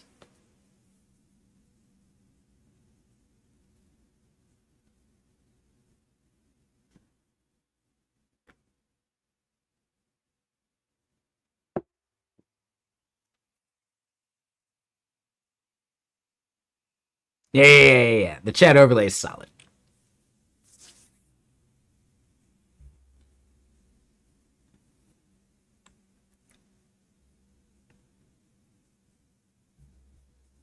All right, so we scaffolded out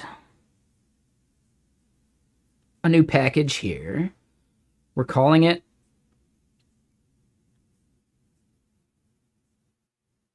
GitHub, right? If we look at what's in there. Oh, I did PNPM dev. I wanted PNPM in it. There we go.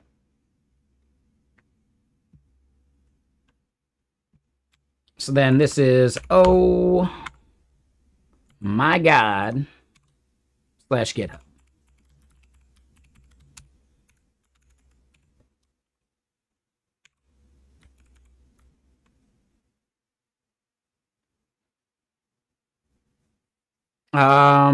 So as far as GitHub as a database basic functions, yeah, the key is we want the engine to maybe have specific functions, but the adapters are going to have the create, read, update, delete stuff. That's the current way I'm thinking about it. So the thing that you're going to consume as a dev using the library, like the engine, you may have, like if you want to create an adapter for some service that we don't have, like Gitsy, then yes, you'd have to create an interface that follows, or an adapter that follows this interface, at which point these functions would be what you have to do. But the idea is that we're going to create adapters for GitHub, Bitbucket, GitLab, right? Like the core ones. Maybe Azure DevOps, maybe Gitsy.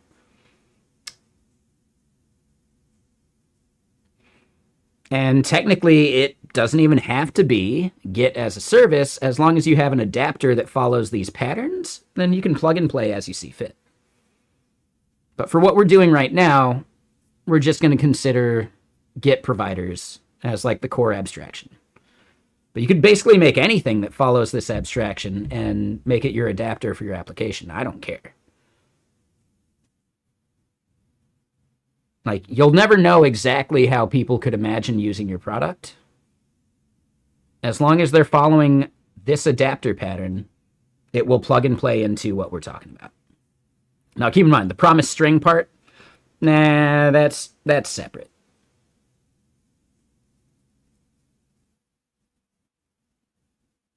Like, we'll probably have to create a common abstraction of what we actually care about with the pull request, etc. Like, I don't know. But the main gist is creating a pull request. I don't know if you were paying attention a second ago, but to create a pull request, ends up being a bunch of junk.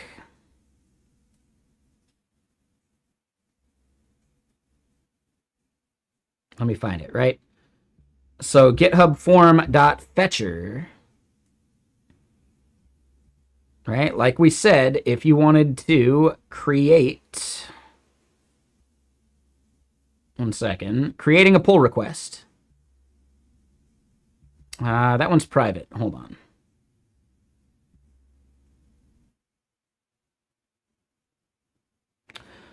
Publish pull request. So publish directly versus publish pull request. So this is the part. Yeah, right? If you have the branch SHA ahead of time, you don't need this step. But in general, to create a pull request via GitHub's REST API, it's create tree, create commit, create branch, and then finally create pull request. There's 4 APIs that you have to hit, right? REST endpoints. With GitLab, you don't have to do that, right? We can look at the GitLab form.fetchers. And let's find wherever that is. Hold on. Oh, it looks like we might have it commented for now, like we didn't finish this part. So publish here. Publish directly. Publish pull request. Right? Here, there's a fetch tree. There's create a commit, and then there's create merge request.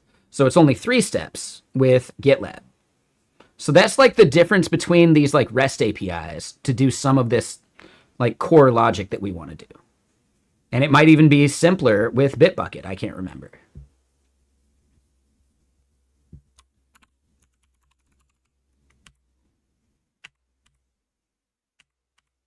So publish pull request with Bitbucket ends up being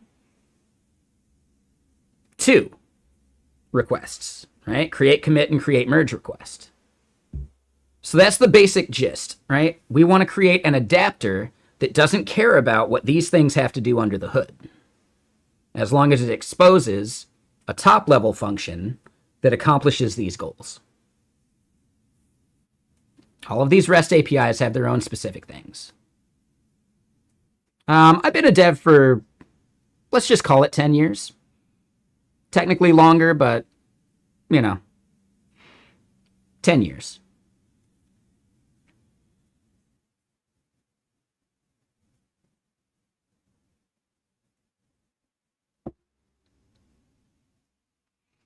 So if it's something you're not aware of, we do have a similar abstraction created for another project I worked on, but the abstraction we have in that project is very specific to the goals that it has. And instead, we may end up having to wrap all these other things just fine, but we have to have this other abstraction for what we actually care about there. So it's less about mapping directly to each provider's API with the adapter abstraction. And then each individual adapter can implement whatever private methods they need to accomplish these top-level goals. Does that make sense, Haxer?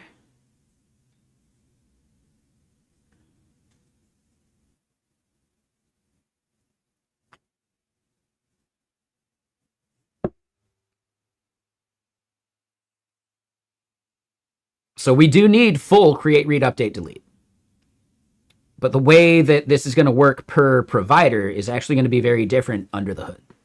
We only care about the top level of interacting with that provider.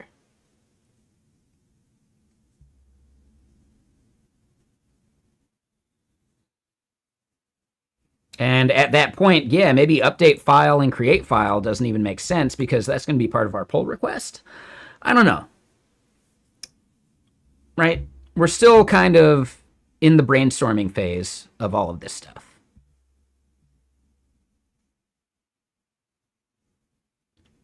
But these functions at the top level of the engine, such as get collections, add to collection, remove from collection, update in collection, those are the top level things that we're going to expect people to call themselves, right?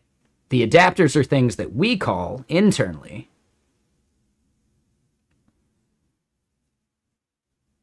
But this is the top level that we want consumers to like be concerned with.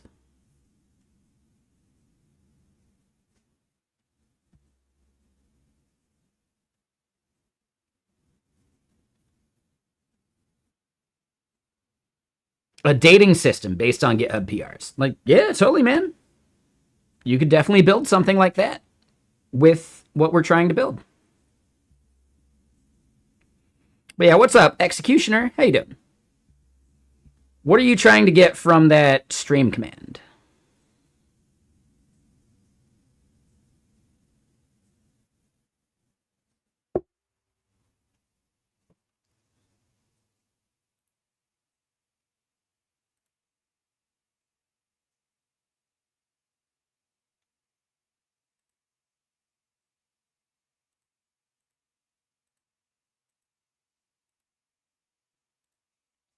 All right, so yeah, let's get some more music going.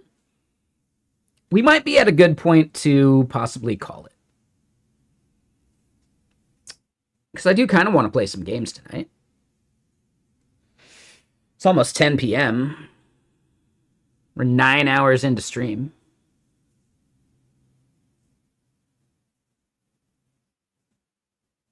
Could be a good moment to call it.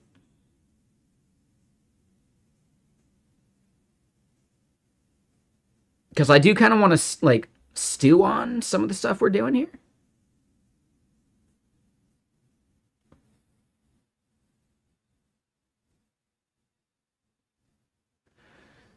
Let me at least get a song going while we think about it.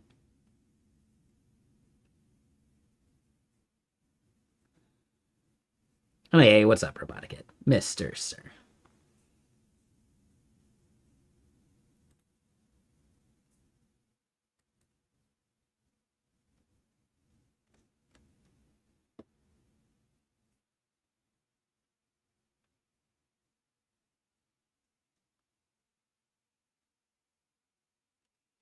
Oh, yeah, this song's solid. Totally different vibe, but I think it's okay.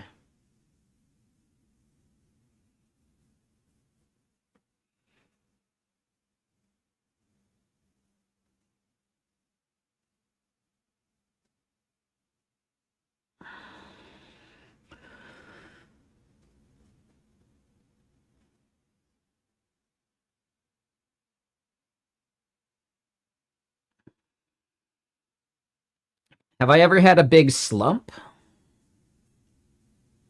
Like, productivity-wise? I think what you're talking about is burnout. There are times where I've felt burnt out.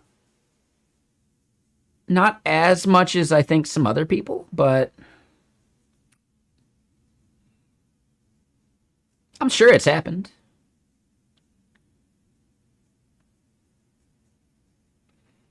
No, I've never created an Alexa skill. I've never owned an Alexa because I don't trust it.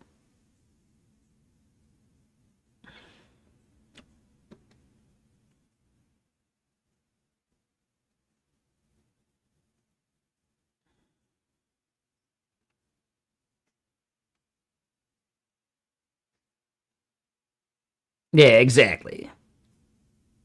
You mean a listening device for Daddy Bezos right there in your home? Nah, I'm good on that.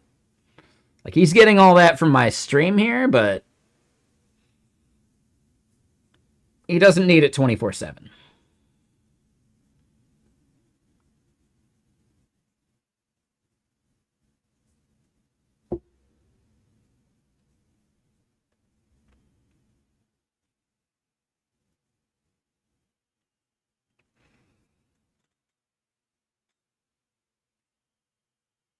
Yeah, so I think this is a good leaving off point. We got more work we want to do, but I do kind of want to like stew on this stuff overnight. I think there's value in like letting thoughts mature and evolve in your brain. You don't have to hammer it out immediately.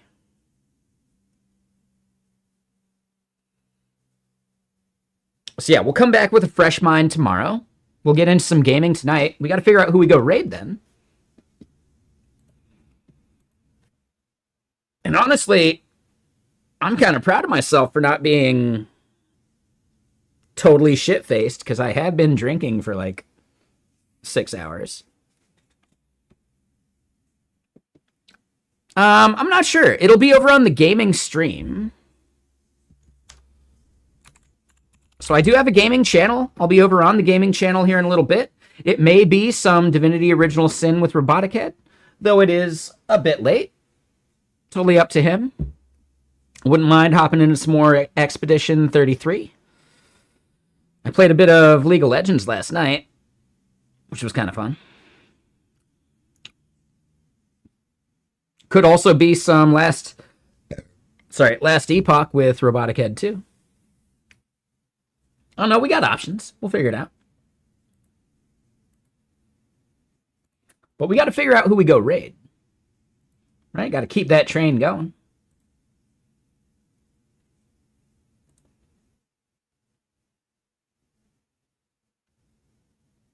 Wow, I don't think I've gone late enough to raid Soding in a long time. Wow. We could do that.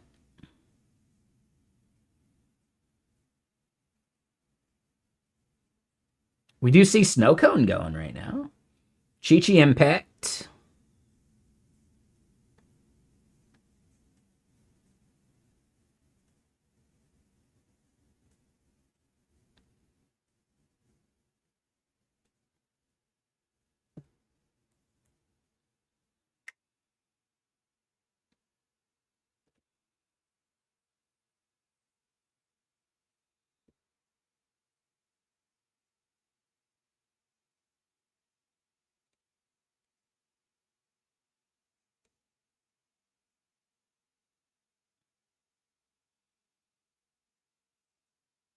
Z.A. Shaw.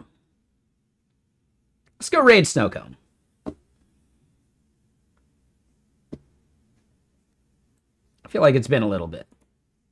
They might not be coding tonight, but I think it's fine. They're a good stream, and they do code. Raid myself? No. I'll be over on gaming, sure. But, nah. Nah.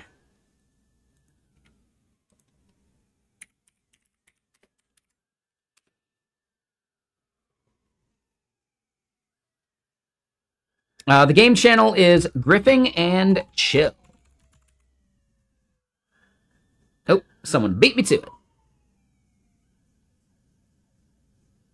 So yeah, I'll be over there right after the raid, basically. And, we'll see. We got options. We got things we can do. It is 10 p.m. I want to make sure I get to sleep at a reasonable-ish hour. I want to play some games tonight. I don't know what game yet, and we'll figure that out when we get there. But let's go say hi to Snowcone and see what they're up to.